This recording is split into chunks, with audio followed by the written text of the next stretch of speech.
Mic check 1 2. Mic check 1 2. Mic check 1 2. Salute, gang. Salute, gang. Today might be a little tricky day. I'm not for sure exactly what's all going on today. It might be jury selection. It might be might not be the full proceedings today. But salute to everybody. Bit of guy just got up. Just came off a little 2-mile run, real quick, gang. Stopped and fed the homeless. I've been up since about 6 o'clock. It's the type of things I do every day, man. Quick little 2-hour jog. Fed the homeless real quick.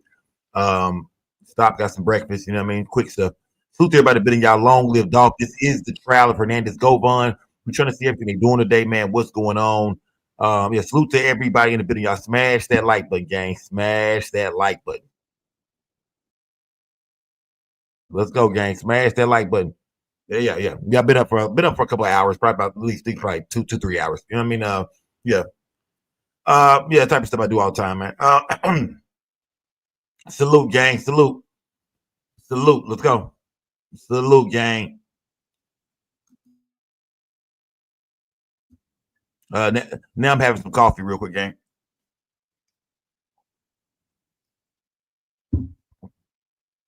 Salute, everybody. Salute, gang. Salute to my hear the sleep in your voice. Stop the cat, gang. I've been up for hours, all right? Stop the cat. Let's go. Stop the cat, gang. Salute to everybody. But like I said, y'all, we trying to figure out everything that's going on today in this situation. I think today is today jury selection. Are they doing the jury selection today, gang? Let me know in the chat. I believe they're doing the jury selection today. Talk to me in the chat.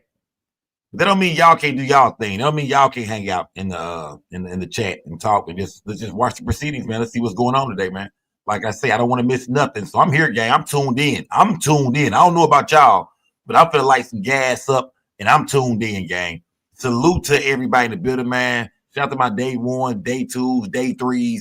Oh, we in here. Yeah, we in here. Jury is already selected. Okay. Salute.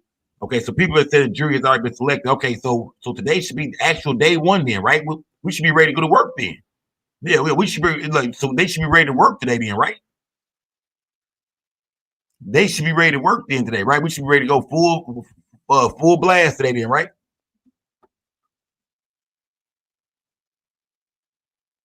Miss Pat, you say it's too early to smoke. Go, it's never too early, Miss Pat.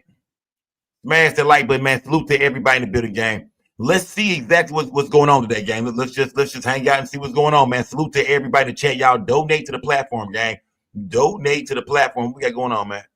Let me see. Happy 31st birthday to me. Shout out to Blue Check, baby. Salute, Blue Check, baby. Salute, gang. Salute. Y'all donate to the platform, gang. We up early with it, gang. We up early with it. Let's see what's going on. Hold on. Let me see. Hold on. Make sure I got my sound on. Okay, I got my sound on. We good. We waiting on them to cut the sound on. Okay. I'm waiting on them to cut the sound on. Let's go.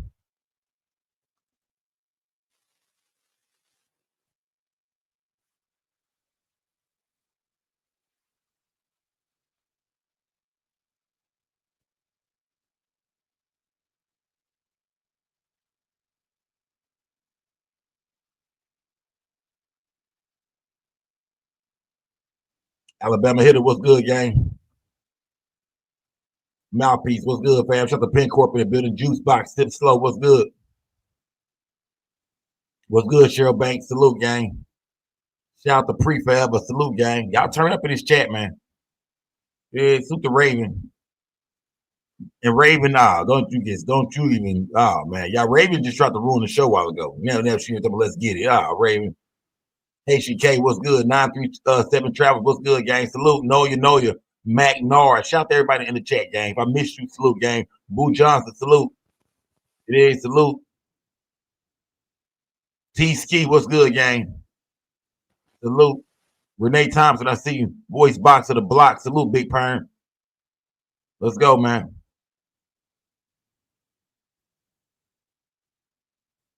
Positive vibes, what's good?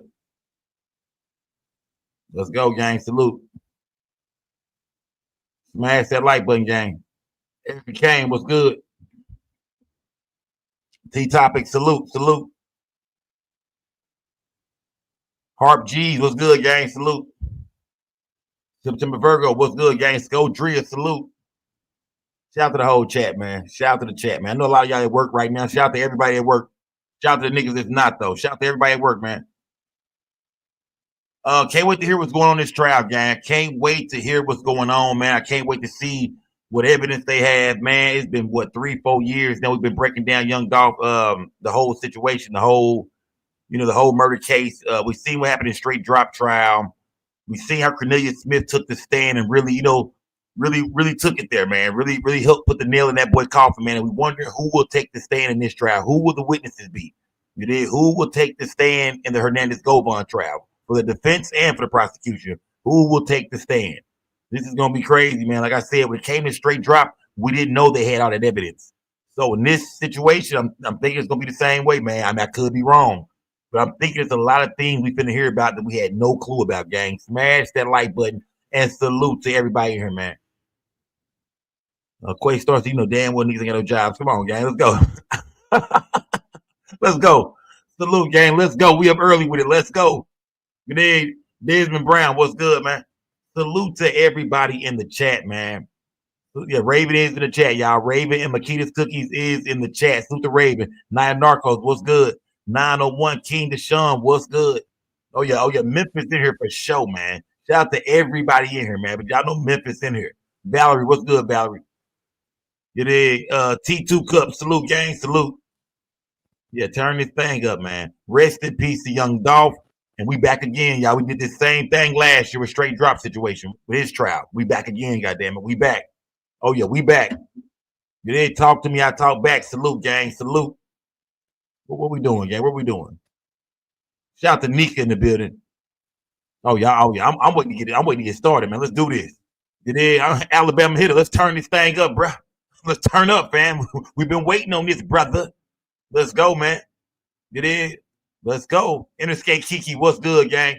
Some of y'all I ain't seen in a while. Shout out to the day shift people. Shout out to the day shift. Fletch, what's good? You did, yeah. Corky, what's good, Corky? Salute. Yeah, some of y'all know can't make the show at night all the time. Salute to the people I see in the daytime that can't make the night live all the time, man. Salute to y'all, man. Some of y'all be actually sleep before I go live, man. Some of y'all be in bed at 9 p.m. looking at it. Smash the like button. Let's go, man. That JTYP salute, gang. Salute. Where you been? Shout out to the whole chat, man. Salute, man. I been did that. Salute, soldier. What's good? Man, I see some of my people I ain't seen in a while. Then some of y'all do be in the bushes. I ain't gonna lie. Some of y'all be in my bushes. Smash that like, but man, when are these court proceedings going to start? I'm gonna light my gas up in a minute, man. I'm trying to hold off on lighting my gas up right now. Goddamn.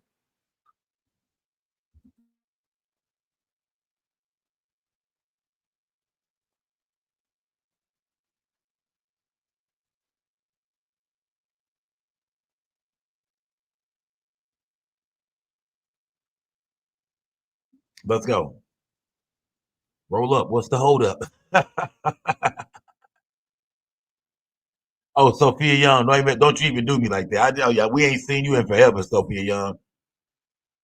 We ain't heard from you in forever. But salute to Sophia Young, because she most definitely is the real Skull gang. Salute to Sophia Young for sure. Mike Esco, what's good, gang? Salute. Who in here, man? Who in here? Life with Big Boy. Salute, man. Shout out to the whole chat, man. I rock with all y'all either way it go, man. Whether you're here in the daytime, nighttime, whether you're in the bushes, whether you're not, I rock with all y'all, man. And all of y'all have been waiting on this young Dolph trial. Man, hey, it's here. Part two, matter of fact. Part two is here. We ready to go. Finishing up my coffee real quick. Yeah, I've been up, gang. I know I sound a little tired, but I've been up, gang. I've been up since about like I said, about 6 a.m. Did a couple sit-ups, you know what I mean? Ran a few miles real quick. I even stopped by the homeless shelter, gave it a few clothes, and you know what I mean? Made a homemade breakfast. I passed out to the homeless. Type of stuff I do every morning, y'all, before 9 o'clock. So, you know what I mean? So start asking yourself, what do you do with your day before 9 o'clock? You know, what do you do? What do you get done before 9 a.m.? You did. That's how I've been living. Smash that like button, gang. Let's go. Smash that like button.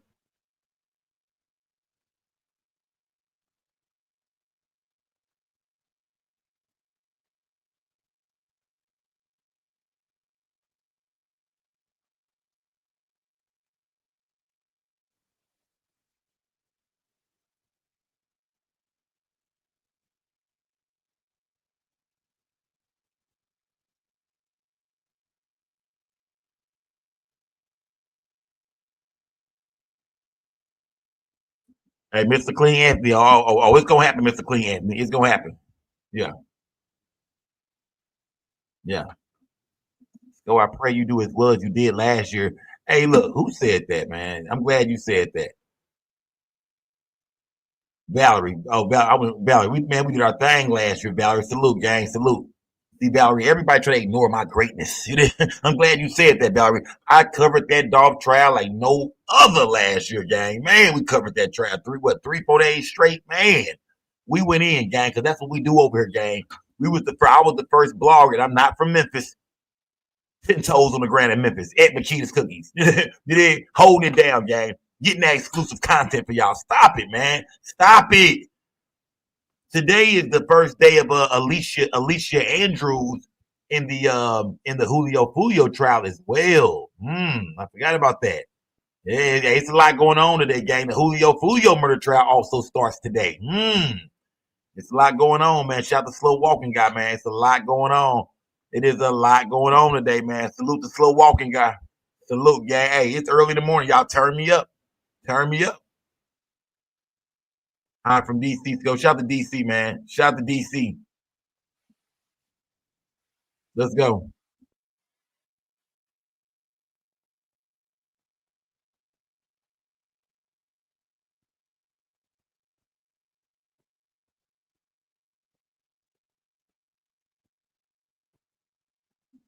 Talk to me. I talk back. Salute, gang. Salute. Put the cream in the mix in the building. Salute, gang. Salute. Ray Charles Jr. What's good, gang? Salute. Salute. Yeah, I'm waiting on them. What's good, man? Hey, we here. All right, shout out to my chat, man. That's why I love the chat, man. Because we all here. We trying to figure out what's going on today. We trying to see what will the proceedings be today. And we here for it, gang. We here. The chat going crazy. Everybody communicating down there. All the Dolph fans in here. Yeah, yeah. Renee Thompson, she's smoking that za for me. Okay, salute. Light that shit up then. Put it up. Put it up. Put it in there. Let's go. Yeah, let's go. Waffle and blunts. Let's go. Oh, let's go. Let's go. Let's go. Let's go, gang. Salute. Yeah, Black Santa, we back early, gang. We are back early. And I'm also gonna tune into the Fulio trial a little bit too. I'm gonna be ducking between two trials, but right now I'm here. We here. While this is going on, we here. You know what I mean? We here. So yeah, this is the main thing. The Fulio trial, man, I wish I could watch both of them at the same time, but we more Dolph over here, gang. You did. We broke this Dolph situation down to the fullest. We did with Fulio too. Can't knock what we did with Fulio, but man, you did. We've been waiting on this for too long. On top of that, this right here, I'm not gonna lie to y'all, it's a little personal for me, gang. You know what I mean? I actually know Hernandez Govan. I actually, you know what I mean? I know Quit. You know what I mean? Y'all seen how this whole thing unfolded online. Um, yeah, wasn't a good look for me. I'm gonna say that, gang. Wasn't a good look for me at the time. Wasn't a good look for me at the time, gang. So yeah, this here is personal, gang. Let's go. This is personal. Let's go, gang. This shit is personal.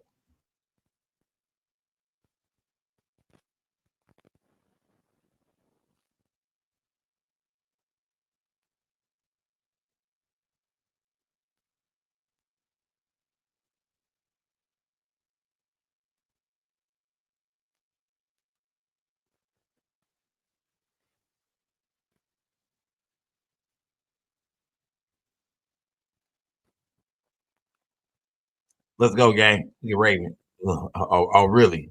Boy, wow. It's like that, Raven. Okay, bet. Salute, gang. Salute. Yeah. This is personal, gang. I'm not gonna lie to y'all. This is personal. This is very personal, man. Okay. So Texas 713 said over there, Alicia Andrews trial, the female arrested for the murder of Julio. He said they just doing jury selection over there. Okay, salute, gang. Salute. Shout out to Texas 713, man. They gonna always keep me updated on what's going on, man. Salute, my guy. Salute. You're top of the morning, D Jones. Shout out to my boy D Jones in the chat. Top of the morning, D Jones. What's good, my guy? Y'all know D Jones is a cop. That nigga, hey, that boy got them donuts right now. We know D Jones got donuts and coffee right now. Shout out to D Jones, y'all. D Jones is a cop. Let's go. Let's go. I'm going to tell y'all that now. D Jones is a cop, a private investigator, a homicide detective. D Jones don't play no game. Let's go, man. Look to my boy D Jones in the building, man. Let's go.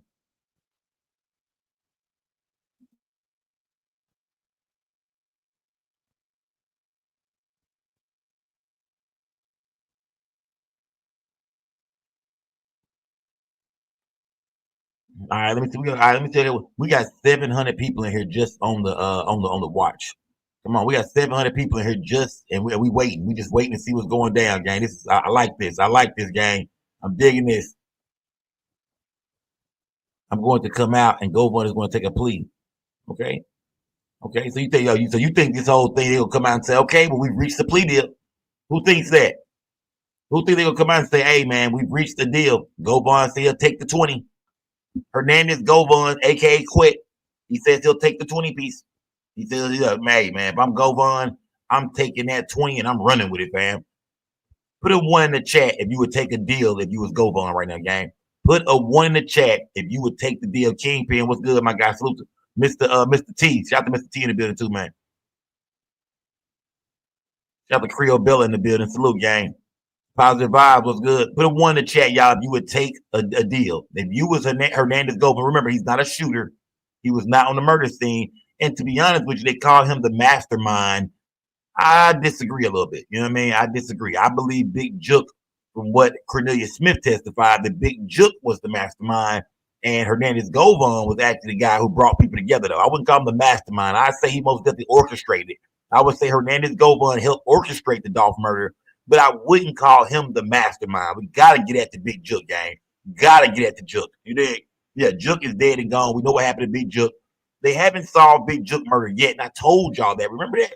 When Big Jook died, gang, I told y'all, I said, man, they're not going to solve this. I said, if they cannot find that vehicle, they will not solve this. I said, whoever killed Big Jook most definitely very in tune with the Dolph trial. You know what I mean? Very in tune with everything. I mean, it is Memphis. I said, they watched everything with the Dolph situation. So they understood, man, it's going to be the vehicle that's going to get you caught up. And then we ain't never seen that white SUV ever. Ever. Man. Let me see. Ain't no proof. Let me see. Jook wasn't the mastermind either. What makes y'all think that? What makes y'all think that that Jook is not the mastermind? Are y'all serious? Let me look. When I say the mastermind, Jook was the one who had the menu. Yeah, Jook was the one who was putting the prices on Cat's head. Jook was the one who wanted to make sure this thing was carried out. Cornelius Smith said Jook walked in Quit house and Hernandez Govan house and said, hey, y'all put y'all phones outside on the porch. It's time to talk about this shit. We finna get rid of one of these niggas. Come on, gang. Have y'all not been following along? Where have y'all been? Come on, gang. What? I believe Big Jook is the mastermind, gang. I believe Hernandez Govan helped put this thing together. I believe Cornelius Smith and Straight Drop are the crash outs who didn't get paid. At least Cornelius Smith said he never got no bread. So come on, Jook looks like the mastermind. He the one holding all the bread.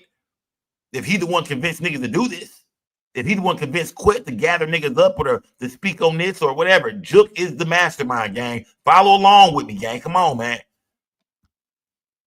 Let me see. Cornelius didn't bring up Gotti because it was a state trial for just for Straight Drop. The mastermind is Gotti. It'll come out in the federal RICO. Okay, salute, gang. I disagree. I disagree with you, fam, only because Jook is dead and gone. To me, in order for Gotti to be brought down, you know what I mean?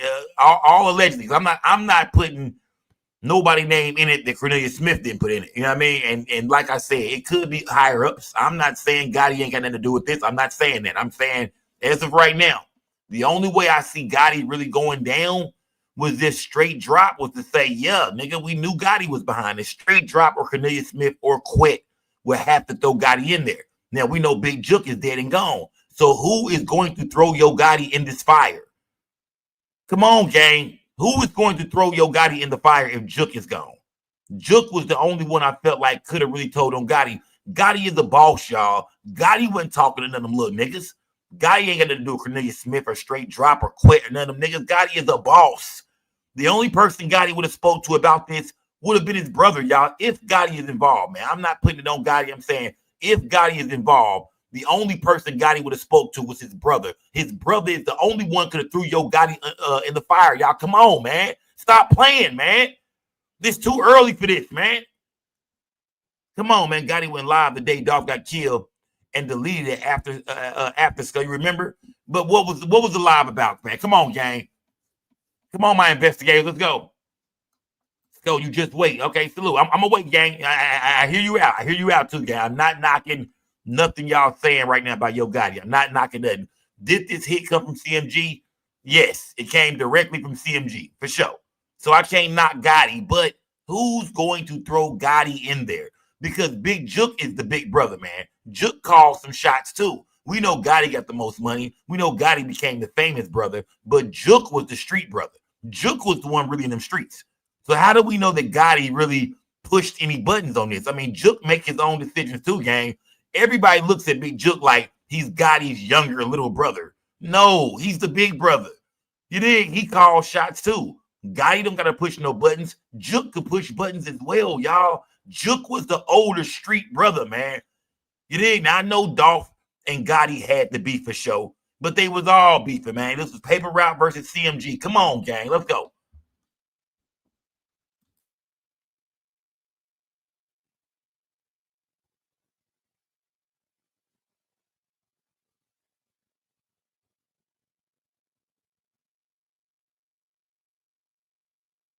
It says legally a RICO can be brought for him, brother dead or not. It's something there. I don't pre forever.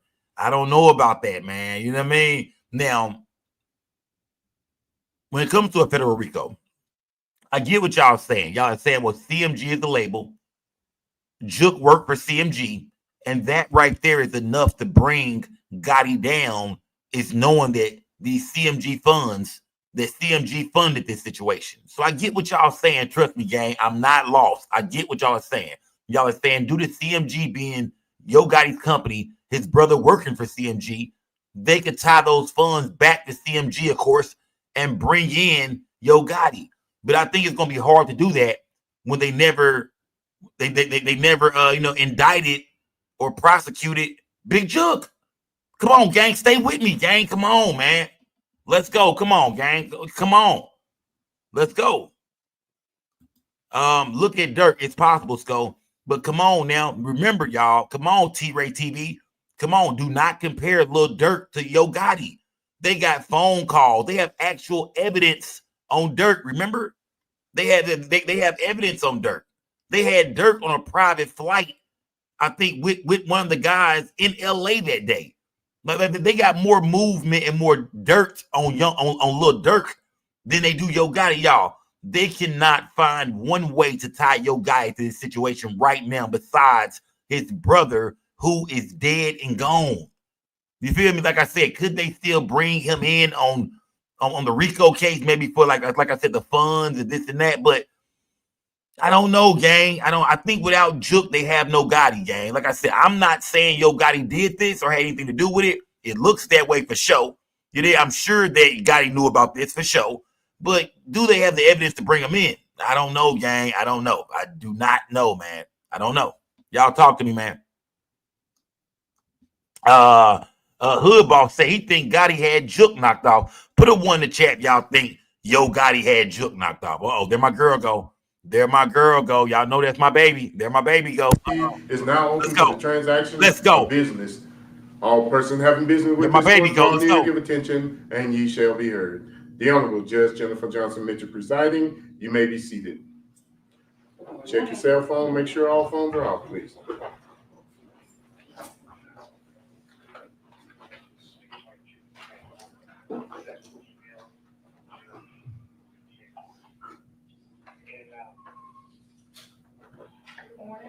Morning, Judge.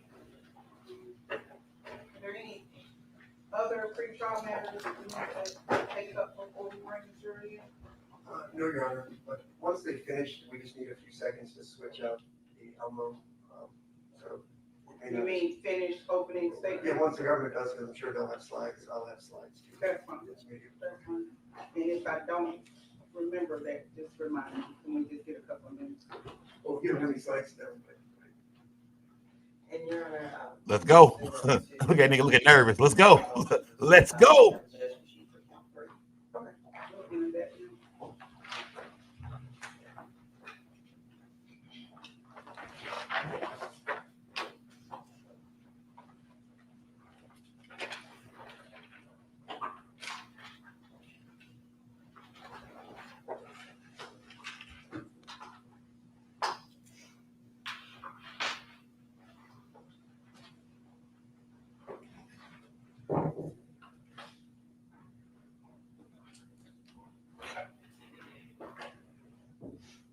we're entering this order, non-processing count 3 against Mr. Govan, the criminal attempt murder as to Marcus Thornton.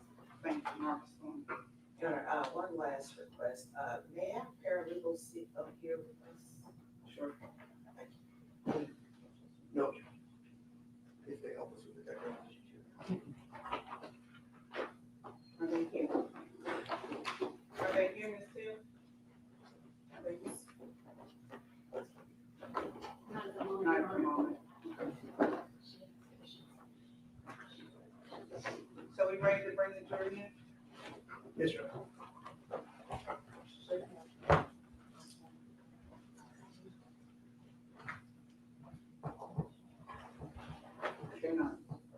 They're not close.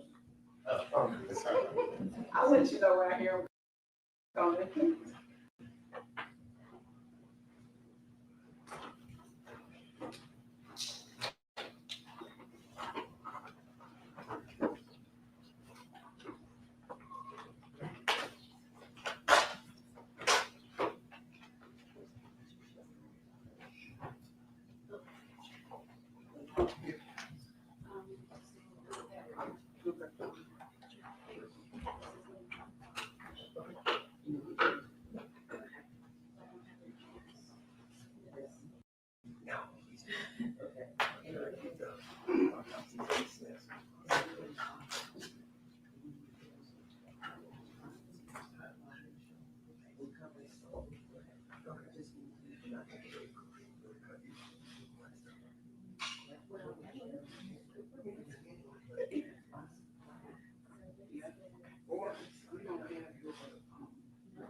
I don't disagree. You can get it.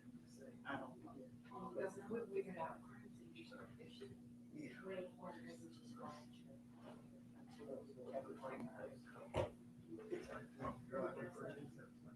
I just gotta say.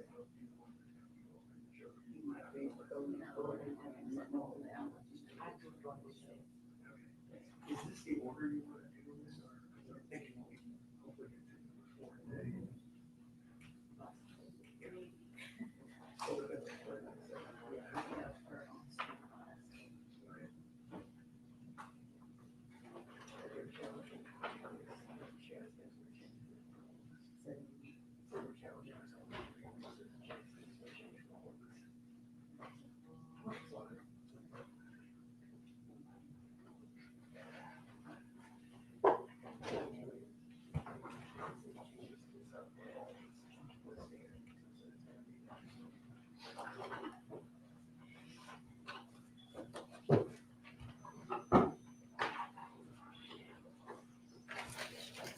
They're on their way. Ready to? Yes. Jury entering the courtroom.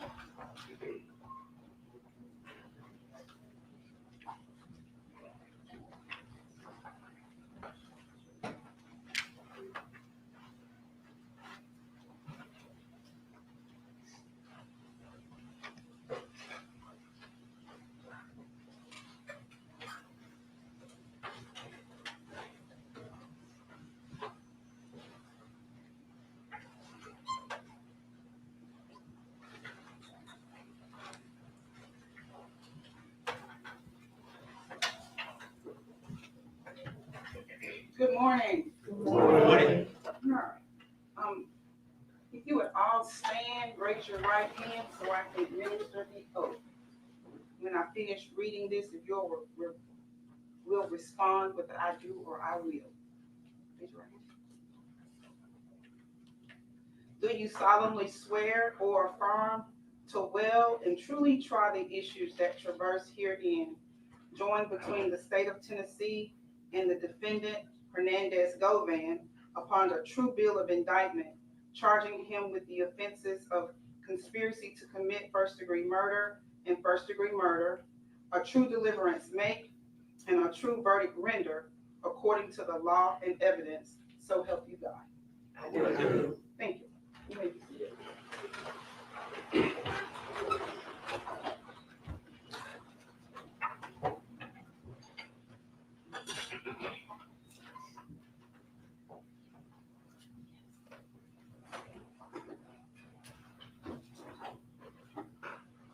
we begin the trial, I would like to tell you a little bit about what will happen during the course of these proceedings. I want to describe basically how the trial will be conducted and what the attorneys, jurors, and the judge will be doing over the course of the trial.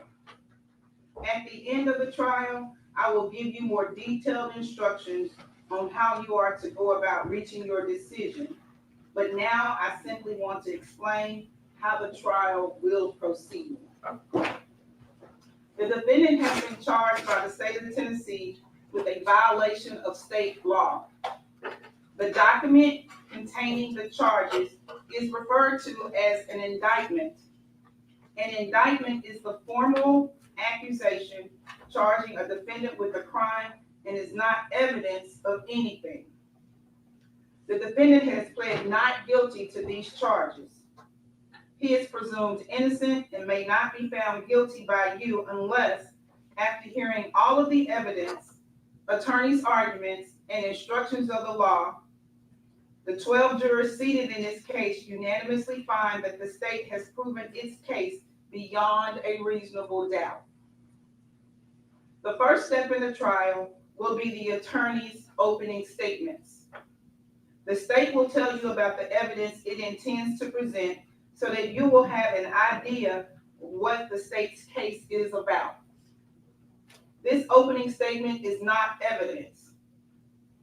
Its only purpose is to help you understand what the evidence will be and what the state will attempt to prove.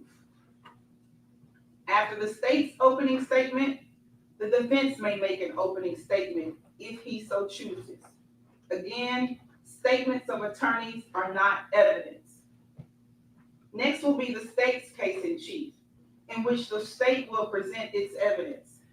The evidence in the case will most likely consist of physical exhibits, documents, and the testimony of witnesses. The witnesses will testify by answering questions asked by the attorneys. After the state completes its case in chief, the defense will be given an opportunity to present evidence through witnesses and exhibits. A defendant is not required to put on any evidence or to testify. The burden is always on the state to convince you that the defendant is guilty beyond a reasonable doubt. If the defense does present proof, the state may then put on what is known as rebuttal proof. After the state's rebuttal proof, the defense may put on further proof. After you have heard all of the evidence, the state and the defense may present final arguments. I previously told you that opening statements by the attorneys are not evidence. Likewise, closing arguments are not evidence. Likewise, in closing arguments, the parties will attempt to summarize their cases and help you understand the evidence that was presented. The final part of the trial occurs when I instruct you about the rules of law that you are to use in reaching your verdict.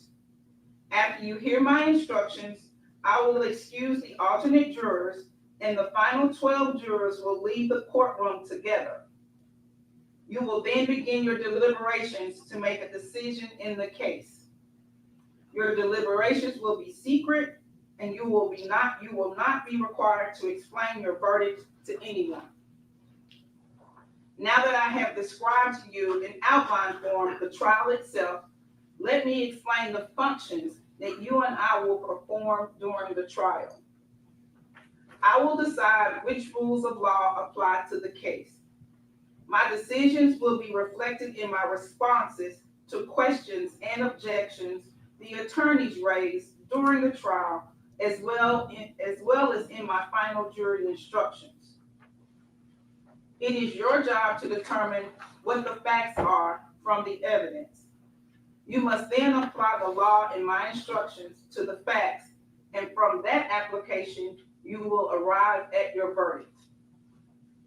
The state has the burden of proving the guilt of the defendant beyond a reasonable doubt, and this burden remains on the state throughout the entire case. Keep in mind that the defendant is presumed to be innocent of the charges against him. Thus, A defendant is not required to prove his innocence, to have his attorney make any statements or arguments, or to produce any evidence. You as jurors must decide whether the state has proven beyond a reasonable doubt that the defendant has committed the crimes charged in the indictment.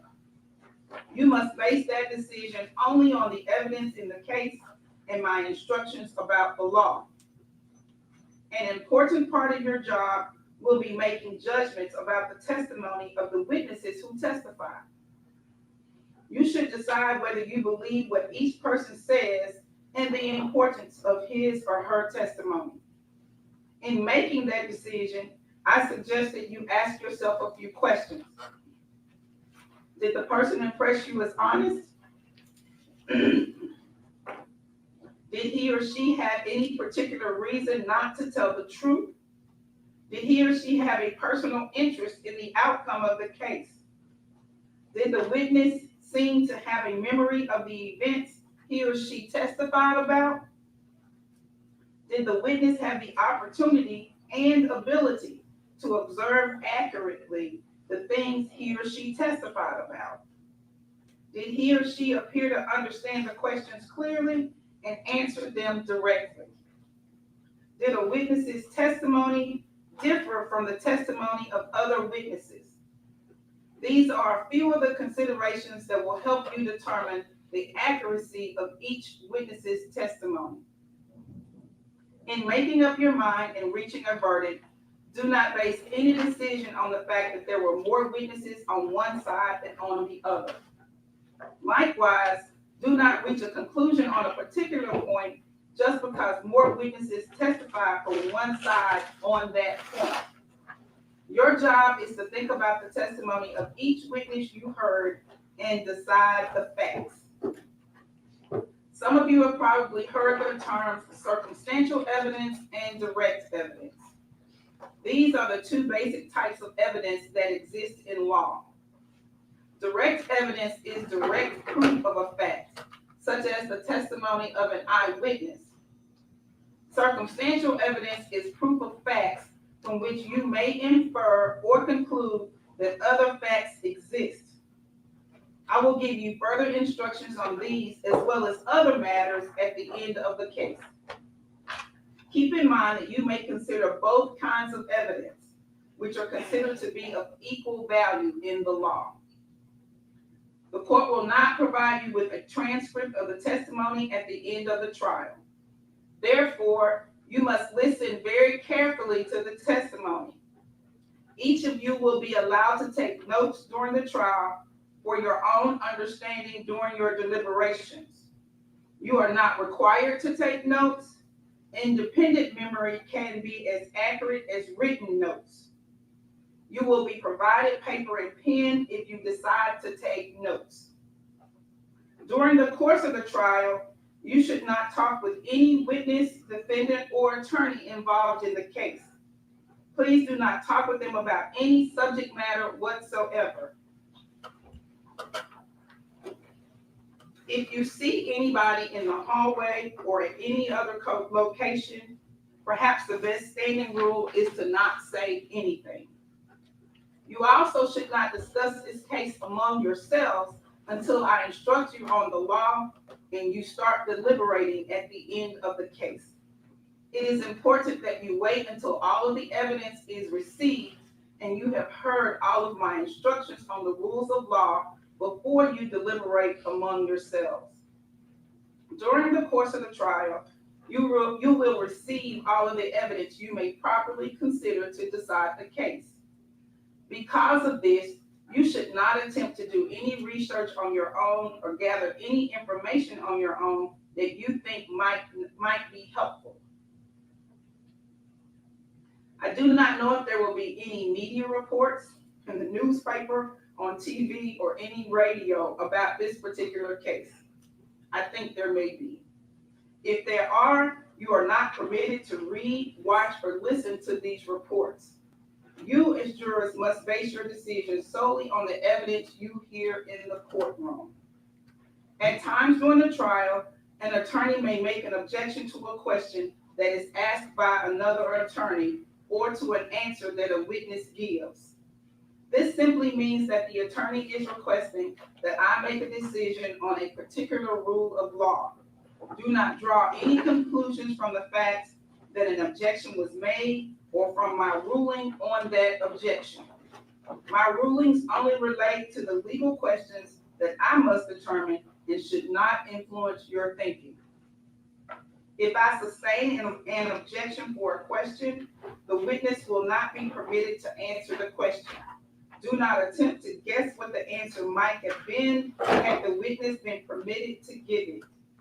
Similarly, if I tell you not to consider a particular statement that was made, you should put that statement out of your mind, and you may not refer to that statement in your later deliberations.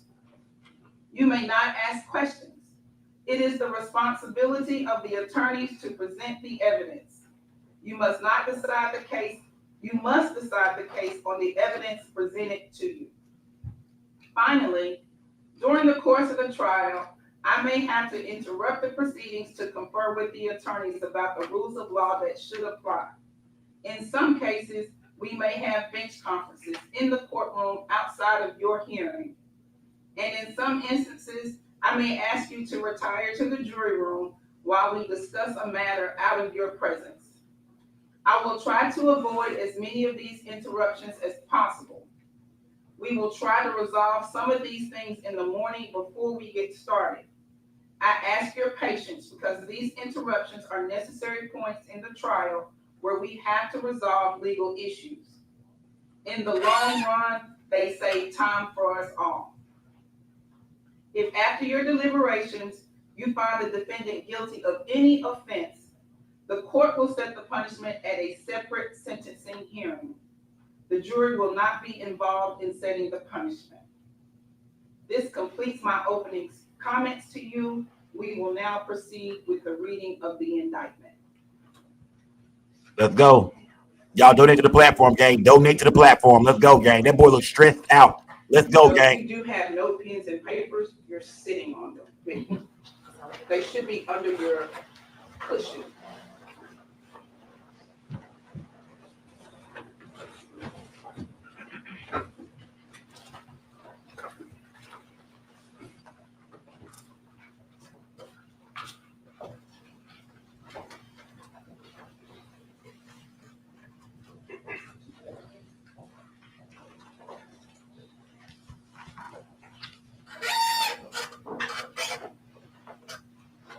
Indictment number 2204769. State of Tennessee versus Justin Johnson, also known as Straight Drop, Cornelius Smith, Hernandez Govan, Jamarcus Johnson. Indictment for conspiracy to commit murder first degree, Tennessee Code annotated 39-12-103, Sketch Code 31015, Tennessee Code annotated 39-13-202, Sketch Code 21015. Witness F. Prios MPD summoned for the state, J. Browning, Multi-Agency Gang Unit, J. Browning. A true bill signed Mary Bernard, foreperson of the grand jury, date indictment returned November 10th, 2022. State of Tennessee, Criminal Court of Shelby County, September term 2022. Count 1. The grand jurors of the state of Tennessee, duly selected and paneled, sworn and charged to inquire for the body of the county of Shelby, Tennessee, upon their oath present that Justin Johnson, also known as Straight Drop, Cornelius Smith, Hernandez Govan, Jamarcus Johnson, between June 1st, 2021 and March 1st, 2022 in Shelby County, Tennessee, and before the finding of this indictment, did unlawfully, intentionally, with premeditation, and with the intent to commit the offense of first-degree murder as classified in Tennessee Code Annotated 39-13-202 against the person of Adolph Thornton Jr., enter into an agreement with each other to commit the said offense. That said, Justin Johnson, also known as Straight Drop, Cornelius Smith, Hernandez, Govan, and Jamarcus Johnson, acting for the purpose of promoting or facilitating the commission of the said offense, and agreeing that one or more of them would engage in conduct which would constitute the said offense. In furtherance of the conspiracy of the said conspiracy, one or more of the parties to the conspiracy committed an overt act, to wit, Justin Johnson, also known as Straight Drop, traveled to 2370 Airways Boulevard and killed Adolph Thornton Jr. Cornelius Smith traveled to 2370 Airways Boulevard and killed Adolph Thornton Jr. Hernandez Govan solicited both Justin Johnson, also known as Straight Drop, and Cornelius Smith to kill Adolph Thornton Jr. Jamarcus Johnson aided in Justin Johnson, also known as Straight Drop's, hideout and escape after the killing of Adolph Thornton Jr. Aided communications between Justin Johnson, also known as Straight Drop, and Cornelius Smith after the killing of Adolph Thornton Jr., and facilitated payments to Cornelius Smith for the killing of Adolph Thornton Jr., all of which is in violation of Tennessee Code Annotated 39-12-103 against the peace and dignity of the state of Tennessee, signed Steve Mulroy, District Attorney General, 30th Judicial District. Count 2.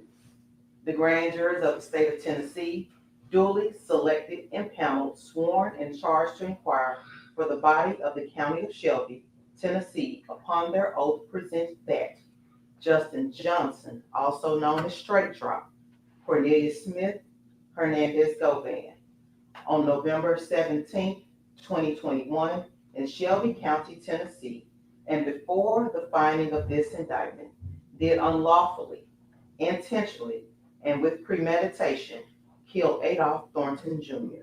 in violation of Tennessee Code Annotated 39-13-202 against the peace and dignity of the state of Tennessee. Signed Steve Mulroy, District Attorney General, 30th Judicial District. Mr. Govan and counsel, how do you plead?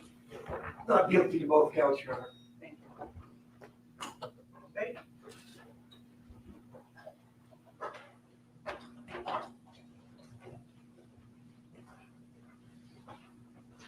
Good morning. We met last week, but for formality's sake, my name is Iris Williams, and I represent the state of Tennessee. When I was a kid, one thing that my mom always told me is that there are few things that we can control. But one of those things are our choices. Our choices can move mountains. Our choices can get us into trouble. And our choices can mean life and death. Ladies and gentlemen, this case is about choices. You're going to hear a lot of evidence this week. You're going to hear a lot of names. But the name that I want you to remember is Hernandez Govan. And I want you to remember the choices he made. And even more importantly, I want you to remember the consequences of those choices. Picture this. November 17th, 2021. The victim, Adolph Thornton, and his brother. They pull up to Makita's Cookie Shop on Airways Boulevard. They park the car, they get out, they talk to the cashier, And seconds later, a white Mercedes pulls up and Adolph Thornton is gunned down and killed. You'll hear from Dr. Juliet Scantleberry, the medical examiner in this case. She'll tell you that Thornton's body had around 20 gunshot entrance wounds to his neck, his chest, his arms, and a catastrophic injury to his face. But how did we get here? How do we start? Where will we begin? This trial will begin with Erica Thornton. She'll tell you that she is Mr. Thornton's sister. She'll tell you about the last time that she saw her brother alive. And she'll tell you when she heard that he was gone. And after Ms. Thornton testifies, you'll hear from Mr. Rahul Hopkins. He'll tell you that he worked for security for Thornton for years. And Adolph Thornton just wasn't Adolph Thornton. He was known across the city as Young Dolph, a musician.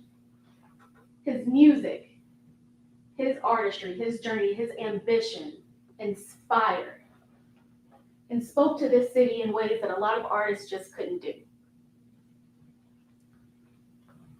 Thornton made his own way in the music industry, and he created a label called PRE, Paper Route Empire. Hopkins will tell us about it. He'll tell us that Adolph Thornton made his way in the music industry and created opportunities for other artists. But when you create opportunities for others, some people don't seem to like that. So Hopkins will tell us about another label, CMG, also known as Cocaine Music Group. He'll tell us about the history and the tension between these two labels. He'll tell us that CMG wanted Thornton as their own, but when he decided to pave his own way, when he decided to be self-made, he became CMG's enemy. Hopkins is going to set the stage for how this story truly began. And after Hopkins, you'll hear from Cornelius Smith. And this is when it all will click. Smith is a co-defendant. He'll tell you that he met Govan in 2021. They met through Smith's friend, Bobby Carter. And Smith has a couple of nicknames for Govan. He calls him Big Bro or Quet. Govan started out by selling drugs to Smith, pills more specifically. But that's not the only thing that Govan did. Govan chose Smith. And Govan chose him to do a job. Govan also chose Justin Johnson, another co-defendant, to do that same job. A job that ended in the life and death of Adolph Thornton Jr. He chose two desperate people. Smith, needing money, needing to support his family. Justin Johnson, an aspiring and up-and-coming rap artist that wanted to be on CMG's label, the very label that Govan had access to and was affiliated with. Smith will also talk about a meeting at Govan's house. The people present at that meeting were Smith, Govan, Justin Johnson, and Anthony Mims, also known as Big Jook. Now, Jook is the number 2 person at the CMG label. Smith will tell you that Govan said that there was a bounty on Adolph Thornton's life. In fact, there were multiple bounties on PRE artists. Govan told Smith that there was a $100,000 bounty on Adolph Thornton's life. and that the money was good. The money was guaranteed if Smith and Johnson completed this job. So what did they do? What did the two desperate people do? They agreed. And Govan asked for a $10,000 cut from each of them. He chose to ask for this cut from each of them.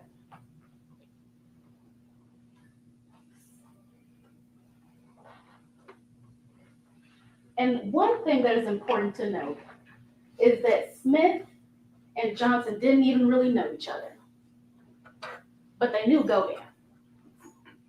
Govan was the link between them. So let's fast forward to November 2021. Smith hears that Thornton and other PRE artists are in town. It's Thanksgiving time. PRE often hosts turkey drives at different locations across the city. So they knew that they were around. Justin Johnson picks up Smith from Smith's father's house, and they go hunting.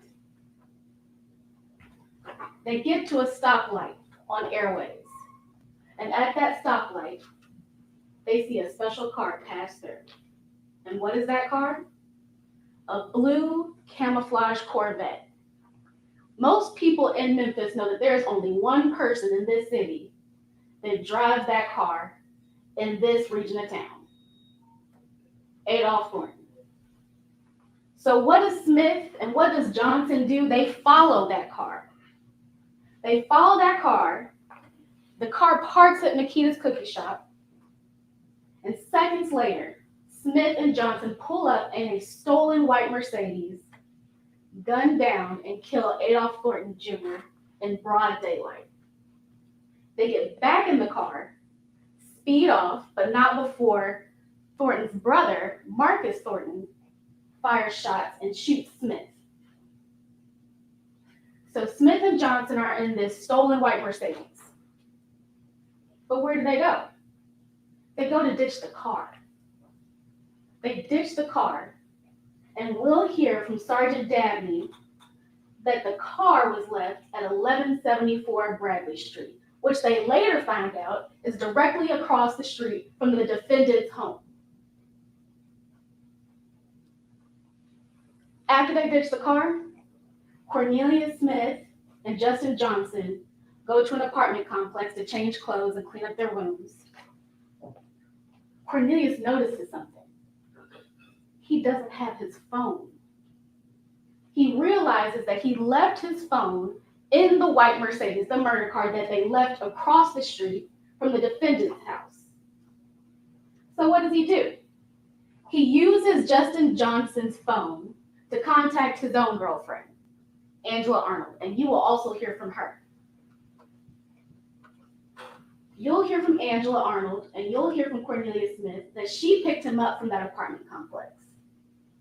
When she picked him up, he told her what happened. He told her that he was hurt, and he told her that he was missing his phone. So what did he do next?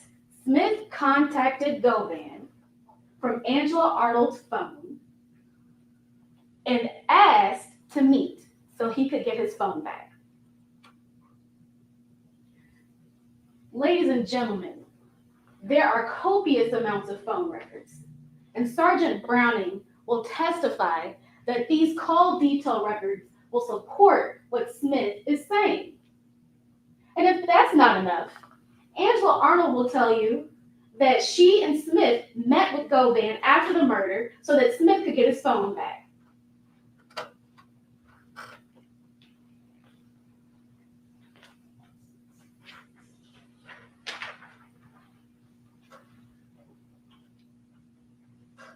But that's not where it ends. Smith will tell you that at that exchange, Govan gave him money to buy a car cutter, to hide the white Mercedes, to hide the murder car that was parked directly across the street from his own home. Not only that, but the day before Cornelius Smith was arrested, he ran into Govan. Govan was concerned. Govan was worried that Cornelius Smith had not been paid. And so what did he tell Smith? He told Smith that he was going to go to Privé to make sure Smith got his money. Privé is a lounge and restaurant that's affiliated with CMG artists. Ladies and gentlemen, choices. A choice to get two desperate people to agree to murder Adolph Thornton. A choice to guarantee them money. A choice to ask for a cut of that money. A choice to help one of the killers get his phone back after the murder. A choice to make sure that one of the killers got paid after the murder. Choices. When you hear all of the evidence, and when you hear all of the videos and look at all the photos and exhibits, you will see the consequences of Govan's actions. Violence, death, loss. A man, a human being, taken from this world in one of the most shocking of ways, getting cookies for his family in broad daylight in his neighborhood during the holidays. At the end of this week, the state will be asking you, the jury, to make a choice. The defendant is charged with conspiracy to commit first-degree murder and first-degree murder. Last week in jury selection, we talked about theories of conspiracy and criminal responsibility. And once you have heard all of the evidence, the state will ask you to make a choice and find Hernandez Govan guilty of first-degree murder and conspiracy to commit first-degree murder. Thank you. I need to switch the screen. Switch the screen.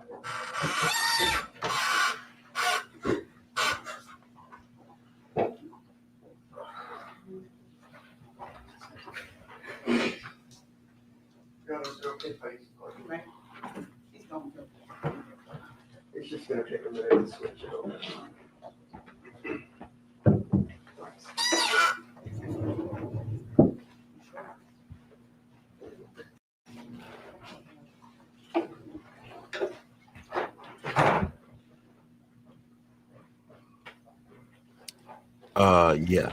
Yeah.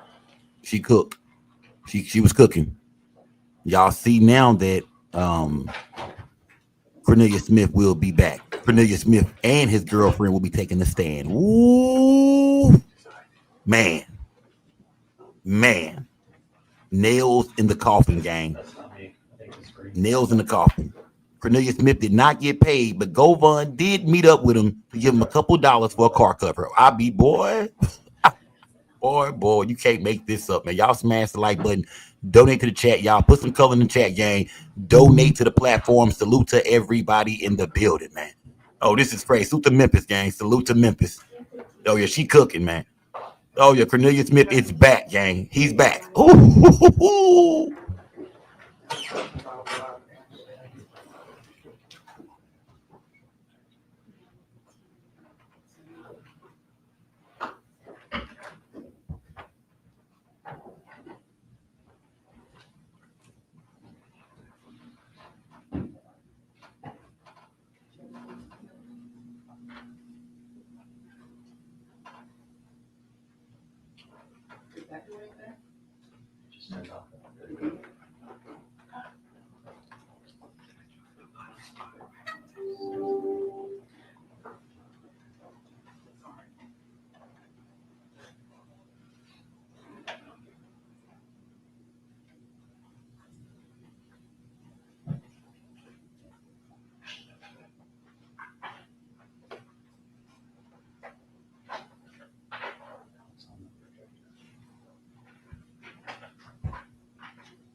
to start over? You may. This is a first, the only Indian guy that doesn't know how to do IT. As far as that goes. My name is Manny Aurora. I'm from Atlanta, Georgia. I'm here representing Mr. Hernandez Govan, along with our former IT specialist, Robert Wilson, who's also a lawyer, Haley Halty-Wenger, who's sitting in the white suit, and then also Beth Noble, who's in the black suit, as far as that goes. Last week, I talked to you guys a lot about first impressions. And the reason I mentioned that is sometimes the first impression can be wrong. I listened to a very beautiful, eloquent speech from the prosecutor in this case, and it sounds really, really good. But that's the false first impression, because you promised that as a peer of Mr. Govan, you would listen to everything. So let me share to you the rest of the story. This entire case is going to come down to the guy with the machine gun that shot off Adolph Thornton. The whole case is going to come down to him and then possibly his girlfriend backing up his story. Remember, Cornelius Smith has made at least 5 different statements to law enforcement over the course of a year where everything changes. He's then met with the prosecution at least 5 or 6 times to go over his testimony prior to testifying here today. So you should ask yourself the question when the judge instructed you, does somebody have a reason to lie? Do they have an interest in the outcome? You are caught red-handed on video, and you're about to see it in a second, taking an AK-47 or lighting it up at a cookie store in broad daylight. He's facing a mandatory life sentence, as I'm going to question him about. And I ask each and every one of you, what would you do if you were facing a mandatory life sentence to get out of it? Why would you need to make so many different statements if you were telling the truth? Because remember, the truth is the truth. You don't need to practice it. You don't need to remember it.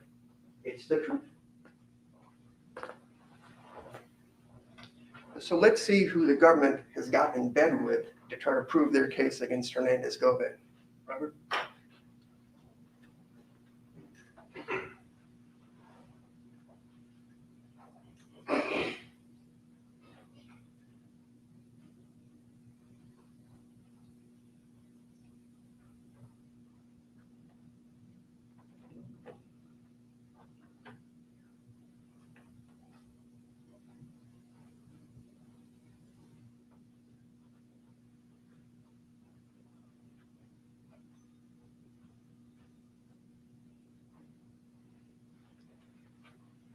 So the man you have to believe is the man who's capable of, in broad daylight, carrying an AK-47, going into a store full of people, and just, without hesitation, opening fire. And he's the one that's going to tell you that Mr. Govan did this, this, and this. Nothing that he says can be validated. The other thing the government's going to try to talk to you about is cell phone tower records. The expert that the government may call, or if they don't call him, I'll call him, will tell you tower records are inherently unreliable because it's not like on TV. There's a reason why all the engineers from the cell phone providers, T-Mobile, AT&T specifically, write in their letters, they will not testify in court because of unreliability. The other thing you have to know, and Robert put up the slide, within a 10 square mile area of where all this happened, there are 553 T-Mobile towers. 553 just from T-Mobile. And it's hard to see this because there's so many. There will be more AT&T towers. There will be this, essentially over 1,000 towers out there. And what the expert will tell you is this isn't an exact science. Just because your phone pings on a certain tower doesn't mean you were there. See, towers get filled up and you may have to transfer to the next tower near. All these people live within a couple of mile radius. So of course it's going to hit all these towers. But there is 553 just from T-Mobile within that area where all this happened. They talked to you about conspiracy and how Govan picked these 2 individuals. The state chooses to cherry pick a little bit here and a little bit there from each of the statements. But let me play a 5-second clip about how all this supposedly happened. I'm not saying it happened. I'm not saying Govan is involved in one way, shape, or form. But if you want to believe Cornelius Smith, the AK-47 shooter, And God knows how many other shootings he's done, and he'll talk about it. I want you to listen to this. It was one day, me and Angela was out riding, and I wanted some X pills, so I went to Quay House to get the X pills from him, and Juke was over there. And when I walked in, there was one quick told Juke, this little seat right here, and my Juke was like, he don't know. First, he said, take all the phones outside, you know. He ain't say my phone, he was saying quit phone, but I passed my phone to make it feel comfortable. So took the phones outside and Jude was like, hit him out of here, hit him, he got us. And I can't recall like exactly when it was, but that's what he said. All right. So the state just told you to your face that Mr. Govan picked out two desperate people. Cornelius Smith, if you are to believe him, says in his statement, I just happened to be going by Quet's house, Govan's house, to buy some ecstasy pills with my girlfriend. Juke happened to be there. He doesn't say Quet said a word. Juke says there's a hit on everybody, and I got you. And Juke says, take the phones outside while I talk to you. Assuming you believe any of that's true. And the reason I ask you if you think any of that's true is the police never went to question Juke, aka Anthony Mims, or Yogati, or any of the people with CMG. Never once even tried to do an interview. So this is as plain as day. Juke said do it. Quet didn't say anything. Quet lives in the poorest part of Memphis in Orange Mound, sells a few ecstasy pills to make a living, and hustles with some sports gambling.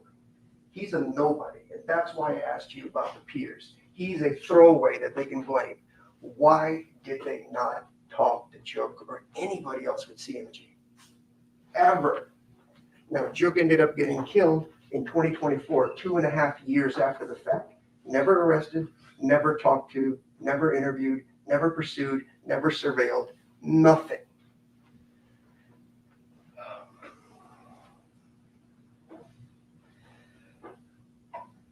The judge also told you when you assess credibility, you need to look at how well you remember this thing. Cornelius Smith cannot even tell you when he was propositioned to go kill somebody. The shooting happened in November 17, 2021. And the best the police can say is that this meeting, where just randomly happened, as Cornelius himself has said, was sometime between August and September, 3 months prior to the shooting taking place. 3 months. He will tell you there's no plan. All he was told by Juke was there's a price on their heads. And that's kind of funny because when the cops, if they testify honestly, will tell you there have been multiple attempts on Mr. Dolph's life. Twice in Charlotte by other folks and once in Los Angeles. Everybody in Memphis knew there was a price on their head because there was a war between PRE and CMG. They were shooting each other. Yo Gotti's car was shot up here. The song 100 Shots came up after one of these things. There's a rivalry going on and people have been shooting. The police went through this. They know this. They also pulled YouTube videos where people are openly threatening to kill Dolph. It's in their slideshow. You know what they call their investigation? Operation Cookie Monster. That's how tasteful this whole thing has gotten with these folks. I'm sorry, my arms are shaking because I'm so furious that we're here as far as the trial goes. So the other thing the government hasn't told you when we talk about first impressions is for weeks prior to the November 17, 2021 shooting, nobody called Govan, talked to him, did anything, be it Justin Johnson or Cornelius Smith. What Cornelius will tell you, which the government didn't tell you, is that morning, it was Cornelius's daughter's birthday, but he gets a call from Justin Johnson that says, I got a car, let's go do something. They get in the car and they start driving around just looking for somebody to kill. They just happened to see young Dolph's car going by and they open fire and they kill him. And the interesting thing is, even though nobody communicated with Govan for weeks prior to this, they didn't talk to him that morning. He didn't help him get the car. He didn't help him escape. He didn't tell him what to do. He didn't tell him where to go. He didn't do anything. It was a spontaneous issue between two young men that morning. They shot him. And you know why there's no plan? Because they just start calling random people after the shooting. They don't call Govan. They have to go someplace to get bandaged up as far as that goes. The people that help them, never been charged as accessories to anything. They then get rid of whatever they need to get rid of.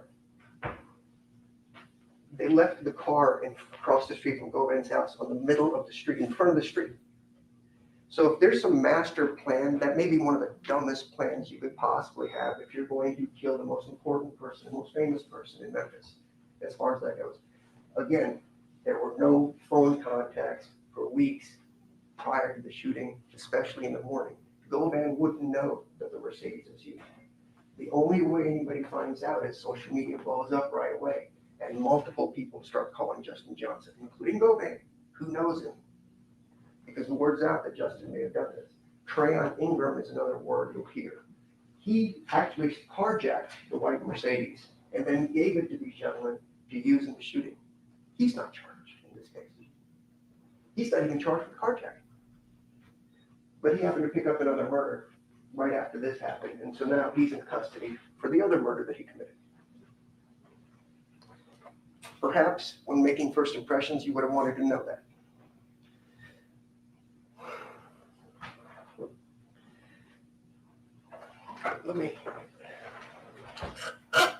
I thought about going over at least one of Cornelius's statements in his lives, but I think it's just a little too much. We would be here for about 2 hours going through everything that he said has been inconsistent, bald-faced lies. In fact, you know how somebody's lying? Because in his first interview, that lasted a little over an hour, 32 times he told the police, "Trust me, I promise, I swear to God, I wouldn't lie to you." 32 times he says that before answering one of his questions on one of his first interviews after he's caught. And after he's caught, his girlfriend gets questioned because they ran down the license plate numbers, all that stuff with the cars. She lies through her teeth on December 14th of 2021, says, "I don't know nothing about nothing." Because Cornelius had talked to her and tried to make up a false alibi. See, where's the plan in all this? See, if I have a plan to go kill somebody, we have a place to go dig something far away. I have people that can cover for me as an alibi. I don't make random phone calls.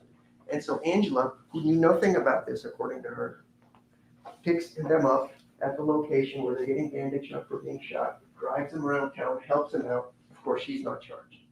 She initially lies and denies everything. The police then come back and say, "We're going to charge you if you don't tell us the truth." And so on the 17th of December, 3 days later, she comes back.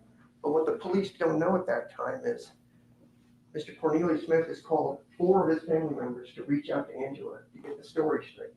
Because he keeps saying on the jail phone calls, "Find out what she said, find out what she said, find out what she said."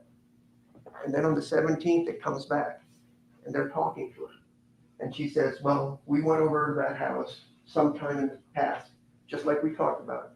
She doesn't know anybody. She said, "I can't think of his name." And the interesting part is the officers say, "Is it somebody named Q?" And then she says, "Oh yeah, it's Quet."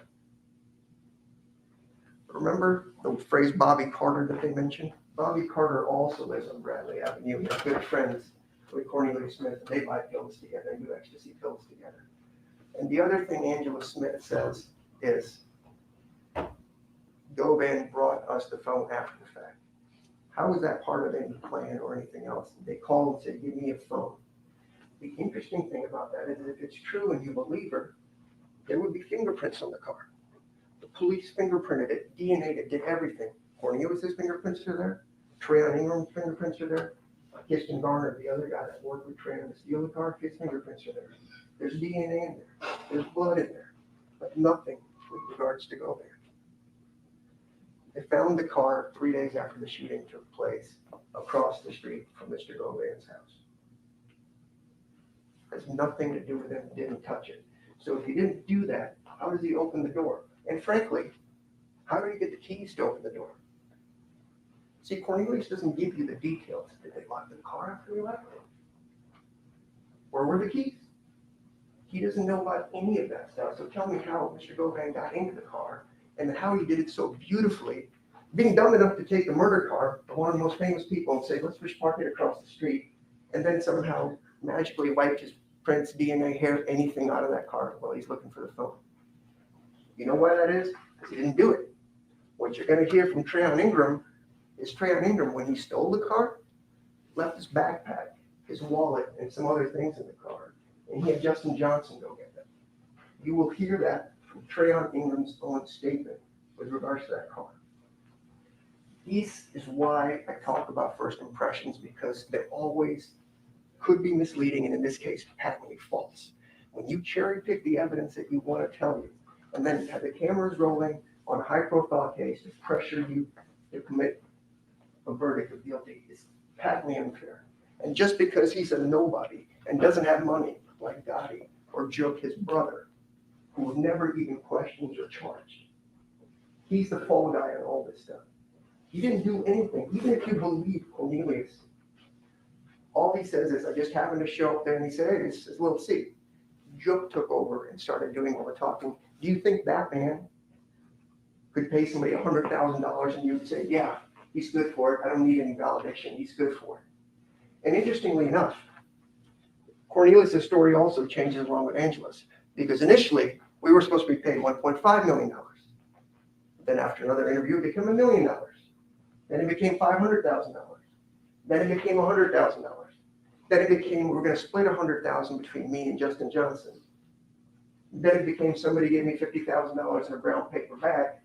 Then it became, oh no, I'm wrong about that. It was after I was arrested. Somebody gave my lawyer $38,000 in a bag to represent me. That's how many times the story has shifted as far as that goes. But the one thing that he does say is, after I got the money from Mr. Joke's people, it was understood that he was on that team. Again, Joke never arrested, never talked to, even though he says that's where the money's coming from. That guy doesn't have $1 million or $100,000 or anything like that. I may walk around wearing fancy ties, but he's indictment. The judge has found that. I'm here to help him, because people that are labeled as nobodies, I will not tolerate it. He needs to be fought for. He is your peer. We need to do this right. Mr. Govan, stand up. Hold your head up high. Mr. Govan matters. You can't do this to people just for political gain, because you got to solve a crime because somebody famous died. It's just wrong. You can sit down. We can't have a society like this where you base convictions on assault rifle people opening up fire on somebody. And you remember when I told you he couldn't even remember when that meeting was, that random meeting? The best thing you could do is remember that the meeting was sometime between when he tried to shoot Wu or somebody else. That's the best he could do as far as that goes. And so you have to believe, if this meeting happened, for 3 months nothing goes on, and then one day it just happens. Remember I asked you about pork chops and chicken and all that kind of stuff? If you're going to do something, even if you have a plan and it changes. If you believe any of that, he didn't have any plan. If you have a plan, you have a place to go. You have a place to hide out. You have an alibi built in. None of that happens. None of that happens. And Mr. Cornelius Smith is going to get up here and tell you, I want to bare my soul. I want to come clean. I want to do all this other stuff. You know, I call BS on that heart, because when he tells you that, he will. Because he's testified to it before, that he wants to bare his soul. He wants to make amends. And ask yourself, why for 4 years didn't he just take a guilty plea and take his life sentence and start making amends? He still hasn't played anything. His lawyers in negotiations with the government. There's, quote, no deal, but, you know, we do good things out of our heart when we're caught dead, red-handed, murdering somebody, because we don't want any benefit by coming on the stage and telling you whatever you guys want to hear. 6 times with interviews, 6 potentially more times with the government, more interviews. The truth doesn't change. You don't have to remember it. You don't have to practice it. You don't have to rehearse it. It is what it is. And this is not the truth.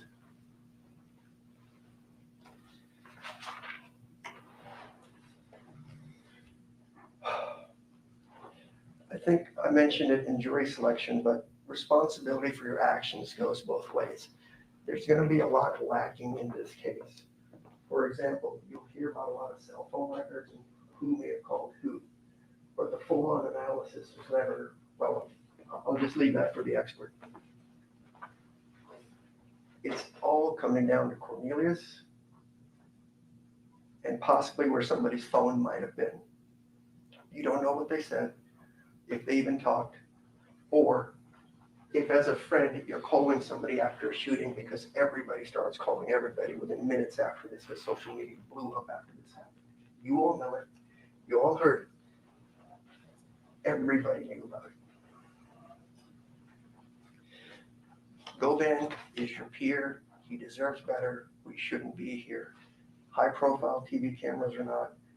Sympathy for a young man who's a musician, whatever he was. Nobody deserves to die.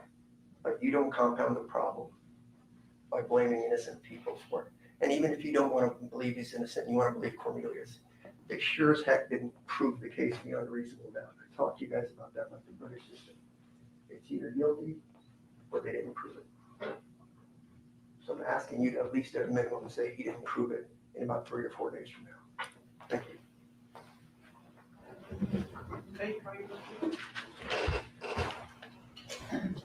The state calls Erica Thornton.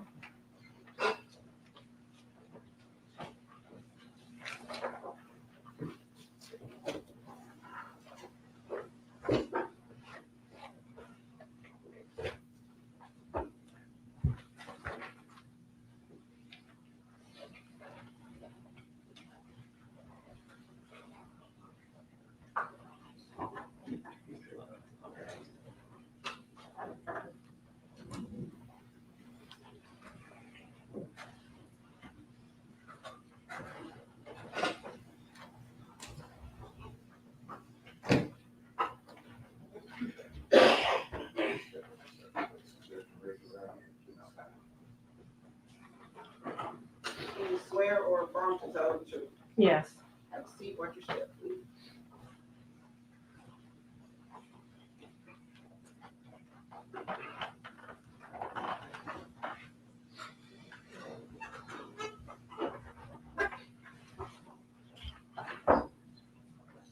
Good morning. Good morning. Could you state and spell your name for the record, please? Erica Thornton, ERICA THORNTON. And do you know an individual by the name of Adolph Thornton Jr.? Yes, How do you know him? my brother, If you were to see a picture of Mr. Thornton, could you recognize him? of course.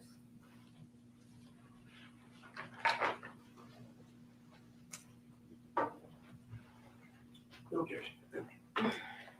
Your Honor, may I approach the witness?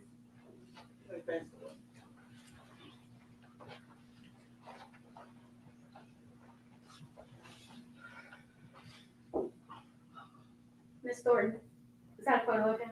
Yes, Your Honor, we ask that this photo be entered as the next numbered exhibit into evidence. No objection.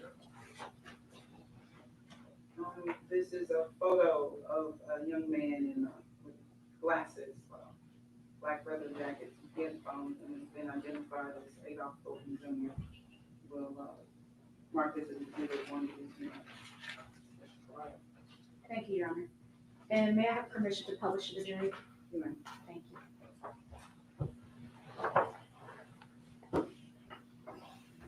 And Ms. Thornton, when was the last time you saw your brother alive?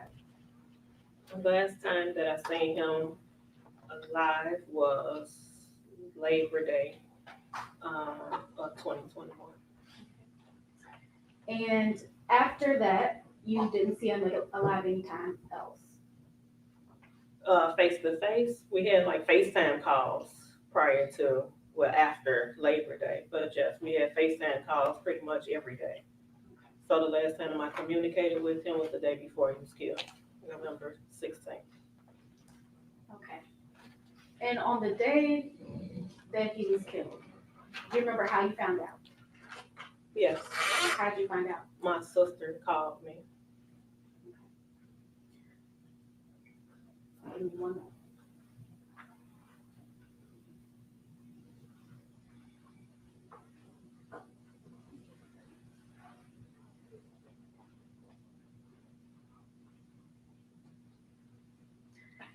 And Ms. Thornton, you said that the last time or the day that you learned something had happened to him was November 16th. No, I learned that something happened to him on the 17th. Okay, The 16th was the last time I had a conversation with him via FaceTime. okay. So November 17th, 2021, that's when you learned something had happened to your brother. Yes. Okay. I'll pass the witness, Your Honor. I don't have any questions. I'm sorry for your loss. Thank you, ma'am. Let's step down, walk your step, please. Thank you.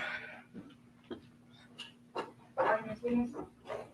State will call Rahul Hopkins.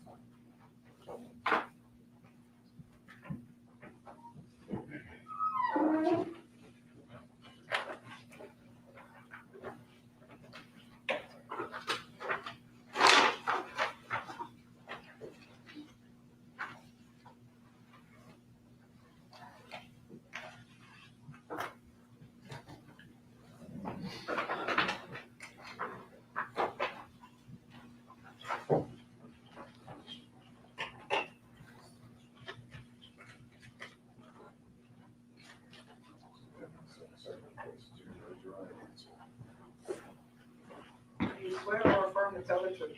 Yes. Proceed, walk your step.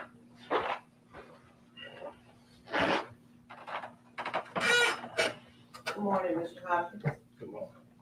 Could you state for the benefit of our jurors who may be taking notes, could you state your name and spell your first and last name? Rahul Hopkins, RAULHOPKINS. And I am gonna ask you to speak up. Yes, ma'am. That's okay. Yes. So I wanna make sure that our court reporter can hear you and our jurors can hear you, okay? Yes, ma'am. Mr. Hopkins, do you know an individual by the name of Adolph Thornton Jr.? Yes, ma'am. How do you know Mr. Thornton? From the neighborhood. Okay. And you know him from the neighborhood, how long have you known him? Some years. Probably about 20-some years. And other than knowing him from the neighborhood, did you have any other relationship with him, No, Mr. Thornton? What did Mr. Thornton do for a living? he was a hip hop artist. Okay. And did you provide any services to him in relation to being a hip hop artist? Yes, ma'am. Security. Okay. And how long have you done security for Mr. Thornton? 7 years. What was Mr. Thornton's, you said he was a hip hop artist, was he affiliated with a certain label? Yes, ma'am. What label is that? PRE. I'd like to pass forward a picture and see if you recognize this picture.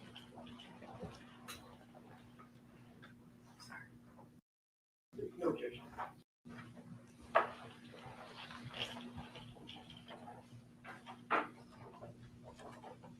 Do you recognize this picture? Yes, ma'am. And what is that picture of?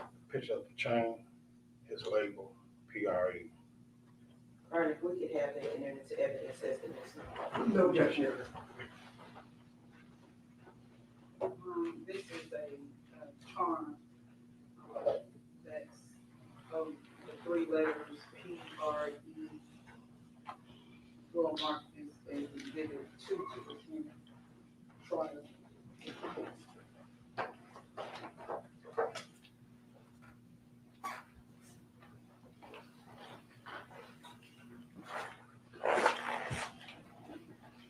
Commissioner Publisher. Yes, ma'am. And again, Mr. Hopkins, could you explain to the jurors what we're looking at here? That's his chain, the PRE. And what did PRE stand for? Paper Route Entertainment. Did he have any issues with other labels? Yes, ma'am. What label was that? CMG. And what does CMG stand for? I really don't know, what it stands for. All right, CMG. Well, let's go back a bit. Who are some of the other artists that are on the PRE label? Several artists that they have that's on this label. A guy named Kenny, a guy named Wu. Wu? Yeah. Okay. He just had a lot of different artists on this label. And would Ruth be the same person as paper route Ruth? Yeah. And the label you mentioned CMG that he had conflict with, that Mr. Thornton had conflict with. Who are some of the artists on that label if you're familiar? The only one that I knew of was Yokai. And there were conflicts, is that correct? Yes. But what was the origin of that conflict? Really about music. Maybe a diss song here or there. Did CMG ever at any point want Mr. Thornton, professionally known as Young Dolph, is that right? Yes, Did they ever want Young Dolph to sign to their label? yes, ma'am. Would that be the beginning of their issue? Could have been. Okay. Did Mr. Thornton or Young Dolph ever sign to their label? No, ma'am. He's had his own label, PRE, is that correct? Yes, ma'am. Were there any acts of violence between these individuals, PRE and CMG? Yes, ma'am. Was that before or after you became involved as the bodyguard? It was after. Tell us about the first one that you remember, first incident that you remember. First incident I remember was in 2015. And I'm asking you to speak up as well. It was in 2015. We was in Charlotte. We were sitting in the Sprinter. We had just went upstairs. There was two more individuals that was in the Sprinter, came running up saying the Sprinter just got shot up. When you say Sprinter, it's like Sprinter van. a Sprinter van. Yes, ma'am. You were where now? I was upstairs. No, what city? I'm sorry. Oh, it was in Charlotte. In Charlotte. Yes, So the Sprinter van was shot up. yes. Was Mr. Thornton in the van at that point? No, ma'am. Where was he? We was upstairs. But you had just gotten out of the Sprinter van? Yes, ma'am. And did you learn of anyone who was responsible for this shooting? They said something on the news, but really don't know who actually done it. What was the next incident that you recall? Next incident was in 2017 in Charlotte. And it was again in, you said Charlotte? Charlotte, yes, So Charlotte twice? yes, ma'am. Okay, tell us about that incident. I wasn't there, but from what I known, that his SUV got shot up. And who are you saying he? What he? Young Dolph. Young Dolph's Yes, SUV. yes, Young Dolph's SUV got shot up. And was he hurt? No, ma'am. Was there another incident? Or do you know who was responsible for that? No, ma'am. I don't. There was another incident. What was the next incident? 2018 in Los Angeles, California. Were you present for that? No, ma'am. Did you learn about what happened? Yes, ma'am. Could you tell us about what you learned? I was at a baseball game. Somebody called me and said, Young Dolph just got shot in California. And that's how I heard about that. And did you then go to California? Yes, ma'am. I went there the next morning. Okay. You know who was possibly responsible for that incident? No, I don't. Let's fast forward to 2021. Let's actually fast forward to November 2021.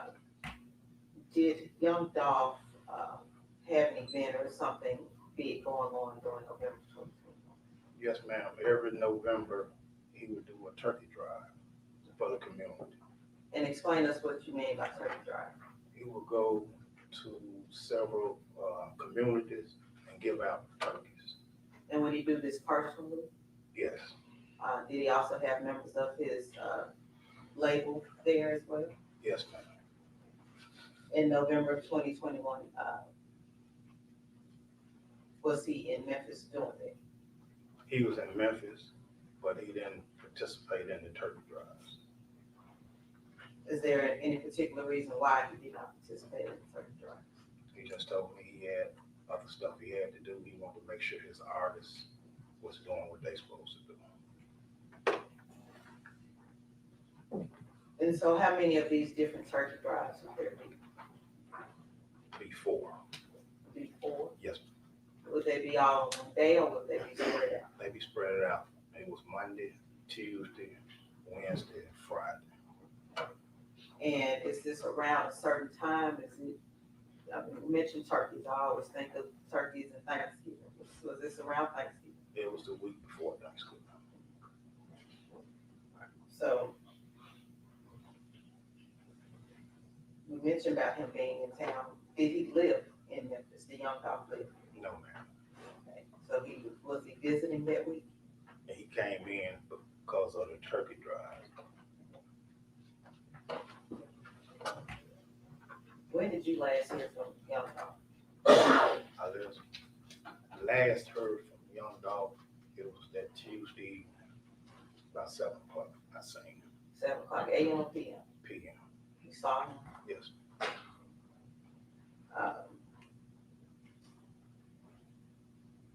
And did you learn did you hear from him after that? No, I didn't. What was the next that you heard of young Dolph? It was that Wednesday morning, about 11:30, And what did you hear? that he just got shot.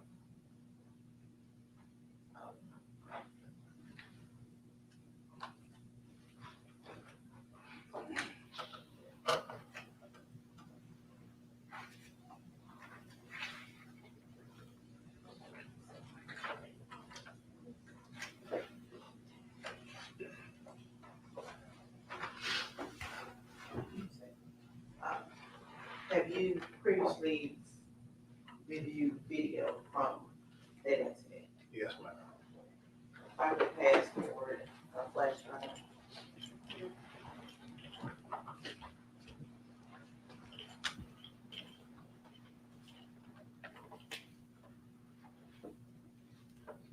Does it look familiar? Yes, ma'am. And what is that of? It's a flash drive with clips of video outside Makitas. Could you open it in an envelope and see if that is the flash drive you previously reviewed?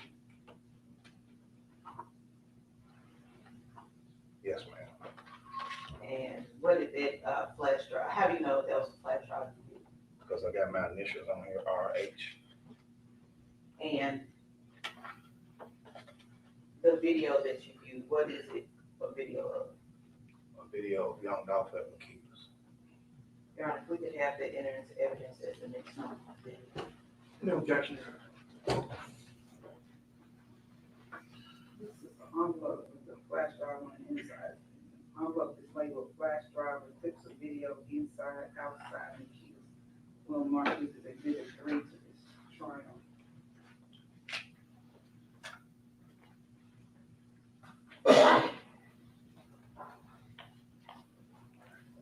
Permission to vote.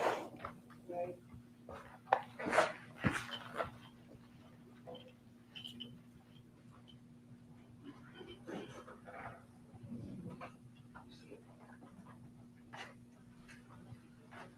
Yeah. Boo to the security guard, my nigga. Boo. It don't sound like you was working at all, brother. Don't sound like you was working at all. Smash the like button, y'all. Donate to the platform, gang.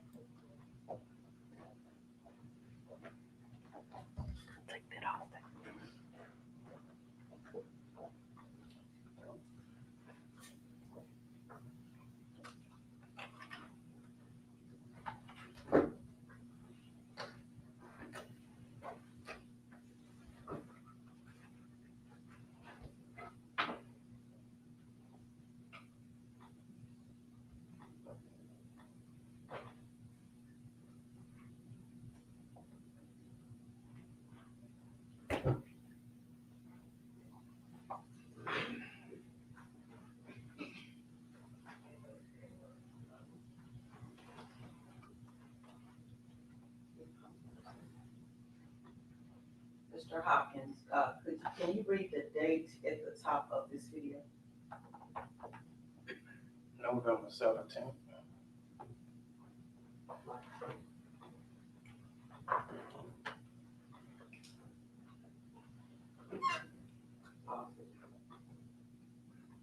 Do you recognize this vehicle that is coming into play?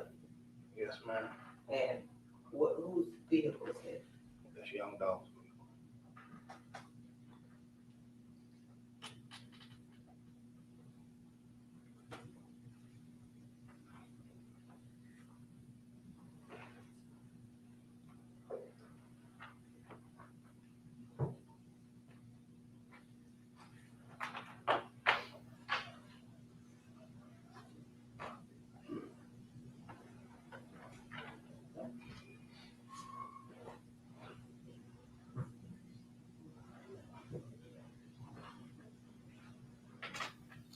We could pause the video right here. Mr. Hopkins, do you recognize the individual in the photo, the video right here? Yes, ma'am. And who is the person in the video? That's young Dolph.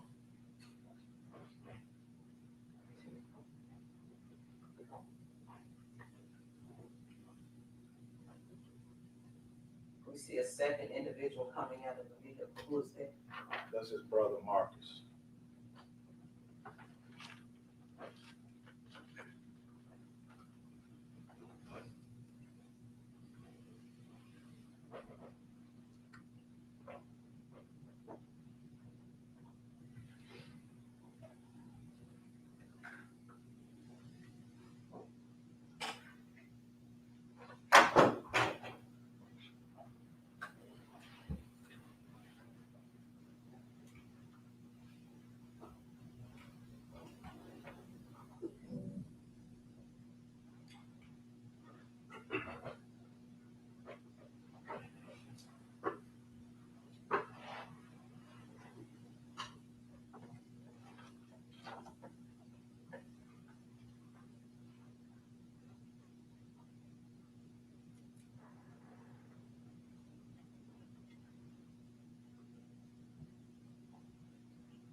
There is someone or something at the bottom left of the screen.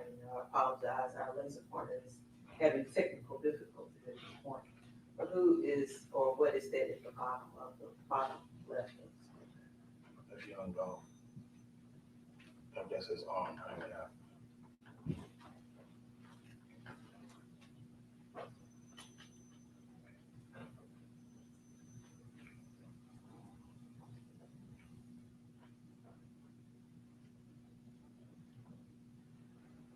This is who you're referring to. Yes, ma'am. And this is Marcus who you're referring to, is that correct? Yes, ma'am.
individual at the front counter. Who's that?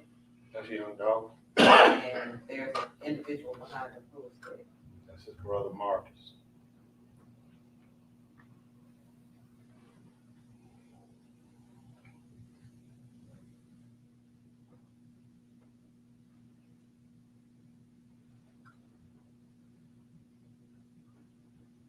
Say who you're referring to, young Dolph. LaShawn. Yes, ma'am.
And Mr. Hopkins, we've seen, the video on the inside and outside of the shop the day that Mr. Thornton was killed. Is that correct?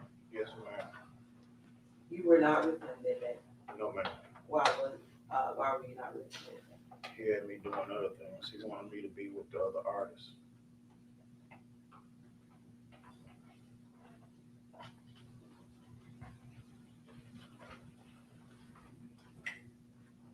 And did you go to the scene of the cookie shop that day?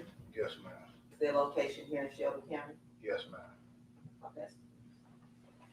You're crazy, bro.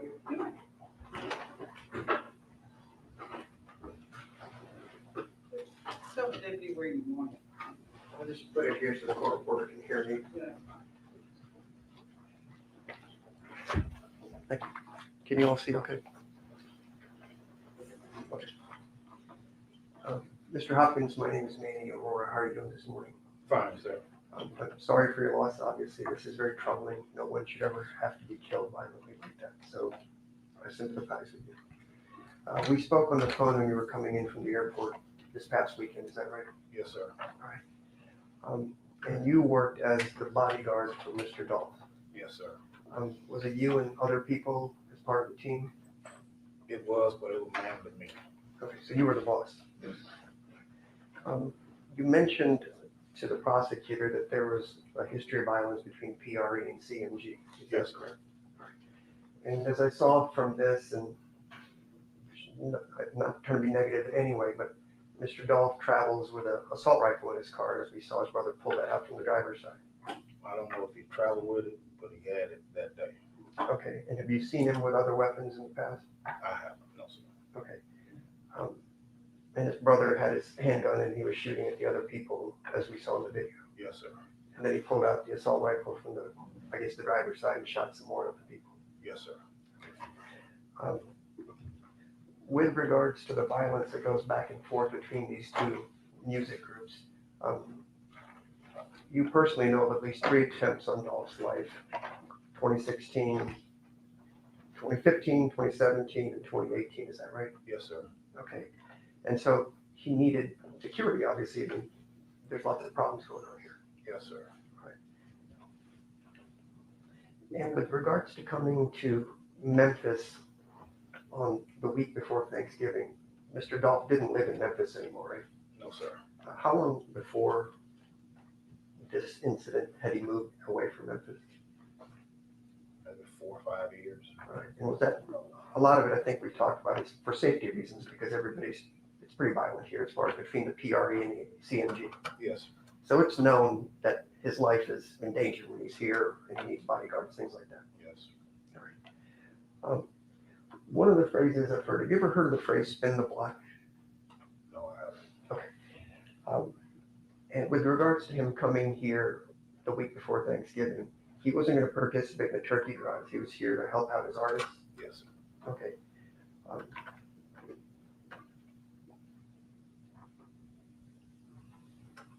Can I just have a moment here? I think that's all. Thank you, Mr. Hopkins. Yes. Any other redirect?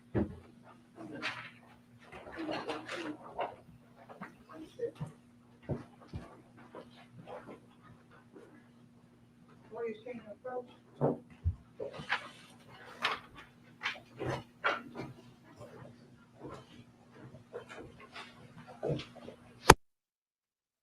Yeah, why was he on the stand, gang? You know what I mean? Why? I didn't see any need for the security guard to really be on the stand. I'm not gonna lie to y'all, man. Yeah. Salute to everybody building gang. Salute to everybody in the chat.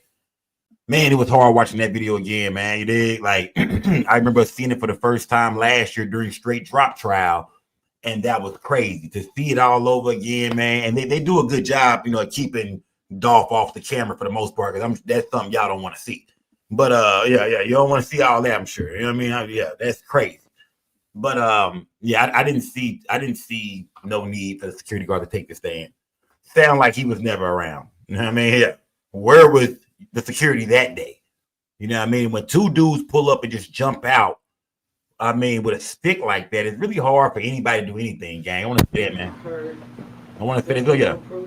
Y'all smash that like button, gang. To talk about this amongst yourselves, so go take a break, refresh yourself, and we'll be back in just a few minutes. Okay. Stand with recess. We're taking a break. Let's go. Recess. Let's go.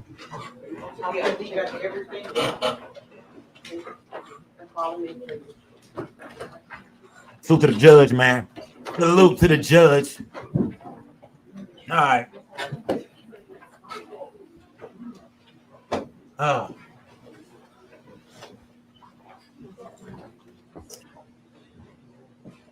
Yeah, salute to the judge, man. Y'all know that's my girl, man.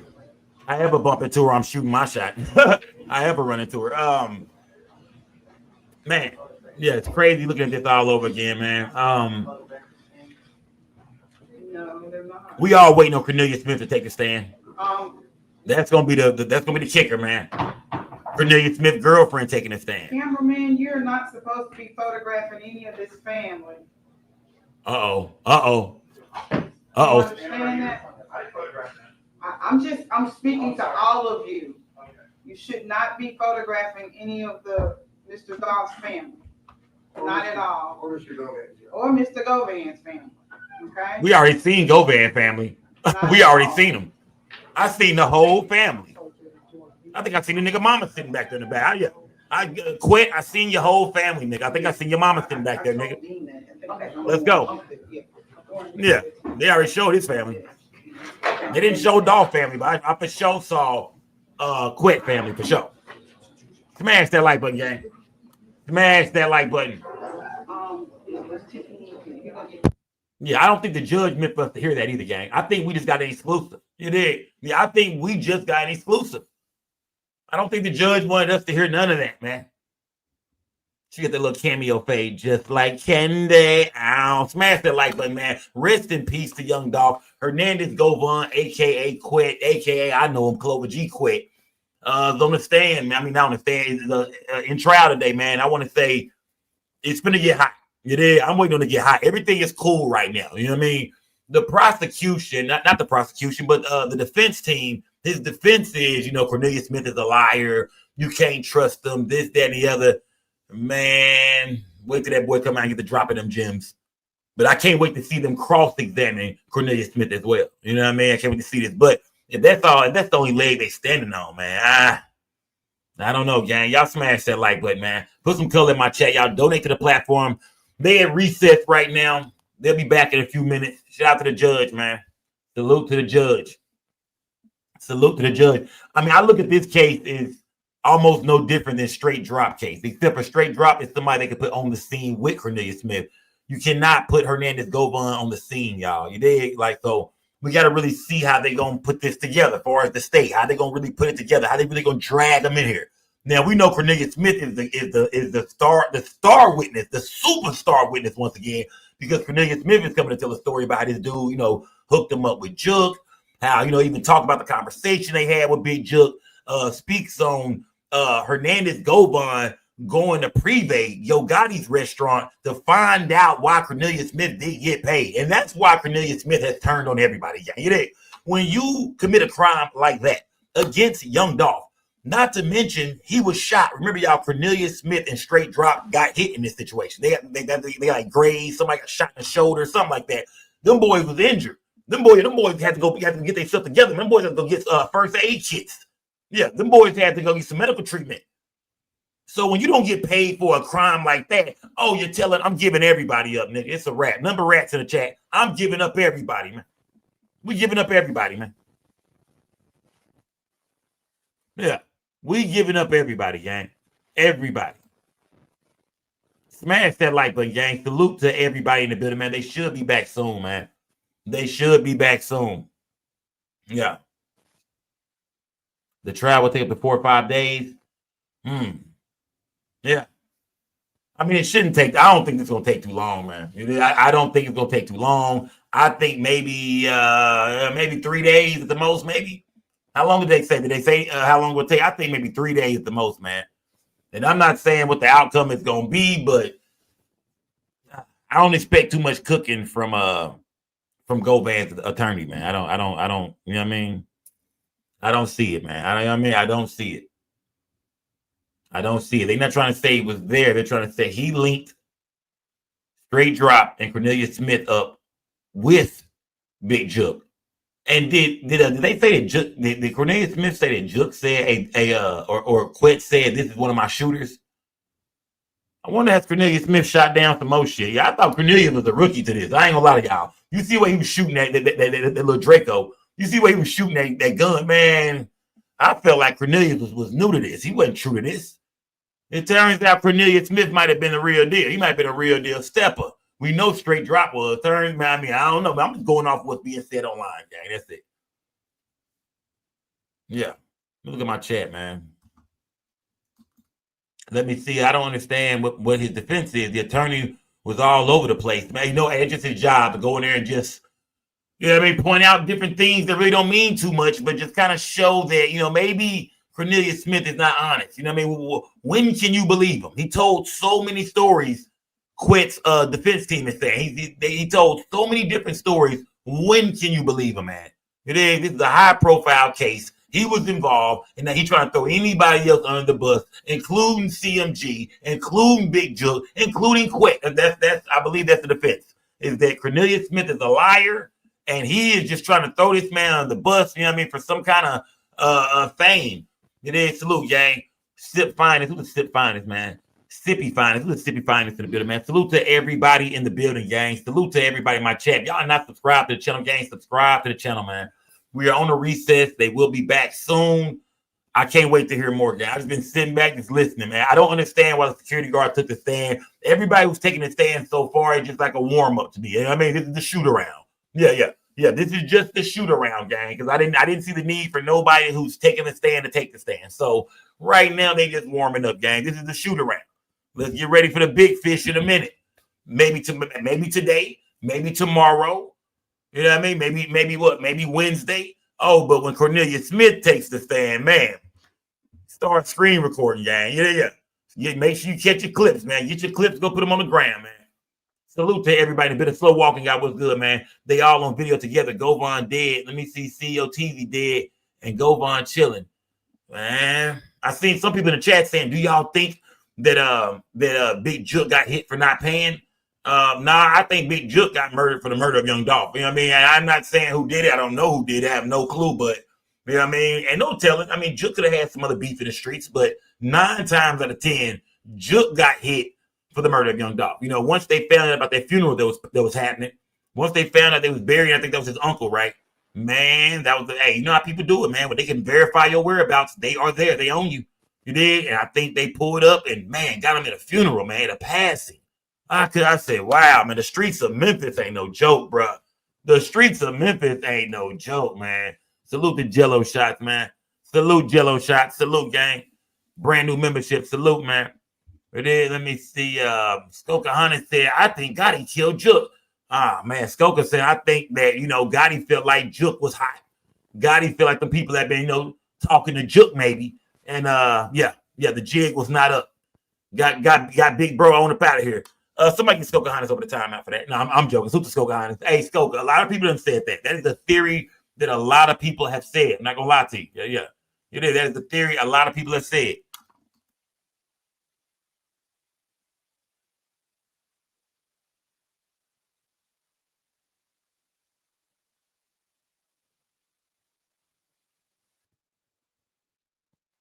Yeah.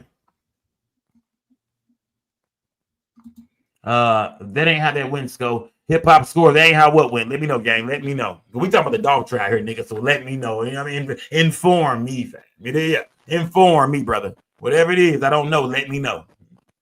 Yeah, whatever it is that I don't know, please let me know, brother. Because I think I know everything when it comes to this, man. I don't think there's one nigga in here that can even, you know what I mean? Don't even come my way with this story, gang. Let's go. Let's break it down, man. What we doing today? Let's go. Let's break it down. Anybody want to challenge me? Remember, I told y'all Cornelius Smith was taking the stand in this trial. Yeah, I'm pretty sure we all knew that. That wasn't no shocker. But I told y'all who the star witness would be and how this nigga situation would play out, similar to straight drop. I told y'all, man. Cornelius Smith was not paid, man. What they get a nigga like $200, $300? What was it they gave Cornelius Smith? What was in the mailbox, gang? Somebody talk to me in the chat right now. What was in the mailbox? How much money was supposed to be in the mailbox for Cornelius Smith? Because that brother was starving, man. That nigga was the brokest one out of everybody, man. Yeah, he taking the stand, man. Yes. That nigga was hungry. No damn, yeah, they didn't even pay this nigga the front end. Slow walking got 800 bones, man. $800, man. They ain't even a rent for the month, man. You can't pay no rent with 800, man. Well, you know what I mean? Well, some of you niggas can, because a lot of y'all here are living in the budget suites right now. Red roof in. It is in-town suites. Yeah. So maybe that might be y'all rent. Yeah. Smash that like button, yeah. Salute to everybody in the building, man. $800, man. $800, man. Remember, Cornelius Smith said it was his daughter's birthday the same day he hit Dolph, man. Woo! He needed to get some gifts for his daughter, man. That's what this whole thing was about for Cornelius. It was his daughter's birthday. That nigga didn't have no paper. He couldn't even go to Walmart. I mean, come on, your daughter's birthday, bro. How old was his daughter? Like 11, 10? You could have went to Walmart with $50, fam, and got that girl something. He said he had to do it, man. It was his baby birthday, man. He had to kill Dolph to get paid to buy his daughter something for her birthday. That nigga crazy. Yeah, that nigga crazy. Yeah. I did it for my baby girl. Don't say that. Don't you say that, bro. Don't say that. And he gonna understand and say it at the end of the day. They're gonna ask him, look, man, why were you know what I mean? Why did you do this, man? He gonna break it down. It was my daughter's birthday, man. Man, I needed something, man. Come on, don't use that, bro. Don't use that. Now I'm wondering. I want to. My whole thing is what's going on with Quet and Jook, man. That's what I want to know about, and that's what we're not going to learn today, man. We're not going to really learn too much about what took place between Quet and Jook because Quet is not going to say it, and Jook is dead and gone. So I want to know: did Quet get his money? Did Quet get his funds? Like, was Quet ever paid? Was Quet supposed to pay them niggas out of his own money? Remember, Cornelius Smith hit up Quet and wanted to know, nigga, where is the paper, bro?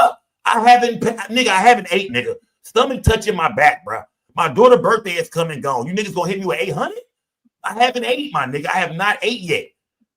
Quet said, don't even worry about it, kinfolk. Don't worry about it. I got you, my nigga. I'm gonna go up to Privé. I'm going to the restaurant and I'm gonna find Jook.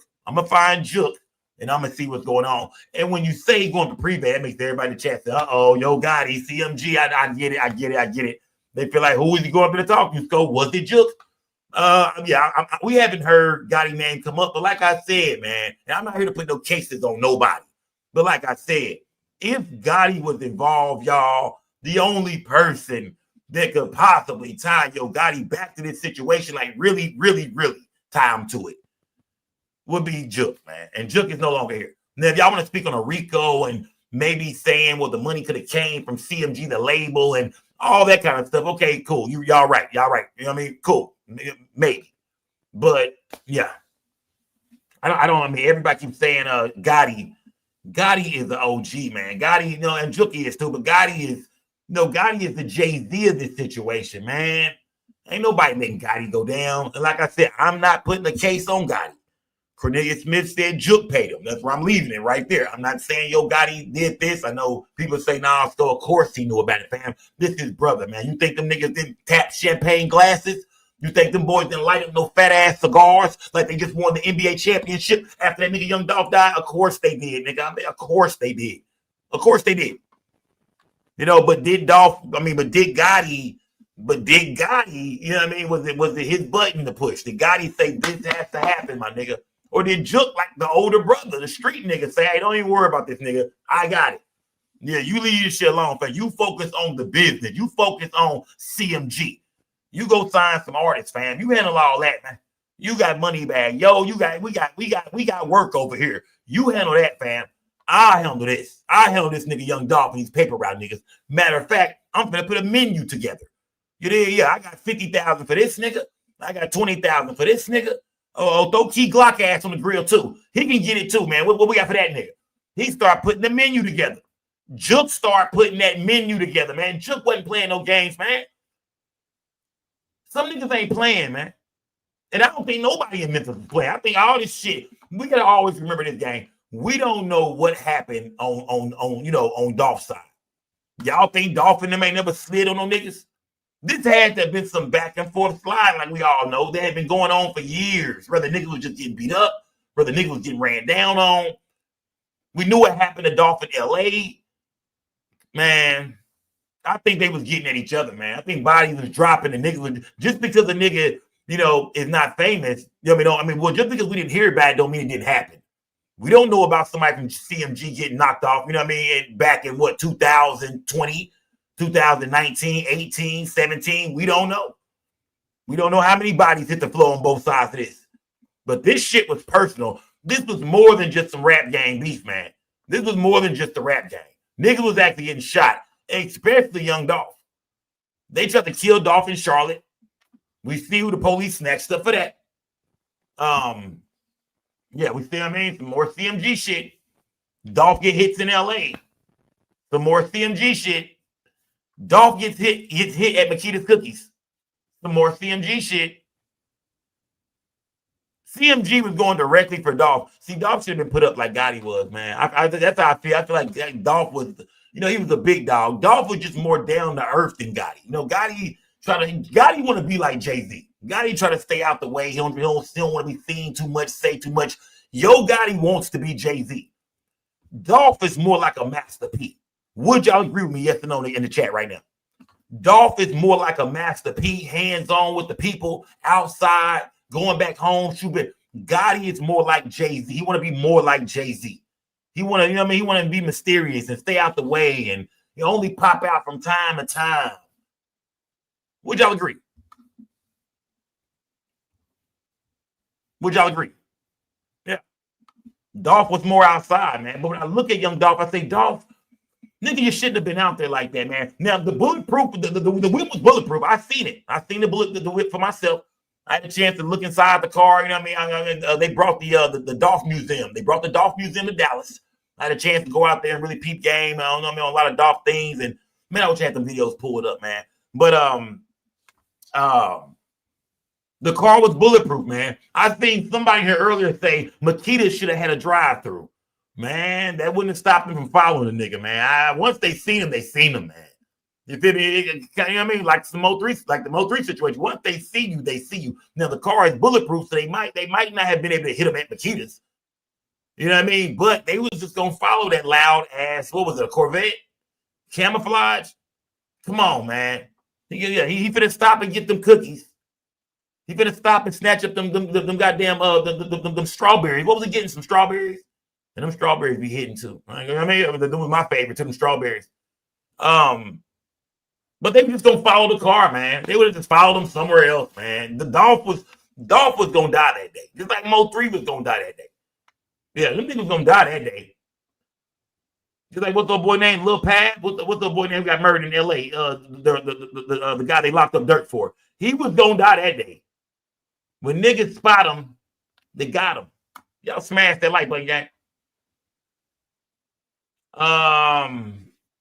Big Step said, ain't no real proof on Govan for real.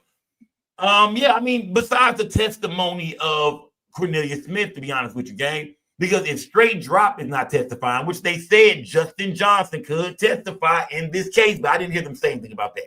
But I think Straight Drop going out like a G. He already in jail. I think he going out like a G, man.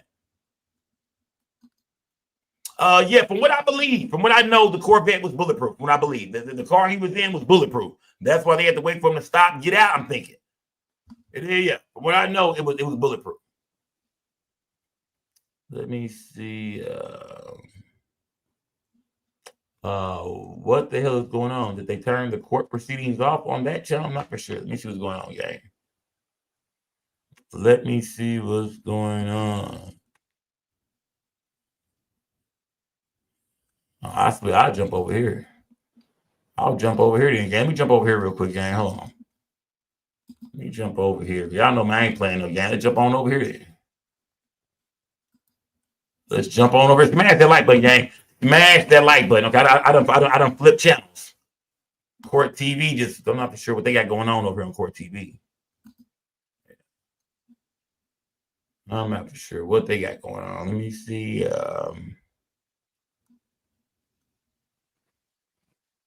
Let me see my back.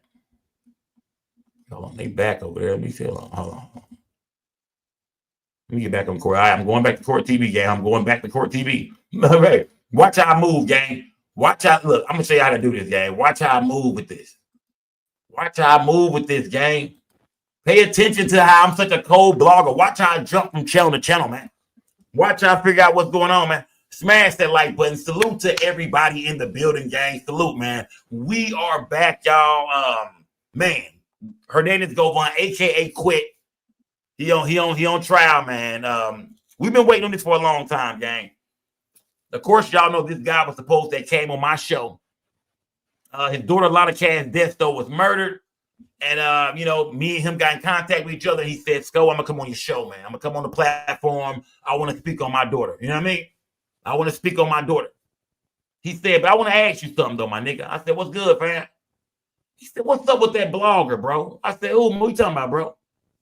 He said, that other nigga. What's that nigga name, man? The nigga, the Onan nigga. I said, oh, man, don't worry about that nigga, fam. Just a goofy, fam. I said, he be putting me in your face on thumbnails and shit, little flip. Ain't that some shit? They said, yeah, that's some shit, my nigga. Remember, this is before he's been arrested. He's like, yeah, that's some shit, fam. He's serious. I'm joking and shit. Like, yeah, man, I don't give a damn about that old man nigga. He just a goofy, fam. He threw all our family. He done put me in your face and flip face all on thumbnails and shit. This nigga's a real goofball. I'm laughing, blowing my gas and shit. Real goofball. That nigga was serious. He's like, okay, that's what he doing, huh? Yeah. Real story. Yeah, I'm giving y'all real game. J. Rose said, stop the cap. J. Rose, I put this on my soul, my nigga. And the thing about it is, J. Rose, if you watch my show, you know everything I'm telling you is true. I told y'all on the show before he got arrested for the Dolph murder that he was going to, Lana Cass Desto father will be on the platform. Come on, gang. I ain't got to lie about none of this. It's all documented, my nigga. Yeah, it's all documented. I can't lie about none of this, fam. Y'all watched it play out. These are episodes. I can't lie about this. I can't lie. This is all real, fam. I'm chopping it up with the nigga about it. This nigga not one time ever told me, hey, fam, yeah. Might not want to bring you on the show. Man, trust me, I wish anyone gave me a hint. Something. They coughed twice. No, I'm not. Yeah. Something, nigga. I had no clue, gang. Niggas don't call and tell no niggas that. I'm blogging at the time, man. Niggas ain't calling, giving no niggas no Memphis business like that. Hell no, he didn't tell me about that shit, nigga. Nothing. He wanted to come on my show and look like the father, the dad who lost his daughter. That's what the show was about, man. About a lot of Cass Desto, not him or Young Dolph. I wasn't going to bring up Young Dolph in his story at all. Maybe I would have. Smash that like button, gang. But I wasn't gonna say, did you kill the nigga? Nah, this time it's just a blogger saying that. I done chopped it up with everybody. Salute, gang, salute. Yeah. This is all real, man. Yeah. Sco, do you still consider Govan? I don't consider Govan my guy at all, bro. At the end of the day, he started running his mouth saying weird shit about niggas like me and Lil Flip and all that. Once niggas seen that you don't want him to do with that shit, oh, fam, that's your shit. I'm online breaking this shit down, nigga. You got me looking crazy out here. But yeah, nigga, you don't want no parts of that shit. Once niggas see that hey, nigga, nah, I'm good on all that. Nah, rest in peace, Dolph, my nigga. Nah. We too old for this shit, nigga. Yeah. Quit. We too old for this shit now. Yeah, niggas start talking down, talking lame, run into other bloggers. Did an interview with the goofy nigga Stan G. Stan G is the most dope fiend ass nigga I ever seen online. Oh man, nigga be everywhere talking that fake Macho Man Randy Savage voice on cheap ass chains stacked up. He ran to this nigga because I was no longer interested in doing the show no more. Nah, bro. He ran to this nigga. And what did he sit over there and do? Talk about how great a relationship he had with Little Flip in the Clover G. I thought, wow. I said, oh, wow, bro. Oh, man. Text Little Flip. You see this shit, nigga? You see this? Wow. Oh, wow, bro. Yeah. Really. Oh, wow. Yeah. So that's what I mean. Hey, like I said, this is some real deal blogging over here, fam. This is when I get the blogging, nigga, this is really the get, bro. This is really the get, man. You can't make this shit up, man. Yeah. Yeah. You can't make this shit up, man. You can't make this up. And these bloggers, man, the same bloggers dissing me. I'm gonna say this.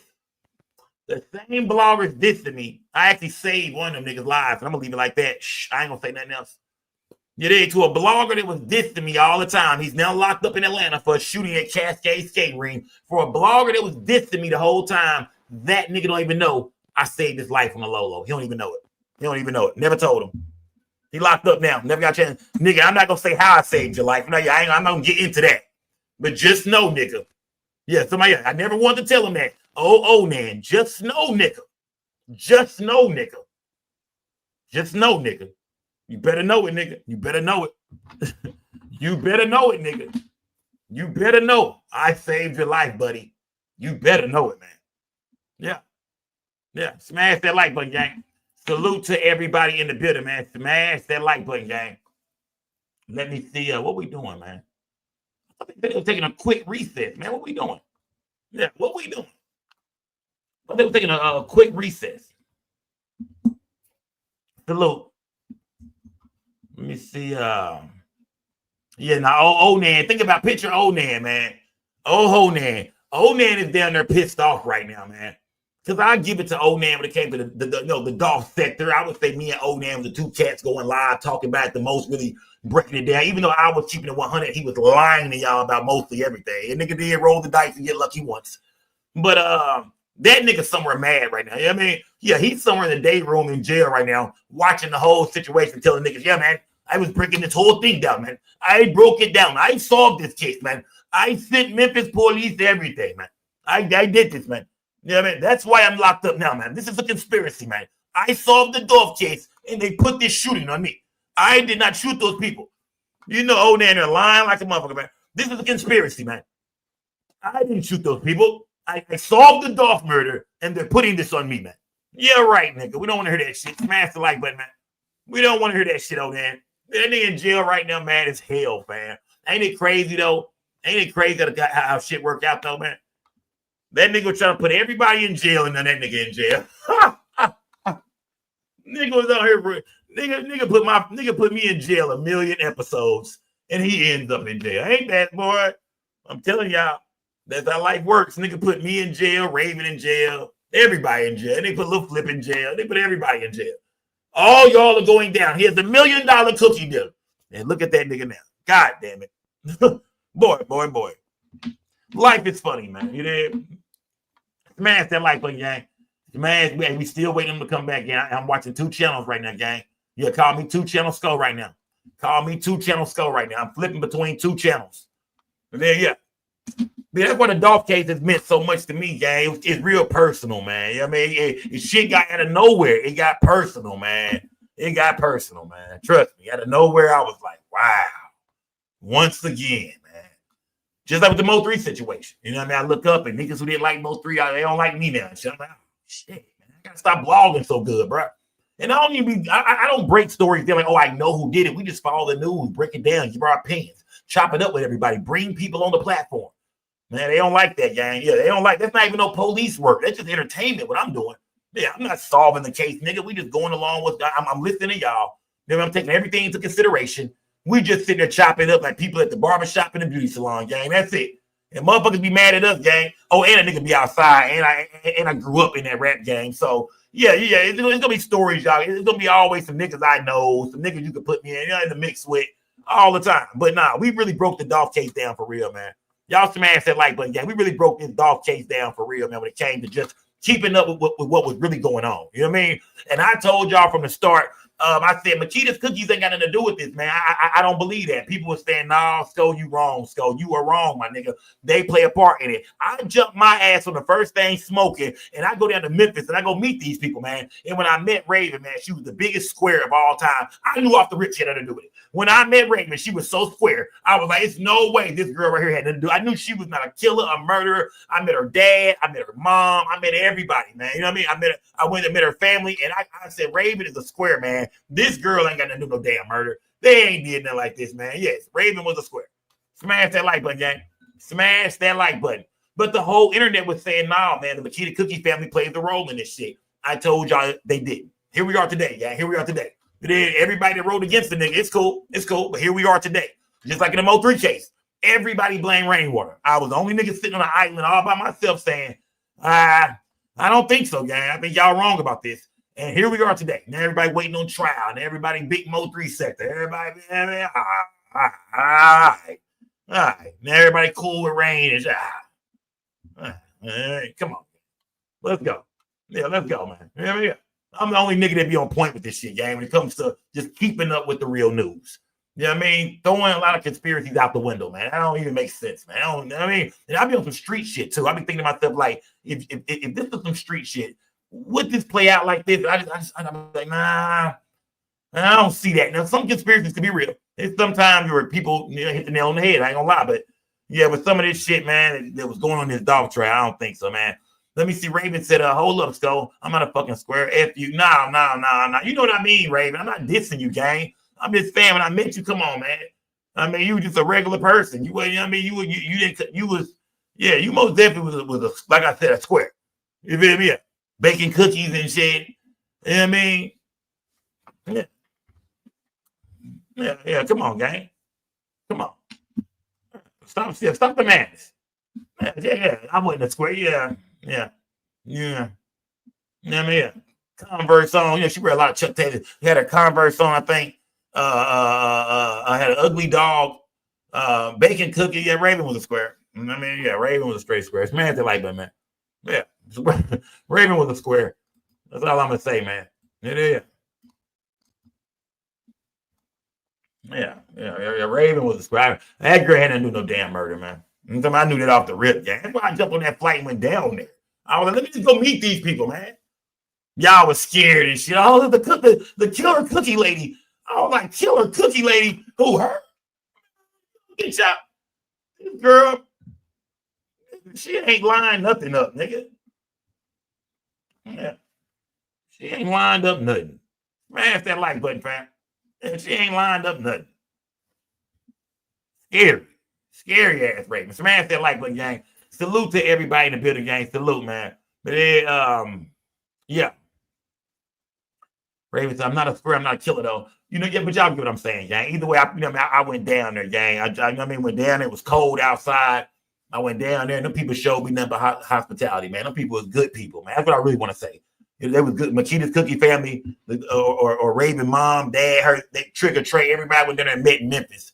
They was all good people, man. Good. I can tell that these people are good people, man. They long lived Dolph. I got a chance to go down there, y'all, and look at the, you know what I mean, where they had all the, they had put the memorial at Makita's Cookies, man, and Man, sat there and, you know what I mean? I showed up early in the morning, gang. You know what I mean? I went out there. And I mean, this is the day before I flew out, too. I went out there. Remember, y'all see the footage. I went out there by myself one more early in the morning. I went out there, lit that gas up. You know what I mean? Looked around Memphis. Yeah, you know what I mean? I was like, man, this shit is real, fam. You did? Yeah. All kind of niggas was seeing me and shit. That's that nigga Skull. That's Skull. Niggas was getting out the way and shit. Yeah, nigga, I'm here, nigga. I'm here. Yeah. Niggas knew I was in Memphis. Nigga, that's Skull, nigga. Hey, that's the nigga Skull. I think that's Skull, nigga. Niggas was getting out the way and shit. Yeah. Niggas knew I was in town. Yeah, niggas knew the hardest nigga was in the city. Trigger Trey, what's good, my guy? See the chat. Niggas knew I was in town. Trigger, go. Niggas get out the way. They like, Skull, cut the cap. Stop the cap, Skull. Stop the cap, Skull. Smash that like button, gang. Salute to everybody in the building, man. Yeah. Yeah, man. Salute to everybody in the building, man. I'm still working 2 channels, man. What kind of recess is this, man? Yeah, damn, it's a crazy recess. It's a crazy recess.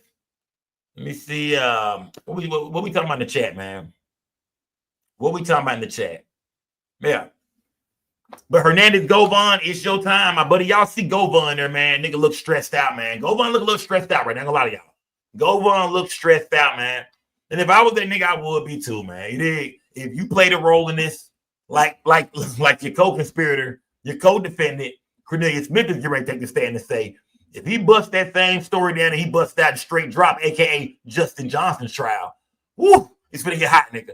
That nigga finna be over there sweating and shit, and they gonna need a couple paper towels and shit, nigga. God, bro, shit finna get hot up in there, fam. It's finna get hot up in there, bro. How much time do y'all think Govan is gonna get? Do y'all think they finna give Govan a life sentence like they gave straight drop? Talk to me in the chat, gang. This is y'all time. Hey, let me know. Do y'all believe Hernandez Govan, aka Quit? Do y'all think this dude is finna get, a life sentence? The way straight drop did. Talk to me, gang. What is his fate, gang? What is this nigga fate if he's found guilty? And of course, it depends on which charges. But what is this man's fate, y'all? How much time do y'all think a life piece? Y'all think he get life? Y'all think that he's gonna get life, man? We waiting on him to come back, gang. We just waiting. Skull, you think CM? Are you saying CMG is next? I'm not for sure, gang. It's everybody keeps speaking on it. If you meant CMG, or are you talking about Trap Boy Freddy's situation? I'm not for sure. Salute, gang. Let me see. Skull, you went to Orange Mound, South Memphis. Yeah, I actually been to Orange Mound actually back in the days, man. You did, yeah. Actually, me, Lil Flip, a bunch of cats. I want to quit. A lot of cats. I think it was some shows. I've been in Memphis a couple of times actually. That was my first time just going to Memphis on some blogger type shit, but on some rap shit with niggas pulling up, going to a venue. I've done that a couple of times. Smash that like button, gang. They gonna smack him with a 25, man. He better pray for a 25, fam. He better pray for a 25. Yeah. Will the Mo 3 trial be live stream? We praying to God it will be, bro. Now, if it won't be live stream, of course, I'll go up to the courthouse in a few days and listen in. But man, I want to be able to see it with y'all. We can't see it or hear it.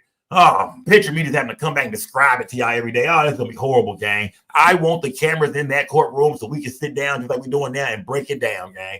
I need y'all to, if we can't see it, that's gonna be now I need y'all to see rainwater on the stand. We can't miss rainwater. We can't miss trap, but we can't miss this. I don't want to describe that. Y'all need to see this. So yeah, I pray to God that it will be on live stream, gang. Let me see. Salute to everybody in the chat too, man. Let me see. Mr. Clean Anthony said he might get 20. You think a dub? You think he looking at a dub? Okay. Let me see. Skull Rogan said the case is too big. They have to set an example. This is becoming too common. He needs a hefty sentence. Salute, gang. Salute. Yeah. Shout out to Mouthpiece, man. Salute to everybody in my chat, gang. We just waiting to return from recess. I'm guessing it's lunchtime, right? What time is it, man? What time is it? Lunchtime? If it's lunchtime, yeah, it's lunch, man. It's almost lunch. About noon. I got my lunch is already in there. My lunch is pre-packed. I got a pre-packed lunch already. Don't even worry about me, gang. You know what I mean? 2 ham and cheese sandwiches, a couple of fruit cups. I know how I get down. A little small bag of cookies. You know what I mean? Yeah. Couple of little mini juice. Matter of fact, hold on. Give me 1 second, yeah. Give me 1 second, yeah. Give me 1 second, man. Yeah, salute to everybody, but give me 1 second.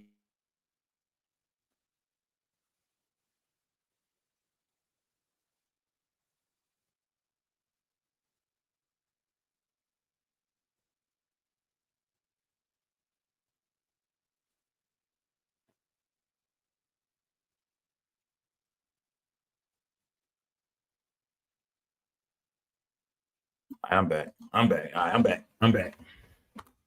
I'm back. I'm back.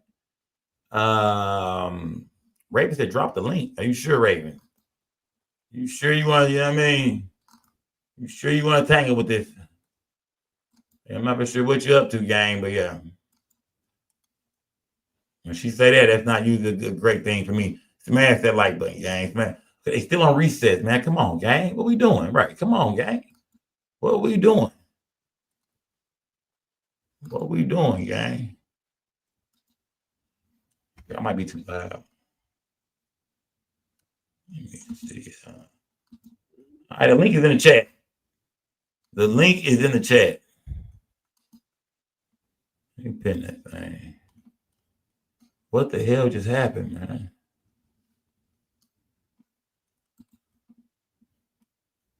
Did I pin the link? No, I didn't pin the link.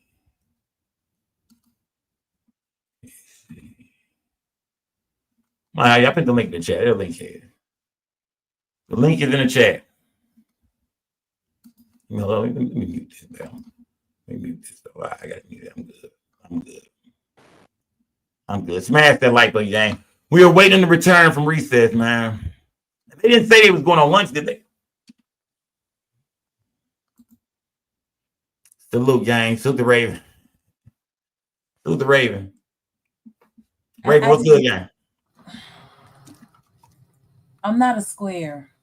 Hey, y'all, I got something lit up, y'all, but we at court today, y'all, so I'm trying to keep it easy, but I'm most definitely over at Chiefing, gang. I mean, y'all thought that camera was off. I wasn't over here, man. Y'all crazy, man. Smash all right, Raven. Put a light off in your background, bro. It's daylight outside. I don't care. I'm leaving my lights on. I don't care. I mean, let me see. Hold on. Who is hold on, Raven. Hold on, Raven. Hold on. Who is RC? RC. Let me see.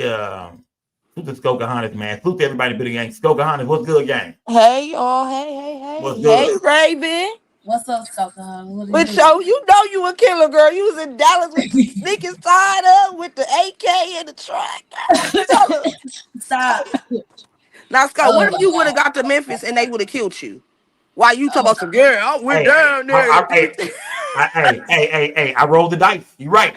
They could have been some killers. You're right, Skokahannes. That's what makes me a brave, a real nigga. That shows you what type of nigga I am. They could have got down there and killed me, tied me up, me up. They could have got me. Because if they was real killers, like, it I would have been out bad. Yeah, I was Zach TV. I was most definitely going to be the next Zach TV for sure. But I rolled the dice. Everything went cool. You know what I mean? Like I said, Raven was, you know what I mean? Cool girls. You know what I mean? Yeah. I'm not, yeah. You said I'm not a square, though. Salute to Makita's Cookies, man. I'm going to say that. Salute to Makita's Cookies, man. Salute to Makita's. Tell everybody I'm not a square. Yeah, we being serious right now. It's trial day, y'all. Get serious, man. Can't y'all see I'm being serious right now? We on Raven, break. Get serious. Everybody know you a square, Raven. Stop it. Let's get serious. So maybe bring Lady Beast up here. So somebody asked a question when it first started.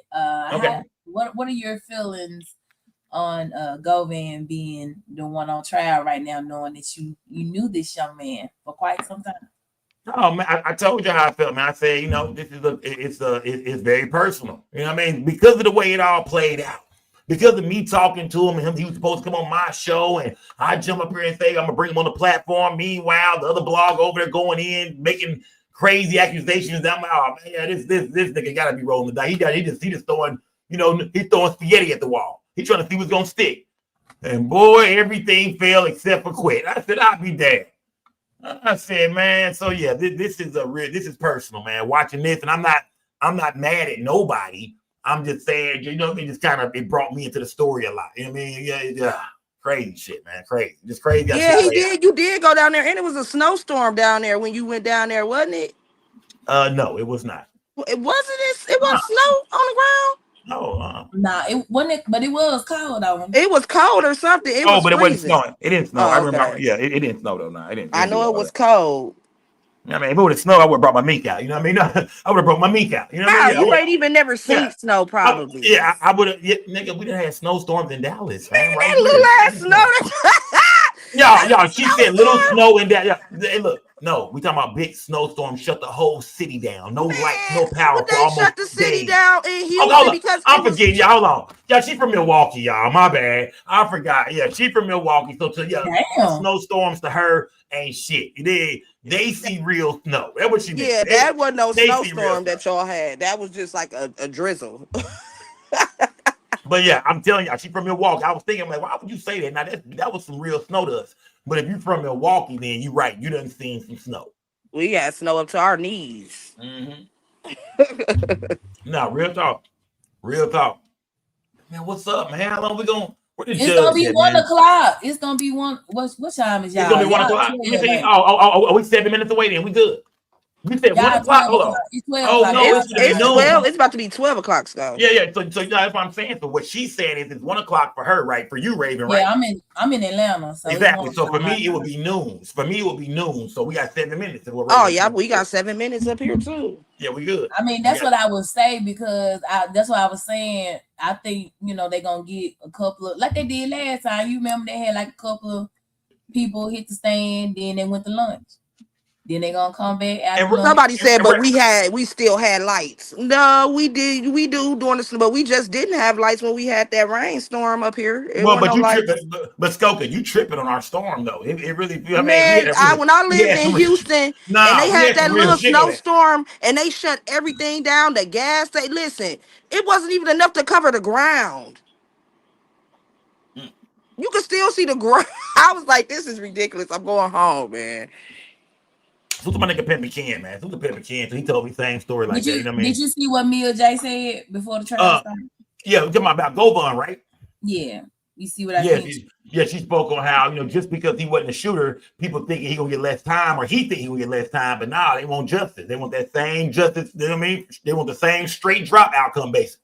Yeah, that's how they usually go. It's like if you go do a robbery with somebody, like if me and Raven go do a robbery and then Raven get killed during a robbery, I get charged for her dying. Exactly. Yeah. And if it's a robbery and I drive away, but she killed somebody in there, I get charged for that too. Yeah, and on top of that, if you had something to do with if it was a solicit hit, you know what I mean? If it was money on somebody's head and you sat in the room and orchestrated and introduced me to the other killers and the niggas who got the bag and told us how we gonna do this, and even after the murder, you went back and and niggas came and consulted you about the money and the payments, and you went to go check on payments, and you gave Cornelius Smith money for the car cover. Your ass is very much involved, and that's what's going on with Govan today. The nigga, from what they say, from what Cornelius Smith. This is all off the testimony of Cornelius Smith. That's why he's the biggest person, the biggest star witness that can put on the stand. This is all of his testimony. And he's saying that Govan put this shit together. Juk is the mastermind, but Govan is the underboss. That's the best way to say it. Govan and that's why I feel like Gotti got Juk out the way, because I feel like if Gotti really had hands on with this, it wouldn't have been so sloppy. It wouldn't have been so sloppy. So it was like, I feel the reason why I feel like Gotti did it, because it's like Juk messed up. Like you got these little young dumb people to do this shit, and now they didn't got caught. Now they singing. And I don't understand why y'all wouldn't pay the crackhead first. Y'all always supposed to pay the crackhead first, because that's who's gonna tell. But Skoka Hunters, the thing about it is that Cornelius Smith, if you pay attention, he the only nigga that folded. Everybody else stood 10 toes. He's the crackhead. That's what I'm saying. Y'all supposed to pay the hype first. And he didn't get, and they gave him $800, man. How much were they supposed to have got, Ray? Remind me. How much? What was the total of money that Cornelius Smith was expected to be paid? Him and Straight Drop. Did we ever find it out? 40, right? It was what? He said 40,000 a piece. Yeah, it was $100. They said it was 100 G's, right? 100K, and then Govan was supposed to get 10K from each shooter for, I guess, nominating them to be the shooter. So they probably end up with 40K. Picture you thinking you finna get 40,000, because I'm gonna tell y'all right now, 40,000 can change your life. You hear me? 40,000 can change your life with the right investments, putting some of that shit up, making the right moves. 40K can change your life, man, if you're smart. So think about being Cornelius Smith. Your daughter got a birthday coming up. Remember, he murdered Dolph on his daughter's birthday, on his own daughter's birthday. He thinking he finna show out. That nigga thought life was gonna be good by catching this body of this famous, important nigga. Ain't no way, fam. This wasn't no regular hit. We talking about a nigga in a bulletproof car. A nigga got an entourage. A nigga who, when we kill him, this shit is gonna be everywhere, all over the goddamn news worldwide. Nah, yeah, that 40 don't fit. Fuck that, nigga. Hell no, nigga. Count me out, goddamn. Yeah, count me out, nigga. I'm good, fam. That lick sound too hot, my nigga. Too hot. But Cornelius Smith went forward, and At the end of the day, for all y'all in the chat that say, oh, he didn't do that to his brother, he wouldn't do that. You don't know what a motherfucker do when your empire is at stake. When you work from the bottom to build some shit to the top, and it's just that one dumb motherfucker who gonna bring it all down. Y'all keep, oh, he like Hove and this. Nobody's bigger than the program. Skoka, what movie is that, Skoka? What movie is that? Please tell me, what movie is that? Which movie? The movie you describing right now. Yeah, I mean, New Jack City. There we go, goddamn it. There we go. And my brother's keeper. And what he do? Iced the shit out of his brother. Got his brother right the fuck up out of there. Iced him. They iced him. And my brother's keeper. Yes, I am. Because we all know it's always that one family member. That's why they always say everybody can't go. Because when you work so hard and you get to the top, you don't have room to make these type, like they named CMG, just nobody in their name should even ever been mentioned. That's how clean this shit should have been. Hove would never. Hove would never. Oh, I think we might be back. I think we're coming back. I'm not for sure, gang. We're coming back, I think. But remember, nobody is bigger than the program. And when you think you're bigger than the program will always show you. Salute, gang. Salute, y'all. Y'all drop that gang. Salute to Skoka. Salute to Raven and Skoka, man. Shout out to my mods, man. Salute to the mods. Let me check my other channel real quick too. Okay, so that is this channel is live. Let me see. Hold on. There we go. All right, we back, gang. Salute, gang. Y'all smash that like button, gang. We are back. Don't be afraid to get lunch, y'all. Stay tuned in. If you're getting lunch right now, stay tuned in. Let everybody know we live over here, gang. Tell everybody to come over here. If they watching Court TV or any other channel, they need to be over here. Salute to everybody in the video. Y'all put some color in my chat. Y'all donate to the platform. Let's go.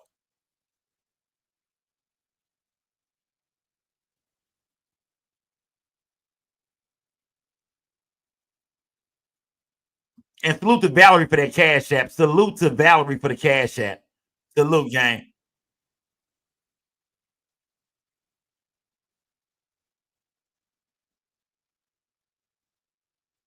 Shout out to E-League too. I hope I'm saying your name right. Shout out to Mr. Ruffin. Salute to my guy, Mr. Ruffin. I'm gonna call you David Ruffin, fam. Salute you for the cash app, gang. Salute, gang.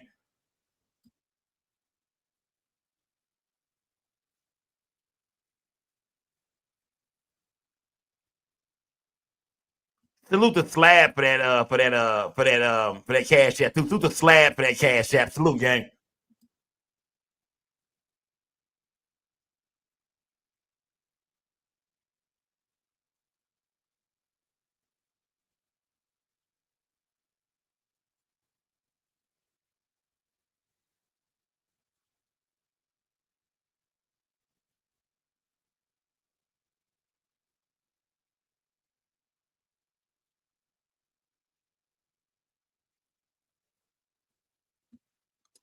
We're just waiting. We're just waiting. Shout out to Shona. My guy, Mr. Ricky. Salute to Mr. Ricky for that cash app, man. Salute to Mr. Ricky for that cash app. Salute to my guy, Shona, man. Y'all turn me a gang. Salute to everybody donating to the platform. Shout out to everybody in the chat. Salute to everybody just been tuned in, period, man. I'm talking about from day one. Shout out to everybody that came in a little late. Shout out to the ones just now coming in. Shout out to the Cash App gang too, man. Salute to everybody hitting the Cash App gang. Salute. All right, we back. There my baby go. Y'all know I got a crush on the judge. Y'all know I got a crush on the judge. Ooh, look at my baby. Man, she's sexy. Smash that like button, man. Don't let me run into her. don't let me. Smash the like button, man. I'm gone. Let's go, gang. Let's lock in, man. Who will take the stand next, gang? Who will they put on the stand next?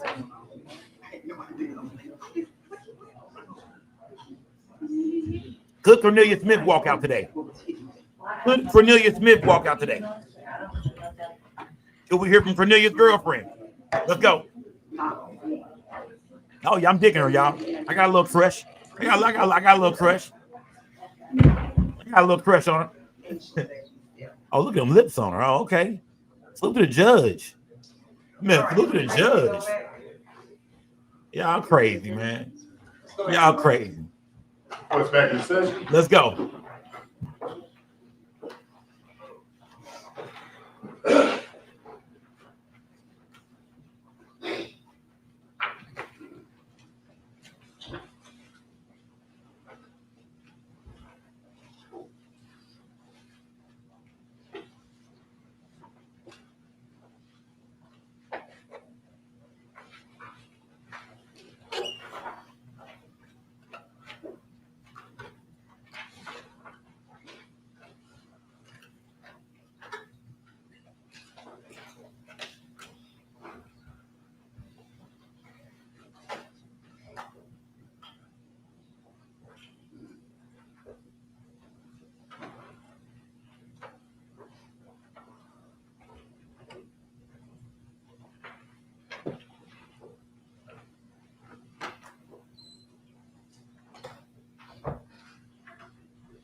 Uh-oh.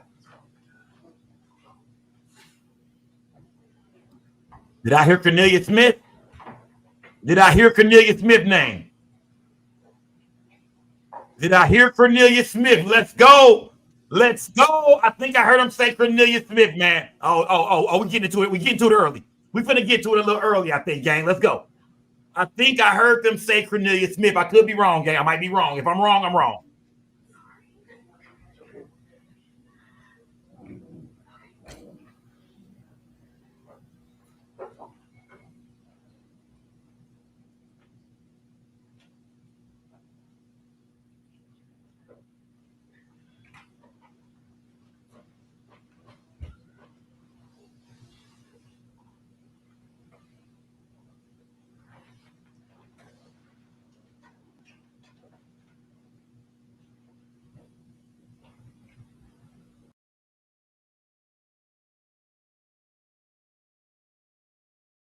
Cornelius Smith.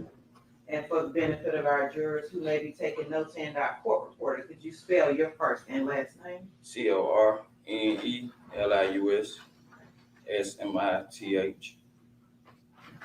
And if it's okay, can I call you Cornelius? Yes, ma'am. All right, Cornelius. You know an individual by the name of Hernandez Govan? Yes, ma'am. Do you see that individual in the courtroom? Yes, ma'am. Could you point to that individual and describe what he or she was wearing? Man, right here with the white shirt on, black tie, bald head. And I'd ask that the record reflect that the witness has identified the defendant. Record so reflects that the witness has identified the defendant. And how long have you known Mr. Govan? I met him in 21, and like mid-21, something like that. Mid-21, so. Like in the middle of 21. When you met him, under what circumstances were you meeting him? I met him through an individual named Bobby, buy pills at the time. I was just buying pills from him. And would that be Bobby Carter? Yes, ma'am. And you were buying pills from Mr. Govan? Yes, ma'am. And what kind of pills were you buying from Mr. Govan? Ecstasy and sometimes Percocet pills, oxycodone. Would you say, why were you buying pills from him? Because I popped pills. I was popping pills at the time. Okay. That was my drug pills. Did you have a particular reason why you were popping pills? I had a lot of stress going on or whatever. And it was on and off thing anyway, but then I was just back on. Was there a particular incident that caused you to start? I had lost my son in 2020, March of 2020, and I just went back on. You've been on them before, Yes, ma'am, I have been on them before. and he at some point stopped. Stop. And after your son, Got killed after stop. and that's, through that course, you've got to know Mr. Govan. Yes, ma'am. Where would you meet Mr. Govan? At first, Bobby started going to get the pills from him, and then, one particular day, Bobby didn't want to go, so, I went and got something from him myself. Okay, and where was that at? At his home, on Bradley Street, I believe. It was at home. How did you know this where he was? Because I used to be right across the street at Bobby's house, you know what I'm saying, from his house.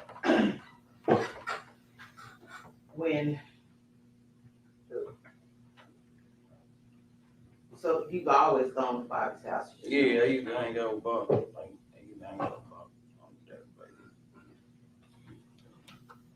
So let's go back to mid-summer or so, however you say it, of 2021, when you first came into contact with Mr. Govan. At what point did the situation change from you, or did it change from you buying pills from him to something else? I guess after a couple runs of going to buy pills on my own from him, he started asking me, I want to make some money. You knew ways I get some money. I'm like, yeah. Did you want some money? Yeah, because sometimes I go to him and ask, can I get a couple pills on credit? So, that was when you want to make some money? I'm like, yeah. And why did you need money? Were you working at the time? Yeah, nah, not really. I wasn't just working like that. I couldn't just keep a job with a pill habit like that. I ain't gonna lie. Okay. So you wanted money. What did you want money for? A lot of different reasons. Make sure my children were straight, pop me a couple pills, make sure I was good. A lot of different reasons. How many children did you have at the time? I had 5.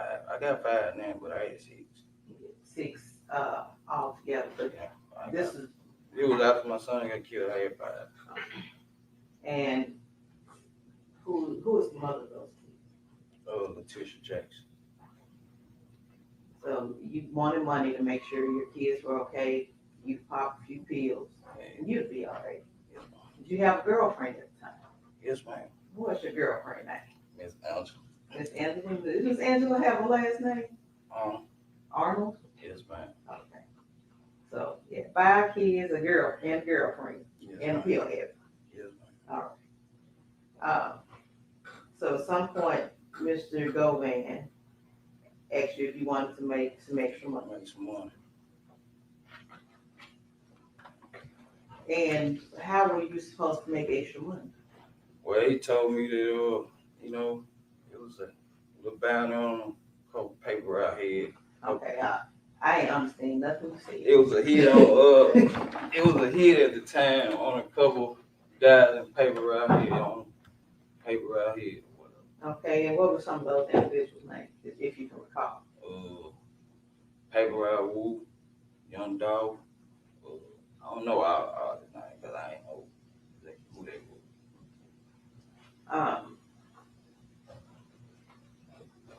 At what point did he mention the actual bounties, as you say? One night leaving getting some pills, he mentioned the prices on, who had 50 on his head. Young Dolph had 100 on his head. Somebody had 5 on their head, 10 on their head. He mentioned the prices too. So it was almost like a catalog. This Yeah, person costs this much. Yeah, This he person was telling costs us this much. who had money on their head, who had the most money on their head, And who had Young the Dolph most? had the most money on his head. And he had 100,000. 100,000 on his head. And when you say his head, I mean, if you kill Young Dolph, you get $100,000.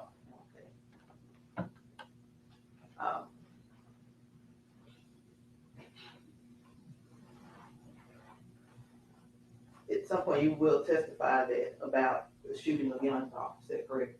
Yes, ma'am. Prior to that, were you involved in any other shootings? Well, one day, Mr. Govan had provided me with a gun, and he told us that Paper Route Rue was at home one day. So as we approach the house, with me, Bobby, Justin, and another guy, I don't know the other guy's name. Bobby dropped me off. I get out walking on foot. Paper Rahul coming out the house, and he had his gun in his hand at the time. And I was walking up the street, and me and him had a shootout or whatever. And the gun he provided me had jammed up, so I had to duck and Bob and weed, and Bobby had got to me. We got in the car and went back to his house and reported what had happened to him. And he was glad I ain't get killed that day right there. But Bobby was like, he wasn't messing with this stuff because he was believing what Justin them told him about. We messed it up or whatever, and we didn't have our masks on and all this. So Bobby felt that. Was paper out that you're aware of prior to the incident where you were involved? Nah, I don't know nothing else about no incident with paper out. Just this shootout that I had with him, that's all I know about it. And he was saying that he was going. Who was he? Mr. Govan was saying he was going. Let me stop you. Did you call him Mr. Govan? Nah, I called him Quick. Him Quick. That's what I knew. That was your nickname. Yeah, Quick. Would you feel more comfortable calling him Quick? Yeah, I called him Quick. Okay. Quick was saying that he was gonna he would pay by mama or whatever to find out what they be about, play up on the other, find out who and them be is, so we could reach out and touch them, find out where they is. Was it just he was gonna see where Wu was, or was there other paper route? Any one of them, Wu or anybody in paper route, he was gonna make sure that he could play because mama liked him, so he was gonna try to play that father figure and find out where they is and make sure we can reach out and touch them. So from when you met him in midsummer, the shooting with Paper Route Wu, how far from when you met him to when that shooting was?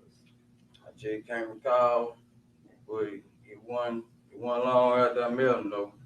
Was it a couple of days, couple of weeks? I say a couple of weeks, probably about a month and a half or so. I can't be specific about it. I ain't gonna lie like that.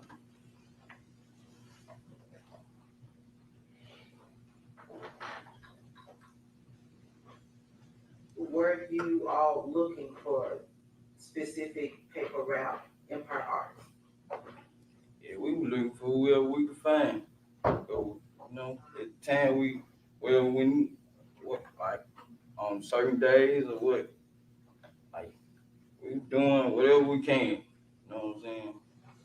In regards to the bounty, were there other conversations about the bounty?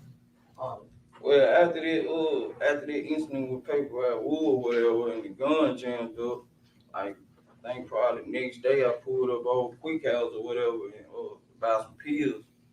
And when I pulled up, it was a truck sitting in front of his house or whatever. Okay, what kind of truck? I can't remember. I ain't gonna lie. Like an SUV truck or F-150 truck? Like an SUV truck. Okay. But I pulled up and I got out and when he said he was sitting up there with Juke. And he was like, here go a little C right here. Here go C right here. So Juke was like, hold up, man. We ain't doing no talking around these phones, take these phones outside. Who said that? Juke. Before we got to talking.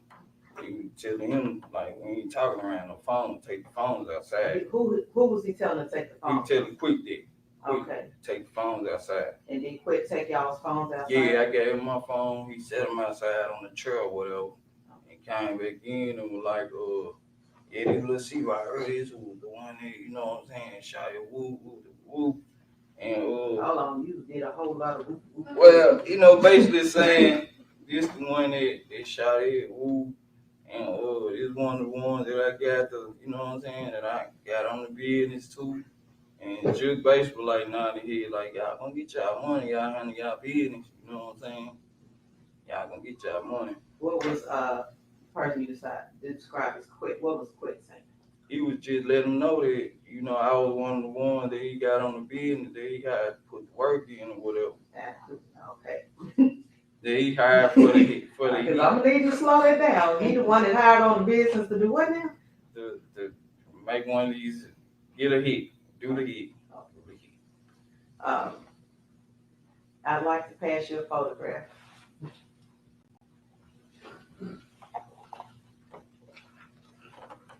Do you recognize the person in that photograph? It is Quick and Big Juke. Okay. Your Honor, if we could have that photograph entered into evidence as the next number to see. No objection.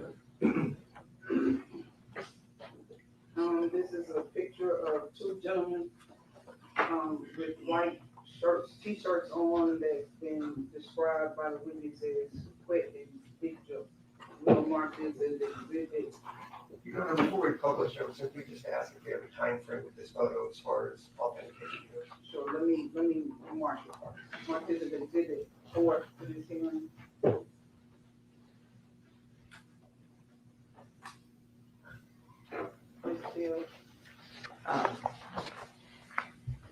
Do you know when that photo was taken? Nah, I don't know nothing about this photo. I don't know when it was taken. That photo simply identifies the people you described Yeah. as Quick Quet and Juke. Juke, yeah, man. In objection to permission to publish. Yes.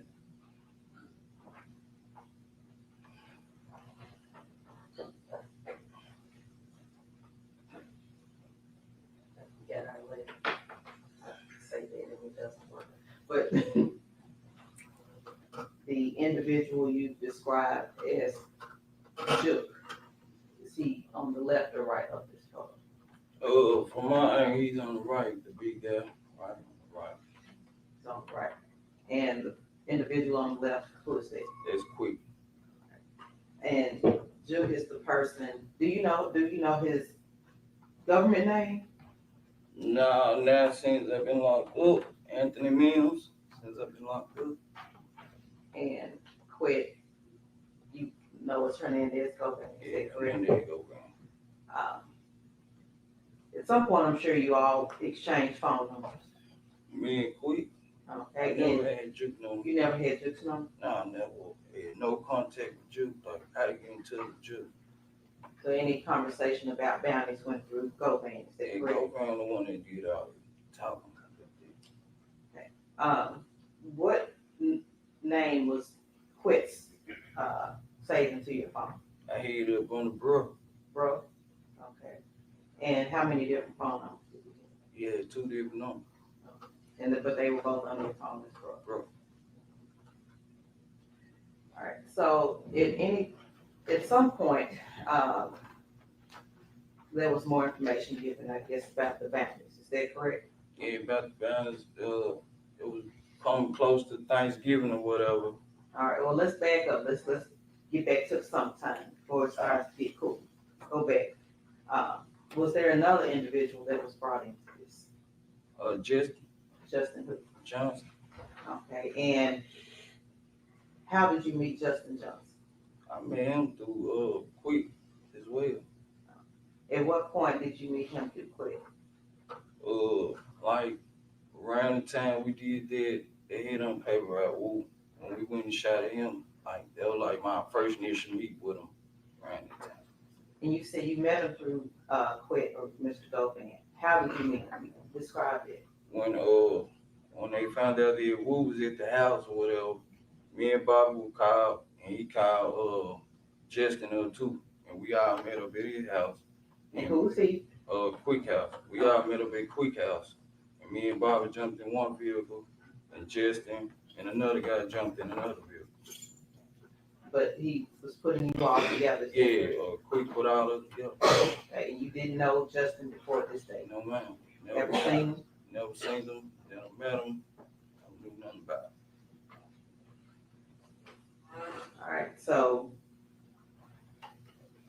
some point we'll get to November, but what was your interaction with Justin over the course from when you met him? After we did that and the gun jammed over paper out Woo, Justin then went back and told Quick that me and Bobby so-called messed it up or whatever. So, Quick was like, y'all had y'all masks on. Justin them told him we ain't have our masks on. I ain't have my mask. Govan knew that this was going on and he asked Right, you to have a he the mask. one gave me the gun to go out there.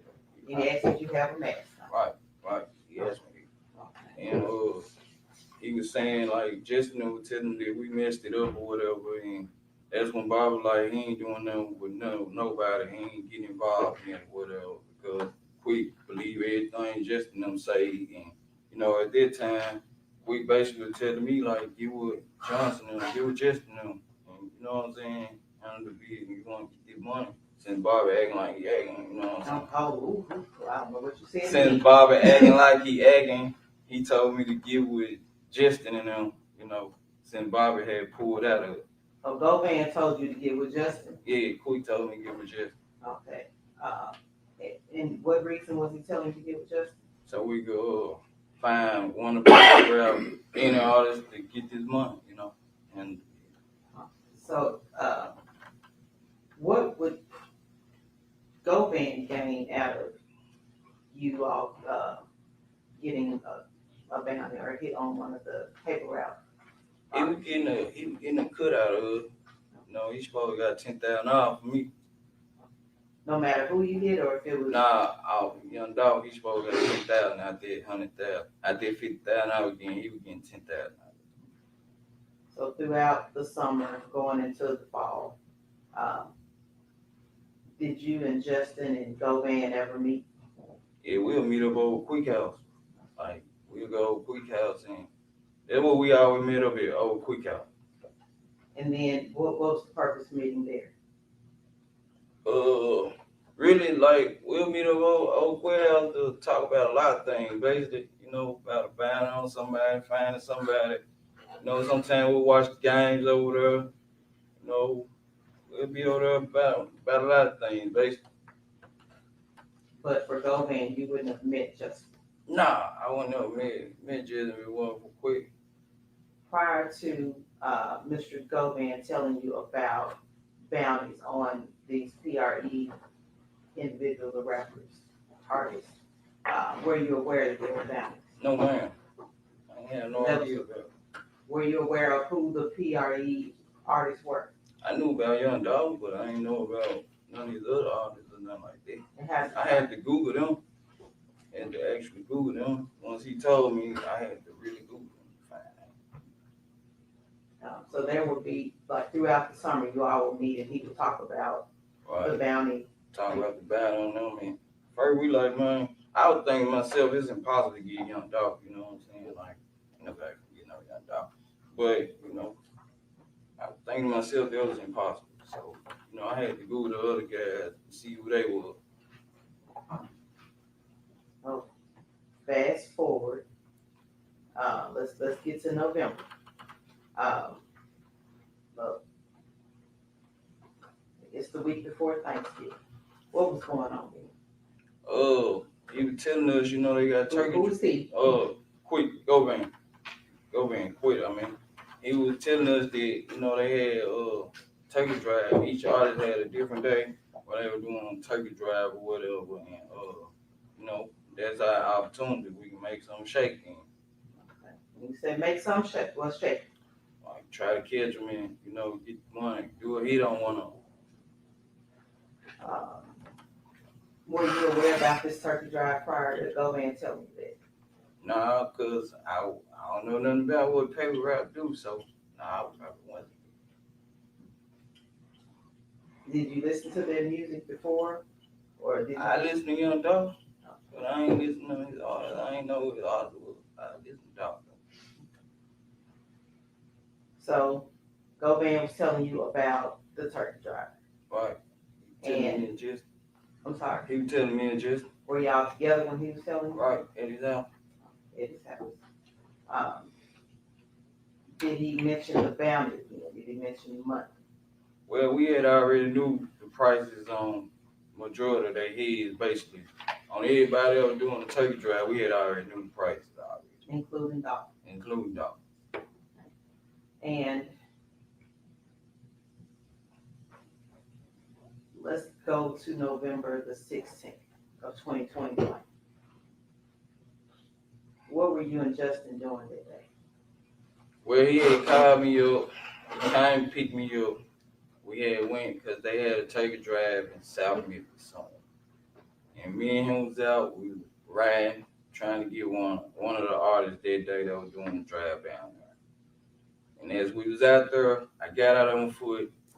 And there was a lot of folks out there standing with guns with us. Justin was in the car.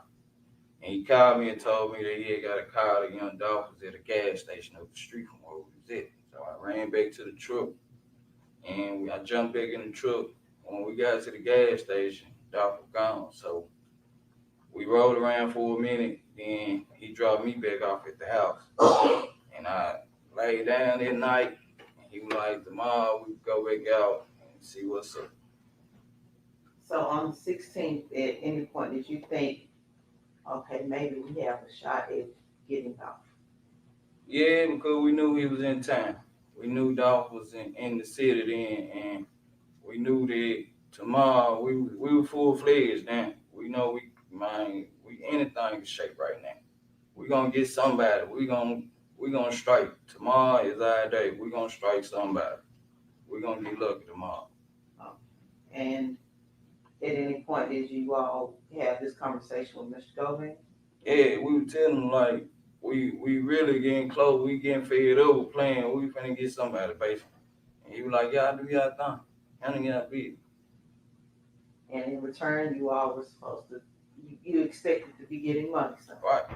Because that's what he promised you. All right. So let me ask you also, is one of those, Justin, what did he do for a living? He was a rapper. At any point, did you all participate in a music video or anything? Yeah, I was called by Mr. Govan to be in the video because I don't know Justin. So I was in the video, but I didn't want to be in it, so I put a mask on my face. And when was this video shot? Like in summertime of 21. I can't tell you the exact date, exact month, not like that, But it was prior to, was that after it the was hit after, on it was after that one. Yeah, it was after the but prior to Dolph. Dolph, right. Okay. We have a photograph that is for you, previously been shown to the defense counsel. Do you recognize the contents of that photograph? Yes, ma'am. And what is that photograph? It's the photograph of us in front of the house where y'all found the car shooting a rap video. And who's all in that video? Justin, I don't know the other two guys. Hernandez Govan. I'm standing right behind Hernandez Govan with a mask on my face. Yana, if we could have that photograph and then it's evidence as the next number.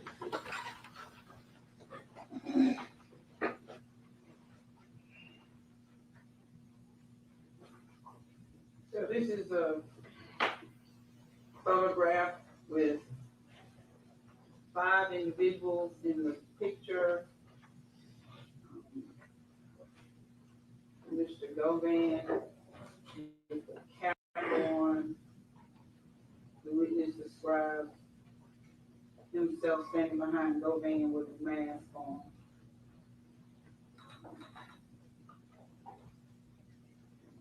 Individual with a red cap on. Is this Justin Johnson? Yes, ma'am. Justin Johnson in the picture with the baseball cap on, holding a stack of money. We'll mark this as exhibit 5 to this man. We just asked when that supposedly was. I think you made He's it. already said he did. So he doesn't know this one? Hold on. Let's mark this and then you can ask your questions before.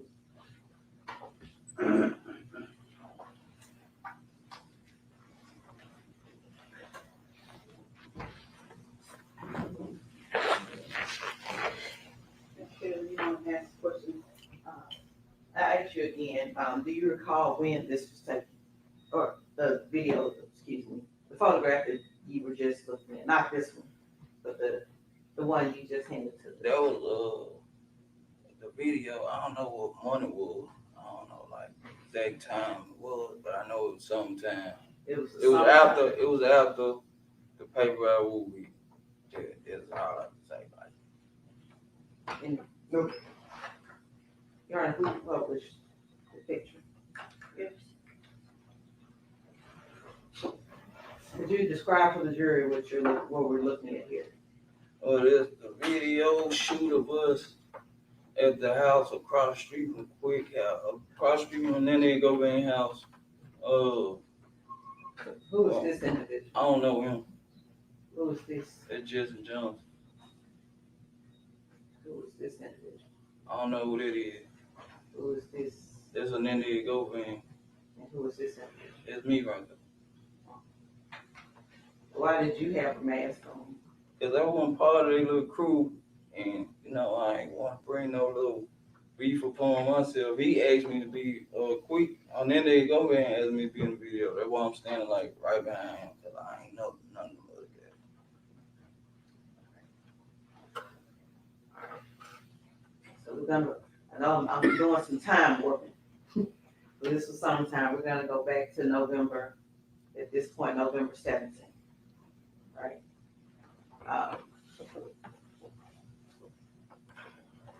What was going on that morning? What do you recall about that morning? November 17th, 2021. It was actually my daughter's birthday.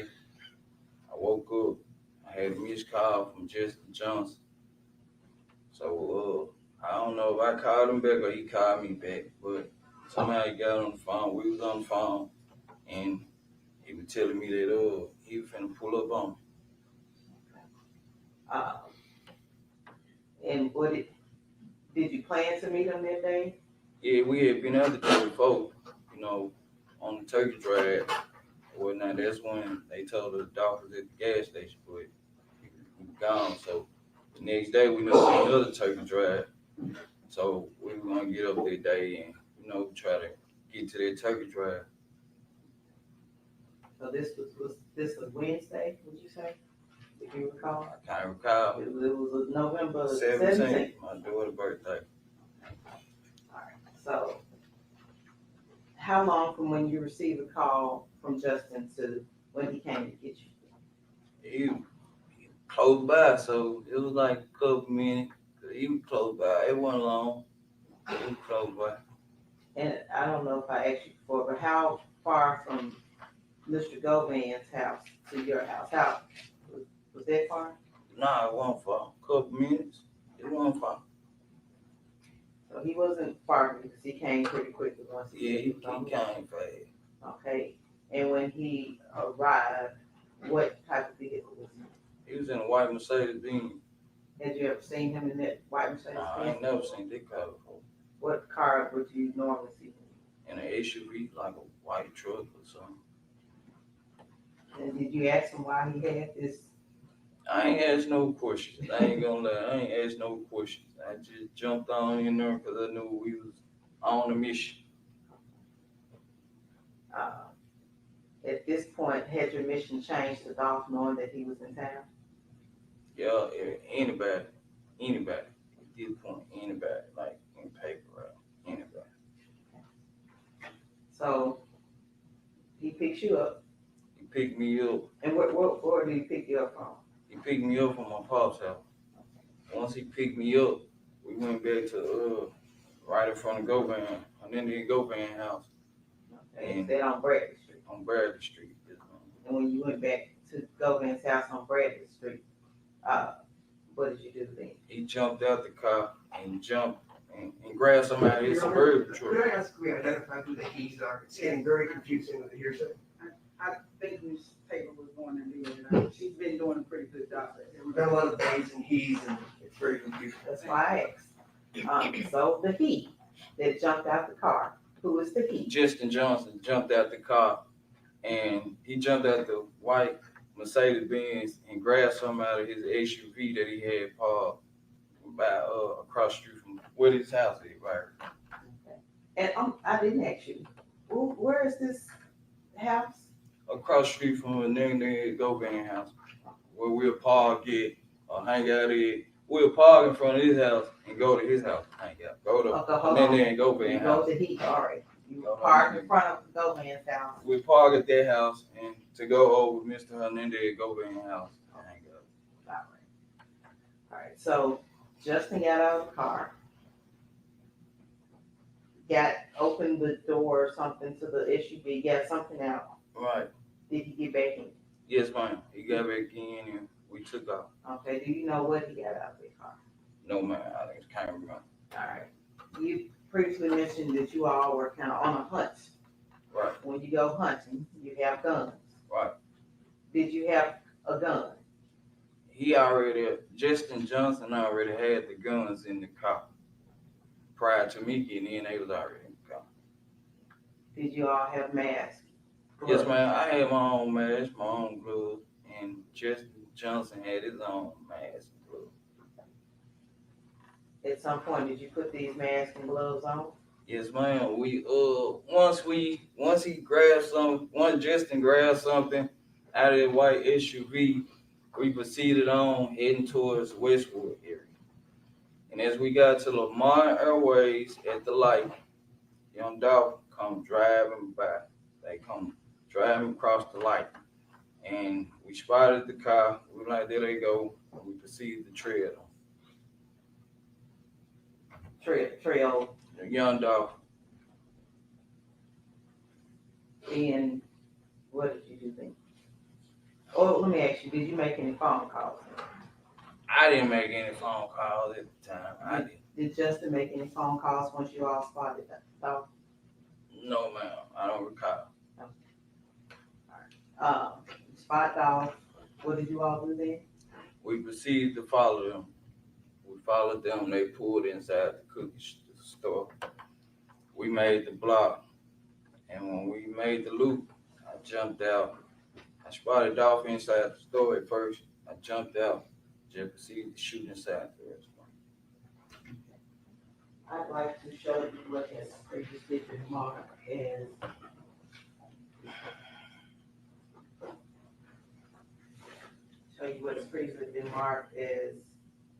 exhibit number 3.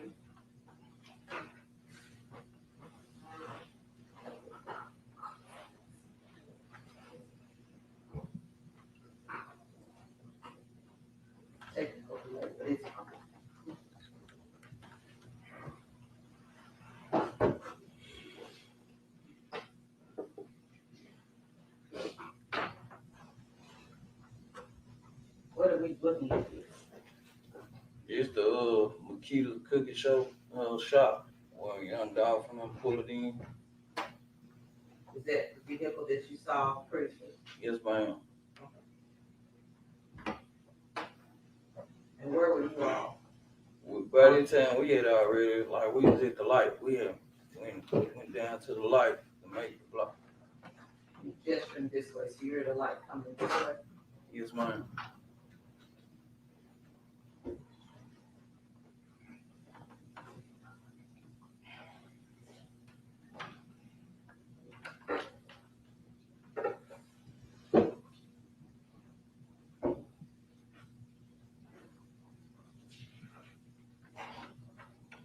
Could you see when he got out, when Dolph got out of the car? No, ma'am.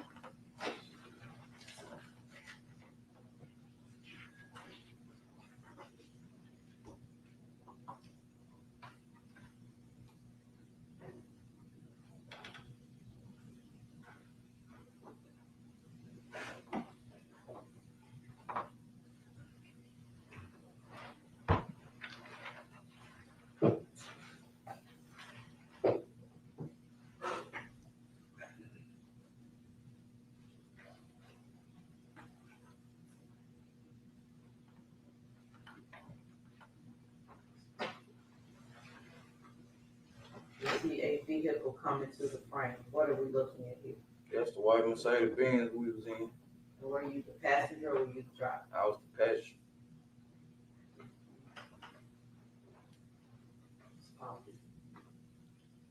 This individual. It's me. It's me. And is this the gun that Justin had already in the car when he got it? Yes, ma'am.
we're waiting on that, you see another individual that came to the frame, who's that individual? They came into the frame. That was on the video, we saw you get out. Get done. Who else was get out of the car? Oh, they were just jump.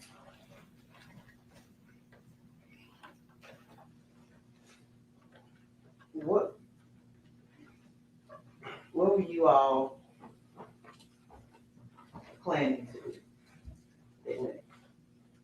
Well, once we saw young Dolph, we planning to go and kill him. Go and take him out.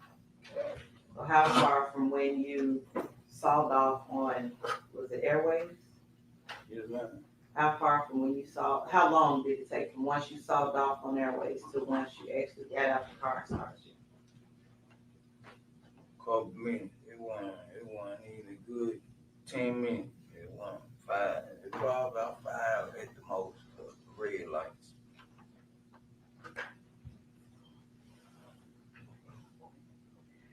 Okay. We'll go back to the videos once technical gets it. Maybe.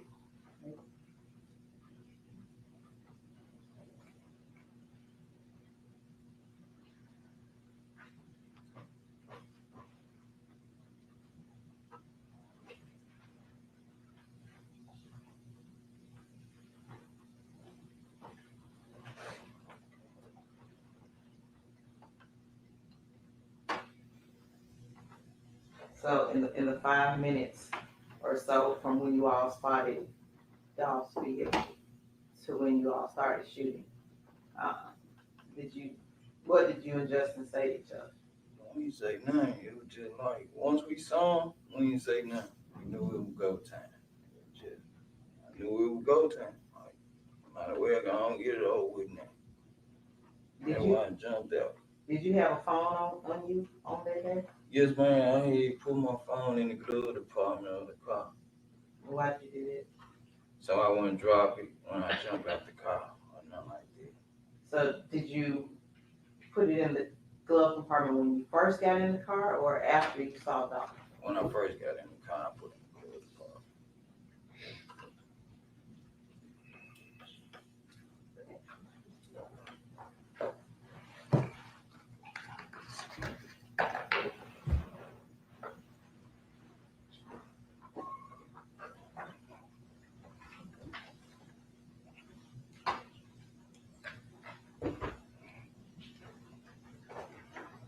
Let me ask you, the location that you all were at, that you shot at Dolph, was that location here in Shelby County? Yes, ma'am.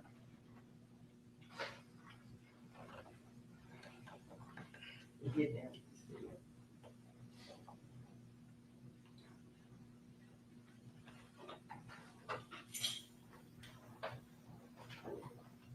You guys working again?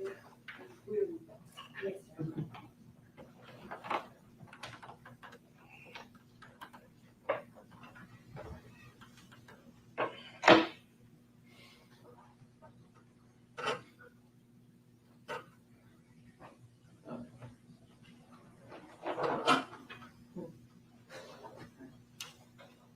This individual, It's me. okay. Like,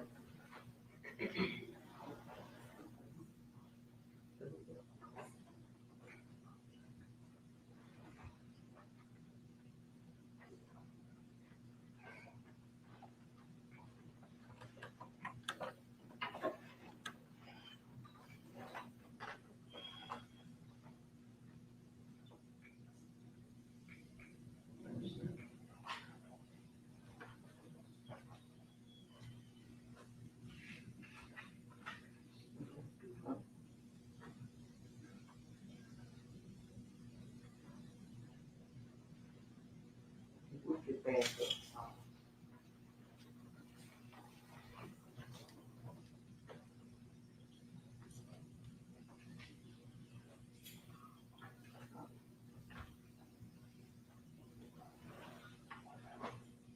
That you all pulling off in the white Jeep.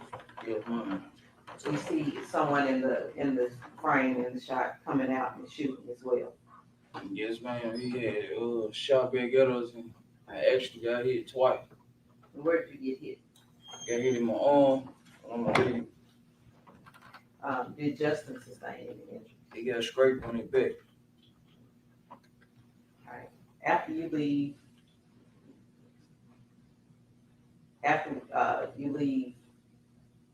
there, hold on, we have another video I'd like to show you, previously been marked as part of Exhibit 3.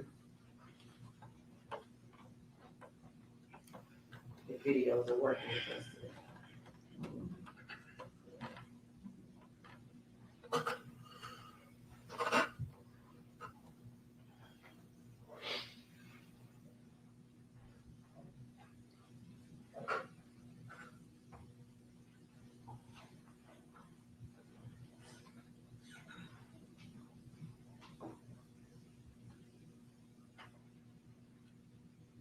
Is this the cookie shop that you referred to?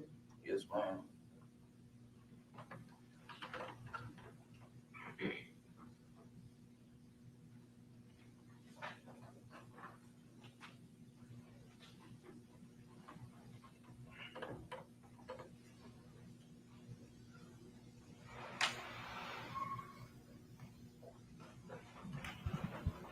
And could you see who was inside of the cookie store from once you got out of the car? Once we pulled in, that's when I saw him Dolph like close to the glass, like he gonna bag up. That's when I saw where he was at, like location in the store, where his location was inside the store. Is this the person to which you're referring? Yes, ma'am.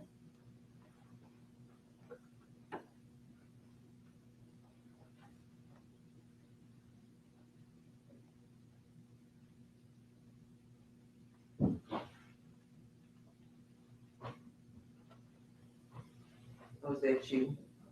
Yes, man, that was me that ran up, shooting inside the store.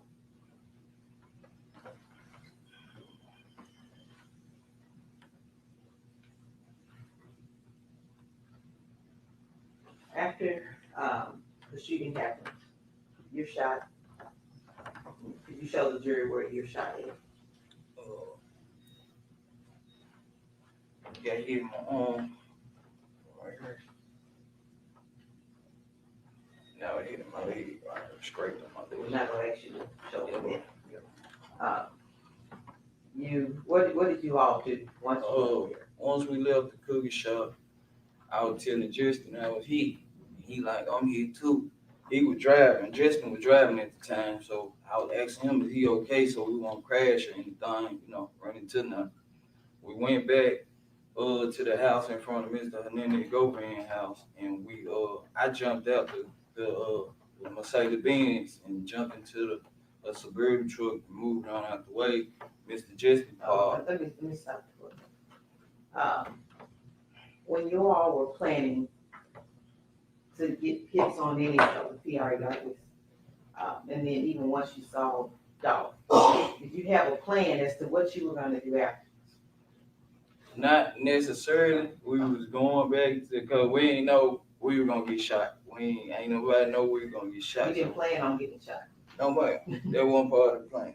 Had you not got shot, was there a plan in place? We probably would have just took the car back, jumped in another car, went and burnt the car up, something like that. But we both got shot or whatever, and I was bleeding tremendously bad. We took the car back in front of Mr. Hernandez Govan, across the street from Mr. Hernandez Govan house. We jumped in the truck. We were trying to get cleaned up, so we were trying to find somewhere for us to go. Who's he? Justin. Justin was trying to find somewhere for us to go. And in the meantime, he had FaceTime Big Juke, let him know that, that was like our work. Y'all wanted your money then, right? Yes, ma'am. And let me ask, did he promise to give you your money that day? He told us he'd get with us when he got done with his kids or whatever. When he got up, one or the other.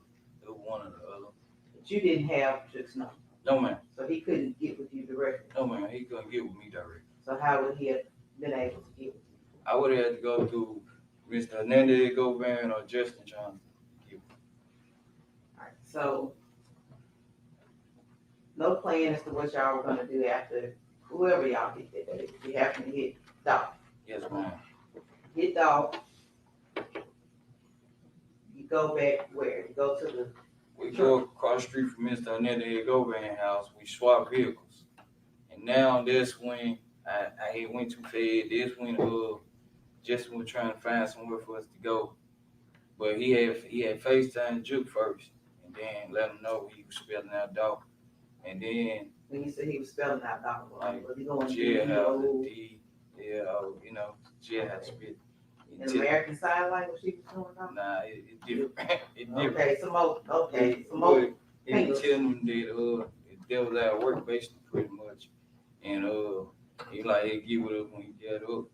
And then he was trying to find somewhere for us to go so we could clean up or whatever because I was bleeding extremely bad. Like I was really bleeding. And he had found somewhere for us to go. And that was in the 2-line apartment. We went there to clean up or whatnot. And we had called Mr. Hernandez Govan because I had left my phone in the car too. And he was like, man, y'all, like, y'all saw in the video, dude came back out shooting. So the glass was shattered. So when I got out the car in front of his house, the glass had shattered on the floor. So he was like, man, y'all got shit everywhere, basically. You know what I'm saying? Y'all got all these. Hold on, Govan was saying it to us that we had the glass and shit in the street. So he knew it was y'all. Yeah, he knew it was us. So I was like, man, get my phone out the car. I like, get my phone. I left my phone in the car too. Get my phone out the car. He like, all right, meet me where I get my car wash shit. So I like, all right, bet. Say no more. So we had cleaned up in White Haven. Once we cleaned up in White Haven, I had called my girl. Hold on. You called your girl, but the apartments, you said they were 2-lane. Are they known by any other name? Yo, I know them by 2-lane. Okay, it's been 2-lane apartments. Yeah, because I'm 2-lane. Where were they at? In White Haven, out Sherwood Drive, in 2-lane street. You previously looked at video. We are fingers crossed that videos are going to work this time. You previously looked at videos regarding it would be the Gospel Garden apartment. Would that be correct? I guess that's the name, but I don't just know the name. I remember by 2-line. Okay, but it's video of you arriving. Yes, ma'am. And video of you leaving.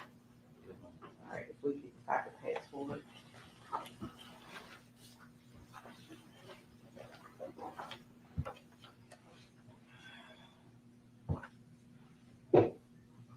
What do you call it? Oh, it's the clip that you had showed me. That video of us leaving the park. And how do you know that that's the clip? Because I had an initiative after I watched it. All right. Your Honor, if we can have that, and then it's evidence as the next number. Okay. This is a brown envelope which contains the zip drive. The envelope is marked video clips from Haven Court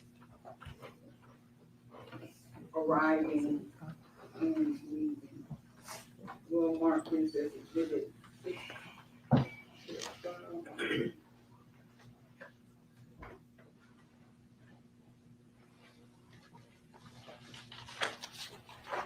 Now, I'm gonna ask for permission to publish with fingers crossed, but it actually publishes.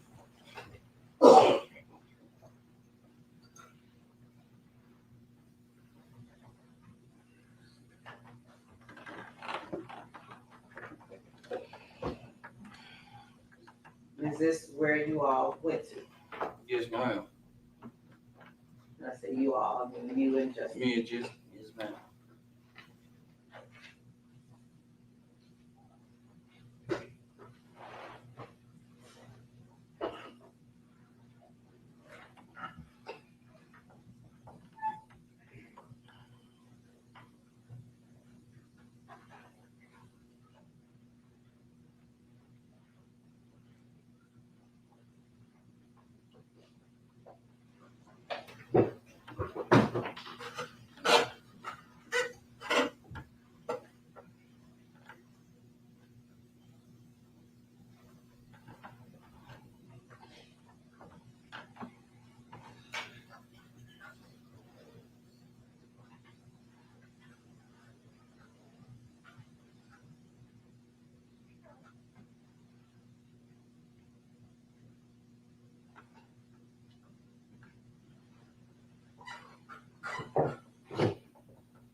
Who we seeing here? It was me and Justin getting out the truck. It was me on the driver's side, my shirt up because I've been shot and trying to hold it.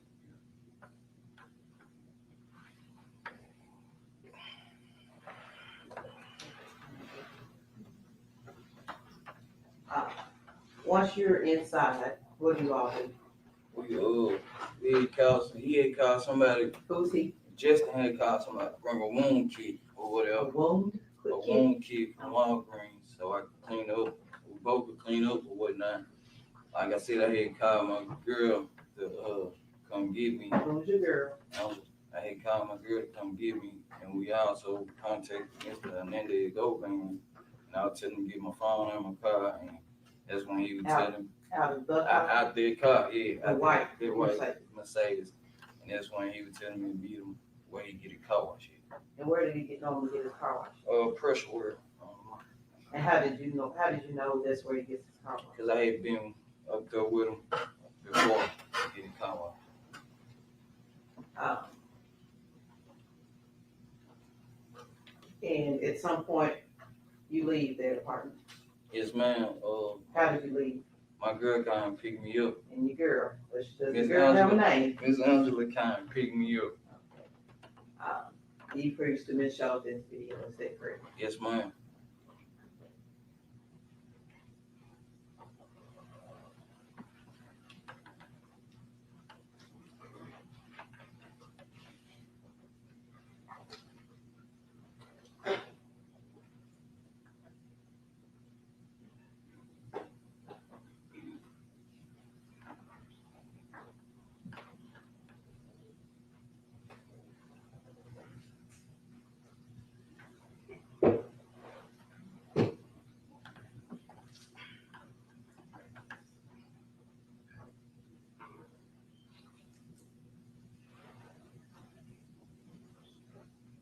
What are we looking at here?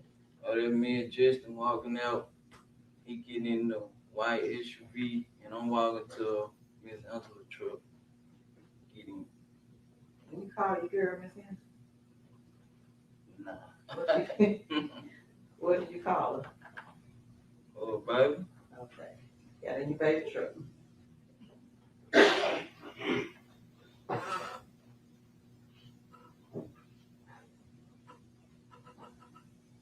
Have y'all left at this point? No, ma'am. Why hadn't you left? I was actually waiting on Justin to pull out, so we pull out at the same time.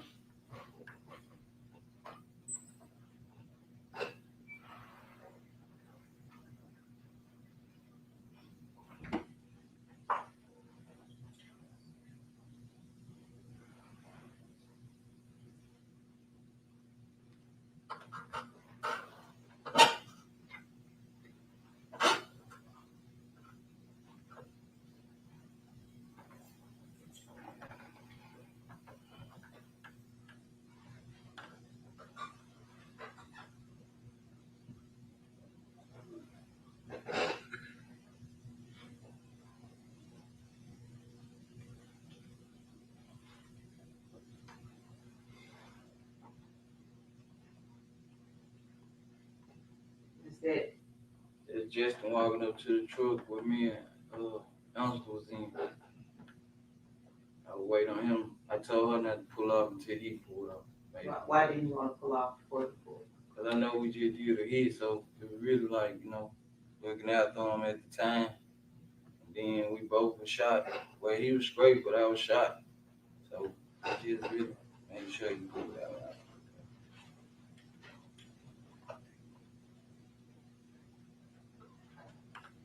Justin, I know you used his phone for when you were calling quick. Over the course of the summer, you all getting to know each other. Did you have Justin's number? Well, along the way, that's when and then they go Govan was like, y'all just swap out numbers, you know what I'm saying? So yeah, he gave me, and then they Govan gave me just the number. And what did you have the number that Govan gave you? Say it. For Justin? For Justin, yes. Lil' bro. So brother and little brother. Yes, ma'am.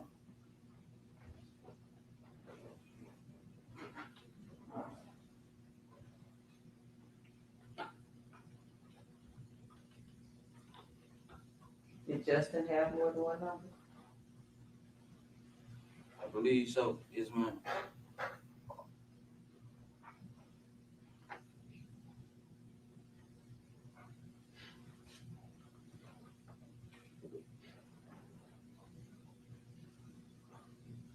Did Justin come to the cap? Yes, ma'am.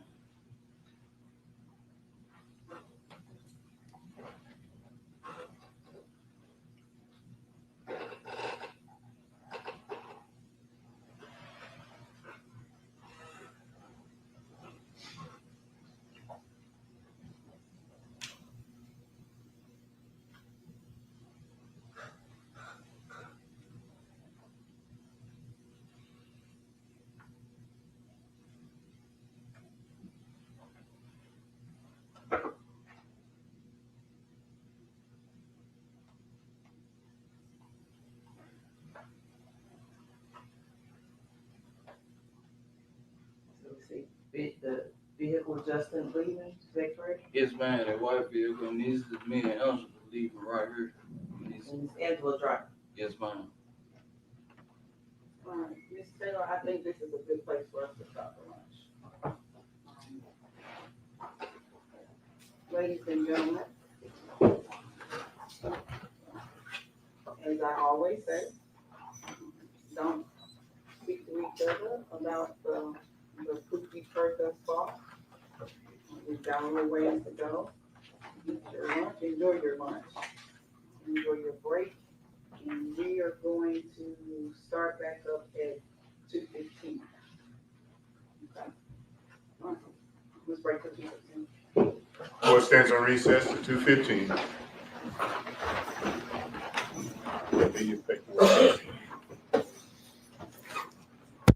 Man. Woo, man. We learned a lot, gang. Oh, we learned a lot. Salute to everybody in the building, man. Oh, man. That boy Cornelius up there singing. I'm talking about Bobby Brown. I'm talking about nigga Tevin Campbell, Chris Brown.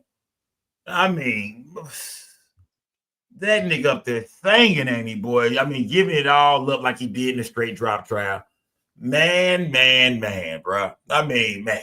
Yeah, it is lunch break. What did we learn new, though, gang? What did we learn new from Cornelius Smith's testimony this time? I mean, his second testimony.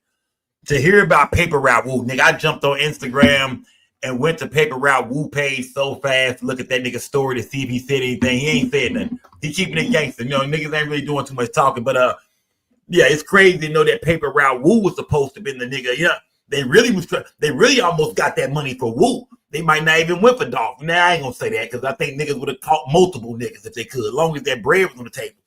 But, yeah, now we see the role that Quet really played in this, allegedly, from what Cornelius Smith is saying. Now Cornelius Smith, I mean, he painting a real picture of Quet, Hernandez, Govan being, you know, yeah, more of the mastermind. You dig?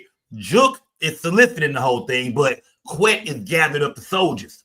You dig? Quet is the one giving niggas guns, making sure niggas got their mask on. You dig? Putting this whole shit together, assembling everything. You know what I mean? Nigga said he knew where Woo was at. Woo at the crib right now. You dig? Here go a gun. Take the mask, nigga. Let's go get this nigga. The attempt, they say Woo walked out with the pistol on. They say Paper Route Woo walked out with that thing on him. Shootout. Woo lit a sin of the day.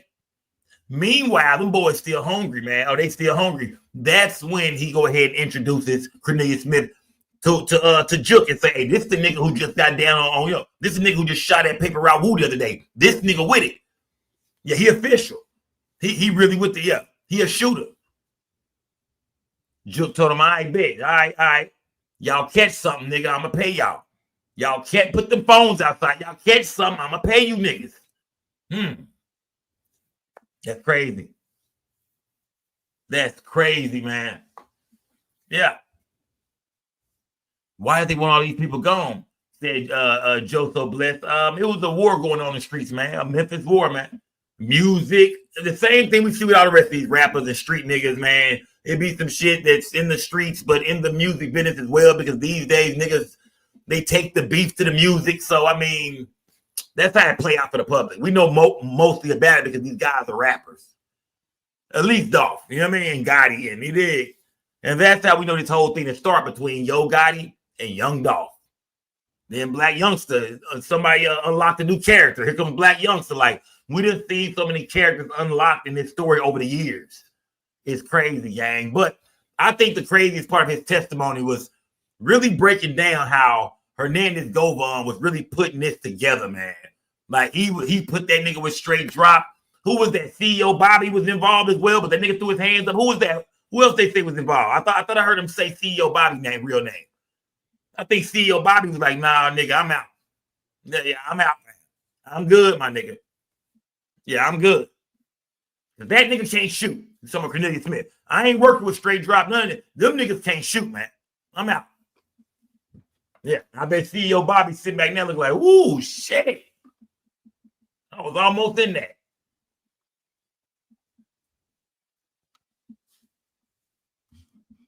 Man, smash that like button, gang. Smash that like button. Nigga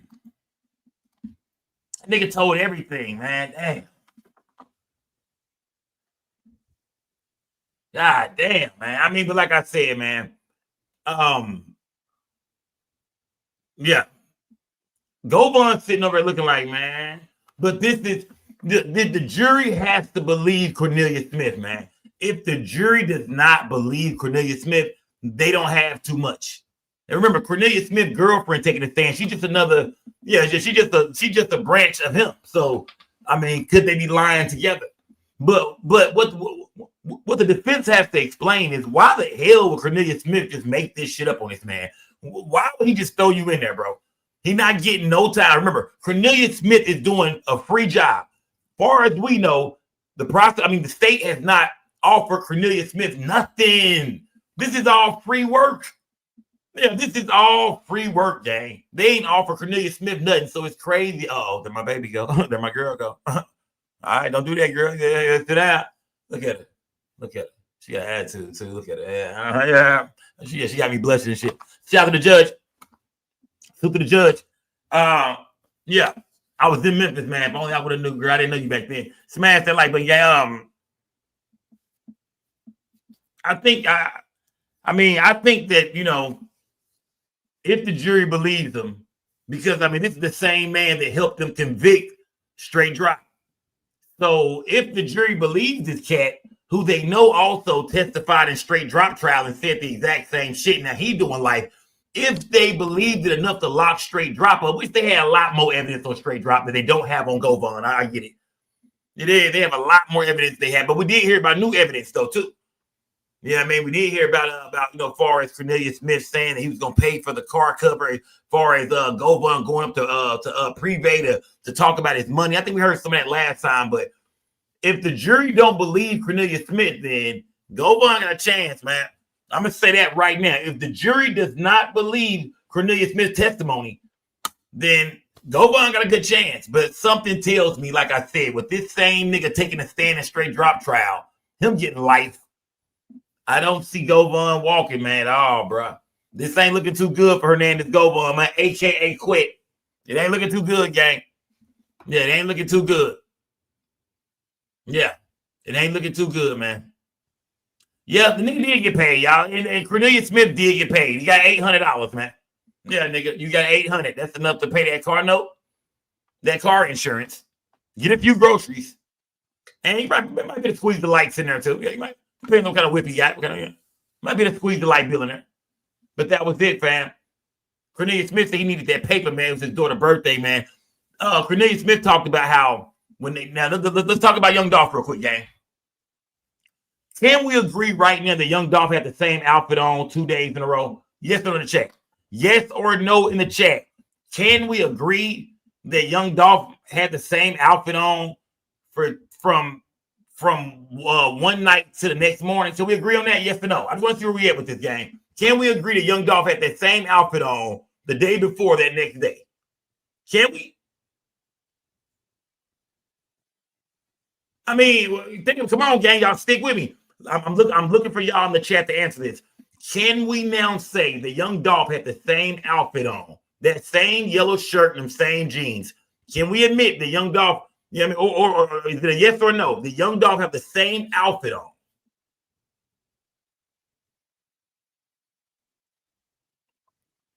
Because remember a girl came out and she said the night before at a steakhouse that she was with Dolph and she showed the photos, he had the yellow outfit on. Remember the video at the gas station where everybody was saying that was the same day that Dolph got killed, but it turns out it wasn't. Dolph confused us because he just had the same outfit on. Maybe it was the same color. We know the nigga had a yellow shirt and some jeans on. We do know that. Maybe it was a different color shirt. Maybe it was a different, I don't know. But everybody was confused because, you know, people say, oh yeah, they gave the drop when he was at the gas station. It turns out that was the day before. But the crazy part about it is when you go back to that gas station video now, you can see that young Dolph was literally, nigga, you know, seconds away from getting smoked when you think about it now. Right. Think about that. When you think about young Dolph at that gas station, you thinking, man, that nigga was, you know what I mean, seconds away from getting smoked, bro. Them boys was looking for him right then and there. Yeah, them boys, yeah, them boys was looking for him right then and there. So look, so we guessing this right here. So this is the day. This is the day before. This is the day before right here, gang. This is the day before. They was on their way, man. This is when they had the drop on them. Somebody said he was at the gas station. This is the day before. Little do Dolph know niggas was on their way right then and there. Niggas was on their way. They barely missed them, fam. They was finna get them this day. They barely missed them. They said they got to the gas station and they found out Dolph had just left the gas station. They said the next day, they said it was up and popping. They say this is what motivated them. This is from the testimony of Cornelius Smith. He said this is what motivated them, was that they knew Dolph was in town. Niggas had spotted Dolph. They done laid eyes on him. They got to know he's in the Corvette. They got to know. If somebody said he was at the gas station, they got to know he's at the Corvette. He in the Corvette in the camouflage joint. They get up there. They barely miss him. He gone, though. Cornelius Smith said him and Straight Drop, they talked, and they said, look, nigga, tomorrow, it's on, nigga. We knocking something down, fam. Tomorrow is the day. We tired of playing, fam. Nigga, Juke done said he got the paper, fam. Y'all know them CMG niggas rich over there. We are tired of playing. We catching one of these niggas tomorrow, fam. Tomorrow, man. We catching one of these niggas tomorrow, man. That nigga, we tired of playing, my nigga. Tomorrow, one of these niggas dying, dog. We sick of this shit. They got 100,000 for Dolph. That's the nigga they want, man. We want Dolph, man. That's 50 a piece. We give Quet 10. That's a 20-piece for him. 20 ball for Quet. We walk off 40 bands a piece, nigga. 40 bands can really, it can start your life over. You know what I mean? It ain't gonna set you for life, but like I said, you do the right thing with it. You can buy you can buy a year or 2-3 years maybe. If you invest into something, you know what I mean?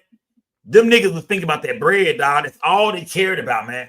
They was like, we gonna kill Dolph wherever the fuck or whoever we see. They hear about the turkey drive. So they already know we got a place to go. We're going to the turkey drive. They call Quet. They tell Quet, look, nigga, we sick of this shit, bro. We killing somebody tomorrow. Quet there, shit, do y'all thing, my nigga. Y'all ready to go? Do y'all thing. They spot Dolph. Run down on them at Makita Cookies. Call Juke immediately. FaceTime. What does Juke tell him? I'm gonna hit y'all niggas when I wake up. Nigga, what? Nigga, nigga, I just spelled out Dolph to you. I haven't spelled Dolph to that nigga. Nigga, I just spelled out young Dolph to you, nigga. Do you hear what we just said? I would have knew right then and there Juke was full of shit, nigga. Nigga, that should have, when I hit you and I get up, that should have woke you up, nigga. We just hit the target. The nigga you been wanting to give it up for forever is gone, fam. Get up, my nigga. Get your big ass up, fam. Go to the bank, my nigga. If you got it in cash, my nigga, pull that shit out now. You didn't hear what the fuck we just said, nigga? We got Dolph. What do you mean you would hit me when you wake up? I would have knew right then and there. This nigga ain't finna pay me. It's gonna be hard to get this money from that nigga. I would have called Quet right then and there. Say, fam, we just talked to Juke. He told me he gonna hit us when he get up. Man, call that nigga, fam. Call him now, bro. Call him, fam. Get that money, my nigga. Get that money. What made Jook not pay them niggas, though? Or did Jook pay for attorneys and shit? Did we find out Jook paid for somebody's attorney, straight drop attorney or some shit like that? Why didn't Cornelius Smith have his bread, man? A week or two after this happened. Cornelius Smith got picked up December 9th. So that's like almost 3 weeks after the shit went down. Why did this nigga 800? Oh yeah. Oh yeah. Oh yeah. What type of idiots don't pay the motherfucking shooters, man? How you not gonna feed the wolves, my nigga?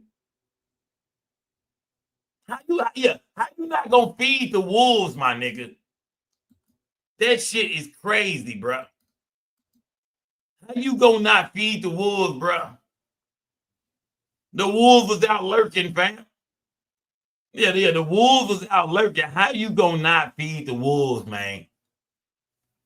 Can anybody find that straight drop music video where Cornelius Smith is in the video? What's the name of that song, gang? What's the name of that song? Somebody tell me the name of that record. What's the name of that record, man? If somebody find that for me real quick, gang, that straight drop music. What was the name of the song that straight drop did where Cornelius Smith was in the video? I couldn't find the damn video nowhere, gang. I could not find that video. Does anybody know the name of that video? Let me see. They still on recess and shit on both sides. Still on I hate when people just black the screen out. Smash the like button, gang. Smash the like button. What is the name of the damn song, man? Y'all gotta know, gang. Somebody in my chat. Does anybody in my chat know the name of the song, gang? Somebody knows the name of the damn song, man. Y'all smash that like button, man. Smash that like button, gang. It wasn't Trackhawk. It wasn't Trackhawk, was it? I'm looking for the name of the video that Straight Drop did. That Cornelius Smith was in there with the man. Was it Trackhawk? I thought I just looked through Trackhawk. I didn't see that scene in there. I thought I looked through Trackhawk, man. Let me see. Hold on. I thought I looked through that damn Trackhawk already, man. Why the hell? Let me see. Why the hell did I type in? Here we go. Smash that like button, gang. So it was Trackhawk. Was it? No, it wasn't, gang. Was it? No, it's not, y'all. Why I listen to y'all? Why y'all listen to y'all? No, it's not. It's not Trackhawk, gang. It's not Track. What's up? What's it called? Stepped On? What's it called? Stepped On? Let me go find Stepped On. Yeah, it's not Trackhawk. I already looked through Trackhawk anyway. Let me see. Let me see. So y'all say Stepped On. Stepped On. Let me see. Let me see. Is that the video? I looked through Stepped On too, I thought.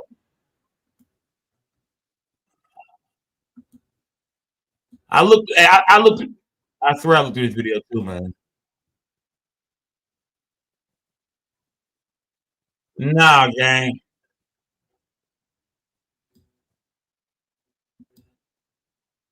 Nah, that ain't it either, gang. That's not it. Nah, that ain't it. I'm telling you. That ain't it either. Yeah, I don't think that's it either, gang. That ain't it either. Yeah, that's not it either. Yeah, that's not it either, gang. What's the name of it, man? You act like you was a fan of this nigga music. PC, if I was, I would know the motherfucking video, nigga. Yeah. If I was a fan, nigga, I would know the video. I wouldn't be asking y'all shit, nigga. Smash that like button, gang. Back to the South remix. Come on, gang. Smash that like button, man. Smash that like button, man. Bro, quit saying Back to the South remix. I get it, bro. I get what you're saying. You know what I mean? Let me see. TC said going straight in. Is that the name of the video? Let me find out, nigga. Hold on. Let me see. Let me find out. Yeah, I can't find it, man. I'm trying to see this video, man. Let me see. Let me see. Is this it? Damn, nigga, there is no video for going straight in, bro.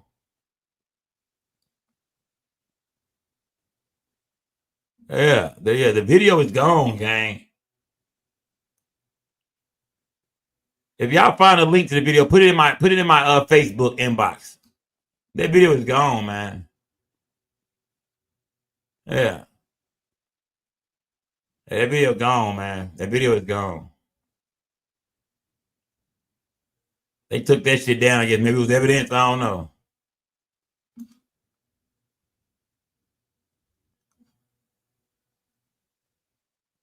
Yeah, that shit gone, gang. Smash the like button, gang. They at recess, man. No, they at lunch right now. Yeah, it's gone. The video is gone, gang. It's gone. Trust me, I've been looking for the video all during the trial. I was looking for the video. Yeah, so that's the name of the song. It's gone. They took it down, man. That's crazy, man. Shout out to Jesse James, man. Salute, gang. Shout out to Jesse James. Shout out to Jay Smith. Salute to Jay Smith.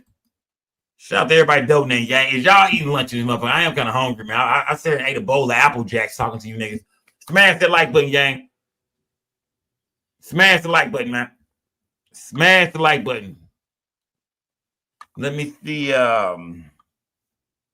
It's called Keep It Street. Y'all just throwing names out there now, gang. Cut the bullshit, man. Yeah, y'all just throwing names out there, gang. Yeah. Let me see. I see the song Keep It Street, but I don't see no video to it, gang. Yeah. Y'all full of shit, man. Yeah, y'all full of shit. Smash the like button, gang. We just waiting, man. Smash the like button, man.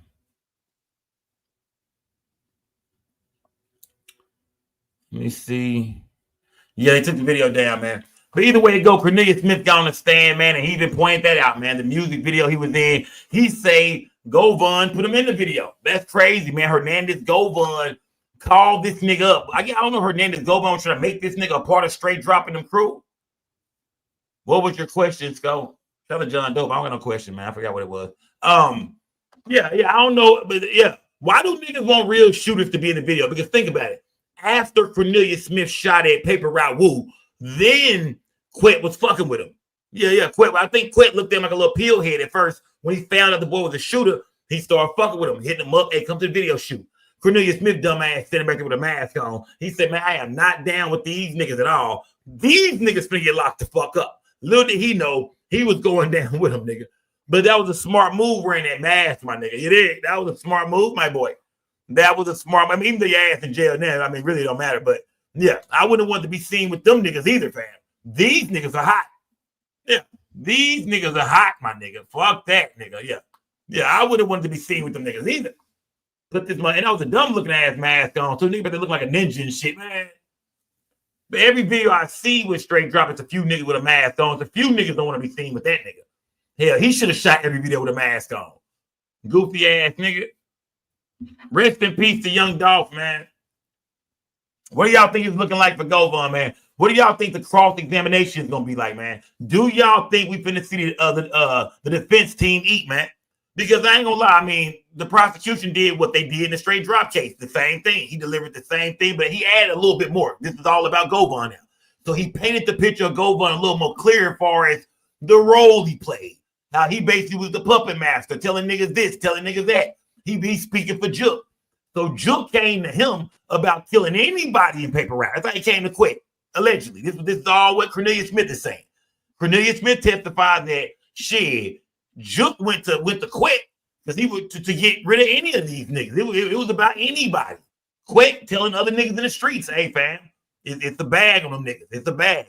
So it's safe to say that, yeah, Quit was most definitely coming off like a CMG nigga. Not saying he was a part of the company or he was claiming CMG, but him and Jook seemed like they was kind of tight like this on some street shit. It seemed like Jook might have went to this nigga in the past because Quet wasn't actually doing the shooting in these situations. He went and found niggas to do it for him, crash outs. But I guarantee at one point in time, Quet had to prove himself to Jook. You just don't go to no nigga and just tell him no shit like this unless you feel like, yeah, that's who that nigga is. Yeah, that's how he moved. Yeah, that's how he getting down. Yeah. And you know me, I ain't been on the internet start talking about shit, yeah. I mean, I knew the nigga. I ran around with him. Remember that? Yeah, that's all the past, man. We talking about the Dolph case. Yeah. I ain't trying to help solve no cold cases. We talking about the Dolph case right now. Yeah, man. Yeah.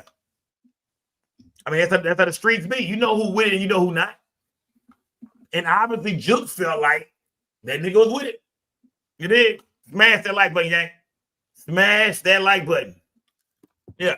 Smash that like button, gang. Yeah. Look at Michael Brown. That's your man, Skull. Let's go.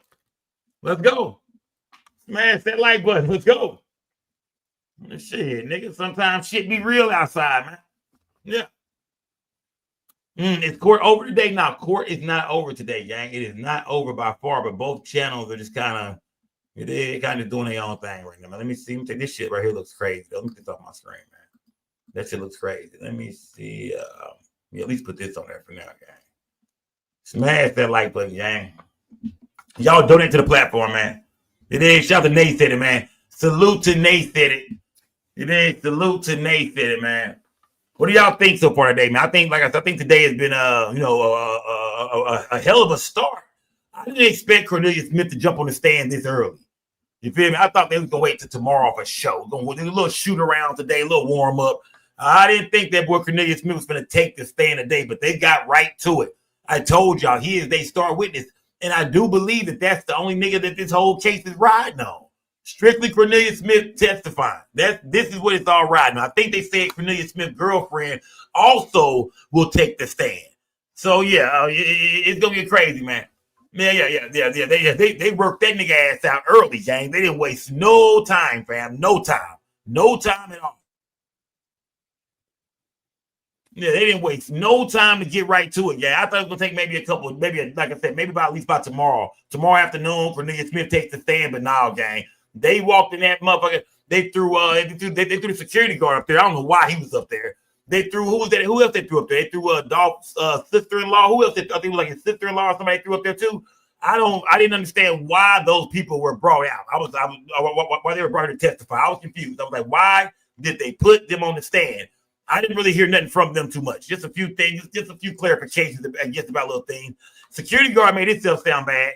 Nigga, where the fuck was you at, my nigga? Like, nigga, why wasn't you out there, nigga? Where was you, my nigga? Like, nigga, was you a part-time security guard? That nigga was part-time. If Dolph needs you anywhere, it's Memphis, my nigga. But then again, I guess Dolph controls who the fuck is around him. I guess his services was not needed that day. You would think that if it was a war going on in Memphis and Dolph ain't in Memphis that much and he finally back home, that he would for sure have some real security with him.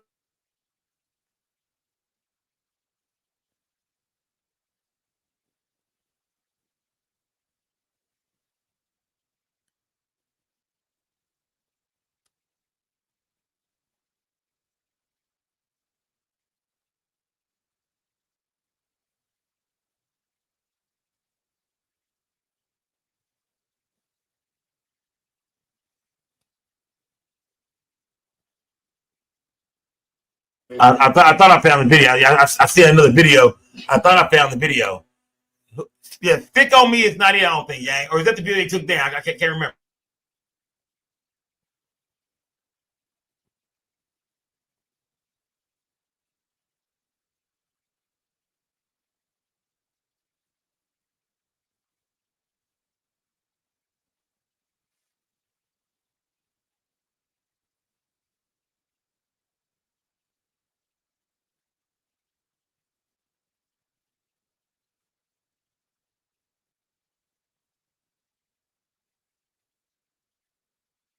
I can't find that damn video nowhere, man. Yeah. I can't find that damn video nowhere. Smash the like button, gang. Smash the like button. They're at lunch right now, man. I don't know how long the day is going to be in court today, but I feel like this is, I mean, how many other people will the prosecution call for the stand, man? You know what I mean? I don't think it's going to be too many more people, man. Maybe 2-3 more people, and that's it. That's it. If the jury believes Cornelius Smith, like I said, this shit is over with. It is a motherfucking rap if they believe that nigga, gang. It's a rap if they believe him. That's all they need is the testimony of Cornelius Smith. That's it. That's all they got, I believe. That's all they coming to the table with. Unless they come with some phone records showing calls between Quet and Big Jook or between Cornelius Smith. You know, they got to come with some phone calls or something too, I guess.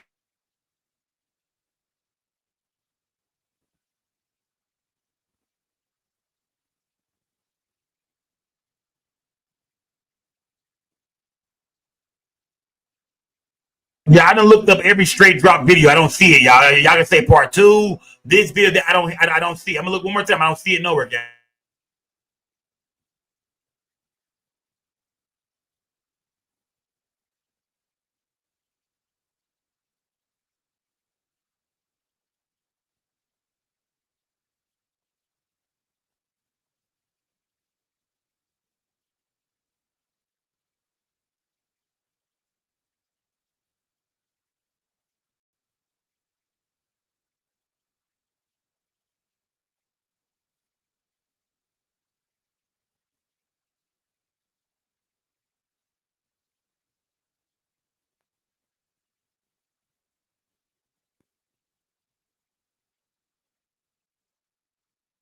I don't see it, gang. Yeah, I don't see it. I don't see it. Smash that like button, man. Yeah, I don't see it nowhere, gang. I don't see it. Let me see. Let me see. Yeah, salute everybody goddamn building, man. Salute to everybody in the building, man. We just waiting them to come back from recess, gang. We just waiting them to come back from recess, man. What y'all eating for lunch in the chat, gang? What y'all eating, man? What y'all eating for lunch, man? I need to give me something real to eat, man. I ate nothing but some Apple Jacks, man. I'm hungry as hell now. Now I'm hungry for real, gang. What y'all eating after the chat, man? Yeah, they're at lunch right now, man. The judge at lunch, man. If I was in Memphis, I would have went and sat down and had lunch with the judge. I ain't gonna lie to you. If I was in Memphis right now, I would have went and sat down and had lunch with the judge, nigga. You know, that type of boss nigga I am. You know? That type of boss I am, nigga. If I would have been in Memphis, nigga, which I thought about going. If I would have been in Memphis, I would have went and sat down and had lunch with the judge, my nigga. That's what I would have did, nigga. Yeah. Smash that like button, man. Crabs and a baked potato. What? Crabs and a okay, salute. Seafood boil said Napa Flow. Okay. Now Napa Flow, you wrong for eating that seafood boil if you're at work, goddamn it. You know damn well it's gonna tear your stomach up. You know what I mean? Yeah. When you take a shit later on, you gonna smell all that shrimp in the air, all that shit. You know what I mean? Yeah. You know what I mean? Oh yeah, it's gonna be horrible. Asshole on fire. Trust me. Don't fuck with them seafood boils, man. Not all the time, not too much. Yeah. They good, but don't fuck with them too much. Don't fuck with them too much. Yeah, you shouldn't eat that shit at work now. I wouldn't do it at work. That's some weekend shit. That's that seafood boil. That's some weekend shit right there, right? Don't do that at work. Boy, your stomach get the kicking, boy. You finna go fuck the bathroom. You finna go fuck the building up. Fuck the bathroom. You finna go shut the building down. Yeah, that's one of the worst shits ever. Some seafood boils, man. You don't want that, man. Y'all probably getting that hot, spicy shit too. Oh, no. Yeah, I love a seafood boil, man. I fuck with it from time to time, but nah, man, dude, fuck your stomach up, man. Yeah. Fuck that. Yeah. You know what I mean? Fuck all that, man. It make you smell kind of fishy too, man. I don't know if y'all know that now. When you eat a seafood boil, it make you smell like kind of fishy. You ever notice that? Yeah. If you eating a seafood boil, man, just like if you eat a seafood boil, just like smell yourself. Like, you know what I mean? Like it's in your pores kind of. You can smell it, right? After you eat it, you can smell like, what the fuck? Yeah. So ladies, don't go out with no nigga and eat no seafood boil and want a nigga to eat some, want a nigga to munch on something later on. Nah, ladies, stay with them seafood boils, man. It's gonna make it's gonna make y'all a little fishy. It's gonna make y'all kind of fishy. Smash that like button, gang. Yeah, it's gonna make y'all kind of fishy. Smash that like button. I'm just giving out some lunch. Hey, just some lunchtime game real quick. Yeah, just some lunchtime game from Just Another Scope. Giving the ladies a little game. Yeah. Don't eat them seafood boils when we want a nigga to hit you that night. Nah, it's gonna be kind of fishy. Yeah, don't do that. Let me see. All right, salute everybody, Billy Gang. I'm waiting to see now. We're waiting on the cross-examination, gang. That's what I'm waiting on. I can't wait to see how, because this is gonna really show the skill of Hernandez Govan attorney. You know what I mean? If the defense team got some real skill, man, they'll be able to break this nigga down. But if they can't, that's it. Yeah, if the cross-examination don't make Cornelius Smith look bad and like he's lying and show a motive of him having a reason to lie on Hernandez Govan, if they can't do that, then it's game over, man. Yeah, in the words of Lil Flip, nigga, it's game over if they can't do that. If they can't do that. Dot again. Who are you? Turn your camera on, Dot again. Turn your camera on. There you go, nigga. Hey, I posted the link. I posted the link. You missed my comment to that video. Hold on. It's dropped. Hold on. So you found the right video? Yeah, it's dropped with 2 P's. Like at the end of the drop. Yeah. So what's the name of the song? Was it was Stick on Me or something like that. I posted the link. It's in your chat. And you seen Cornelius Smith in this video. No, I saw Straight Drop on the caption, like the No, no, no, pin. no, You no, just no. gotta watch the No. video. Oh, my bad. You seen Cornelius Smith in the video with the mask on. Yeah, he's in the video. And where is this link? This link is on. This link take me to YouTube. Yeah, it's Wicked Films. It was a Wicked Films video. I posted it in the chat. Okay, hold on. So, and the name of the song is what? Stick on Me. Stick on Me. It's straight. You sure, bro? You sure? I think that. Yeah, that's the one you were looking for, right? Stick on Me. I think we're looking for the video that they showed in court today. Did you see the video they showed in court today?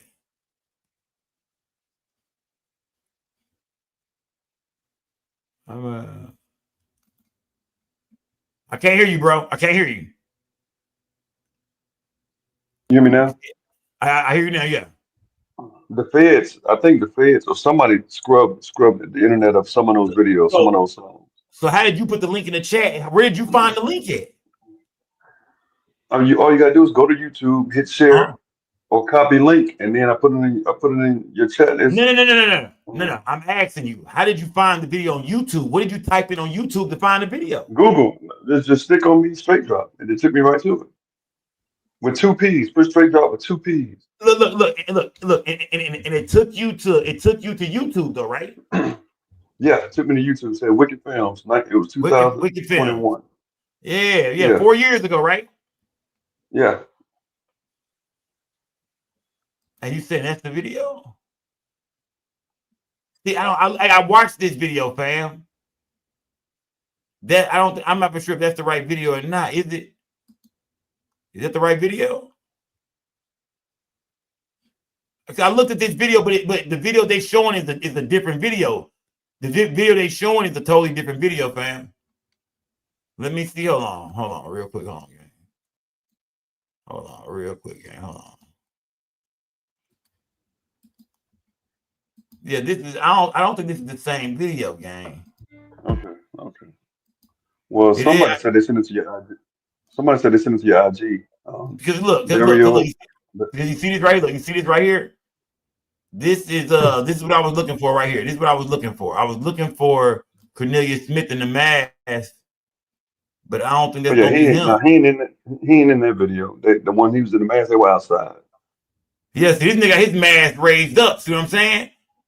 He got his mask raised up.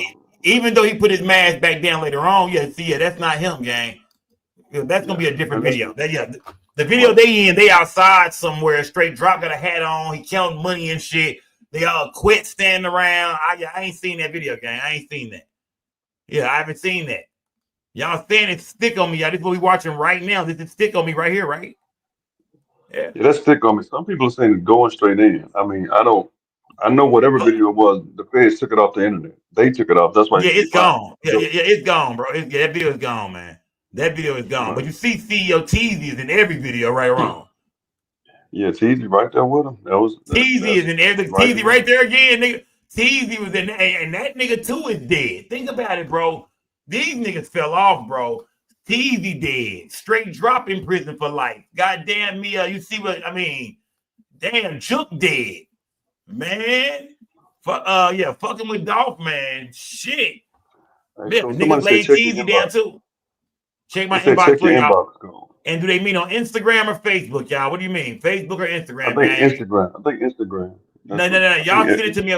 But I need y'all to send it to me on Facebook, gang. That's what I need, gang. Let me see. I'm going to my inbox on Instagram. Now, let me see what's in here, man. Let me see what's in here. Let me see. Straight Drive Stick on Me Part 2. Let me see.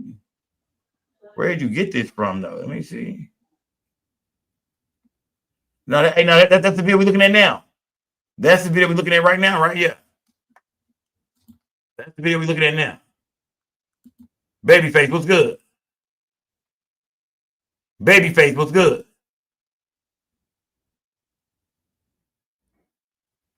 We can't hear you, Babyface. For some reason, we can't hear you. Unmute yourself. Unmute your microphone. There we go. I hear you, Babyface. Okay, you muted yourself again. Okay, I'm not for sure what's going on. Take everybody down. Salute to everybody in the building. Take everybody down. Yeah, I'm not for sure what's going on. Yeah, that's the video I'm looking at now, right now, gang. Yeah, that's the same video that I got on my screen right now. That's not it. Yeah, the video is gone. Okay. Yeah, the video's called Going Straight In. It's off the internet. That's what I believe. I believe it's off the internet. Let me see if I can find it. I'm gonna find it somewhere else though. Let me see. Can I find that video anywhere else, man? Let me see. And what was the name of it again? It was what did I say in my goddamn chat? Let me see if I can find it somewhere else, man. It's called Going Straight In. All right, salute, gang. Let me see if I can find it anywhere else. Maybe I can find it on, somewhere else. Going Straight In. Let me see. Australia. Yeah, that shit gone, gang.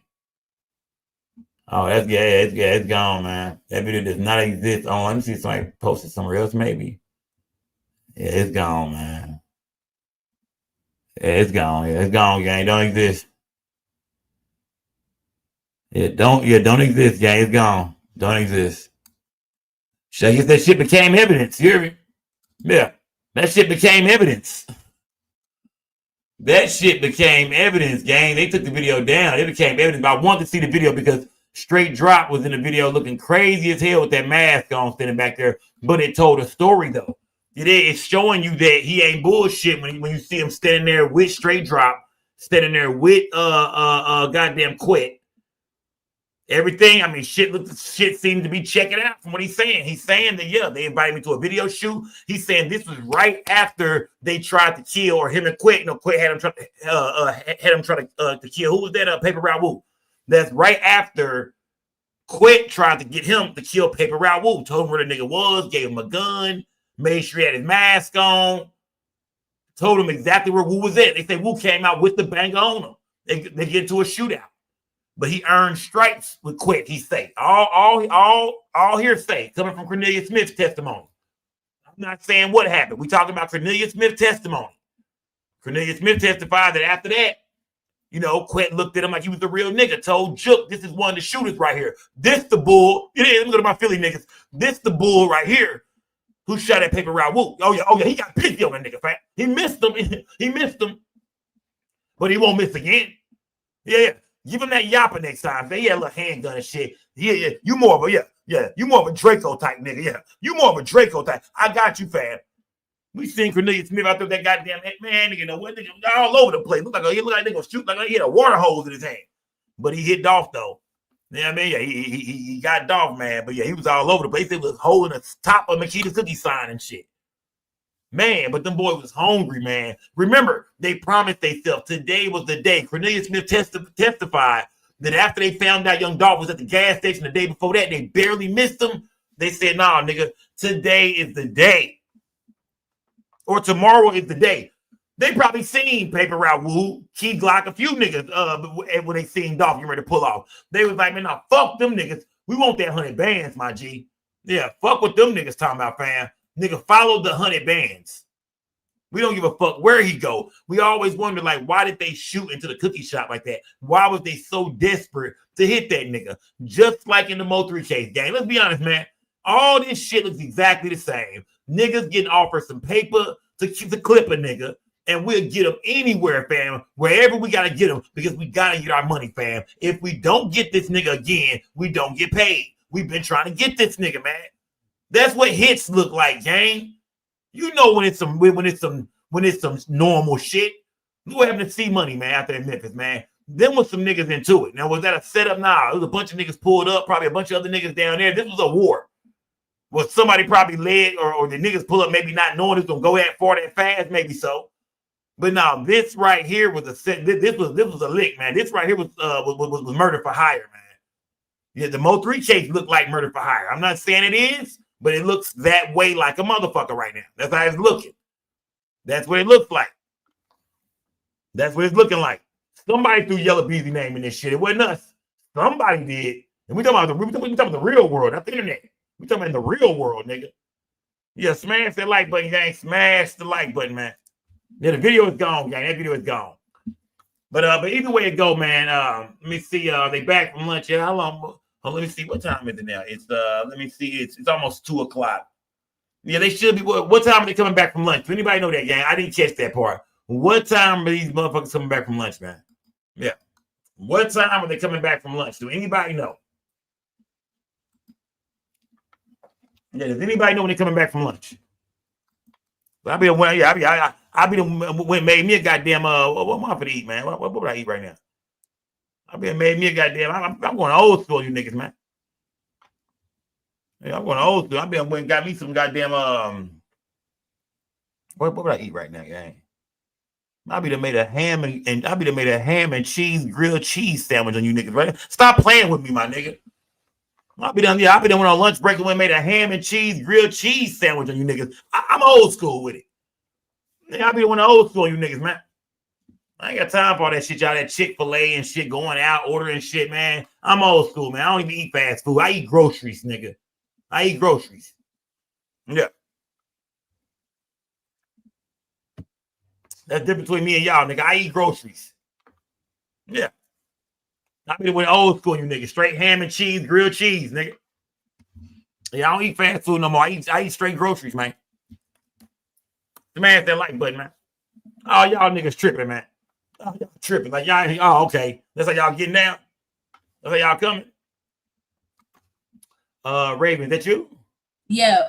When you start just eating groceries, every time I call you at Chick-fil-A or that was back in the days. Nigga, I just called you 2 days ago. You was at Chick-fil-A. No. That was back. I'm talking about that was back way back when. I'm talking about now. I'm like recently. Like, nigga, I mean straight groceries. You talking about maybe some months ago, weeks and shit. Nah, nigga, that was 2 days ago. That was 2 days ago. I ain't no Chick-fil-A. That nigga had a spicy chicken sandwich from Chick-fil-A, y'all. He lying, man. Why you lying? Come on, gang. Come on, gang. I know you. I think they said 1:15. 1:15. Okay, that's about 20 minutes. Don't quote me. Okay, yeah. The song Dallas Hip Hop. Let me see Dallas Hip Hop. Hold on. Dallas Hip Hop. Don't be doing no capping, fam. I'm finna put your ass in time out if you're an Instagram capping, bro. Don't be on the gram capping, my nigga. What you talking about? Bro, let me see. Hold on. Hey, somebody get Dallas Hip Hop over the timeout real quick.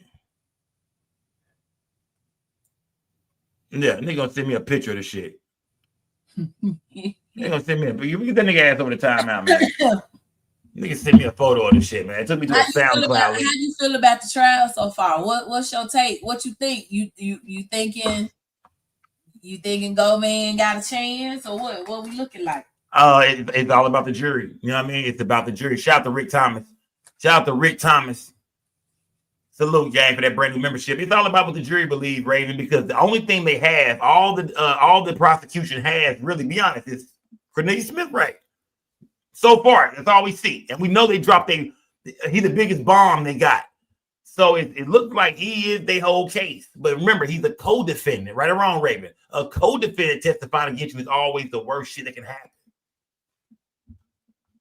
So if the jury believes this shit, then he cooked. It's a wrap. He cooked. That nigga's cooked. Smash that like button, gang. They said 2:15. Is it 2:15 Eastern time or is it 2:15 Central? What time is it where I'm at? Okay, it'd be 3:15 where I'm at. Okay, 3:15. Yeah. Where you at right now? What time is it? It's about what, 1:52? It's 2:52 where I'm at. So it'd be 3:15 my time. 2:15 my time. Yeah. Central time. Okay. Yeah. About 20 minutes. About a good 20 minutes. I'm still trying to get used to this time, y'all. Y'all have to excuse me. I done been in Atlanta since March, and I still ain't used to this shit. Yeah. It's crazy. Shout out to the ATL, man. Yeah, salute to the A, man. Salute. What's better, Memphis or Atlanta? When it comes to just how you feel. Not what's there, and just how you feel. I miss Memphis. I ain't from the house. Yeah, okay. Yeah, she said she missed Memphis, man. She say if you in Atlanta, she not really fucking with you, man. She said she do not fuck with Atlanta. But the food, man, I ain't found no good food out here yet. Shit, I done went straight back to going to the kitchen to cook. I mean, food. Oh, you trying to be like me now? Hold on, okay? Nah, I'm the minute I say I eat groceries, I was telling now she on the grocery. Stop it, I'm gang. better. I'm better Because than you was just talking about a turkey leg spot the other day. Hey, is talking about Hey, all yeah, we kinds. go on to that. Yeah. Salute the Yeah, turkey come on on, the man. loose. Salute See, the look, turkey on the loose in Riverdale, Georgia. she's lying. Yeah, she's lying. Yeah, I wasn't lying about myself. I'm eating groceries. She the one out eating turkey legs Salute and the all that. turkey on the loose in Riverdale, Georgia. Lying. Salute to my girl Nikki, Yeah, man. lying Got ass. the best turkey leg. I'm cooking that day. Yeah, right. Same person went home with a family pack of legs. It Same was girl breast. came in breast. Chicken Okay, same woman came to Dallas, bought some breast at Tom Thumb, y'all, and took them back home with her. Y'all drove them bitches back to Memphis. I didn't have time to cook. Why you didn't leave the chicken with me, man? So you had us She drove the chicken back to Memphis. I said you went to the store, bought some chicken in Dallas, like you gonna cook it, and then drove the chicken back to Memphis. So lying. Okay, so he That's had a us damn all shame. over. He had us literally all over the city. That's a damn shame. I ain't had time to cook. Everywhere we was out and about the whole time we was there. Sco had us going somewhere everywhere. I ain't had time to do shit. By the time we got home, shit, it was time to go to sleep. Yeah. Because y'all can say, hey, because you know what? She thought it was a joke. She thought coming out here was a joke. She came out here, y'all had her not only an interview, a paid interview set up, ready to go. Yeah, she came, I had money lined up for everything, paid interviews, video shoots. You know what I mean? They not want to shot the video. Oh, we did everything. Yeah. They'll tell you. Told the city. Oh, we had had an event that I got paid. Had a paid event. We went to that. Oh yeah, it came out here. Yeah, ain't no time to sit down here around school. We got work to do. Goddamn it, we got work to do. We was all over the city. We had work to do, goddammit. So we had work to do. Don't bring the chicken up no more. So you just say it. And I just said what? That we was all over the place. I ain't had time to cook. Okay. I want to leave the shit. We was in the Airbnb. Everybody also seen us on live that night. They seen us on a live stream. Remember, everybody was like me, you, Trick or Trey. I forgot who all was there, but they seen us on a live stream. Your ass have been in the background cooking fries. We got them chicken. Oh no! Hell no! Your ass have been in the background frying chicken. So I don't know what's going on with that situation. So you went outside to go kick it with your people and left me on your live. Stop fucking playing, man. I'm just saying you could have been back to fry some chicken. I mean, you could have brought it was a laptop. You could have took that laptop in the kitchen with you and fried them birds up. I'm just saying you could have fried them birds. I had to put the headphones on. You could have fried them birds, them headphones on. I'm just saying you could have been back to flowering down them birds. Yeah, you could have been flowering down them birds. Yeah, you should have been flowering down them goddamn birds, but you playing around trying to be all on live and shit like that. I'm the blogger. Don't worry about that kind of shit. Don't worry, stop blogging. You lied. Smash that like button, gang. Smash that like button. Smash that like button, man. Salute to everybody in the building. Man, I put that chicken on ice. I put it in a cooler, put it on ice, and I flew back to Memphis. Like I said, in my truck, rolled back to Memphis. So yeah, yeah. The chicken was good when I got to the crib, though. All right, that's enough. All right, that's enough. That's enough. Yeah, that's enough. That's enough. Enough about that goddamn chicken I brought up. I'm still pissed off about that shit. That's enough. Yeah. That's enough of that shit, man. That's enough. Yeah. Try to take over the show. Talking about you didn't make that's enough. Smash the like button, man. That's enough. When they coming back from lunch, gang? When are they coming back from lunch? What time we say? Yeah, they kicked our ass up out of here, man. That's enough. Smash that like button, gang. Smash the like button, man. Smash that like button. Let me see. So we couldn't find the video. Let me see. What we doing, gang? What we doing? So we couldn't find the video. So now we just wait. Yeah, we just wait. Man, that like button, gang. Well, we got 18 minutes left. Oh, it's up. We got 18 minutes left. Salute to everybody in the building. We got how much time we got left? 18 minutes. Oh man, I'm waiting to see the cross-examination, though, gang. That's what I'm really waiting on, man. I'm waiting the cross-examination. That's what I'm waiting on. Yeah, that's what I'm waiting on. Play the intro. What? No, I don't want to play the intro, bro. Not during the court trial, man. Not during the court trial. Yeah. Nigga, play that at the very end, man. We'll play it at the end. Let me see. Check out Sco's chicken while we wait. What? What is this? Lady Beast? What the hell are you up to, Lady Beast? Yeah, well, yeah. What the hell are you up to, man? Y'all smash the like button, gang. What are you up to? Smash that like button, man. Y'all can donate to the platform as well while we waiting, gang. And I'm watching 2 channels right now. Court TV is not back. They not back. Okay, yeah. Okay, let me see. Yeah, Court TV is still gone. Law and Crime is still gone. I rock with whoever come back first. I'm checking both channels. I'm checking both channels right now. Let's go. Yeah, I Nikki 901. Get your ass putting time out. I salute. Get your ass putting time out. Yeah, no cowboy talk over here right now, gang. No cowboy. I need to roll me up some more gas, man. I need to roll me up some more gas. Now, when this trial start back, I'm gonna definitely give me something to eat for sure.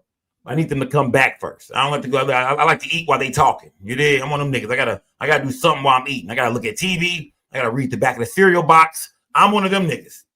I gotta look at something or eat something. You know what I mean? While I'm watching TV. So yeah, I cannot eat in peace. I can't just sit there quietly eating and shit. I gotta be looking at something. Smash that like button if you're in here, gang. Salute to everybody. Number Dolphins in the chat too, gang. Nothing but Dolphins in the chat, man. Because I'm sure Mia J and Dolph family is watching right now, and I'm sure they, you know, they hate Cornelius Smith for sure. He killed Dolph for sure. He admitted to that. But I'm pretty sure they like, man, do your thing, red ass nigga, do your thing. You hear me? That gotta be how Dolph family feel about Cornelius Smith. Like, yeah, nigga, we don't fuck with you, nigga. You the one killed him for sure. But nigga, if you don't get your ass up there and do your thing, my nigga. Tell that shit, nigga. Tell it all, nigga. Tell everything. I think, you know, Cornelius Smith, he having remorse, man. He's in jail now. He'll never be free to see that daughter ever again. Every day, I mean, what is it? The 17th. Every 17th, he gotta remember that shit he did, man, on his daughter's birthday. Let me see. Oh, it's almost time. We almost back. Oh, we almost back. I think. Hold on. Okay. Because they cut the sound on and cut the sound off. They cut the sound on and they cut the sound. I thought we was back. Let me see. Hold on, gang. Hold on.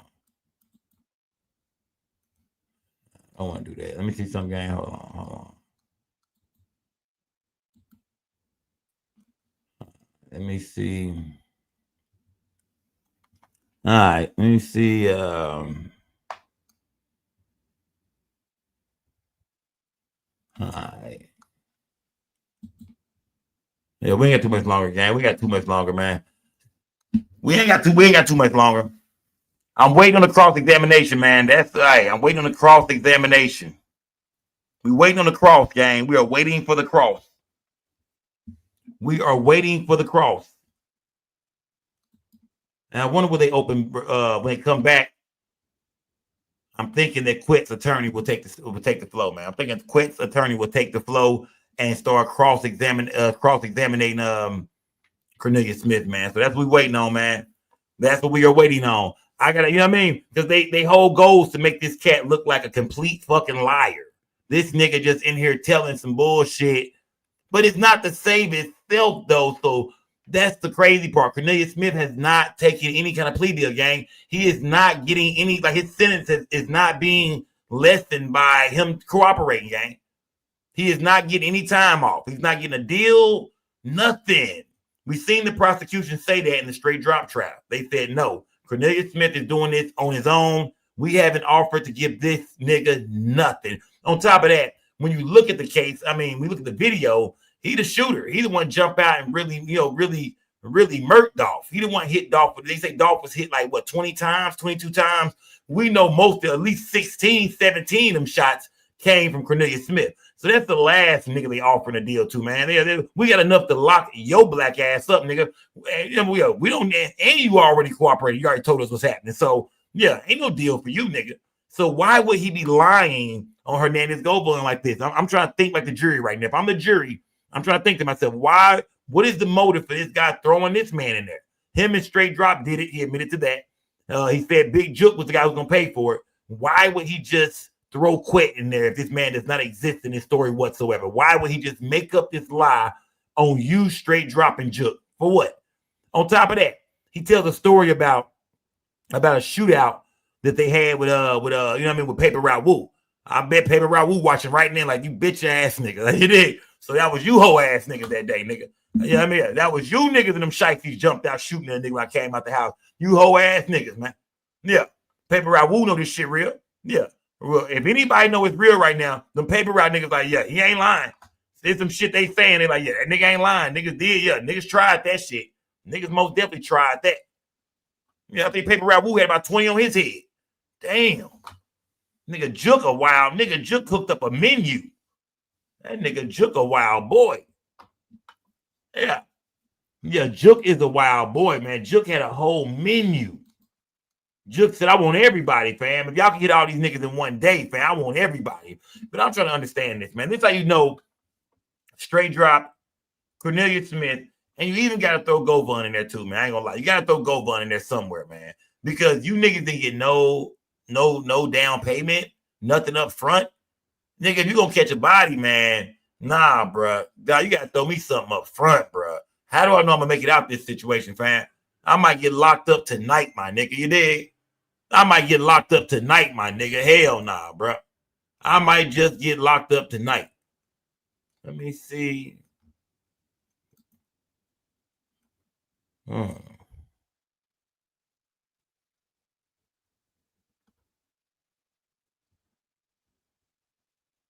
I see that shit. Yeah. Oh, yeah.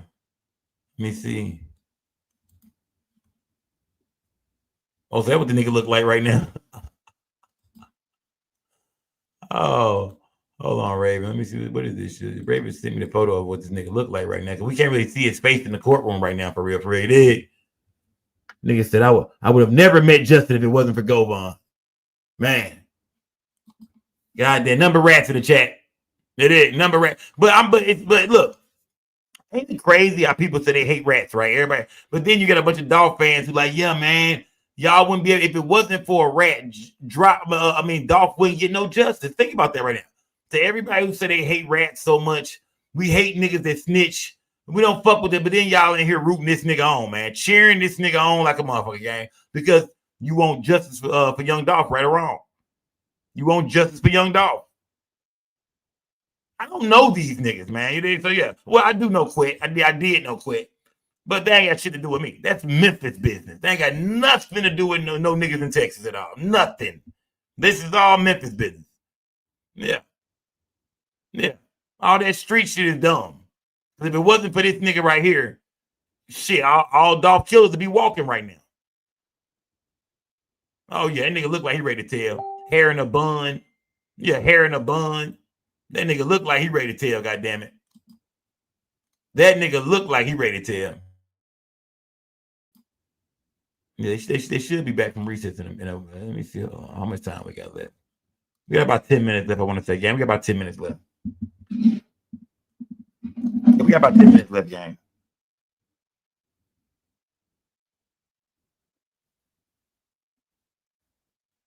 Let me see.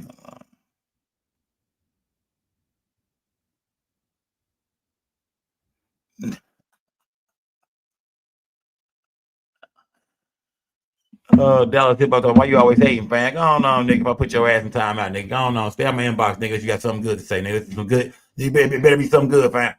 Anybody putting something in my inbox, that better be some news I can use, goddamn it. Only give me news I can use. You dig? Let me see. All right, let me take this down, man. Salute to everybody, but they should be back real soon, gang. We should be back soon. Like I said, when they come back, it will be the cross-examination, gang. Let me see. Hold on. Let me see. Look, y'all sending me out kind of shit. Hold on, Hubert. Hold on. Let me see. Hold on.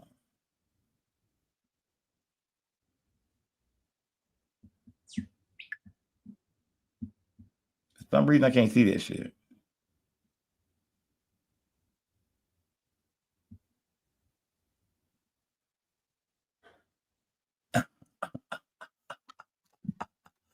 Oh shit! Hold on, gang. Hold on. Oh, niggas, I just got the blame. What the fuck, niggas say now? Oh shit, that's crazy. That is. Hold on, gang. Hold on, gang. Hold on. Gotta go here real quick, man. Look. Gotta check in with Paper Route Woo real quick. Gotta check in with Paper Route Woo real quick. Oh shit, the gun jam. Hey, Woo, the gun jam, nigga. Boy, Woo, they say you better be glad that gun got that jam. But they was gonna get you the fuck up out of here, fam. They was gonna get you up out of here, my boy. Yeah, they was gonna get you up out of here, gang. Yeah, they was gonna get you up out of here, my boy. Yeah. That's Paper Raul, man. An hour ago. Niggas, I just got off the plane. What them fuck niggas said now? His gun jammed. Your mama had a thing for Govan, and he was finna play stepdaddy. What?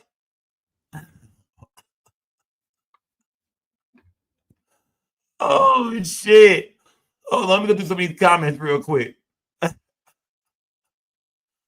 Oh, let me see. Hold on. Let me see. Man, he said he had to duck behind the weed. He said you rocked down his ass coming out the house. Yeah, he did say that. Oh yeah. Oh yeah. She getting crazy, man. Yeah. She getting crazy, man. Paper Raul just got wind of what's going like, man, what them that was them niggas, Woo. Say Woo, that was them niggas. Yeah, Paper Raul just not getting wind of that was them niggas. They know what's the war going on. They say Paper Raul came out with his gun in his hand. So them niggas knew about these bags when they had y'all. For Paper Raul to come out the house with I'm not saying a lot of niggas don't walk out the front door with their gun in their hand, but come on now. That nigga was ready for a shootout, man. He walked out with that thing in his hand. Bah, bah, bah. Cornelius Smith said a gun jam. And who gave him the gun? Govan. Govan gave him the gun done jammed up. I wonder why Govan ain't doing no shooting for himself no more. Yeah. I wonder why quit. Why ain't you doing no shooting no more, nigga? You handing that gun to them nigga, yeah, hand that gun to the next nigga now, huh? Get that nigga, fam. Quinn didn't have to deal with this shit. He thought if he just separated himself like this, I'm just gonna find the niggas that can do it. That'll keep him out of this shit. But y'all have to pay the niggas, man. And we still asking, why didn't Juke pay them niggas, man? Why didn't they get their money? Let us find out Juke done gave Quet all the bread and Quet done ran off with the money. That's why he had the money to make bond, get him a good ass attorney. Think about that. We gonna fuck around and find out Juke gave the money to Quet. Quet ain't gave these niggas shit. Get nigga Cornelius $800, nigga. Here, nigga. That's all. Hey, nigga. That's all we got right now, fam. Yeah, I know, bro. I know shit rough. Your daughter's birthday just passed. I get it, my nigga. But damn, fam, take this 8-piece. Take these 800s, my nigga, and make that shit work for a while, fam. At least another 2 months, fam. We'll get the money to you. Man, nigga told on everybody, nigga. That nigga told on everybody. Yeah, that nigga told on everybody. Yeah. No. Somebody in the chat said Juke probably didn't think them niggas would pull it off. Nah, bro, they'd already tried to get down on Woo. Remember, they already tried to get, he proved himself. He said, this the nigga that just shot at Paper Raul. Like, these niggas trying to hit something. They serious. These niggas are out duck hunting, fam. They riding around the city and shit. They are determined to catch a body. These guys are motivated. You know what I mean? These guys are familiar with the sport. These guys have great highlights in the streets of Memphis. These are known shooters. They are most definitely paying attention to the game plan. They are laying out the blueprint, and they most definitely plan on attacking, you know what I mean? The goddamn defense tomorrow, man. They plan on, they plan on acting a goddamn fool. They finna get anybody. Yeah. Govan been telling. Yeah, that's true. Govan could have been telling as well, too. Govan could have been telling, trying to keep himself out of it. Because Cornelius Smith said he heard Govan was cooperating as well. So Govan could have put himself in this shit by trying to cooperate and keep himself out of it. Might be why Juke ain't juking no more. John Dope, super John Dope. See, now we thinking, guys. There we go. Yeah.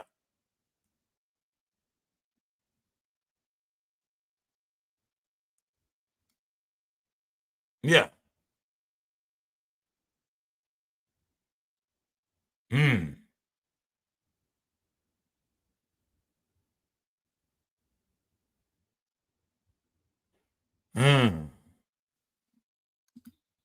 He said, Cornelius don't even want a deal. Y'all fucked up his daughter B-Day. Yeah, man. Yeah. Oh, yeah. That nigga stressed out, fam. Dre De Niro. That nigga stressed out, gang. That nigga over there stressed the fuck out, bro. We were just checking in with Paper Raul real quick. Yeah. That nigga Govan, man, hey, you'll be stressed out too, nigga, in the middle of a murder case. Even though Queso got fat over there. That's a young nigga. He ain't worried like this old nigga. When you getting old, man, you going to prison. Because if Govan is found, if they convict this nigga, man, this nigga's gone for the rest of his life, gang. This nigga already about, 47 years old? 46 years old? Man, they hit this nigga with a 30 pieces over, man. Man, nigga don't even want to do a 20 right now. They ain't trying to come home when he's 60-something, 70-something years old, man. Hell no. Nigga come home when you 70, nigga. Life is already over with, nigga. You 70? What you finna do now, man? If I go to jail and they don't let me go till I'm 70, nigga, when I get out, nigga, I'm busting out the first window I see, nigga. I'm trying to break back into the jail, nigga. I don't want none of this free world shit. Man, nigga, please. I don't want nothing to do with the world, fam. I am cooked. I'm done. I'm 70, nigga. Ain't nobody can give me a job unless I'm checking receipts at Walmart. I'm sure them jobs all taken up. Hell no, nigga. Hell no. Y'all won't be fucking with my blog no more. That's gonna be Onan. I'm back. That's gonna be Onan, y'all. Hey, gang. I'm back. Salute to everybody. 2000. What year is it? 2040, 2049, 2050. Yeah, nigga, get your motherfucking ass. Yeah, that nigga be back around 2050, nigga. Make sure y'all do it to the platform, man. We're finna break down the young Dolph case. Nigga, it's been 25 years, man. Get your motherfucking ass on, nigga. Yeah, nigga come home. Nigga come on 25 years from now, still trying to break down the goddamn Dolph case. Nigga, tell us who killed your goddamn son, man. Yeah, smash that like button, gang. Smash the like button. Yeah. They should be back any minute now, gang. They should be back. They should be back any minute now. Shout out to everybody that hung around for the lunch break, man. Yeah. Salute to everybody that hung around for the lunch break. Salute to everybody that hung around for the lunch break, gang. You like somebody got them gas up though, man. If you ain't hit the like button, man, smash the like button. If you're not subscribed to the channel, gang, subscribe to the channel, y'all. We are waiting him to come back, man. Let me see. Did the reason his daughter even come out? From what I read in the reports, man, it seemed like it had something to do with some girl his daughter was messing with, some dude. It don't seem. From looking at the case, it didn't seem like it came back to the Dolph situation at all, man.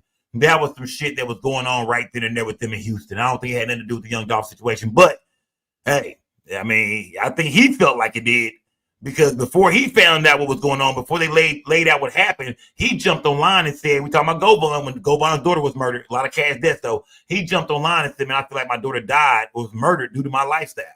So we couldn't tell what he meant. Did he mean just like bad karma, shit he done did to other people and came back on his child? Or do he feel like, hey, this is for young Dolph, nigga. Niggas know we had something to do with that Dolph shit, so niggas done hit my daughter up. I'm not for sure, gang. I'm not for sure how he felt, but I think when I looked into it, I remember not finding anything that really tied that back to Memphis in no kind of way. Yeah, it didn't tie it back to Memphis. Yeah, and RIP a lot of cash deaths though, man. You know what I mean? Her case had nothing to do with this whatsoever, man. You feel me? So yeah, this is between a bunch of niggas that she ain't got nothing to do with this. You know what I mean? So it's unfair to really mix her up in it because she had her own problems going on H-Tennis. Somebody blew her ass down as well. It is. Rest in peace to Dolph. Rest in peace to everybody in this shit, man. For real. Let me just be honest, man. Rest in peace to everybody in this shit. Team Kings, what you eat, Sco? Shit, some cereal, nigga. I ain't really ate nothing yet. I'm waiting on the trial to start back before I eat, man. Let me see.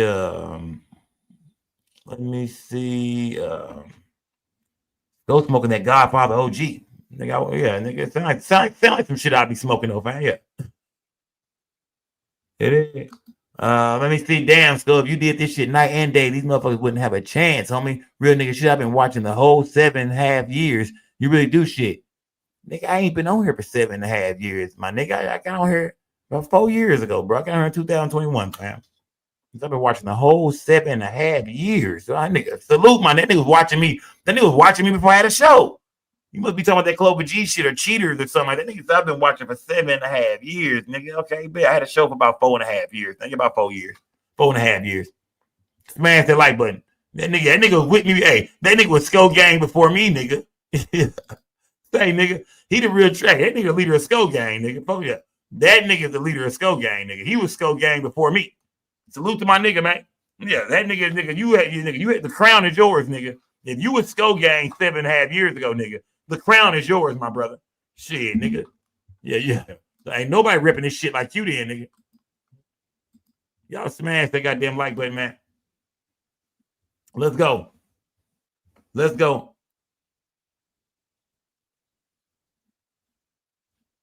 Let me see what we got going on, man. Voice box of the block. What's good, my guy? What's going on, Sko? What's good, fam? What's good, my nigga? Hey, what's going on with this trial, fam? What you see, my nigga? Shit, is it me or Hernandez Govan, man? That man shouldn't took that to trial, but I don't know what made him do that. I'll tell you what made him do it, fam. The nigga thought he had a good chance. You know what I mean? He felt like he didn't pull the trigger. He felt like I wasn't there. Like he just the niggas word against mine. Drop ain't talking. Jook is dead. He felt like all he had to deal with was Cornelius Smith. That's it. Everybody else, you know what I mean? Everybody else ain't doing no talking. But you know it hit different when you sit down, you know, planting it out. Then you hear the same plans that you planted out. You hear this man saying it on the stand. They hit a little different, don't it? Especially when he got evidence to prove it, like when they spoke on the music video. He said them niggas invited me to drop shit. I pull up. I ain't want to be in there. I had the mask on. They pull it up. They got the evidence right there. Like what he's saying is real. He ain't bullshitting for what it looks like. They finna put that man up under the jail, man. Under the goddamn jail. Salute, my nigga. Shout out the boys, but they finna put that nigga under the jail, nigga. Yeah, that nigga gone, fam. They finna put that. They digging a hole for that nigga in the back right now, fam. Yeah. They digging a hole for them niggas in the back of the jail, nigga. Yeah.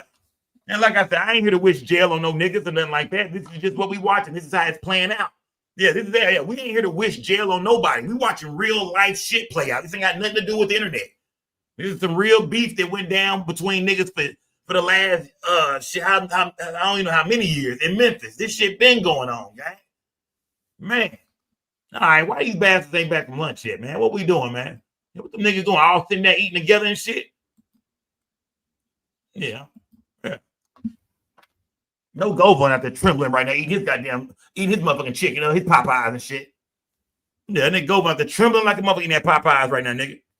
Dry ass biscuit, leg, wing, spicy, mashed potatoes, gravy, red beans and rice. That nigga think he swear he grubbing. That nigga was trembling like a motherfucker trying to eat that red beans and rice, nigga.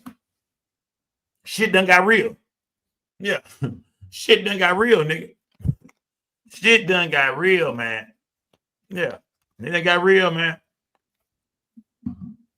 They done brought Cornelius Smith, nigga, goddamn. Nigga, Cornelius Smith got some dressing, some turkey. He got a good ass meal out there. Cornelius Smith eating good right now. They told nigga, look, man, you bring your ass there and testify again, nigga. Wait till you see your lunch that day. They didn't get this nigga a Black and Mild, a Newport. Oh yeah, Cornelius Smith lunch was crazy today. That nigga had cranberry sauce and shit, rolls and shit. He had a little Thanksgiving and shit. They hooked that nigga with a mean plate, bro. Man, I bet they fed that nigga today during lunch, bro. Yeah, when you go to court, you ain't gonna eat that regular shit like everybody else, I'm thinking. So yeah, Cornelius Smith probably got a mean, I'm talking about dressing, smothered turkey, nigga, cranberry sauce, nigga, deviled eggs. That nigga probably done eating good than a hoe right now, nigga, for doing what he did. You're right. Nigga, hey, that plate is on the state, nigga. Yeah. The prosecution showed up for that nigga. You show up for us? We show up for you, nigga. We got some regular bread or a roll. Which one you want? Want the rolls or the regular bread? Let's go. Step outside. We'll hit this gas real quick. Yeah, good. Two puffs. All right, take the Black and Mild. Go ahead. Go how much you been in? Yeah. Cornelius Smith broke this shit down, man. Yeah. Cornelius Smith broke this shit down for man. Let me see. All right, man. All right, Lou Vega. When I was a courier, I drove a delivery, delivered to the courtroom. They drink small water like you, Sko. See, I let you know I'm a smart nigga, fam. You did. Let's show you know that lets you know how smart I am. If you go to a goddamn courtroom, you start dealing with people that know that practice the law. And they drinking small waters. Oh, nigga, let's show you where my mind is at, nigga. You did. I ain't wasting shit, nigga. Yeah, y'all know when I open something, I drink it all, nigga. Yeah, any soda, any waters. Yeah, I finish them. Smash that like button, man. Yeah. I don't give a damn what y'all say, nigga. I'm not wasting nothing. Yeah, I used to buy them big ass bottles of water. Man, nigga pour half them hoes out. Stop it, gang. Stop it. Yeah. The minute my kids open one up, they swear it's not theirs no more. I be like, who water is that shit? I don't know. Man, it's 2 sips out there, bitch. Who water is that? Nobody knows who Word is no more. I said, I got something for y'all then. Watch this. I got something for you. You open this motherfucker, nigga, throw the cap in the trash. Let me throw the cap in the trash before you even start drinking it. Let's go. Go drink eggnog in the summertime. Stop.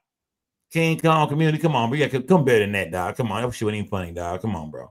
Come on, dog. Yeah. You gonna joke on me, fam. Break out the good shit, my nigga. Come on, fam. Yeah, break out the good shit, fam. Come on, my nigga. Break out the good shit. You bullshit. You wasted that shit. Let's go. Now, that shit funny, I'm gonna let you know, nigga. I'm laughing like that shit funny. I'm laughing. Y'all know how I do. If you ain't got nobody to hate on, nigga, hate on me. Let's go. Oh, okay. Let's go, gang. Smash that like button, man. Let's go. Let's go. Right now I'm smoking on just a little gas, man. I'm a little CBD, gang. I'm not smoking on nothing crazy. Just a little CBD right now, gang. Just a little CBD. Yeah, just a little CBD. I've never had eggnog before, gang. Just anybody want to know that y'all brought up eggnog. I've never drank eggnog in my life. You know what I mean? Since he brought it up, I'm just saying I've never even came to what eggnog tastes like. I thought eggnog was like some white people shit, drinking eggnog at the Christmas parties and shit. I ain't even know niggas drank eggnog, to be honest with y'all.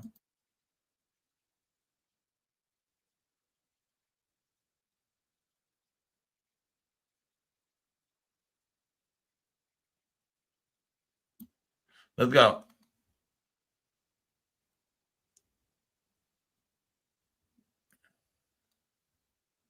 Let me see what we got going on here. Let me see. Here we go, Jane. Just go put the timer on minute rights. Come on, Jane. You gotta do better than that, Jane. Come on, Jane. That's some shit from the 90s, dog. Some shit you got baby kids, dog. Come on, fam. Come on, my nigga. Come on, dog. Yeah, dude, come on. I fuck with the chat, man. Y'all be having me dying laughing, man. Come on, you niggas gotta come on, punch harder, man. Come on, yeah. Yeah, you niggas, yeah, come on, y'all bullshit, man. Yeah, y'all bullshit. Smash that like button. You did. Go. Why you didn't put hands on Govan back in the day? You could have saved his life. Oh, man. I mean, yeah. I had no reason to put no hands on a nigga, man. Who part of the same crew and shit, man? I had no reason to put no hands on a nigga, man.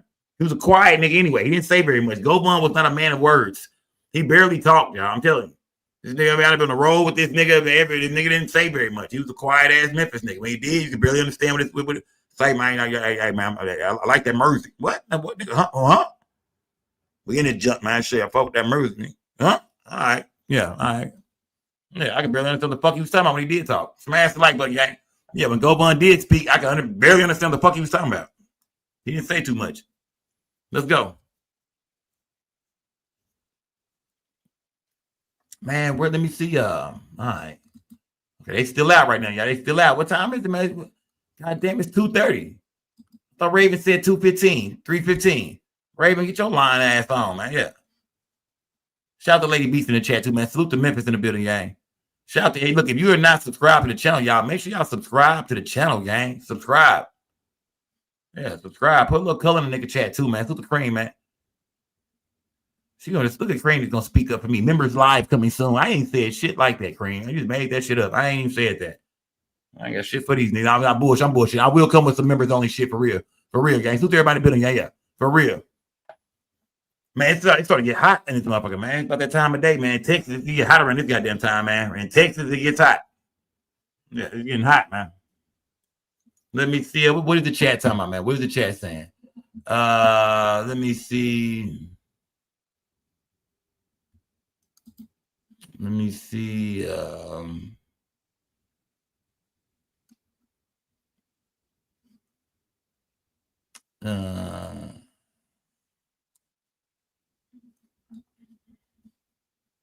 No, I might put on subscriber mode only tonight. I'm not gonna do that right now, guys. Should I put on subscriber mode only? Let me see. Should I go subscriber mode only right now?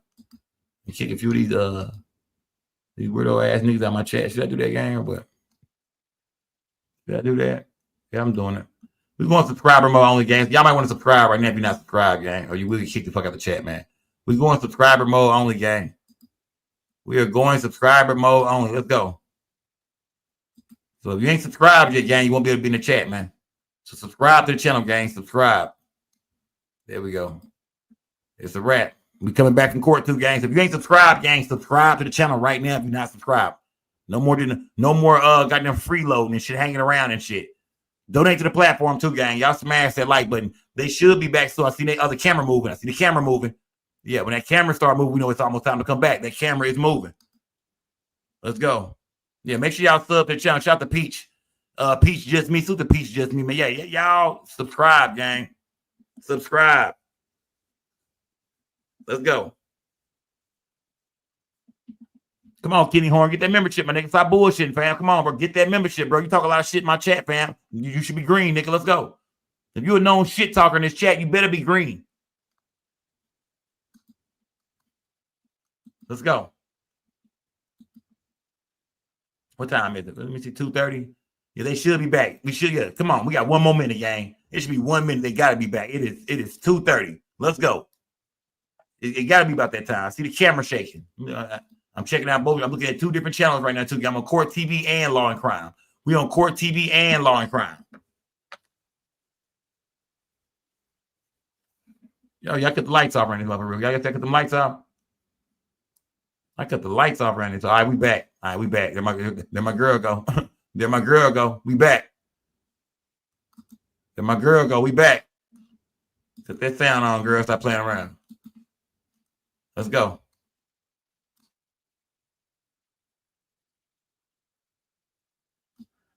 John Dope, salute. Oh, John Dope, you be showing out this motherfucker, nigga. Yeah, John Dope, you were. Let me see. Let me check something out. Let me see. Oh, yeah, John Dope is the king. John Dope is the king of $2. John Dope is the $2 king, nigga. He hit a nigga with 8 quarters in a minute. Shout out to my nigga John Dope, man. Salute to John Dope. We are back, gang. We are back. We are back, gang. Salute to my nigga John Dope, man. We're going till 5:30, Judge. Is that correct? Okay. No later than.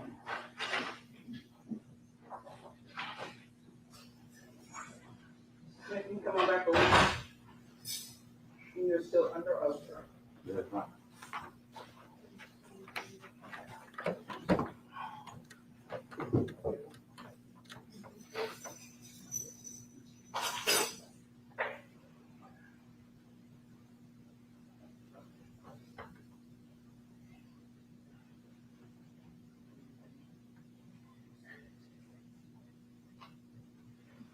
Hey, y'all drop the membership link. Moderators, drop the membership link, mods. I need my moderator to drop a link to the membership, gang.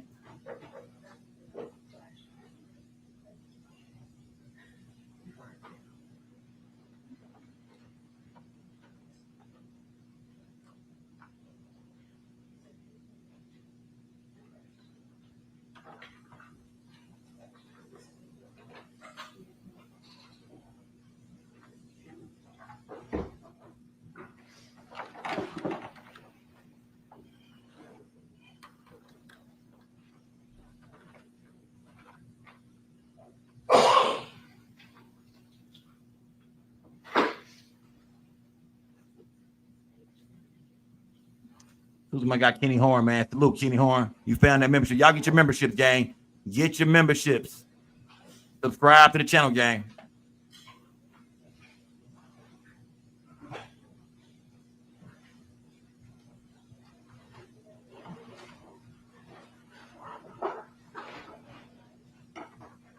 Ready on?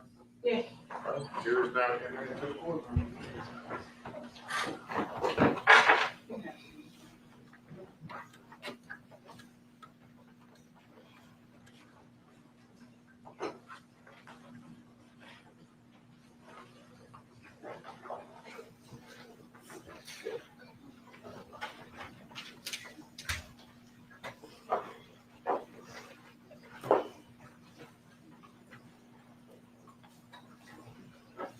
Shout out to Kimberly. Salute to Kimberly for that membership. Salute, Kimberly.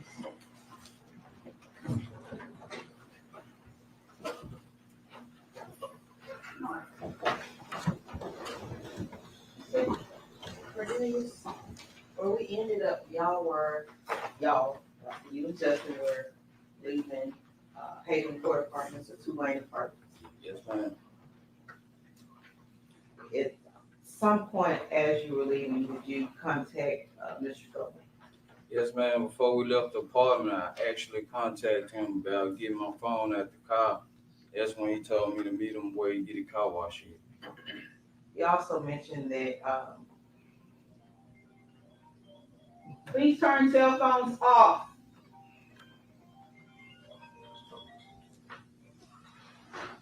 Oh wow. So, oh wow. Y'all thought that was me, didn't y'all? Oh wow.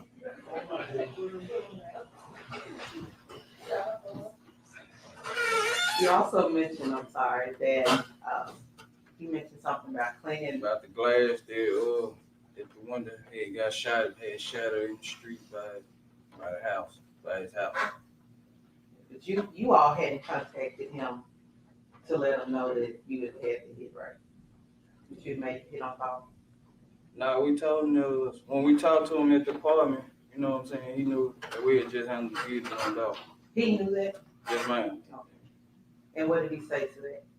He was like, he was saying about the glass, like, you know, we gotta get rid of the glass, get rid of the car, basically. Get rid of the car. We gotta burn the car up. That's what he told you, didn't you? Yes, ma'am. All right, so you leave out of the apartment complex. Yes, ma'am. You get in the car with Angela, as we saw on the video. Yes, ma'am. And from Tulane Apartments or Gospel Gardens or Havenport, whatever the name of the apartments are now, you all headed where? Oh, I stopped, got me a cigarette. Then I had headed to Pressure to meet Mr. Govan. You made it to Pressure World. You're still in the car with Angela, is that correct? Yes, ma'am. You made it to Pressure World. And where is Pressure World? On Lamar. So you were at Pressure World on Lamar. How far is that from where Mr. Govan lives? Couple minutes around the corner, he ain't far. You get there. Is he already there? Yeah, he was already up there. I jumped out the car, and me and him was having a one-on-one discussion. He was saying that he had heard that Dolph had shot one of us, because I told him I was shot. He was like, I heard Dolph shot one of y'all, and y'all blood on the scene. He was like, did y'all have y'all face masks on?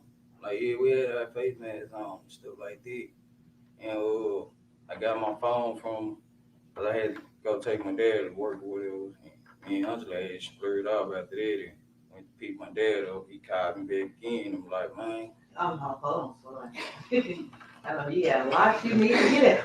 My bad. We're going to have to slow it down. Yellow, like this, yes. My bad. Slow it down.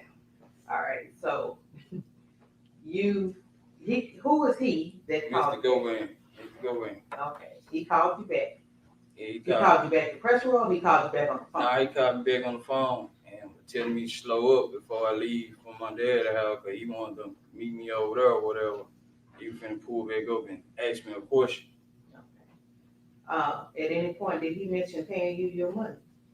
Not right then. He was just saying that, you know, he was gonna give me my money. Right? When was he saying that? He been said it, like, at Pressure World, like, all right, we're gonna get that money, you know what I'm saying? Like, basically.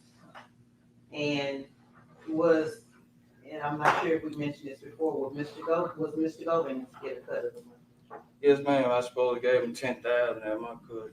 Okay, was Justice? And he told me Justin supposed to give him 10,000 as well. So I agree with the 10,000 cut, because he put me on the list, like, I had you to do this, so give me a cut of it. So I'm like, all right, I agree with you. All right, so he called you back after you leave Pressure World, told you slow up, you want to meet at your dad's house? Yeah. Did he ever come to your dad's? Yeah, he pulled up. When he pulled up, he jumped out. Now the conversation, I really forgot what we were talking about right then, but it was concerning what just happened or whatever. But I was like, man, give me a couple of hours right quick so I can give me some more pills, because he said he ain't had none, and I was shot. So I needed to know what, you know what I'm saying? He gave me a few dollars, then he left. He gave you what? He gave me about $30, $40, then he left. And that was the same day that happened? Yes, man. It was like an hour or so later. Were you still with Angela then? Nah, she had left and took my dad to work for me. I stayed back so I could talk to him. Did you see Mr. Govan anymore after that day? Yes, ma'am. Later on that day, later on that night, I pulled back up at his house. He was on the phone with Justin at the time, and Justin was Justin? Yes, ma'am, Justin Johnson. And Justin was talking about cash out for him some money so that I could get a wound kick, another wound kick, because I was bleeding bad or whatnot. I pulled up over there. He gave me a few pills or whatever. And, He gave you some, he had pills in you? Yeah, he gave me some extra pills. Not oxycodone. No, he gave me some extra pills or whatever. That was going to help with your wound? Nah, that was because I had to get up the next morning, early that morning, and go get a car cover. He gave me some money to buy a car cover as well. You know, to cover that car that was sitting across the street. You know, he was like, first he kept saying we gotta bring the cover. But, you know, he said, gave me the money, go get the car cover or whatever. When did he give you the money? That night, he gave me the money. The night of? That night before. It's a lot of nights. The same night, the same morning, the car got discovered. The night before that, he gave me the money because I went to AutoZone that morning, got the car covered. And I was going to wait till it got dark to put it on the car, but they discovered the car. All right. So, but he gave you the money the night before? Yes, ma'am. Okay. Let's talk about what else happened the night before. The night before the car was discovered? Yes. I had went and wiped it down or whatever. I went and wiped it down. I had called him and told him that I was going in the backyard to wipe the car down. So he wouldn't, shoot at me or nothing like that. He know who it is in the backyard. Even though he lived across the street? Yeah, even though you know what I'm saying? I know. Well, I'm saying like this, in the streets, you watch us around it basically. So, you see some funny stuff, you get, kind of street life we live. You'll get kind of scary and you get to shoot things somebody after you. Then what it just happened, young Dolph, you got killed. So, you had to be aware of everything. So, did he give you the money when you went to wipe the car down? Nah, he didn't give me the day. Well, I probably got the dates mixed up with him, but the day that the car got discovered, the night before he gave me that money to get a car cover. When was it, if you can remember, when you said you went to wipe the car down? It was a couple of days, like around that same time I got the car cover, if not the same day, I wiped the car down trying to get the prints, make sure there were no prints on it. All right, when you were wiping the car down, what were you wiping the car down with? Some like little cleaning supply stuff. I can't tell you exactly what I put on it, but I had a rag, had some stuff sprayed on the rag, and I just went and wiped it down. All right, now was this rag soaked? Like, Nah. dipped it in some products, or you just sprayed? I just sprayed some stuff on it. You remember what it was? Nah, I really don't. And was it daytime or nighttime? It was nighttime. Okay, it was nighttime. I ain't doing nothing daytime. It was nighttime. Could you fully see the car that night? It was in the back, like somebody had pushed it all the way in the backyard, like probably all the way in the back. So when you all dropped it off, was it in the same place it was? nah, it was like in the front of the driveway. Oh. That's why when you all dropped it off, it was in front of the driveway? Yes, ma'am. It was parked up close where you can see it could be spotted east. Okay. But when you went back, it was pushed on to the back. Do you recall if y'all had keys to the vehicle or if Justin did? Justin had the key to him. Because Mr. Govan kept asking like where the key was so we could move it and burn it up somewhere else.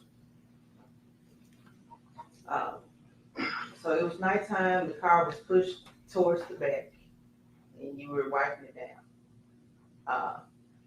You were shot in your right shoulder? Right shoulder, yes, Is ma'am. that your dominant hand? Yes, ma'am.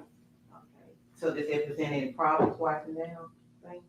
Nah, it really, like, I did the best I could, being shot and all. I did the best I could wiping it down.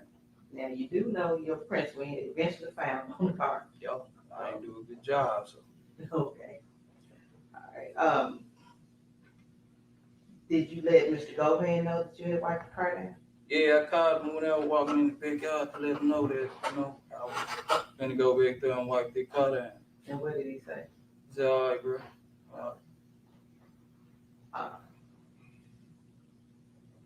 So another night or another day or so, you were asked to get a car cover. Just fine. When did he provide you the money for the car cover? Like the night before, I went and got it the next morning. Like in between midnight out. And how did he provide you with the money? For cash money? Cash. Yes, ma'am. Okay. He provided you with cash. Had you ever bought a car cover before? No. Did you know where to go get one in? Yeah, I knew where to go get a car cover from. Okay, and did you look it up or figure out which store? Nah, it was an AutoZone close by, so I know AutoZone sells. Okay, okay. So is that where you went? Yes, ma'am. You went to AutoZone. Yeah, what color car cover was it? Now that part I can't tell you because it never made it out the box. It never made it out the box. Why didn't it make it out the box? Because they had discovered the car, and I was like, since they discovered the car, take this junk back, get the money back, and just buy me some more pills. Did you, when the day that they discovered the car, did you speak with Mr. Govan then? Nope. You don't recall speaking with Mr. Govan? No. You speak with Mr. Justin Johnson? No, I ain't speak to no one of them that day when they discovered the car. I ain't talk to nobody. And how did you know that they discovered the car? Facebook, the news, and stuff like that. So. Well, that morning, like before I went and got the car cover, I spoke to Mr. Govan. But like after they discovered the car, nope, I ain't talked to him. I was just The morning of. So what did you talk about the morning before they discovered the car? the car cover and stuff. You talked trying to get that car covered up and get rid of it, basically. Why did you need to speak with Mr. Govan about? He was the one saying that we need to get rid of that car. You know what I'm saying? Like it was right there, and he was like, you know, he ain't want them talking to him about anything if they discover the car, because he gonna tell them to give what Willie Mass said, or he give back to his gambling. So the day the car was discovered, you did not speak with him any more afterwards? Not after the car was discovered. All right. Did you speak with him any more after that? Yes, ma'am.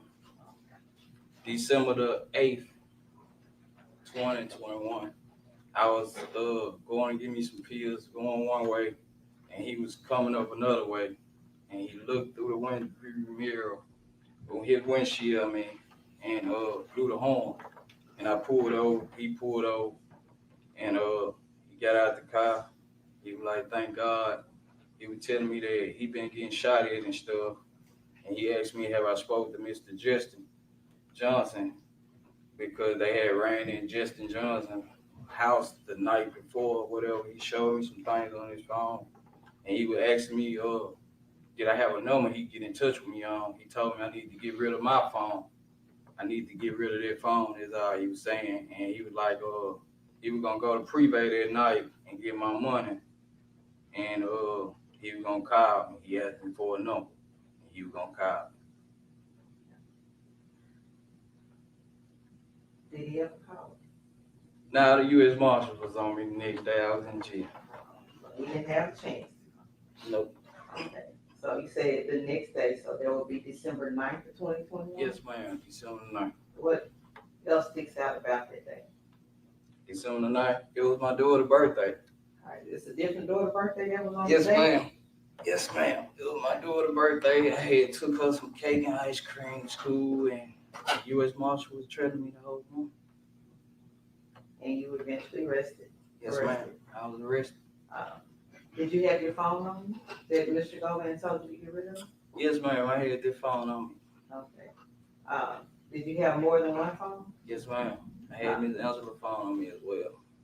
Well, did you have another phone? Did you get rid of the phone that Mr. No. I never got rid of the phone. You never took it? I gave it to my children's mother, like, after I saw the U.S. Marshal trailing me. Okay. I gave it to my children's mother That's right. and left And to your knowledge, police got that phone from her. Yes, ma'am, they got a warning on her house. Got the phone.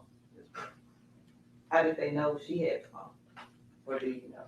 Well, I guess. I'm not gonna ask you to guess. I don't know. I don't know. They did a pin order. I don't know. But they did get the phone out of her. They did get the phone.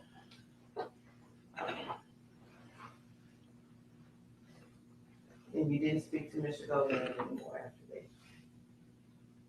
Now, you were promised. Hold on for a second. Was that a yes or no? No, ma'am, I didn't speak to him no more.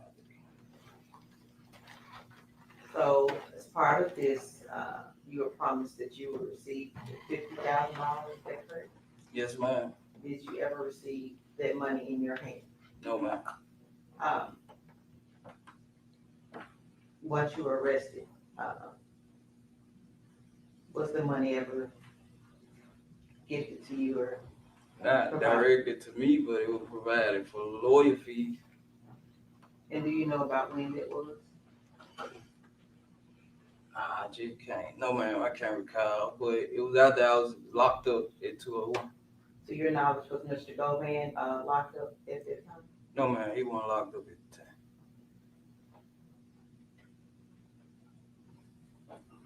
You were arrested December 9th. Yes, ma'am. You were charged with charges you're here for that you have now. Yes, ma'am. Were you promised anything for your testimony?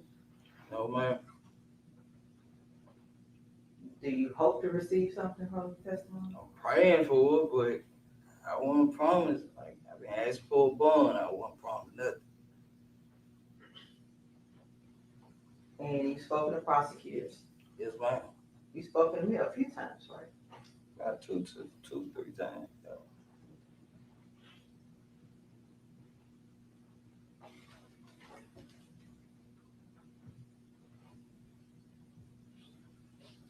And everything happened here in Shelby County? Yes, ma'am.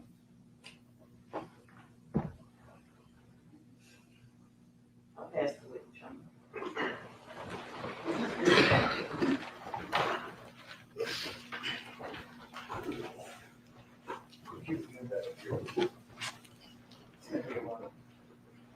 Salute, gang. Salute. That boy Cornelius say he hoping for a deal. He say he hoping for something. Cornelius Smith say he hoping for something. Oh, they finna eat off that. The prosecution finna eat off that. He say he looking for something. He wanted a bond. He wanted something for cooperating. But he was offered nothing. He was promised nothing. Y'all smash the like button, man. Subscribe to the channel. Y'all donate to the chat, gang. My name is Manny Aurora. I'm the lawyer for Mr. Govan. Yes, sir. Have we ever spoken before? Nah, never. Earlier today, about 10 o'clock, the jurors were excused for about an hour. Did you have to talk to your lawyer before you testified today? Nah, I actually speak to my lawyer. Okay, did you talk to your lawyer? Nah, my lawyer out of time. All right, did you talk to one of his associates? Yes. And is she the one sitting in court right there still? Yes, ma'am. Yes, sir. All right, and during the course of that hour, did you talk to both the DAs one more time before you took the stand? This one? Yes. Yes, sir. So in that hour break between 10 and 11, you talked to your lawyer about whatever, it's privileged, and then you talked to the DAs about your testimony. About my testimony. They would just ask me was I ready. Yeah. Okay. So let me get this straight. You're telling the truth here today, right? Yes, sir. All right. So why do we need to talk to your lawyer before you testify if you're telling the truth? Because when I came to court on the first, I didn't see my attorney. So I've been trying to talk to my attorney. Since I've been coming to court, I haven't saw my attorney one time. So I've been trying to talk to my attorney. All right. But your attorney's already negotiated a proffer settlement for you with regards to the limit, right? No, he didn't. He didn't do that. No, he didn't tell me that I got nothing on the line or nothing. So I'm trying to ask what's going on. All right. So if your lawyer didn't tell you anything, you're totally on your own cooperating with the government, hoping you can negotiate some kind of deal with the government? No, I'm just keeping it real because they already know everybody else already made statements and told their part, so I'm telling the truth too. Okay. My point to you is before testifying here today, you asked to talk to your lawyer about whatever you talked about. Then the government lawyers went in and talked to you, and then you testified. I asked to talk to my lawyer because I haven't saw my lawyer since I've been coming to court, sir. Right, so I'm trying to ask you, what is there to talk about? You knew why you were coming I'm here trying to for. see what's going on, sir. Right, going on as to why am I brought to Shelby County? You didn't know you were going to testify in a trial today? Yes, I did, but I'm trying to see what's up on my behalf, like me and him talking, like on our terms. Okay. And you know, the ladies came and saw you at the jail a couple times, as you said, 2 or 3 times 2 times. in the last week, right? Nah, they talked to me like last week, then like a week or 2 before that, and then just picked up 3 times and talked. And prior to that, you talked to an ADA named Hagerman about 5 times. You remember a tall white guy that's bald? Yeah, I remember Paul. Okay, and you talked to him about 5 or 6 times? I don't know, I can't tell you exactly how many times I talked to Paul, but I talked to him. Okay. And to the police, you made at least 4 statements, if not more? Nah, I ain't made no false statements to no police. All right, did you talk to him in December after you got arrested? Yeah. Did you talk to him again at least in March of 2022 after you got I arrested? talked to Paul then. Okay, that's the prosecutor, right? Yeah. And he had the cops with him? Yeah. Okay. So you get arrested on December 9th. You're indicted on January 2022, just about a month later, right? Right. Then you have your lawyer and you go talk to Paul along with the other cops in March. Is that right? Right. Okay, and then you talk to him again after that, right? Yeah. You remember talking to federal prosecutors in August of 2022 and making a statement. I don't know who I was talking to, and I don't remember like what time it was, but Okay. yeah, I talked to him. All right. And you remember when you previously given statements, you acknowledged you lied to the police throughout this process, right? You denied everything. And No, I ain't say throughout the process. I didn't say that. All right. When I first spoke to them, when I first got in, locked up December 9th, I was intoxicated. So, you know, I really didn't want to talk. Like, Okay. So you are now telling me that on December 9th, the police illegally questioned you while you were drunk. They didn't wait for you to sober I up. didn't say they illegally pushed me. I said I was intoxicated. And I said I would talk to you. So, but I talked to them. I was intoxicated. Okay. Your arrest is made by the U.S. Marshals. And so you would have been intoxicated at the time the Marshals arrested you? Yeah. And this is in the daytime, right? During the day? Yeah. All right. And so you're really close to your daughter's birthday on the day they arrested you, but you're drunk. Is that right? Now, let me check this out. These had when I saw them trailing me. U.S. Marshal trailing me. They used to follow me the whole morning from the time I got up. After I saw him, the next day they was on. Okay. I saw them trailing me. I went and got cake and ice cream for my daughter. I dropped Angela off at work. I dropped her cake and ice cream off at the school. Then I went to my children's mother house and dropped the phone. Okay. When did you get intoxicated? Early in the morning. Okay. So Like I already had me some pills that night. From that night on, I already had pills and stuff. Okay. Let's go back. The night before you got arrested, let's just presume you got arrested on December 9th, 2021. You started taking pills that night. Yeah, I went to sleep, but I had me some pills to wake up on. All right. Who did you get the pills from? Someone else. Okay. Got a name? You don't remember, do you? Nah, I don't want to put that name out there. Well, we're telling the truth now, remember? Yeah, but It's all they open. not on trial though. They not in this. They ain't got no body. They just sold the pills. So I ain't finna put that name out there. So you got some pills the night before, and you stayed intoxicated through the whole day, or did you drink some the No, next morning? you don't drink on pills. You don't drink alcohol with oxycodone. I ain't say nothing about drinking. I said I pop pills. That's my choice of drug. Okay, when people say intoxicated, maybe I misunderstand. I was under the influence. I'm gonna say that. All right. Did you take pills in the morning to stay under the influence? Yeah, I woke up and popped me some more pills. I was shot already too. You know, I was shot too. I understand. So you took the pills, but even though you're intoxicated with the pills, you know enough to go to the grocery store, to get cake, get balloons. Then in your intoxicated state, you go to your daughter's school. Apparently the teachers at the school don't mind you being intoxicated, so you drop off all the stuff for the party. Then you leave some more You're not intoxicated enough to realize that the marshal has been following you all morning because you're sharp enough to figure that out. And then prior to them stopping you, you're smart enough to ditch the phone with your child's mother. That's what you're telling me under your intoxicated See, I've state. been taking them so long to where peers don't do me like they probably do you, and I could be at work as well. Right. And then after I saw the U.S. Marshals on me, I did go to a Family Dollar, get some Tylenol PM, and took some of them too. Okay. All right, so let's go back to the story for the day. You get up, you pop some pills, you go to the grocery store, you go to the school, then you see the marshals. Instead of being worried about the marshals following you, they just leave you alone. You go to the Family Dollar to go buy headache pills. But I ain't just leaving me alone. They were trailing me, trying to see exactly where I was going, what I was doing. They were tracking me the whole time. From the time Why didn't they just stop you if they saw you? And you're clearly wanted. Objection, you're on the cause for speculation. They stopped you near your child's mother's house, right? No, they stopped me in Mississippi. I put them on the. I left. I just put them on a little trail. They ain't put no lights on me till I got in Mississippi. Okay, so was it a high-speed chase or you just Nah, kept I going? don't know how speed chase because as soon as they put South Haven police behind me and South Haven police put their lights on me, I pulled up and the marshal was right there. All right, so we've talked about intoxicated. So you were smart enough to say, I'm going to get out of Memphis, have them chase me across state lines to Mississippi. Then you remember specifically South Haven police got you. They didn't chase me. I just drove and they were following me. They were trailing me the whole time. Okay. So I just went on to South Haven, Mississippi, and they followed me and put South Haven police behind me. A marked cop. All right, so in your intoxicated state, you went in this Sunday drive essentially where you saw the marshals tailing you. Then you were smart enough to recognize South Haven police was also involved. Look, right? this how I am. I'm from the street, so you know when you drive, you pay attention to all your mirrors. You know what I'm saying? So I pay attention to these cars following me. You know what I'm saying? And I knew that if they were some hitters, they would have pulled up on me and just shot the car over.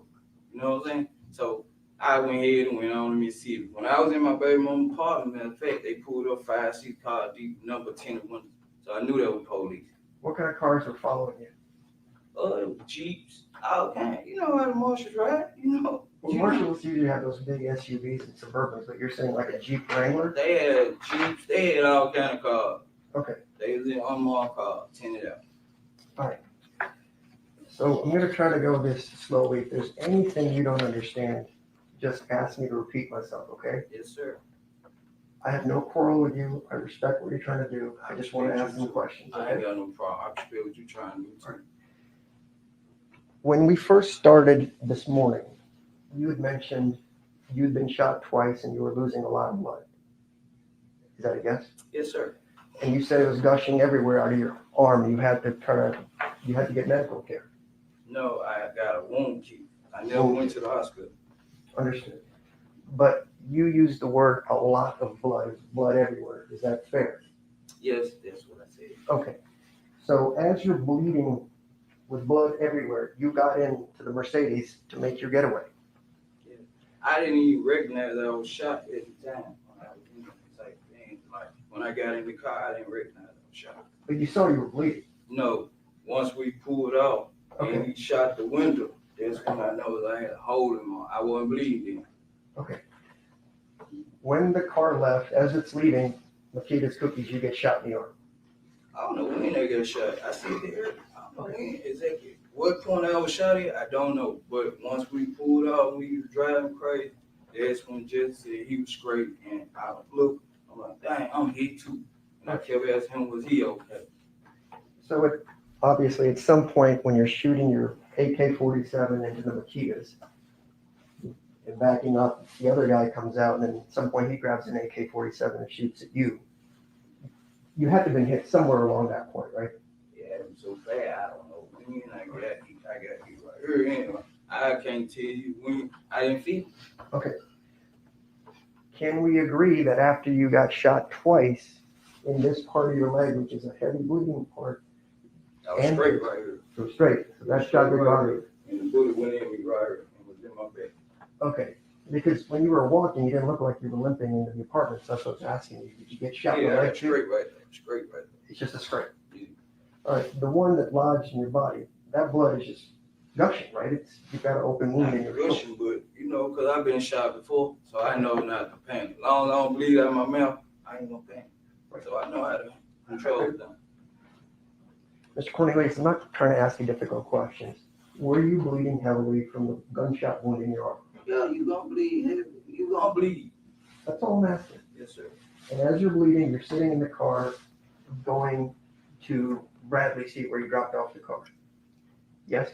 Yes, sir. Okay, so there would be blood in the car. I mean, you're bleeding heavily. Nah, I'm sitting up. I'm sitting up actually, man. And I got on a pullover sweater, you know, and I'm not panicking, so the blood I'm not panicking. Cause I'm making sure Mr. Johnson okay as well, cause he said he was hit. But it come to find out he was straight. But if you're bleeding heavily, but there's no blood, is that what you're telling me?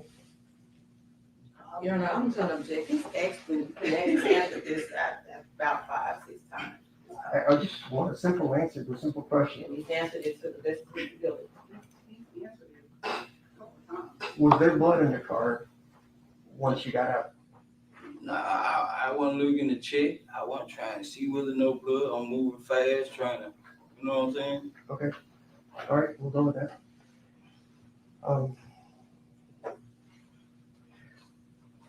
And you mentioned that Justin had the car keys, is that correct? Yes, sir. All right, so when you guys dropped off the car, Justin got into his SUV that he left across the street from Mr. Govan. I got up and jumped in the SUV. On the video, he saw I was driving SUV in them cars. I'm not talking about the apartments. Remember when you dropped off the car? Let's focus. When you guys dropped off the white stolen Mercedes, you said across the street from Mr. Govan's house. Right. You and Justin got out of the car. I got out the car to move the truck. You had to move the truck out the yard first to pull the car up. That's what I'm saying. Okay, so you did that. Yeah. Whose truck was it? It was Justin, yeah. All right. Who drove the truck away over the two-lane apartment? I did. So that white SUV that we saw you were driving? Yeah, that was me. Okay. You don't know who struck that? No. All right. It was Justin, yeah. All right. You drove the Mercedes into the driveway. No, I did not. I can't drive two vehicles. I jumped out the Mercedes to move the white truck. Justin parked the Mercedes. He was driving, as you saw in the video. All right. So even though you couldn't drive too good, you drove the SUV to two-lane Who apartment. said I couldn't drive too good? You just did say that. I said I can't drive two vehicles, two cars. Okay. At one time. All right. So did Justin have the keys to the Mercedes? Yes. Okay. So he does whatever with the Mercedes, takes the keys, you guys get into the SUV, you drive it away to two-lane apartments, right? Yeah. Okay.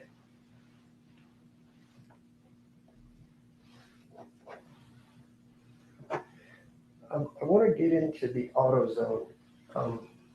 I know you don't remember, but the car was found on the morning of December 20th, 2021, which is about 3 days after the shooting, okay? December the 20th? I'm sorry, November the 20th, 2021. We'll work with that, right? You're now saying that the night before, which would be around midnight, I think you said, of the 19th, Mr. Govan gave you some money for car cover? Yes, sir. All right, and you said around midnight or so he did that, right? Yeah, in between that time. Okay. Many hours. All right. You mentioned at one point that he paid you with Cash App, and then at one point you mentioned he I ain't paid say you nothing with about cash. So these jurors didn't hear the word Cash App come out of your No, mouth at I all? said he paid me with cash. Okay. He gave me cash to go get the car covered. Did he ever pay you any dollars with Cash App? No. Okay. So he gave you cash. Did you go get the car cover? Yeah, I went and got it, but I didn't go inside the store myself. Okay. So now let's go back. So you're telling me when this happened, on the night of the 19th, you were with your girlfriend? Yeah. Angela? Yeah. Okay, because you didn't mention that when they were asking me the question. So let me get this straight. What you saying? On the 19th, the night before the car was discovered, you cleaned that car, right? Yeah. Angela was with you when you were cleaning the car? She wasn't with me. She dropped me off. All right, where did she go? I told her buzz a loop, buzz a block, right around. So I called and told her to come back. All right. She went with me. So you said you called Mr. Govan to tell him that you were gonna clean the car so he wouldn't shoot you, right? Yeah. So did he come out to visit with you? No, he ain't come out. Then how did he give you the money that night to go get a car cover? I went back over there. I ain't say it might have been that same day now. I said it might have been the next day, but I went over there, get some pills. Or it might have been later on, but I went over there to get some pills or whatever. Stay up, some extra pills, once again. Right, And but he you understand, gave me the money to get the car covered. you understand, we're running a little bit out of time because you told us under oath that he paid you on the 19th of December of 2021 in the evening hours around midnight. Then I said it might not have been that day. It might have been next. You know, it might have been like I probably had the days mixed up. Like the day before, I probably went and wiped the car. Then the 19th, he gave me the money for the car cover. Well, see that there's a little problem with that. The car was found on the 20th that morning. Okay. So if you wiped the car down the night before it was found, that would be the 19th. You'd agree with me, right? Exactly. And if he also paid you at the same time, that would be the 19th, right? Yeah. Okay, so if you But the got, time, like the time of what time, like exactly what time this took place, what I can't remember. but it was all at night. Yeah, like midnight, early morning. Okay, and you went to the AutoZone to buy that night, and you just. Nah, I ain't go that night. I went that morning to get that car cover because I wasn't finna put it up. The AutoZone ain't no 24-hour AutoZone where we get no way. Okay, what time did you go to the AutoZone? So they open up early in the morning. It's like 7 in the morning. Can't tell you exactly what time. Okay, I finna see real life. who'd you go with? Me and Elsa. All right, so now you've got Angela involved in covering up the murder, like hiding evidence, right? She's helping you get this? No, I ain't ever involved with doing nothing. She wasn't hiding nothing. She wasn't doing it. Nope, not finna lie like that. All right, so when she picked you up at Two Lane Apartments, what happened to your clothes? What happened to my clothes? Yeah, the bloody clothes. We had changed down at 2 Lane Apartments. Where'd you get the clothes? We got them 2 Lane Apartments. Like from who? Whoever that was. I don't know that good. So they just had something to fit your size to wear those Yeah, clothes? you see, when we went in and we came out, you see, before Angela pulled up, we had on different clothes when we came out. Okay. You see that on the video. So you remember that part, right? Yeah. Okay. You went to the AutoZone. You ever been to an AutoZone yourself before? Yeah, I ain't cars. Security cameras everywhere, right? At the AutoZone? I don't know about it. All right. Would it be out of the ordinary? You've gone auto part shopping before. You just said you've been there before, right? Right. All right. Do most businesses that you frequent have surveillance cameras? Of course. All right. So your car, what car was it that went to the AutoZone that morning? The SUV that picked me up. So Angela's car. Yes, sir. So if I was to call AutoZone to get surveillance, I could easily see the car coming and go. Yes, sir. All right, and if I went inside, I could easily be seen on the surveillance cameras because they have it for shoplifting and all that. Angela would be front and center, right? I ain't gonna say front and center, but I told her to go get the car cover. All right, and Go so get a car cover, universal car cover. all right, and so if it's around 7 in the morning, she used cash to buy it. You get a receipt even if you use cash, right? Right. Okay.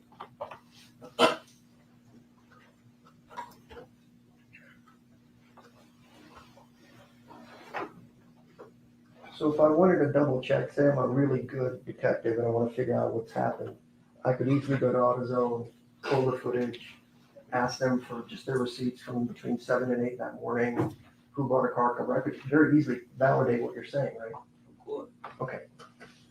We agree on that. Thank you. With regards to Mr. Govan, you talk to him almost every single day, right? What you mean? Like you would hang out at his house. Yeah, I go through there, grab a few, pull up on it. Yeah, I mean, you talk to him pretty regularly, right? Right. So if you say, hey, he called me or he did this, you could have communicated with him for any reason. You have to take your word for what it is that you guys talked about, right? When you talking about? Well, I mean, you're a little vague on the date, so I'm just asking you, if you met him that summer. I'm a little big on the date. A little fuzzy on the date. Oh, yeah. I've been locked up for almost 4 years. Right, but you've also talked to the police over those course of the 4 years, especially in the first 6 months. But And not like this, not like. But I know, because there's pressure here when you're under oath, but I'm saying, and you've also It ain't talked no to, pressure, cause I'm telling the truth, ain't no pressure. I'm being real. your truth is your truth, I understand. You've talked to these people about 9 times essentially, the government lawyers, right, prior to testifying here today. I can't tell you exactly how many times I talked to them, sir. Okay.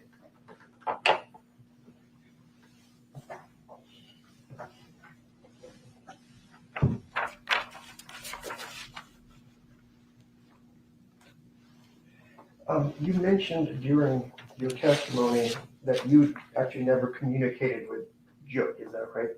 No, I never communicated. Well, I did, to be honest with you, I forget I had, like, after they found the car or whatever, and, man, I wasn't talking to, Justin or him, so I had, inboxed him on, one. Well, I forgot what it was, and I'm like, man, I'm going home, boy, man. I need to holler at you, girl. I'm trying to get my money. You know what I'm saying? So who were you communicating with? I was inboxing Juke, like, man, this Govan, little homeboy. Like, really, I ain't want to say this who Govan hired, you know what I'm saying, to handle the bid. I'm like, this Govan homeboy, I need to get up with you. I'm trying to get my bread. All right, so when you said inbox, is that an email? I forget what I had. It might not bomb. I forget what it was. Okay. And the reason I ask is you didn't want to give up anything or do anything, but earlier, when you first met Jook, you said Mr. Govan introduced you as Little C, the guy that done the shooting of Wu. So we already knew you were a shooter. So why would we need all the cloak and dagger if you're trying to reach out to Jook? Nah, because look, this had went, man. After the shooting or whatever, after they discovered the car or whatever, Justin had got with me and was like, man, look, man, Juke saying that he'll give with us on his own terms or whatever, and don't trust Govan or nothing like that right now. You know what I'm saying? He was like, so in my eyes, there was so many crosses. You know what I'm saying? Like Justin had ran out with the cake or whatever, and I couldn't trust him. I couldn't trust nobody. You know what I'm saying? So I was like, man, I'm gonna take initiative on my own, and he Juke up on these little I forgot it, Instagram or something. You know what I'm saying? And I was like, man, this Govan homeboy. You know what I'm saying? Like, get up with you. Really, I need my money. Did you ever text Mr. Jook at all during the course of all this? That's what I was saying on a website, like on Instagram or Facebook, something like that. I forgot what it was. I ain't have his number personally. I could not contact him, like call his phone and say, Jook, where my money? No, I couldn't do that. Okay. Could Angela do that? No. So nobody. Angela ain't know nothing about no Jook or nothing. Like, no, she couldn't just get Jook up. She don't know him or Govan.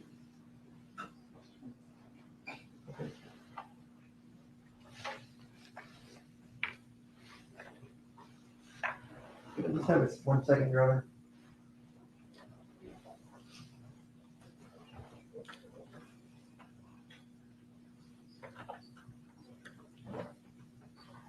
Yeah, this attorney ain't doing a good job at trying to trip him up, man. He's asking them all kind of clear. You know, it's clear he's trying to trip them up on things that don't matter. You know what I mean? Did you go to AutoZone at 7 o'clock? We knew what he was gonna say next, man. AutoZone doesn't open till 8. Like he's doing the most silliest. He's trying the most silliest tactics right now. Like, you know what I mean? Cornelius ain't the sharpest knife in the drawer, but this dude can't get him. We talked a lot about parking the car across from Govan's house, but you recall some hours ago you said your friend Bobby Carter lives across the street from Govan as well, right? He stayed like across up the street, like close towards the corner with his mom. All right. And they called each other brothers. Okay. So your testimony to me now is when you told them whatever about Bobby Carter, that he didn't remember how they will. Now you're saying Bobby Carter lives up the street. He stayed across the street, but houses down from where they called. How many houses? I can't remember, about 3-4 houses, close to what that is? Bradley? Nah, close. Bradley is the street they stay on. Close towards what's the Crossway Street?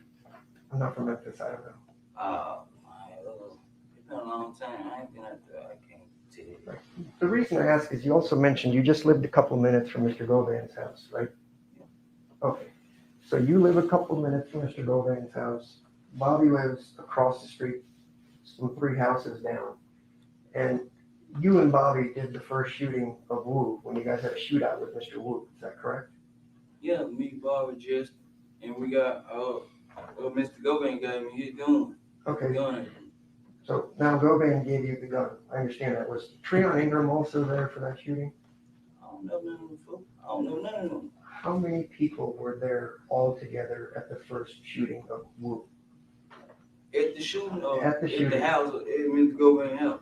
Okay, let's try this again. You went with Bobby Carter and you said Justin was already there. We all met up at Mr. Govan house. And me and Bobby jumped in one vehicle, and Justin and another guy was in another vehicle. All right. So when they asked you before, now there's a 4th guy that was gonna do the shooting with you guys, right? That's you, Justin, Bobby, and a 4th person you don't know. Okay, so you guys drove off and found Wu and had a shootout. Yeah, he had told us Wu was at the house, Mr. Govan. So Mr. Govan knew exactly where Wu was at the date and the time. Where Wu stayed at. Okay, so did you shoot up his house? Nah, like I said, the gun had jammed up. I was on foot walking up, and he was coming at the house. And the gun Mr. Govan had gave me had jammed up. And I had to jump behind the tree, and Bob was trying to get to me. Okay. Were you ever charged with the attempted murder of Wu? No. By the state? No. But you told them that you tried to kill somebody and the gun jammed up, but they didn't charge you with a conspiracy or attempted murder or He ain't anything? called no police then. Like, that was street stuff. Ain't nobody attempt, like, he shot back. Like, it was a shootout. After that, it was unity. Well, with Mr. Dolph, though, that was a shootout too, because they shot back at you and they hit you We twice. shot first, though. We shot first, so it really wasn't. We ran as they were shooting back. We were pulling off as he was shooting back. Okay.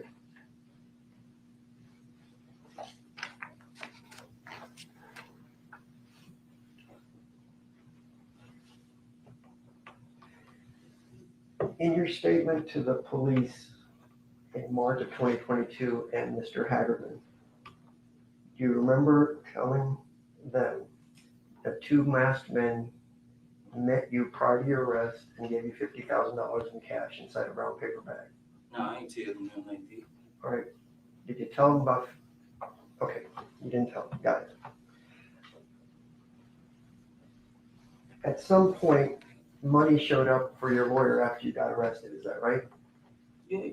All right.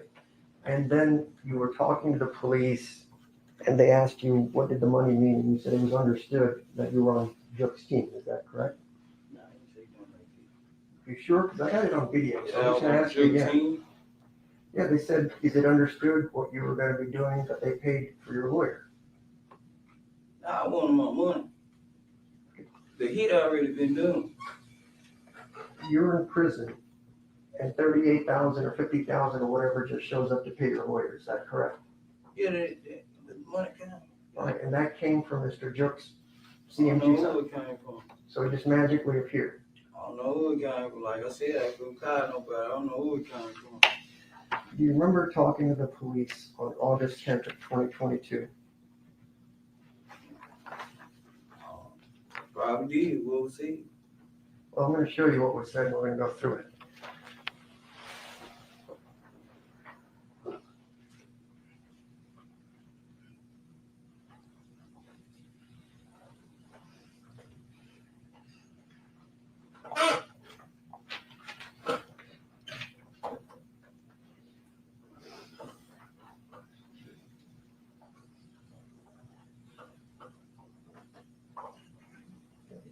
May I approach the witnesses? I want you to read paragraph 17 to yourself. I'm going to have a handful of questions. Yeah, can we approach, you might have to sit down, please. Hold on.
14, we're gonna have a bunch of questions.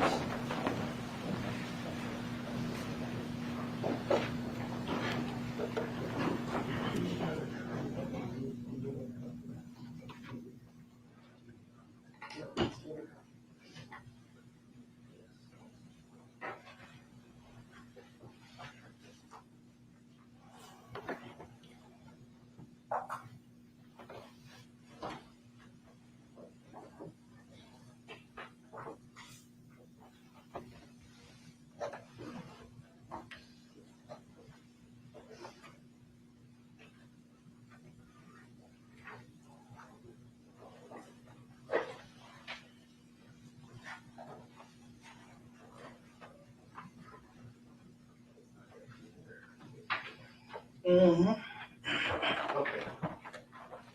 Can I repeat it back? Asking questions.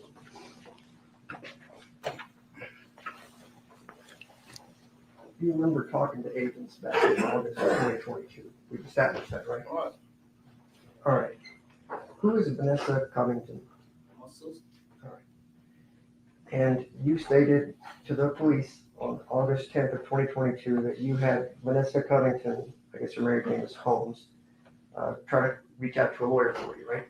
Correct. All right. And then she told you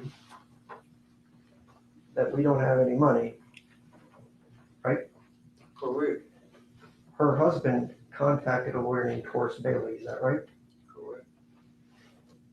And that you told her that you needed to get word to Mims through Arthur Horn, attorney for Anthony Mims, correct?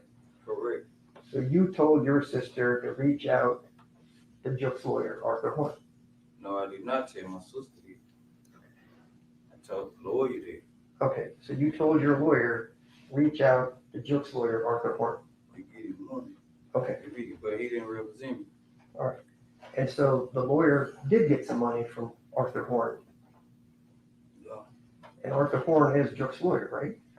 Yeah. Okay. And then at some point, Mr. Bailey advised you that payments have been made. Yeah. And it was supposed to be $50,000, right? Supposed to be. And there's no trail of it, it was just cash, is what he told you. You got paid cash. Yeah. Because Mr. Horn didn't want this coming back to him, so he just paid out cash to Mr. Bailey. I don't know. I got paid. I don't know. Yeah, he got paid though. All right. When he got there. And then Mr. Bailey backed out of your case shortly thereafter, and another lawyer came on your case, right? The baby wasn't able to represent me because the judge went down. Okay. At the time, the judge at the time. So he's been paid full, either be it 50,000, 30, whatever it is, he's been paid. And then he gets you another lawyer, right? Right. And the same 38,000 in cash shows up for that lawyer, right? Right. All right. And you guys talked about that cash, and in fact, your lawyer during this interview with the police in August said, whoa, this money's all documented and all that stuff, right? Your lawyer talked for a while trying to explain where this money came from, right? I can't remember. I recall. Yeah, I think so. Okay. Yep. And then one of the detectives also jumped up and said, now that they paid for your lawyer, it was understood that you were with them, or words to that extent. What you mean? With what? If I pay for your lawyer, wouldn't I expect you to help me out and keep your mouth shut?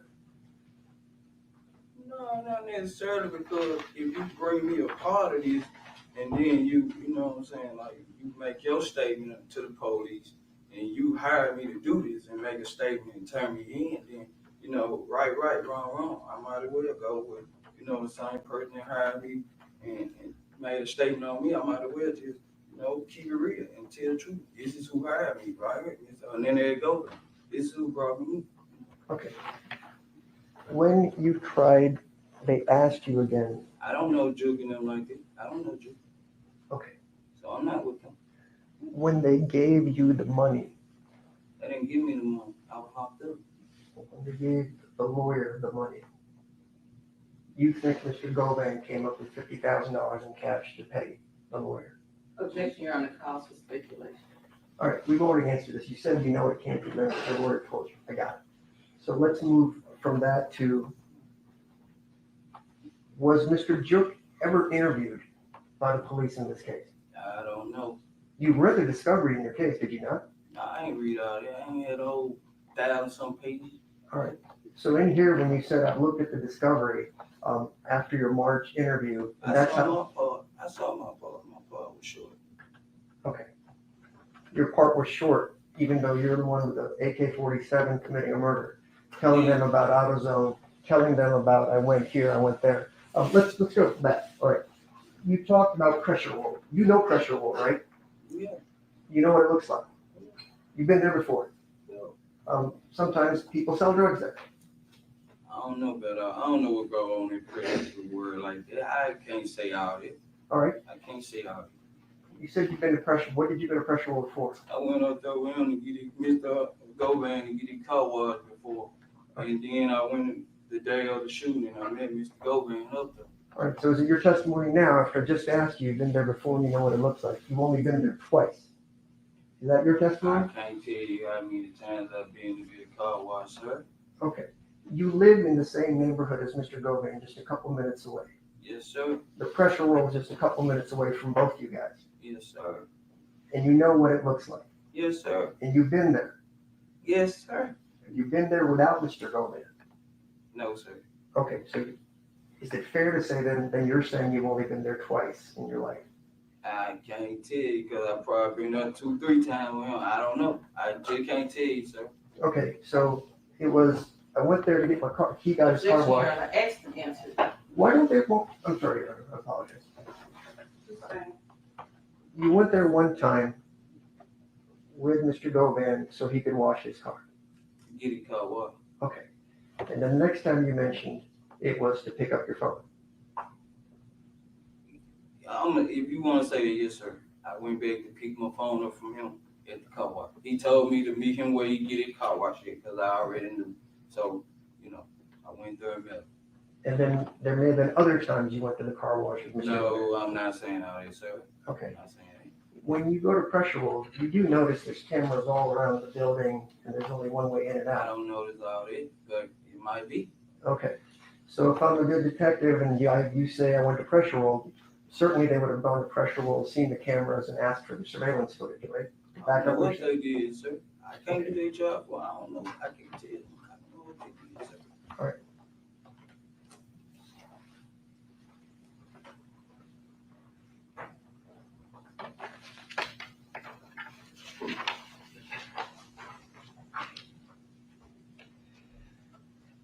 When you talked about when the meeting happened, was it just you and Juk when the meeting happened? No, me, Joe, and Mr. Hernandez Govan, sir. And was that planned in advance? Nah, I told you I was just pulling up 5 pills. Actually, Joe was already over there. Okay. Govan was like, we're going to see right here. You know what I'm saying? This is what we're going to be the other day. All And right. Joe was like, hold on. Put them phones, you know what I'm saying? Can't trust you like that. With regards to trying to figure out when this meeting happened with Juk, that's the first time you saw him, right? Yeah. Okay. First time I saw him. And you just know Mr. Govan for a very short period of time prior to this meeting, right? Right. Okay, but Govan, even though you don't even know him, approached you and said, you want to kill some people. Nah, he said, paperwork got hits on the head. Not you want to kill some people. Then paperwork got hits on the head. Boundaries on it. Right, so. This our term. You Okay. know what I'm saying? Street. He This just- our term. I always seen. So is he doing a public service announcement saying, hey, there's a bounty on these people, or is he You don't telling do you to shit do like that. You don't do shit like that. You know what I'm saying? You first you gotta figure a person out. So that's basically what he was doing. This attorney ain't shit, man. So I probably need a little money because I get pills on credit or whatever from him. You know what I'm saying? And Pills on credit. Bobby tight, so he figured me out and like, you want to make some money? Okay. And so this is a murder Mr. Govan couldn't do himself to make $100,000. He needed you to do it and maybe get $10,000 out of it. I don't know what he could have did himself. I don't know. I can't tell you all this, sir. He had a whole bunch of young guys around, you know what I'm saying? So I guess he wanted to just send us on out, So now he had a whole bunch of guys that he was talking to this about. I'm saying he had young guys around, we'll come around. So, So is everybody supposed to be told, go out and kill people and make some I money? don't know, sir. I don't know, but I'm not finna sit here and lie, sir. Okay. But now you're telling me that he had other young people out here and everybody knew that there was a price on I Dolph. didn't say everybody. I don't know who I knew, sir, but I know me, Bobby, Justin, and the other guy. I don't know who I knew because I'm not with their little crew. So what they talked about when I went around, I don't know, sir. You know what I'm saying? I was Bobby's partner. I wasn't his partner really, but once me and Bobby, he saw me and Bobby was, then he, started, trying to play a bundle. All right.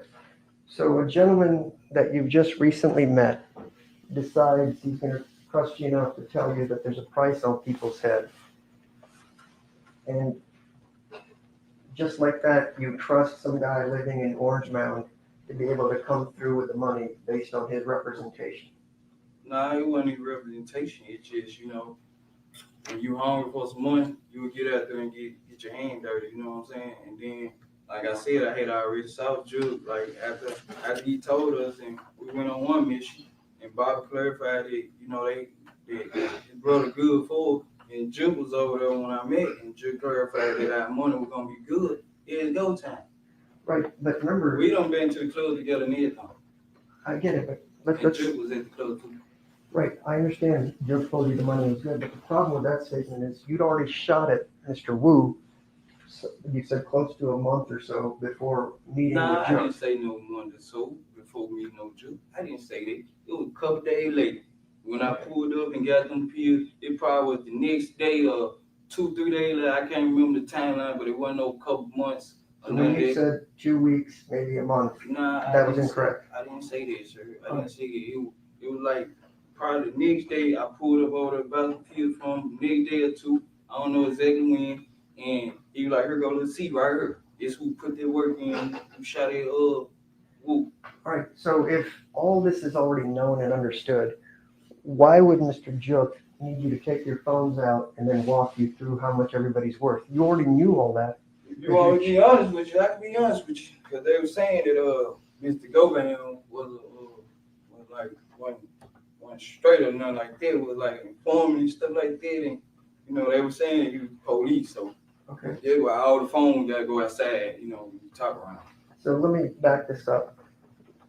You were told at the meeting that Mr. Govan could be police. Nah, Bobby been told me that. So Bobby told you. And then the streets talk, people in the neighborhoods were saying that, he had got him popped and he had got him sent to jail and he was setting them up and stuff like that. So let's maybe go back to scratch. You just met this guy for a short period of time over the summer. Bobby's already told you he's a snitch, maybe works for the feds. But you can't tell me nothing about no bad like that. If he ain't did no wrong, he ain't did no police stuff. He ain't police me, so I don't just take you the streets say that about anybody. You know what I'm saying? They probably saying it about me right now. Your friend Bobby Carter told you that. Your friend. An associate. Okay. I don't have friends. I have associates. Right. Your associate told you that this man that you just met is a federal snitch. You can't trust him, right?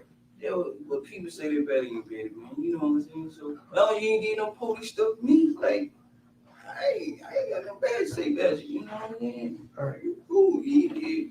So streets talk like that all the time, associates or whatever. But he probably seen how me and him get, and he ain't like that, so he come with this, like, he's police, you know what I'm saying? So I don't listen to what people say. all right, so let me just ask.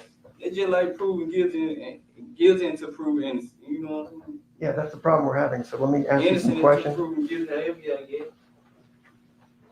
All right, so before you meet Mr. Govan, according to you, whenever that was, Bobby Carter's already giving you rumors, your associate, that he's a snitch, you can't trust him. Nah, not before, after me and him start, you know what I'm saying, hanging out and stuff, you know what I'm saying, that was Bobby. All right, so now you're saying Bobby told you he was a snitch after you guys started hanging out? After he saw how our relationship was, this when he was like, you know what I'm saying, can't trust him, you know, that's why I feel back. He was like, that's why he want to take me pause, none of this or nothing like that, you know what I'm saying? So your associate, Bobby Carter, that introduced you to Mr. Govan, fell back because you didn't trust Mr. Govan. Yeah, because me and Bobby had a problem too, though, so that's why I really didn't believe it, because he had put my towel on play and stuff, so I really just ain't believe everything people were saying, you know what I'm saying? All right, so now you and your associate, Bobby Carter, had problems as well. So you didn't believe it. Yeah, so I was like really more around him than Bobby. I had feel bad about because we had little different problems and stuff too. You know? So the same guy you went shooting with, you guys had a disagreement, so you weren't friends Yeah, anymore. yeah. So the car where it's parked, even though Bobby lives just a couple of doors down, we're gonna keep saying it's across from Govan's house. It was actually in front of an abandoned house, right? One or two down from Govan. What? The car, when you guys dropped off the Mercedes. It was right across the street at the abandoned house from his house. Okay, which is 2 doors down, but on the same street from Bobby Carter's house. Yeah, it's on the same side as Bobby, you know what I'm saying? Right. On the same side as Bobby, but right across the street from his Govan house. Did Bobby ever tell you, call you and say, why is there a fancy Mercedes sitting in front of my house with a busted window? I wasn't talking to Bobby at the time. Bobby texted me and said, you niggas ain't gonna fuck with me. It's actually in my phone, so Bobby the one, I don't know. When you talked to the police regarding the meeting, you said the meeting took place around the time Braylon Murray was murdered. You remember that? Braylon Murray. Who are they? Could I show the exhibit, please? I want you to look at the highlighted portion of paragraph 9 of the debrief to the friend.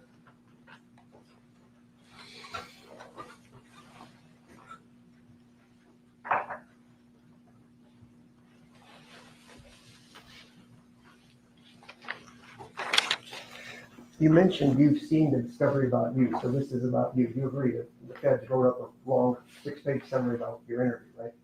I ain't had it much in school. Okay, so your lawyer, over the last 3 years, has never shown you your own statement to the police. No, ain't get all in school. So you're basically telling me your lawyer is a complete buffoon that didn't share your own discovery. No, I wouldn't say that, though, my lord. I'm not saying it, because I told him I didn't want the rest of the discovery. So I didn't say that. I just said I didn't get all my discovery. So, you know, specifically the interviews that you did with the police, maybe the most important thing, he didn't give those to you. I didn't care to get all that. After this thick package came, I didn't care to get no more. You hand that to him, just read the highlighted portion to yourself, please.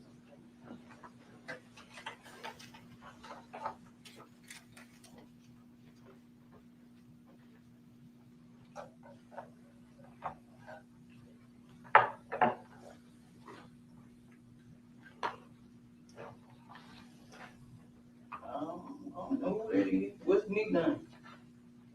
I don't know, that's what the police said you wrote. You told them, CD, that was you at the time, that's the phrase, the initials they were using for you. Said the August 13, 2021, this meeting was around there, around the same time Braylon Murray was murdered, right? I don't know who that is. Okay. Tell me, how many people have you shot over your life, your career? My career is not a career, for one, but I went to jail in 2011 for an aggravated assault charge. That's it. Okay, but I'm just asking you, how many people have you shot? We've got Wu down, who else? I haven't shot Wu. I shot at Wu. It's a difference. All right, tell these nice people in the jury box, how many people have you shot at? One. How many people that I shot at? Yeah. Wu, and I shot a guy in 2011. No, is it? Or not criminals just doing stuff like that. Okay. Can I retrieve that deputy? Oh man. Tell the nice people in this jury, how many people have you shot at, man? You already gunned down Wu. Oh man. Smash the like button, gang. Salute to everybody building, y'all. Donate to the platform, y'all. Donate to the platform, y'all. You got arrested on December 9th in that intoxicated state where you talked about, correct? Mm-hmm. You gotta say yes or no. Yes, sir. I was under the influence. Okay. The police still interviewed you on the 9th, is that correct? Because I said I talked to him because I figured as long as I don't incriminate myself, they'll let me go. Okay. And then do you remember your girlfriend, Angela Arnold, talking to the police on December 14th? I remember. I wasn't there. I was locked up, but I remember. All right. Do you remember calling from the jail on December 12th before she gave her statement to talk to her? Yeah. All right. Do you remember asking for an alibi from Angela so you wouldn't be mixed up in this thing? Alibi? What you mean? That you didn't do it. No, I probably did. 9 times out of 10 I did because, I'm trying to get out of it.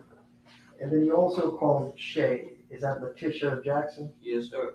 And you also talked to her on December 12th, talking about what exactly happened, that you were being charged with murder. Remember that? No, I don't remember. That was my birthday though, but I don't remember. Okay.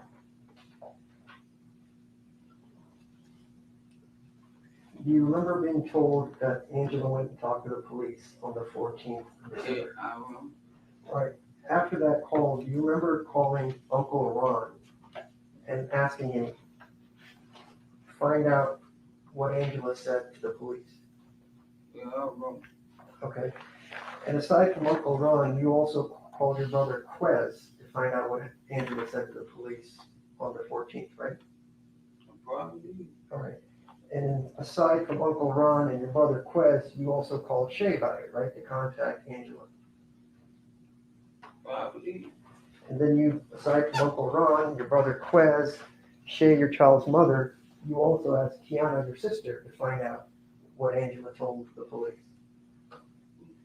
You have to say yes or no. Probably. Okay.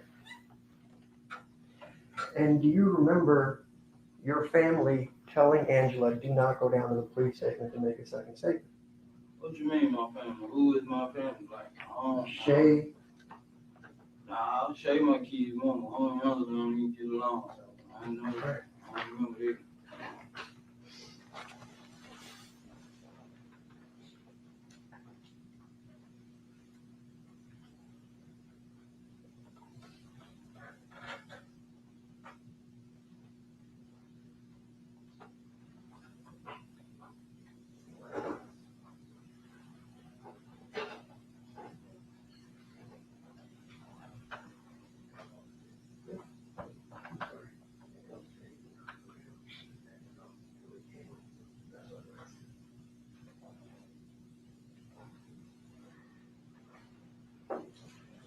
Deputy, could you show him the jail recorded phone call from December 15th, 2021, right here, please?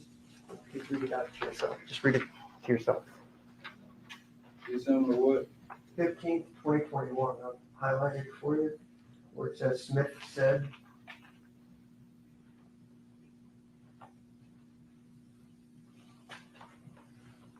Oh, yeah. Okay, so if I could retrieve that back. You remember telling your family, tell Angela Arnold not to go down to the detective's office until you came home. Right. That's a yes, right? Yeah, I read about that. I see it. Okay. And then underneath it, you can look at it as well again. And you also tell Uncle Ron, go talk to Angela before she goes back to the police. Yeah, I read about that. Okay.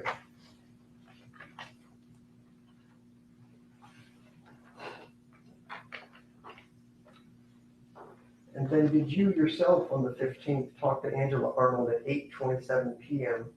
to talk about her interview with the police? If it's right there, I read. I don't want to. I did. Okay, well, I know your memory If is it's a jailhouse phone call, yes, sir. It's right there, black and white. just take a look at it, because I don't want you to misunderstand any dates, because I know it's a little iffy. What date you said? The top of the page, read the 15th.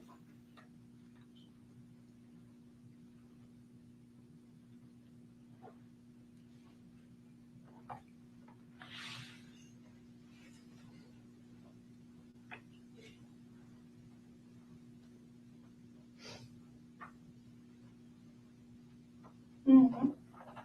Could I get that back, Deputy? So that day, you asked Angela, tell you what she's going to do, because you wanted to figure this shit out. And you don't want her going down to the police until you get out, so you guys can go with a lawyer, is that right? Right. I don't know. That part ain't on there, but yeah, till I get out. Yeah. Okay. And then you also told her to say she doesn't know anything about it. Keep up with the false statement that she's already made. Nah, because she didn't make no false statement, so, she told them what she knew. But on the 14th, she said she didn't know anything. I don't know what she told them. I wasn't nurse her, you know what I'm saying? But she told them she what she knew, and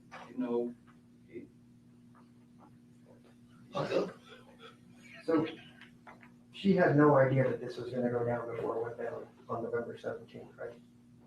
Nah, she ain't know till November 17th. Right. She ain't know till the day. When she picked me up, I had to go and tell her and keep her aware of what was what. And quick, like, make sure it was to stay happy, man. Make sure she stay happy. All right, but then you also used her to go buy the car cover at AutoZone Yeah, 2 days that after was the fake. shooting. That was fake. Right, but at that point, she knows she's hiding evidence, right, by buying this car cover trying to hide the car. Nah, she ain't know she had no evidence or nothing like that. Under the green, man. She ain't know nothing about what she was doing or nothing like that. I just told her go buy a car cover. She ain't know what car it was for. Okay. So even though you guys committed a shooting in a car, you didn't tell her anything about it, just said go buy a car cover. She was like, okay, I'll do it. I told her I got shot and stuff. I said, man, just go in there and get a universal car cover for me. You know what I'm saying? She ain't know what car that car cover finna go on. She ain't know that. You've just been shot 2 days earlier. She picks you up at a strange apartment that she doesn't live at where you've got bandages. You tell her to go buy a car cover and she doesn't ask any questions? Nah, I told her, man, I did tell her that, we just got into a little shit about it. I told her it was a $1.5 million hit on Dolph. That's what I told her, you know what I'm saying? Sure. So you told your girlfriend that you were going to get $1.5 million for killing Dolph shortly after that, right? Yeah. And then it became $1 million. No. I told her 1.5. Okay. But it was really 100,000. I never said no million. I never said no 200,000. Whatever you trying to get it, I never said that. I didn't get anything. I just have paperwork in front of me. So when Angela testifies, I'm going to ask her. She'll say that I agree with you. The 1.5 million is the first thing you mentioned. So you didn't mention to her $1 million. I ain't say no better. You didn't mention $500,000 to her. No. Did you mention to her that you talked to Shay, your child's mother, and said you're going to use that money to buy a house for them and live happily ever after? I ain't, because I ain't never said no stuff like that to Shay, man. I ain't say we were living happy ever after, man. I just said, I was going to, make sure if God would have, well, I ain't going to say if God, because God don't bless evil, but if I would have got away with it and I would have got the little 50,000, I would have blessed my children's mother with about 10 so they could get them a house or something. And I sent that text message and they want to know we going to be happy ever after and all that. Nah. Right. Do you remember when another lawyer named Luke Evans, I think, was a lawyer? He asked you about that and you said, I was just running game on her. Doesn't say anything. You ran game on Angela, right? No, I ain't run game on them. Who'd you run game on? I ain't run game on nobody. Because my children's mother was going, get in. I was going to put them down in the house. You can't buy no house for 40,000 or nothing like that. Let me see if I find it for me. It was just running game is like just telling them like. Lying to them. No, I wouldn't say lying. It's just, man and women talking. She know me, I know her. She know I'm full of shit. I know she full of shit. Basically. All right. Just so put a smile on each other's face. Laugh. Something to laugh about. Deputy, could I have you? I'm looking at page 153. Please.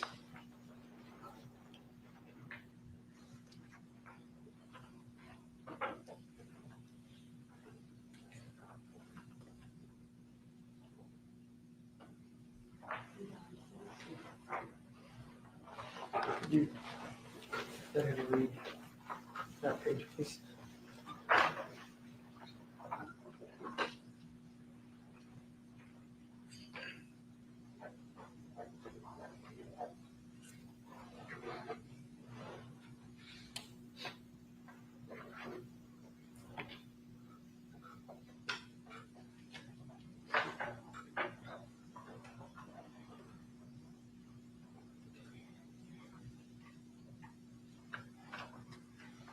Can I retrieve that, Deputy?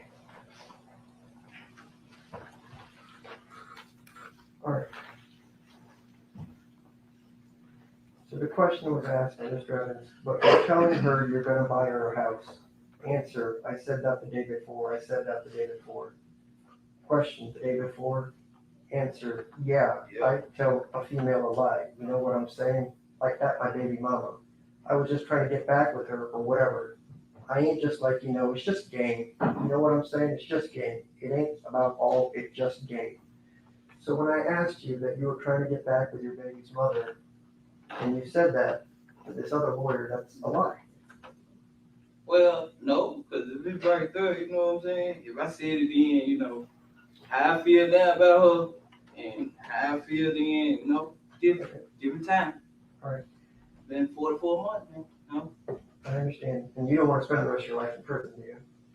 I don't know if I want to spend the rest of their life in prison, but, I got to do whatever they give me to do. If they give me life, then it's just my life, you know what I'm saying? I did the crime. Okay. So let me finish up this. So when he talked to you about the day before, yeah, I tell a female a lie, you know what I'm saying? Like, that my baby mama. I was just trying to get back with her or whatever. It ain't just like, it's just a game. You know what I'm saying? It's just game. It ain't all about all, it's just game. Question, so you're just lying to her too? Answer, I ain't saying lying, I ain't gonna say that. Game and lying is two different things because, tell a person what they want to hear, you know what I'm saying? You said that, right? I just told you, yeah. Right. And And you're I running know game. how I feel about her now, how I feel being different. You know what I'm saying? Once again, same response. I agree, but it's a very So you eye-opening statement to me. Is tell people what they want to hear. It's just a game. No. It's different from that. It's totally different, sir. Okay. So when you said This quote ain't game unquote, right here. This shit real, man. okay, Somebody lost their life. right, This and ain't game right here. and you want to make amends for that, right? I pray every day. Ask God to forgive me, you know what I'm saying? Ask that family to forgive me and stuff like that. Right. It's been 4 years. Why don't you just take a guilty plea so the family didn't have to worry about it? You still haven't pled guilty to this case. Why did I just take a guilty plea? Yeah, I mean, they're going to give you what they're going to give you. Yeah, they are, but you know what I'm saying? Like, I'ma just keep it real, same person that hired me, same person that, you know what I'm saying, kept it real with them. So I'ma keep it real too, you know what I'm saying? Because I didn't know nothing about this. I ain't had no beef with paper route. I ain't into no paper route. I don't know none of them. Had I not met Mr. Hernandez Govan, and he told me about the hit on all their head and stuff, I wouldn't be sitting up here, sir. I'd still be up there popping my pills, minding my business. All right. With regards to after the shooting, you said you went to the car and you cleaned it at night, correct? Yes, sir. The car in which you were bleeding from your shoulder wound and maybe or maybe not from your leg wound. Yes, sir. All right, and you mentioned that you took bleach and peroxide and wiped it I down. didn't say what it was. I said I don't know exactly I can't recall exactly what I sprayed on. Clean stuff. Just give me a second, I'll show you the statement. Okay. If it's there and I said, I admit it is there, but I don't remember. I can't just tell you, this is what I use right off the top right I'm just asking, how many people have you shot that you can't remember going to clean a car with bleach and I peroxide? told you, sir, I ain't shooting nobody but a guy in 2011. I shot Ed Wu and Young Dolph. I don't shoot people like that. I'm not that kind of guy. How many people have you shot, guy? You remember pulling a gun on your child's mother where she had to get a restraining order against you? Yeah, I remember that. Okay, you didn't shoot at her, but you just pulled a gun on her, right? Yeah, that was it. Okay. With regards to that, Angela, you had domestic violence calls as well, as just a few months before all this happened. She called the police on Am I on trial, sir? Well, you should be, but you're not right now. So I'm asking you. Well, why you bring up my criminal history? Am I on this? Answer the question. Yeah. All right. And then did you also steal TVs and other things to Yes, go sir, buy I did. drugs Yes, after sir. you stole Angela's property? Yes, sir, I did. And you've had domestic violence with her as well? Yes, sir, I did. But she's still dating you as of today after 4 years of being in Yes, prison? sir. People go through their ups and downs. Every relationship do. Okay.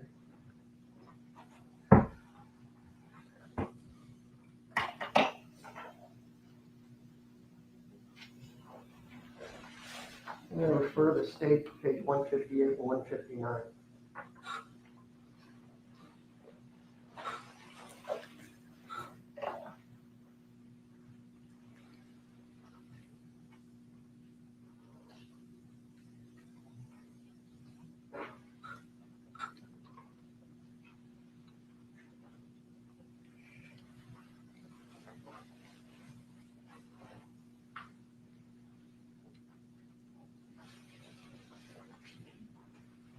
Sorry, you're gonna get your steps in, Deputy. Let's do this again. No problem. I want you to read the bottom of that page and the top of the next page, please.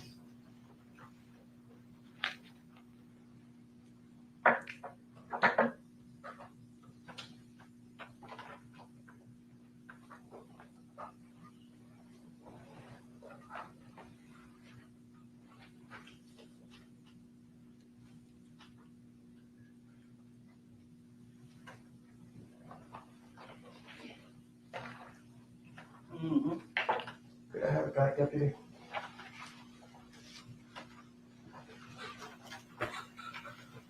All right. So the question you asked.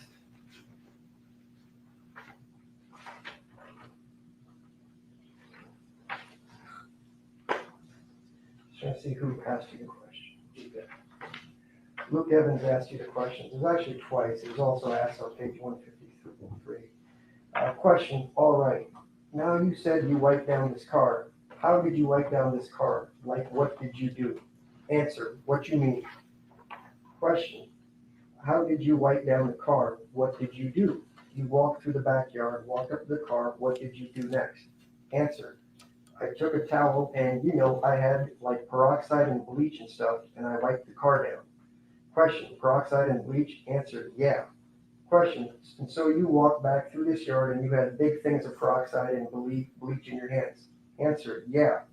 You trying to say how I did it with a shot arm? And then you guys go on as to how you would wipe that thing down. Remember 3 different times you talked about bleach and peroxide?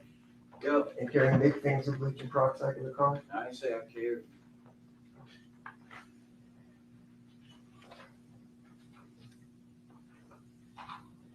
Question, and so you walked back through this yard and you had big things of peroxide and bleach in your hands? Answer, yeah.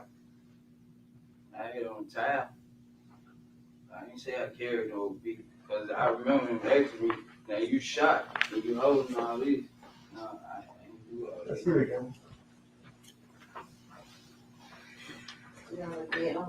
Asked and answered several times. You keep changing it. We'll give him a chance to clear this up.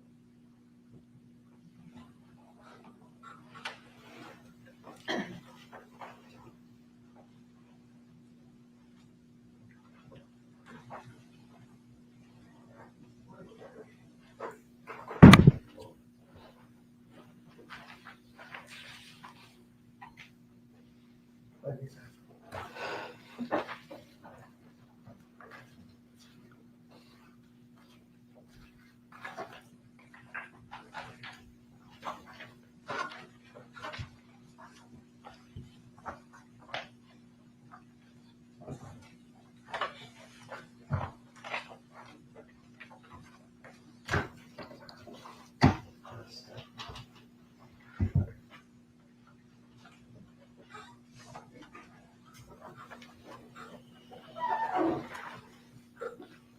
I'll just ask you again.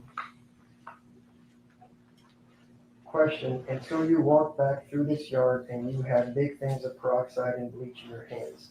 Answer, yeah. Yeah, it's on this paper, yeah.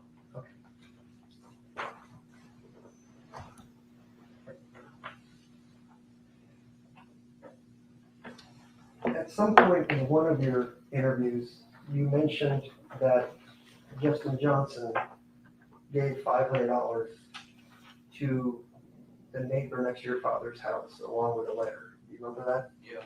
That happened, right? Yeah. All right, and the lady that lives next to your dad's house, is that Vivian Ferguson? Yeah. All right. And so she was given $500 by whom? I wasn't there at the time. Y'all smash the like button, gang. Smash the like button. Okay, so Justin Johnson arguably would have gone to your dad's neighbor, maybe that's like a grandma, this Vivian Ferguson, if you remember correctly, and gave her $500 cash, I'm guessing? Yeah. Okay. And then at some point after the shooting, you went to Atlanta, right?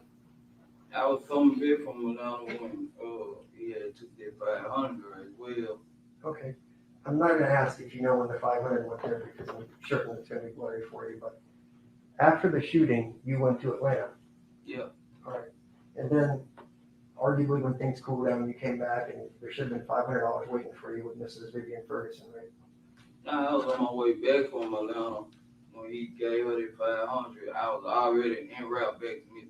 All right, so she would hold the money for you Yeah, until you I got was back. just a few hours away. Okay, yeah. Any idea when that was? Nah, I can't tell you. Okay.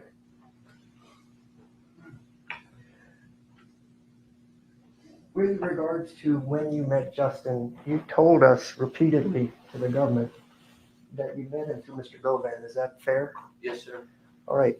Do you remember making an intoxicated statement to the police on December 9th when you were arrested?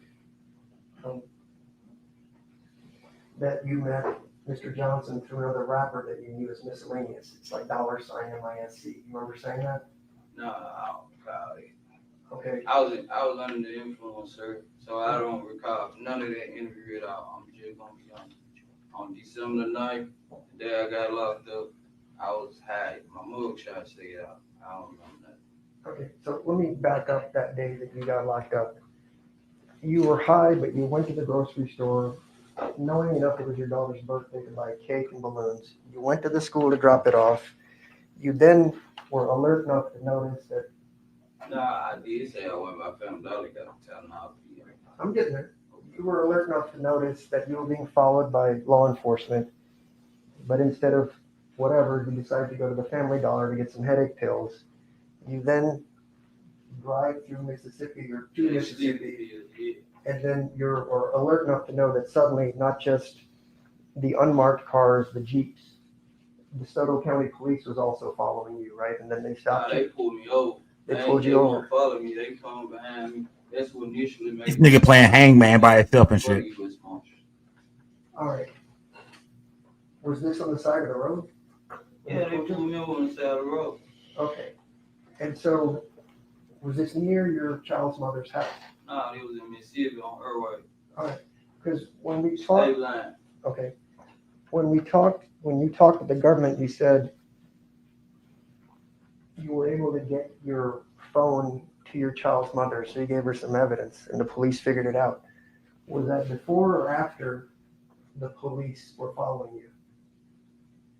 They were following me doing the whole time. I didn't know, but after I left my daughter's school, which was right around the corner from my mom's house, I dropped her off. Okay, because you didn't tell when the government asked you what happened next. That now you're saying after the school, you remember in your intoxicated state, you drove to your child's mother's house and left the important cell phone with her. Listen, after I left her house, Oh, this dude is horrible. I got the Tylenol PM because I knew they were following me.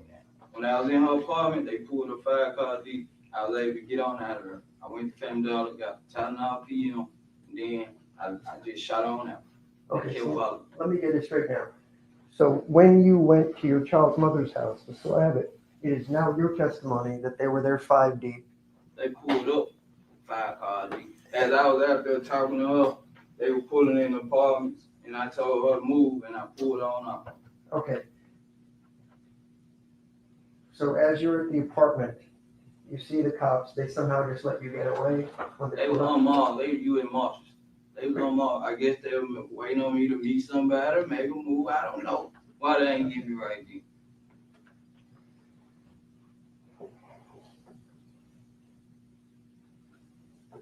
Do you remember telling Uncle Ron, your brother Quez, and all that, prior to all this, that after it happened, that Govan is a federal snitch and he had put sort of a listening device in your jacket?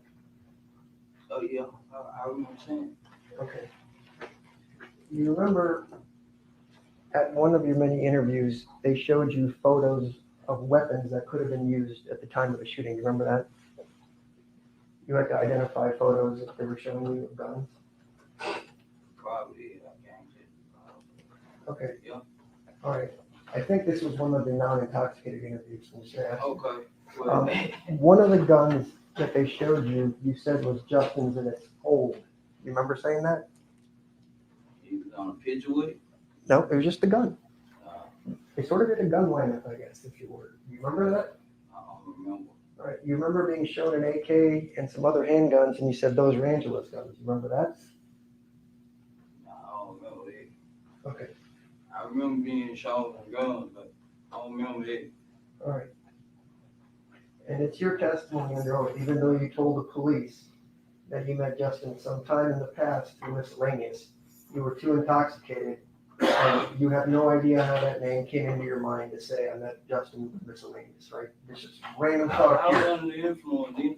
Right. I was under the influence. I get all that. If you ask the police to interview me, they'll tell you that they had to hold me up to go to the restroom. All right. So if you ask them to interview me, first I have to take it.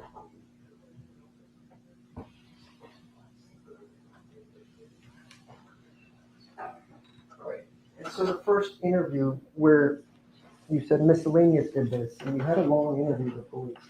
Not once did you mention the name Govan, right, in that first I interview? never told them nobody did this. I never told them nobody did that. I never said like, and I never admitted to doing this or being a part of this or nothing. And then, I'm just trying to figure out all the people in the world you could pick. You said I met Justin through miscellaneous. Why miscellaneous? How did that come to your I mind? don't even know no miscellaneous. I'm just being honest, sir. Okay. I was under the influence. All right.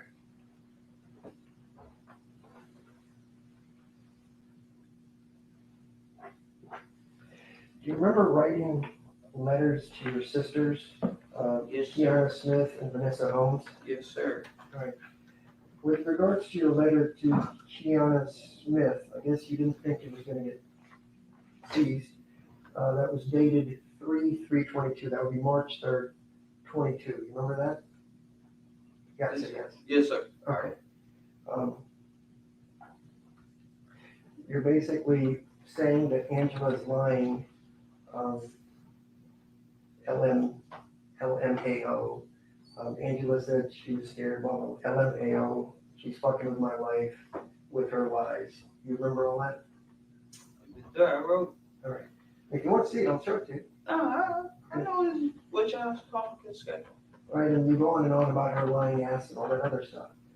So the interesting thing there is you talked to your sister about a separate case here in Memphis, in the Holly Bobo case. You remember that? Yeah, when I was explaining my lawyer history, who my lawyer was, that would represent me or whatever, I was just telling them like his history, who he all represented and stuff like that. Okay. And it says, he being the lawyer, he said, that's the only way I will not do life in jail. And ECT, Maine, what is ECT? Is that et cetera? Yeah. Okay. Maine just got $50K for this. He talking about one of the men in Holly Bobo case where they raped and killed her, period. He worked with them and they let him walk free. You remember saying that to your sister? Yeah, That if he, I wrote. Yeah, I wrote. so the idea was, this is in March, you're not intoxicated anymore. No, I ain't intoxicated. You're writing to her that if I work with the police, just like this guy that raped and killed a woman and walked free because he cooperated, that Well, was, I actually don't know exactly what the guy did, what role the guy played that he represented. So I really didn't, and I didn't know the case very well as well. So I didn't know what was the outcome. I don't know what to expect because I didn't know the role. I just know he represented somebody on the case. so when your family was reaching out to Juke's lawyer, Arthur Foreign, and getting other My lawyers. family didn't reach out to Arthur. Okay, I'm sorry. Let him finish his question. It's my, I want to be accurate. Yes, your family reached out to Attorney Bailey, who then reached out to Arthur Horn on your behalf to get the money and all that. Got it. But then when Bailey pulled out of the case, you got the same lawyer that got the man in the Holly Bobo case off by cooperating, right? right. Yeah. Deputy, could you show him this?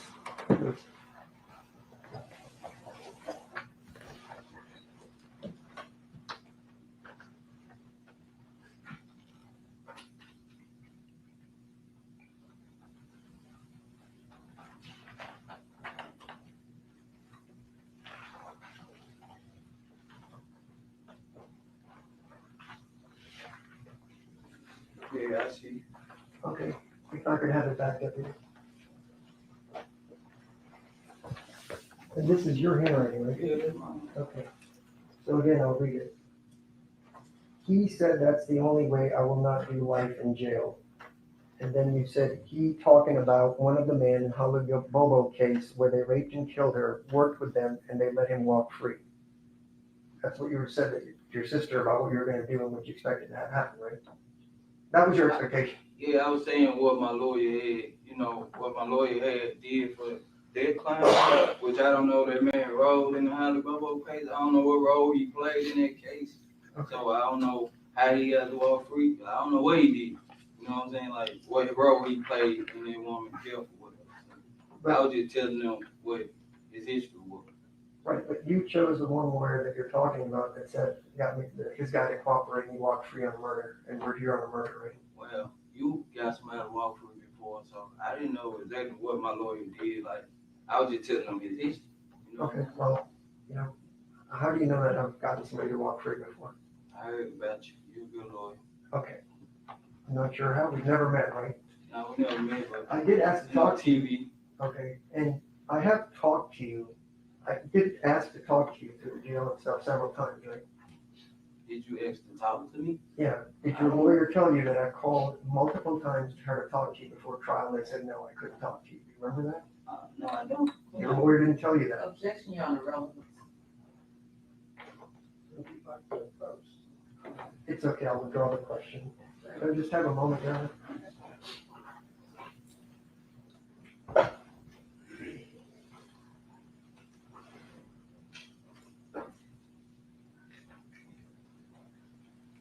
Yeah. Boo, yeah. I'm not feeling this dude at all, man. Like when it comes to his line of questioning, he's going back over the same things over and over and over again, trying to catch him up. I guess he's trying to make his character look bad, trying to make him like a liar, but nothing is saying that he's lying. Like, you know what I mean? Like you can't give us the motive of why he just want to throw Hernandez Govan in this shit for whatever reason. It seems like a lifetime ago where we talked about Gotti's What? Getting some money for your lawyer, and I asked you, are you on the team and all that? And you said you don't know what I'm talking about. You remember that? Okay, so I'm just gonna play some audio for you. Sorry about this internet thing. Gotta hear this. I just want you to listen to it carefully. Tell me if that's your voice.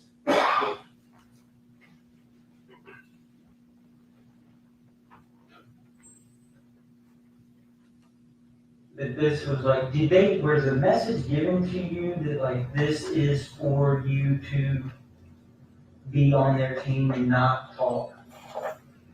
Pretty much, like not really, but I guess by them making the payment, like this supposed to be like just be cool, but since I think. And as far as you know, since you've obviously had enough TV knowledge or whatever, since you know who I am, you know for a fact that neither Gotti nor Mr. Jook have ever been questioned by the police, right? Yeah, I did. Right. And I know Mr. Jook died in 2024, about 2.5 years after the shooting. You're not aware of them ever being questioned, even listening to what I just played for you, right? No, I haven't talked to, I can't contact Jook or Gotti. I don't know them personally. None of them. Okay. And so just before I sit down, we're not sure about the dates. We're not sure about the times. Basically, from this meeting until the murder, it's about 3 months is our best guess before you and Justin did it. The morning of the murder, you didn't call Mr. Govan, did you? No, we talked to Govan the day before, like when we was already out. Right. Well, the reason I ask is you didn't know what you were going to do that morning. Justin just showed up with a stolen white Mercedes, right? No, we did. We knew they had turkey drive, like I said. Not talking about turkey drive. When Mr. Johnson picked you up, he showed up with a white Mercedes. You didn't know he was coming with a white Mercedes, right? No, I didn't know he was pulling up in that car. Right. And you didn't know what guns he was going to bring. No, I did not. And you didn't know if you were going to see anybody that day because the turkey drive had been going on all week, right? No, we, like I said before, prior to this, it was the day before we was already out. So we knew that we was, you know what I'm saying? He already let us know. Mr. Govan already let us know, like, y'all gonna get something. We gonna get something. We ain't just selling nothing. We gonna get something. We got one. We on the move. And when you happen to see Mr. Dolph, since you said you're not familiar with PRE and all that, even though you shot at Mr. Wu some months earlier, how did you know that was him? If you don't know much about PRE, how did you know that was Dolph? I told you, I listened to Dolph.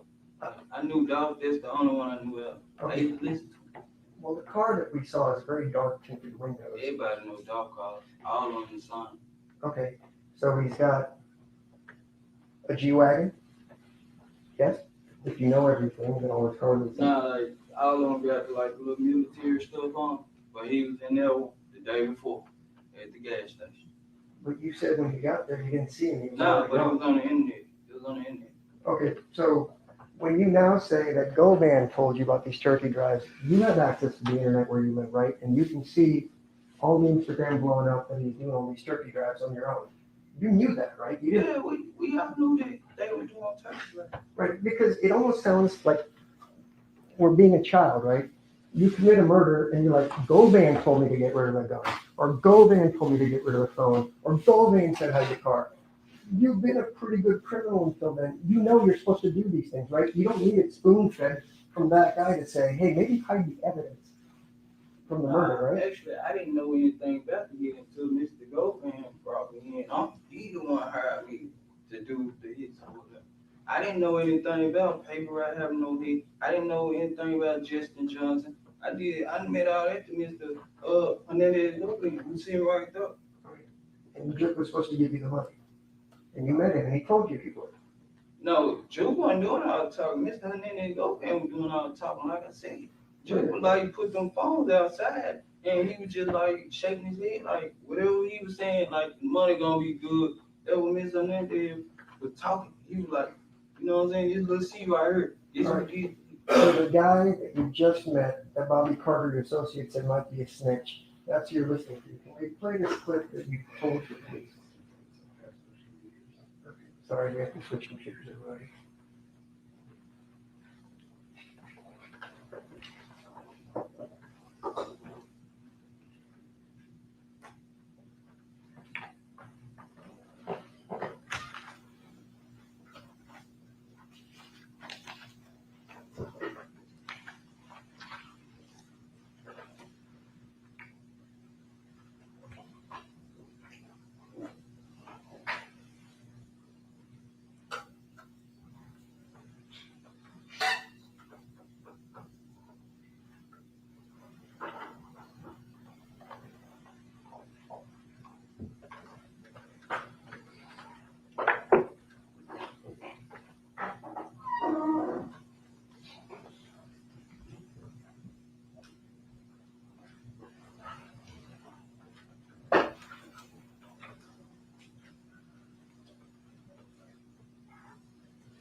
It was one day, me and Eligible was out riding, and I wanted some egg pills, so I went to the courthouse to get the egg pills from him, and Juke was over there. And when I walked in, there was one quick told Juke, this little C right here, and mine, Juke was like, he don't know. First, he said, take all the phones outside, you know. He ain't say my phone, he saying quit phone. I passed my phone to make it feel comfortable. So, took the phone outside, and Juke was like, hit him out of here, get him, and he got us. And okay, so I was like, exactly when it was, but that's what he said. Thank you. You remember saying that when you had this run-in with Juke just by chance, that he was doing all the talking about the hits. Assuming this is true. Yeah, Govan was too.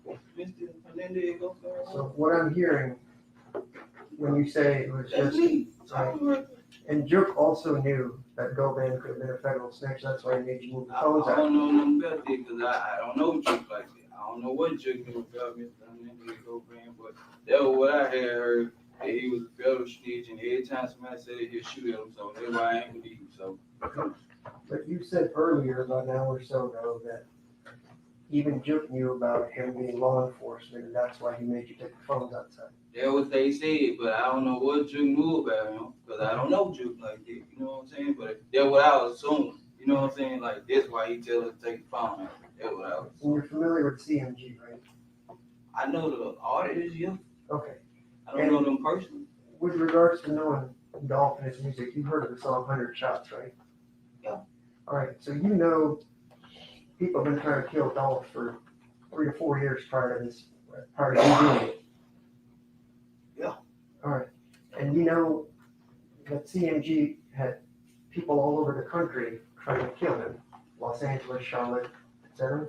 You know that, right? You read about it because you're a fan. Yeah, I don't know exactly who it was or nothing like that. I don't know. But I know they've been having beef. I know they won't. All right, Yo Gotti's very successful, wealthy, all that kind of stuff, right? Yeah. So all the people that they could hire to kill the biggest thing in Memphis, they pick some no-name guy that sells a couple of pills on Bradley Street in Orange Mound to set you up to go kill somebody instead of paying some real professionals what they're doing, even though he's been shot at repeatedly in other places, right? Yeah. Come from Mr. Hernandez, Govan, he was saying I ain't want nobody on their camp doing it, so that's why he had us Okay. on the team. Yeah, Govan set it all up, right? Yes, sir. Okay. That's how I met. That's how I knew about it. I didn't know nothing about it. You didn't know nothing living in the streets that there was a price on Dolph's head, that he'd been shot at, even though you know I know he been shot at him, been shot, but I didn't know like to connect with Juke to talk about. I do it. No. I do it. People need to know. Mr. Hernandez, Govan, I'll be able to do the job. I appreciate your time. No problem. Appreciate you.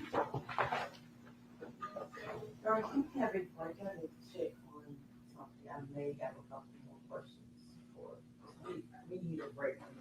We need to take a break. Let's stay in a brief recess. Court stands in a brief recess.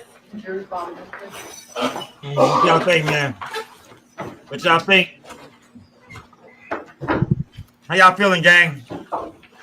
Man, I haven't heard no bombshell questions yet, man. I'll be honest with y'all, man. You did. Salute to hip hop culture judge. Salute to hip hop culture judge. Salute, gang. Gotti in big trouble. Do y'all think Yo Gotti will be pulled into this, gang? Talk to me, gang. Do y'all think Yo Gotti will be somehow pulled into this? I mean, because with Juke being dead, I'm trying to figure out, like, what's the connection to Yo Gotti?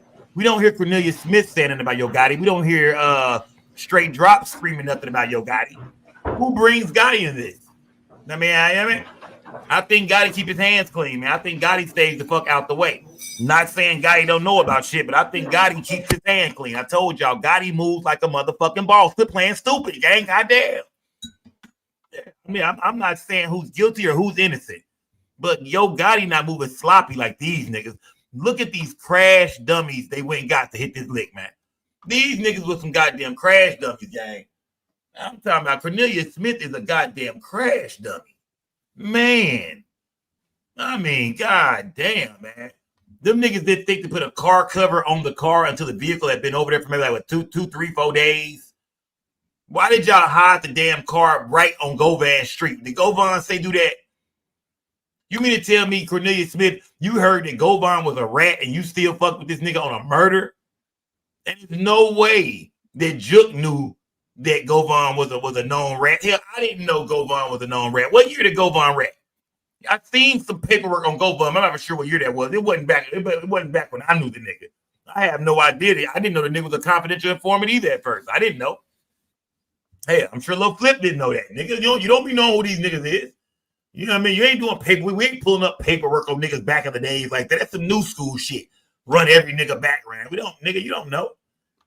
But I doubt Juke knew that Govan had cooperated on another case before. Why would you be involved with a nigga that cooperated, my nigga?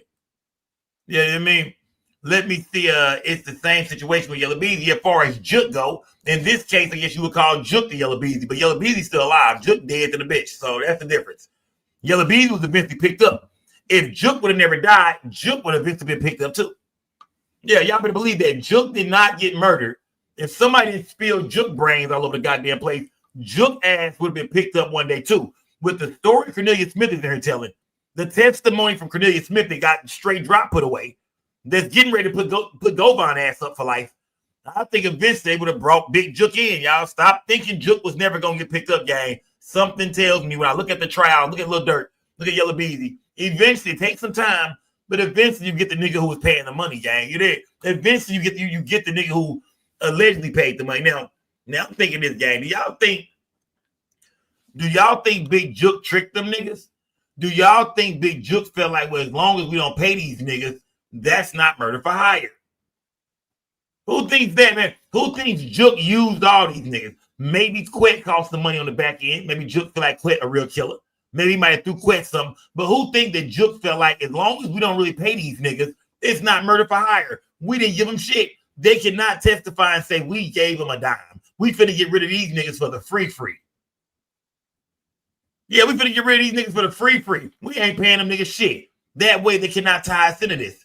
What, they gonna say word of mouth? They gonna say Jook said do it? Maybe that's the reason Jook and Gotti was never questioned. Because, I mean, there's no money trail. No paper trail. No paper trail, gang. Who gave that nigga that funky ass $800? Probably wasn't Jook. Now, when they pay, now I'm hearing that they paid for the attorneys. But by that time, hell, who cares, nigga? Y'all charged some shit already. We ain't got nothing to do with it. Here, we'll look out for you niggas. Yeah, we ain't got nothing to do with it. But here you niggas go. We're just looking out for you brothers. But we ain't got nothing to do with it. I think that was stupid to pay for the attorneys if you jooking them at that point. I ain't got once the niggas got picked up, I don't know them niggas. Matter of fact, I'm trying to drop a bag in prison. I'm trying to drop a bag in jail. Somebody gut one of them niggas in jail, nigga. Get rid of them niggas. Yep. Quet should have killed them niggas when it was over with. Quet, you fucked up, bro. You should have killed Straight Drop and Cornelius Smith when it was done. The minute they called you and said it was over with, the minute Jook called you and said, hey, them niggas just called me and said they did that, you should have shot both of them niggas in the head.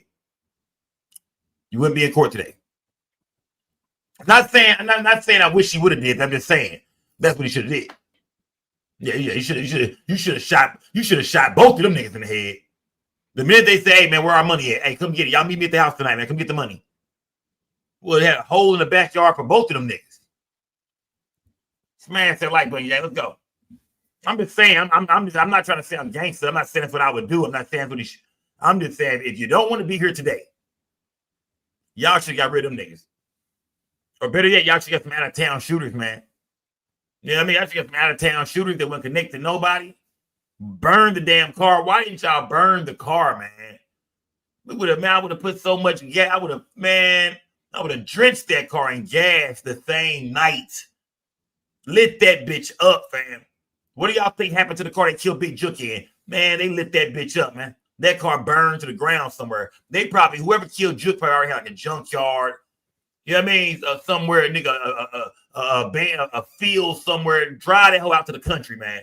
Light that bitch on fire, man. They left the car around. The car was the smoking gun, man. Cornelius Smith fingerprint is on the damn handle of the door. On the door handle. Wow. Crash dummies, man. Yeah, y'all could have found two more slow niggas to do this. Then they both got hit up. You gotta think to yourself, when y'all seen Dolph brother run into that back seat, you niggas didn't think that we might want to keep getting busy. Yeah, unless the niggas ran out of bullets. When I seen Dolph brother run into that back seat, we would have stopped that car and got busy on his ass. Because he ended up shooting the car up, which is evidence. And then when they found the vehicle, they knew it was the car they was looking for, because I'm sure it was damaged, gunfire damage on the whip. They knew exactly which car they was looking for. So they brothers. They both know that's a major move, not going to do it without each other knowing. No. Hip-hop culture, you're right. But I agree, but I don't think Gotti is that sloppy. I don't think Gotti want nothing to do with them street niggas. Gotti ain't talking to nobody unless Jook tell on Gotti. You dig? Allegedly, if Gotti was involved, unless Jook tell on him, hell, Gotti don't talk to nobody but Jook. And he probably don't even talk to Jook over the phone about shit like that. Pull up on me, bro. Let's light a cigar up, my nigga, and have a conversation. Yeah. Meet me at the mansion, my nigga. Let's chop it up, bro. This is all allegedly, man. I'm not here to throw no case on Gotti. But when it's your brother that do some shit, and we know you was beefing with Dolph as well, of course, everybody gonna look at it like that. Nigga, like, yeah, you knew about this shit. You most definitely lit up a cigar with that nigga. Y'all most definitely, you know what I mean, was smoking that Dolph pack that night. Come on, fam. We not gonna act like, you know what I mean? Yeah, I'm not here to say what he did. I'm just saying.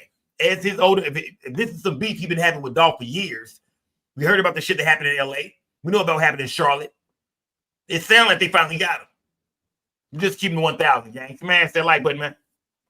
The Rico, can they hit Dolph? Can they hit Gotti with a Rico? I don't think they have enough. I don't think they have enough. Nobody, I don't think they have enough of a Rico on, you know what I mean? Besides trying to tie CMG as a company to Big Jook and some funds he never paid, I don't see it. Yeah. And I bet Gotti got some lawyers that, woo, Gotti gonna pull up with the same attorneys Diddy had. Gotti being pulled up with the same team as Diddy. Yeah. We gonna pull up with that with Jay-Z attorney in them, man. Yeah, Gotti ain't gonna be easy to take down like that, y'all. Hell, Gotti close to $1 billion, I think, right now. And then Drop ain't saying shit, and Drop ain't got nothing to do with Gotti. Drop don't know Gotti. Yeah, none of the niggas involved knows Yo Gotti except for the one that's dead. And Dolph. Jook and Dolph. They both gone. Jook and Dolph is the only cats that can speak on Yo Gotti, really. They gone. Yeah, they gone. Yeah, I don't see it. I don't see it. Yeah, everybody keeps saying Yo Gotti. I just don't see it. Yeah, I don't see it. Yeah, you know, Govan over there mad to the motherfucker, man. Somebody said they like Barack. What's the name? Baraka off Mortal Kombat? Yeah. Govan is over there pissed off, my nigga. Yeah, Govan is over there mad to the motherfucker, man. That nigga done aged. My nigga look old as hell now. Bowling ball head. That nigga sitting over there looking, boy, Freddy Krueger looking at it. That nigga's over there sick to his stomach, man. Man. John Doe. Cage Brian still pull up. Oh, yeah. Hell yeah. Yeah, I mean, don't let them boys pull up. Smash that like button, gang. Let me see. It's supposed to be like that too, Sko. Gotti top dog. Man, come on now. That's like when Rock Nation do some shit. You think Jay-Z going down for it? Hell no. Nah. He don't know the people involved. You know what I mean? Yeah, he ain't talking to nobody. Let me see. I think Gotti is next. I think Gotti is got in next 3 years. I think Gotti is got in the next 3 years. Okay, that's what you're saying, hip hop culture judge. Hip hop culture judge. I don't know, man. I disagree with you on that. Matter of fact, I strongly disagree. I don't see the case, man. I don't see it. No, in this whole trial, the last two trials, no Gotti name has not come up besides the fact that he's Jook brother. That's it. That's Jook brother. We're not hearing nobody refer to Gotti as having any conversations about this. None of that. And if Gotti didn't go down when Dolph was shot in LA, then I mean, well, come on now. I don't think this is gonna do it, man. Yeah, I just don't think so. Y'all smash that like button, man. And yeah, a lot of y'all keep saying that Gotti killed his own brother, man. Y'all really think that? Put a 1 in the chat. Y'all think Gotti killed his own brother? If y'all think Yo Gotti felt like Jook was under investigation, remember, Jook or Gotti was never questioned. So why would Gotti panic and kill Jook when Jook hasn't even been questioned yet? Do y'all think Gotti fell out? Them niggas they caught for the tail. Because remember, Jook wasn't killed till 2.5 years later. If Gotti was panicking like that, he would have had his brother taken out a long time ago. Why wait that long? You know what I mean? Cornelius Smith and Straight Drop been in custody for over 2 years now. Why wait that long? My chat full of shit, man. I can't stand y'all motherfuckers, man. Y'all, come on, man. Y'all, my chat is full of shit, man. Now y'all think Gotti took out Jook? I don't know. I feel like Jook got murdered behind Young Dolph. And y'all can say, yeah, for me, Sko. No. I think somebody that loved Young Dolph, you know what I mean, caught up to Jook. That's what I think. I think somebody dropped the bag on Jook ass. I don't know about that. I don't know about Gotti having Jook killed. You know, with their mom. Remember, their mama was there. Y'all remember Yo Gotti mama was right outside. Y'all think Gotti that? Boy, you gotta be a cutthroat ass nigga guy to get your brother murdered right in front of your mama. Remember, they said the mama was outside too. They said their mama was like walking outside. Their mama, the whole family, their aunties, kids, nieces, the family is there to bury another loved one. You think y'all think Gotti had his brother head blew off in front of the family? That's the cold-blooded nigga right there, bro. That's a cold-blooded nigga right there. That's a cold-blooded nigga. Oh, yeah. That's a cold-blooded ass nigga. Ain't no way. Yeah. That's a cold-blooded nigga, man. I think he could have got his brother killed any kind of other way besides at the family funeral. It don't make sense, y'all, but it do make sense that people knew they were going to be there. It do make sense that, think about it, God can get Jook in any way you want to. Get Jook. He has the niggas breaking Jook crib and kill him on the low. Why kill him at the family funeral? I think people knew, you know what I mean, that the OG had passed away and that their family would be there. Their uncle was well known in Memphis. They say he was a hustling ass nigga. Remember, their family was known. Their mama was a hustler. Jook was a hustler. Man, I think people knew about the uncle funeral. I think Memphis niggas was real tapped in. And they pulled up. And they showed out. That's what I think. Yeah. I think they pulled up and they showed out. That's what I think. I'm not going with the Gotti shit right now, gang. I can't see that. I don't see Gotti doing his mama and everybody like that. I'm sure Angela Simmons might have been in the building, man. They say Gotti hit the back door and left, though. They did say that. They did say, I'm not sure if he hit the back door or whatever. They said Gotti kind of got up out of there, though. Gotti was gone maybe a little earlier, or I don't know if Gotti was actually there when Jook got shot. I'm not for sure. Now, I don't think we'll ever know that. This information we'll probably never know. Look at my girl. I don't give a damn what y'all say about that little boosty cut she got. Well, you know what I mean? Done dyed it blonde and everything. Done fried that thing. Done fried that thing. Yeah, I don't care what y'all say about my baby. Smash that like button, now. Let's go. Yeah, that's my girl right there, man. I will be going to Memphis to see that.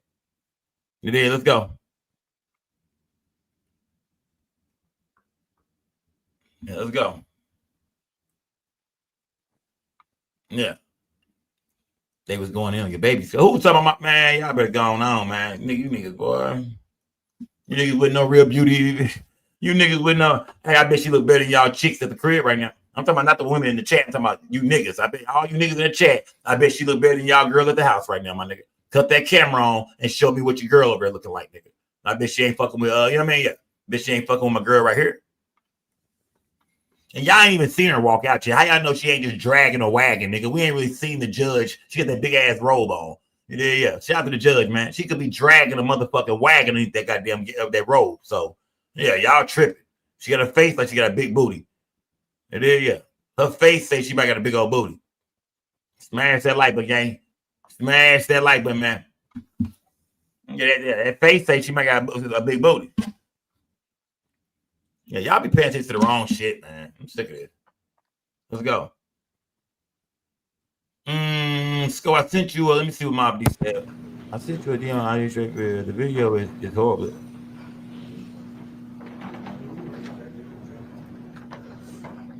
Oh yeah. Got that paper for show, pimp tight. All right, we back. We back, gang.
Ready, Yana? Yeah. You're down into the court.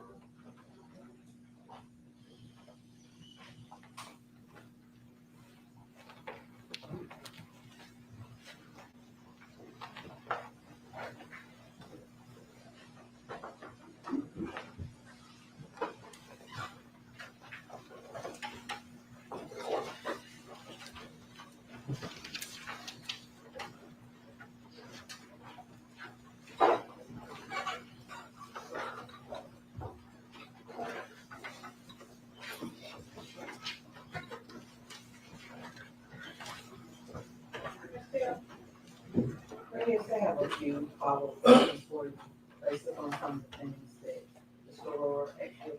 Okay? Yes, ma'am. Right. So the date you got arrested, that was December the 9th, 2021. Correct. And you spoke with police that day. Yes, ma'am. Mr. Rohr asked you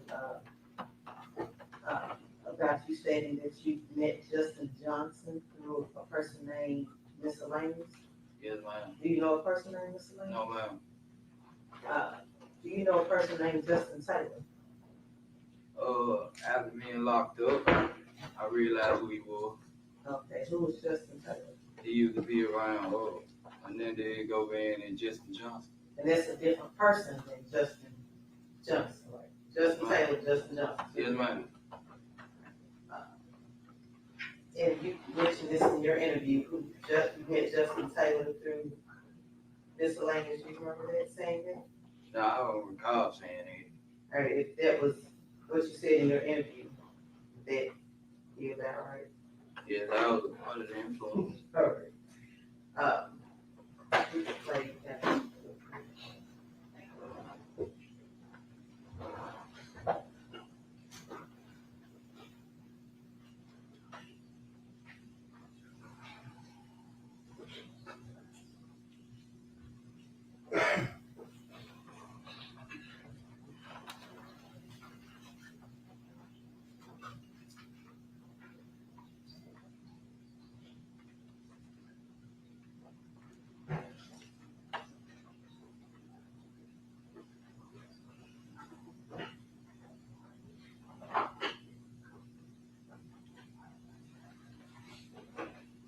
And Cornelius, do you recognize the person in this video? Yeah, it looked like me. Okay. Play this group.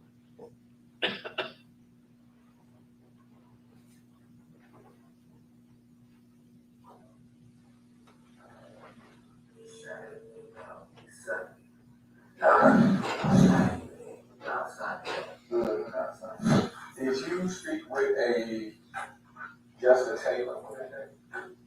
Yes. I'm trying to see that. Well, I had to. I don't know what I did. Okay, you may know him as Drop or Tease. I know him. Okay, did you talk to him that day? Yeah, I think I did. What did y'all? I can't remember the whole conversation. I can't remember who I was talking to. Okay. But I don't know because, you know, you little brother, I'm 30, I am 32. Okay. You know, how do you know Justin? I don't know, but I met him for one of my parties. Which party is it? A rapper named Mr. Lane. Mr. who? Mr. Lane. Mr. They were asking you about Justin Taylor. You called it. Mm-hmm. And that's who you are no. Yes, ma'am. And that's who you're answering about. Yes, ma'am. Also during the cross-examination, you were asked about some payments between cash and cash out. You recall that? Yes, ma'am. That's when I cut my interview off. Okay. Who was paid via cash out, or what was the conversation involving cash out? Because you mentioned that was two different instances you were talking about. Justin was saying that he was gonna cash out Mr. Hernandez and Govan some money to get the car cover or whatever. Okay. And he got me cash. Okay. All right. And like I said, the incident happened November 17th, 2021. Yes, ma'am. And you didn't initially speak with the police to December the 9th, 2021. Correct. And it was even later than that when you mentioned about AutoZone, right? Correct. So it could have been. Objection, leading, speculating, Your Honor, could have been. Well, possibly 5 to 6 months later when you spoke with him about Yeah, when I first spoke to the detectives, I wasn't, putting myself in it. saying that I did it, saying that I know, you know what I'm saying? Like, I was under the influence of December the 9th, and the conversation we was having really was like, all right, if I don't incriminate myself in this, they gonna let me go. You know what I'm saying? It ain't working. And last, you were asked about a message that was sent to Juke in December, I believe, 2021. You recall that? Yes, ma'am. I had looked, I forgot what website, but I sent them a message like, when he go in homeboy, let's see, man. I'm trying to get with you so I can get my money. At times, would you sometimes use Angela's phone? Yes, ma'am. Could you possibly use Angela's phone to send that message? Yes, ma'am. I have no further questions.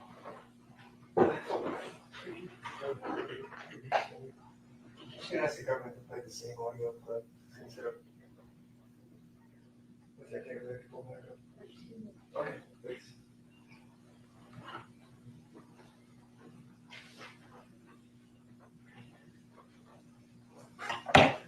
While she's doing that, a couple of times while we were talking over the last hour or two, I called your girlfriend Angela Adams. You remember that? Okay, people sometimes say the name's wrong, right? You gotta say yes or no. Yeah. All right. They're asking me about Justin Taylor. Do you know Justin Taylor? Well, I met him through Mr. Hernandez. Just Okay, but the reason I ask is you said you talked to Justin that day of the shooting. Justin Johnson. Yeah. Yeah, they straight drop Justin Johnson. Right, and the cop says Justin Taylor, you may know him as Brock. Do you remember hearing that? She's going to play it again for you, so I don't want to pull the wool over the jury's eyes. You knew exactly who he was talking about. He just switched out the names, just like I've done, and the jury's heard me do because there's so many people. When he said, did you talk to Justin Taylor, Brock, or wherever, on the day of the homicide, you meant Justin Johnson, because you said yes, right? I didn't incriminate myself. I'm not asking. None of them that day. So when they were talking to me, I was under the influence, but I wasn't incriminating myself at the same time. Okay. I understand that. They simply said, did you talk to Justin Taylor, Rob, or some other nickname? And you said yes, right? We'll just play it. That's gonna be COTZ, right? COT. You and I both know who they were talking about, right? Nah, at the time I did. They asked names that I don't know. I didn't know Mr. Hernandez, Govan first name. I didn't know Justin Johnson first name. I didn't know nothing about nobody first name. When I first got locked up, I didn't know none of their first name. Whoa. So now you're telling this jury you didn't know Justin Johnson's first name until you got locked up? They asked Justin Johnson, you might know him as straight drop. They were telling me their names before I got locked up. Like before I got locked up, I ain't know none of their first names. Like Okay. his name was Quick, you know, Justin John's name was straight drop. Well, when the government asked you about Justin Johnson, you described exactly how it happened, how he introduced you, and I had paperwork with everybody's name in it. Right, but I thought you didn't have a lot of the discovery, but now you have the names. I don't have all my discovery, that's what I said, but the stuff that, you know what I'm saying, with everybody's name in it, I got it. All right, so the man you went to go kill Dolph with in cold blood in broad daylight, that you'd known for about 4 months at that point, you didn't know his name was Justin, never called him that. No. And you had his phone number. You called him bro, so how did you know his name was Drop? Did you just call him brother? That's how you had him. Drop. That was his rap name, so I just called him Drop. I ain't know nobody legal name. They ain't know my legal name. They called me Lil C. They ain't know my legal name. They just went off where everybody called me Lil C. Okay. Let me play the audio, please.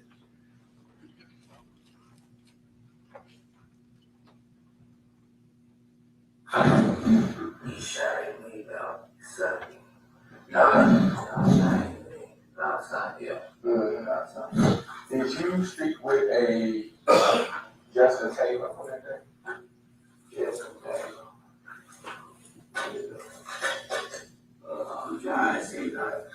well, I had to. You looked at my phone. I don't know what I did. Okay, you may know him as Drop or T. I know him. Okay, did you talk to him that day? I probably did, but yeah, I did. What is that? Keep going until he says miscellaneous. Next, I can't remember who I probably did that. Okay. But, I know him because, he's my brother, I'm 30, I be 32. Okay. He young. I didn't know this. I met him through one of my partners. Which partner is it? Would be, man, a rapper named, Miss Lane. Miss who? Miss Lane. Miss Lane is, okay. Thank you. I'm pretty sure the jurors are taking notes. So a second ago, I told you, how did you know Justin Taylor? And you said you met him through Govan. Is that right? Yeah. All right. So when the police officer asks you, how do you know Justin? If you were really talking about Justin Taylor, wouldn't you have said, I met him through Govan? Remember, you just said it. Those are your words. I'm not trying to play games with you. Right, I understand what you're saying. All right. So you told us that you met Justin Taylor, whoever Justin Taylor is, through Govan, right? Yeah.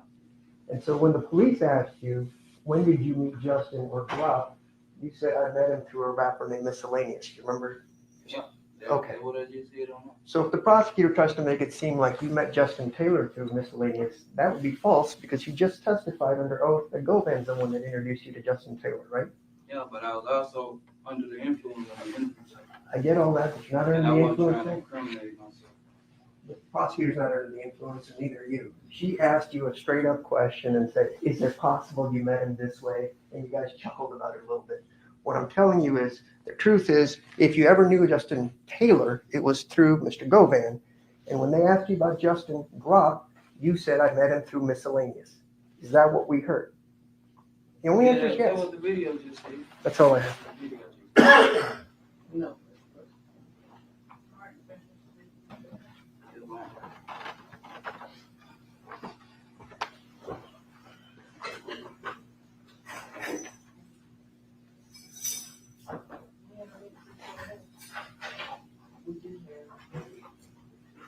We do have one witness, Angela Short. Or she's short.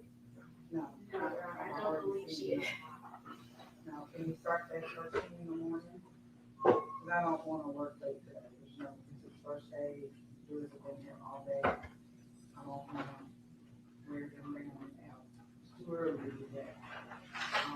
So we will get started first thing in the morning at 9:30.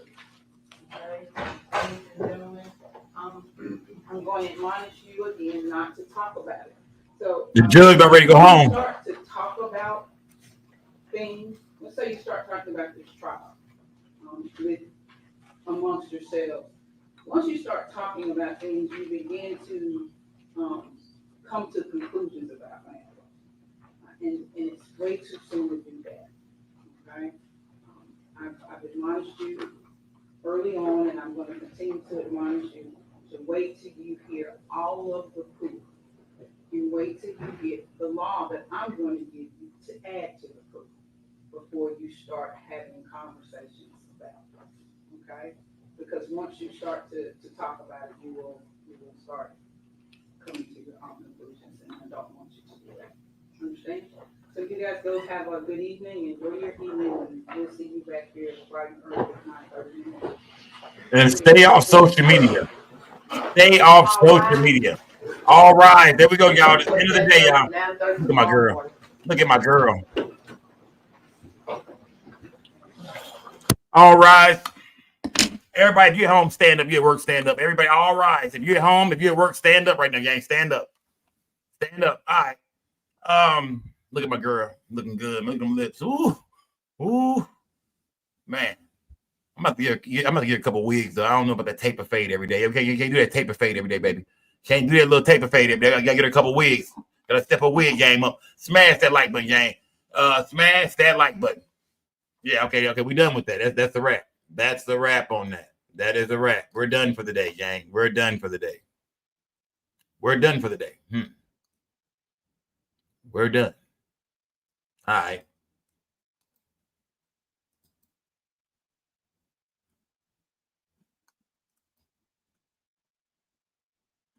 Let me see. We back. How y'all feel, gang? How y'all feel, man? How do y'all feel about day one? I don't think that Govan's attorney did a good job at all, man. The defense team did not do a good job at separating Govan from this whole situation. We never heard about them, but we never seen them like disconnect him from Juk. We never seen them prove that he didn't have connects to straight drop.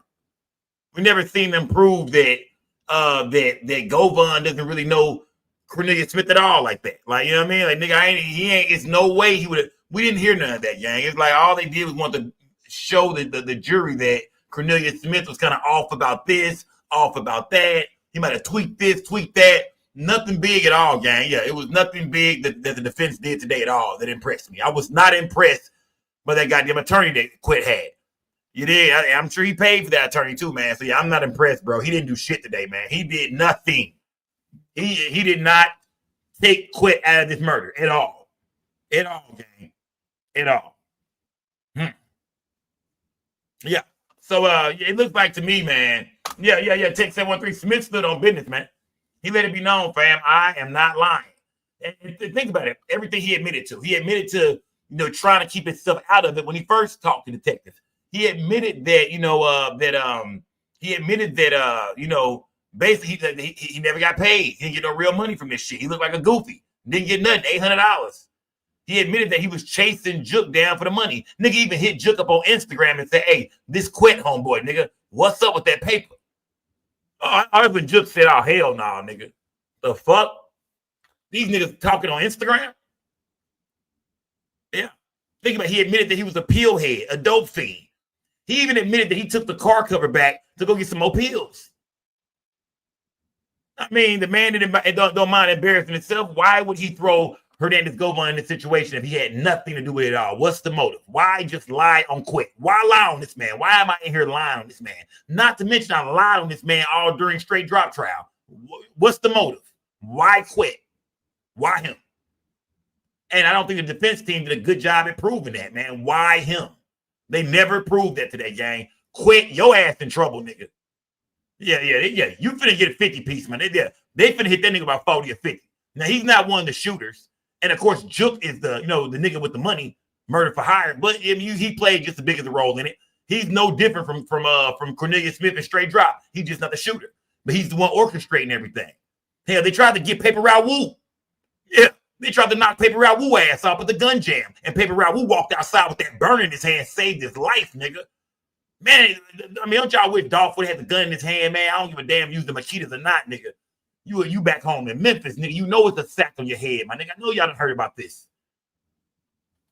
Yeah, I think Quit will be sentenced to life in prison, man. I think Quit will face the same, have the same destiny as goddamn me straight drop. I think he will see the same fate as straight drop, man. I don't see anything different. They proved that, I mean, with Cornelius Smith testimony, they proven that, hey, straight drop, Cornelius Smith himself, he told himself. I mean, this is a nigga here telling on himself, y'all, with no deal on the table. No nothing, no deal on the table. So they can't come with that shit like, well, they did only give you 20 years for this. So is that why you're sticking to this story? Is that why you're telling on making up shit and just saying whatever? Nah, he ain't. This nigga going to jail for life too. He got to go down there and fight with them niggas. Picture when Cornelius Smith at the prison down there. He got to go down there with these niggas, man. He done told on all these niggas, and he about to go live with these niggas, man. Damn, Cornelius Smith. Yeah. Does that yellow jumpsuit mean protective custody? I sure hope so. Nigga, I sure hope so, nigga. If we hear about Cornelius Smith getting stabbed in prison within the next 3, 4, 5 years, I won't be shocked. If we hear about Govan getting poked up, stabbed up, I wouldn't be shocked. If we hear about straight drop getting murdered, I wouldn't be shocked. Let me see. LOL, she's a big mouth bass fish. Shout out to Jay Smith, man. I know you ain't talking about my girl. I know you talking about the goddamn judge. Yeah, I know you talking about the judge, man. Either way, gang, man, we've been in this bitch for 8 hours today, man. Dope first day, though. I did not know they was going to break Cornelius Smith out. That was a surprise today. Today, like I said, I'm just not getting into watching these court trials. The only trial I ever watched, and I didn't watch it for real. I was a kid, but I remember seeing the O.J. Simpson trial, not a Snoop Dogg trial. I didn't watch it, but I remember, when famous people went to trial. But now we breaking this shit down, man. And we've been following this story since it happened. So this is too easy for us to do, gang. And we know what's finna happen. Quick finna go to jail, man. They finna sentence this nigga to life in prison, man. I think that's it. Or if not life, 30, 40, 50 years type shit. Big numbers type shit. Man, it's a wrap, man. Long live Dolph, man. His family is seeing justice right now. Straight Drop locked up. Cornelius Smith locked up. Juke dead. Teasy dead. Everybody that went against Dolph is losing right now.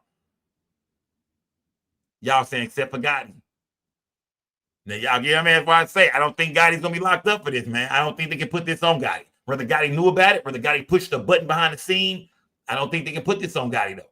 It's about what they can prove, gang. It's not about what you just think and believe and what happened in the past. It's about what they can prove to a jury of 12. Now, I don't know about this Rico, all this shit y'all saying. I don't know. I'm not going to rule it out. But I don't know, man. Smash that like button, man. How many likes do I got, gang? I should have at least 1,000 likes. Man, we've been in this bitch for 8 hours, man. How many likes do I got, gang?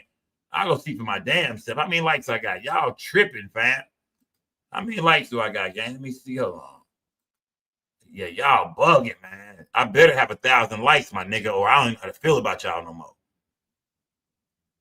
Let me see how many likes I got on this joint, man. Okay, we got over 1,100 likes. I was finna say, man, I was not rocking with y'all no more, gang. Yeah, I was not fucking with y'all at all no more, man. Dope, yeah. And smash the like button, gang. Smash the like button, gang. We got over 1,100 likes. We should have more though. 8 hours. I should have easy 3,000 likes right now. But I see how niggas want to do me. Even though I'm bringing this Dolph shit directly to y'all, you know what I mean? Brought this story directly to y'all. Even gave y'all behind the scenes shit with me knowing Govan back in the day. But I'm not appreciating none of this shit. I always put my neck on the line for this real life blogger shit. The rest of these bloggers fake as fuck. They be in the house. They do all they work from a computer. Then y'all love them niggas. I'm the only nigga in the field with that history, with that background. Really been outside in the streets. Really connected to niggas. And y'all don't give me no love at all, gang. Smash the like button. Hit the cash app. Donate to the platform. If you are not subscribed to the channel, gang, subscribe. I go live all the time at night. I go live just about every night, gang. Make sure y'all pull up on it so we can break shit down. We done broke down some everything, man. The Mo 3 trial is coming up in November. Y'all don't want to miss that. We praying to God they show it. Yeah. Salute to everybody, Bitter Gang. Will we be back tonight at 10? Who knows? There is other things going on right now. I need to get on Instagram right now. If you're not following me on Instagram, y'all follow me on the gram. Say no to Scope. Follow me on Instagram. Go get on the gram, see what's going on. Who knows? We might be back tonight. Might be back in 3 hours, goddammit. Might be back in 3.5, 4 hours. Who knows? But we been on this bitch all day. I need a goddamn nap, man. I ain't gonna lie to you. I need a nap. Nigga getting old, man. I need a nap, my nigga. I need a nap. I had to get up at 8:30 this morning and Raven hit me up talking about the trial ain't going on. They push it to tomorrow. I'm like, Ray, I don't know why she tried to ruin a nigga like that. I don't know what that was about. Either way, gang, salute to everybody in the building, man. Shout out to everybody who's been in the chat rocking with me all day, all 8 hours. Salute to everybody. We will be back tomorrow, gang. Remember, we will back. Hey, tomorrow, when it comes to the Dolph, we might be back tonight, but when it comes to Dolph, we'll be back tomorrow morning, 9:30, the judge said. So don't y'all start messaging me at no damn 9 o'clock. They said 9:30 tomorrow. I heard my girl. She said 9:30. All right, salute to everybody in the video, y'all. Till next time, I'm gone. It's Big Skull Gang or No Gang or Don't Bang. Long live Dolph. And, man, I'm going to say this. The prosecution got down today, nigga. They did their thing. Just like we knew they would. The prosecution got down today. The defense, not so much. Not so much. Tomorrow, they will be bringing, I want to say, Cornelius Smith girl to the stand. Cornelius Smith girl is going to testify tomorrow. So it ain't over with at all, gang. It's a lot more to come in this trial, man. I'm gone, though, gang. Salute to everybody in the video. Till next time, it's Big Skull Gang or No Gang or Don't Bang. Remember, we don't break the news. We just break the news down. Nothing but dolphins in the chat, gang. Nothing but dolphins in my chat, y'all. We gone, gang. Long live Dolph. Look at the whole gang, man. Look at the whole gang. I see y'all in the man. Y'all, it's your boy Just Ain't No Scope. We don't break the news. We just break the news down. It's most definitely Skull Gang or No Gang or Don't Bang. Hey, we're gonna stay real over here, man. Big Skull Gang. Salute to everybody that watched this video. Make sure y'all like the video, subscribe to the channel, hit the notification bell. I do live streams all the time. It's Skull Gang or No Gang or Don't Bang. Salute to everybody in the video. Hold on.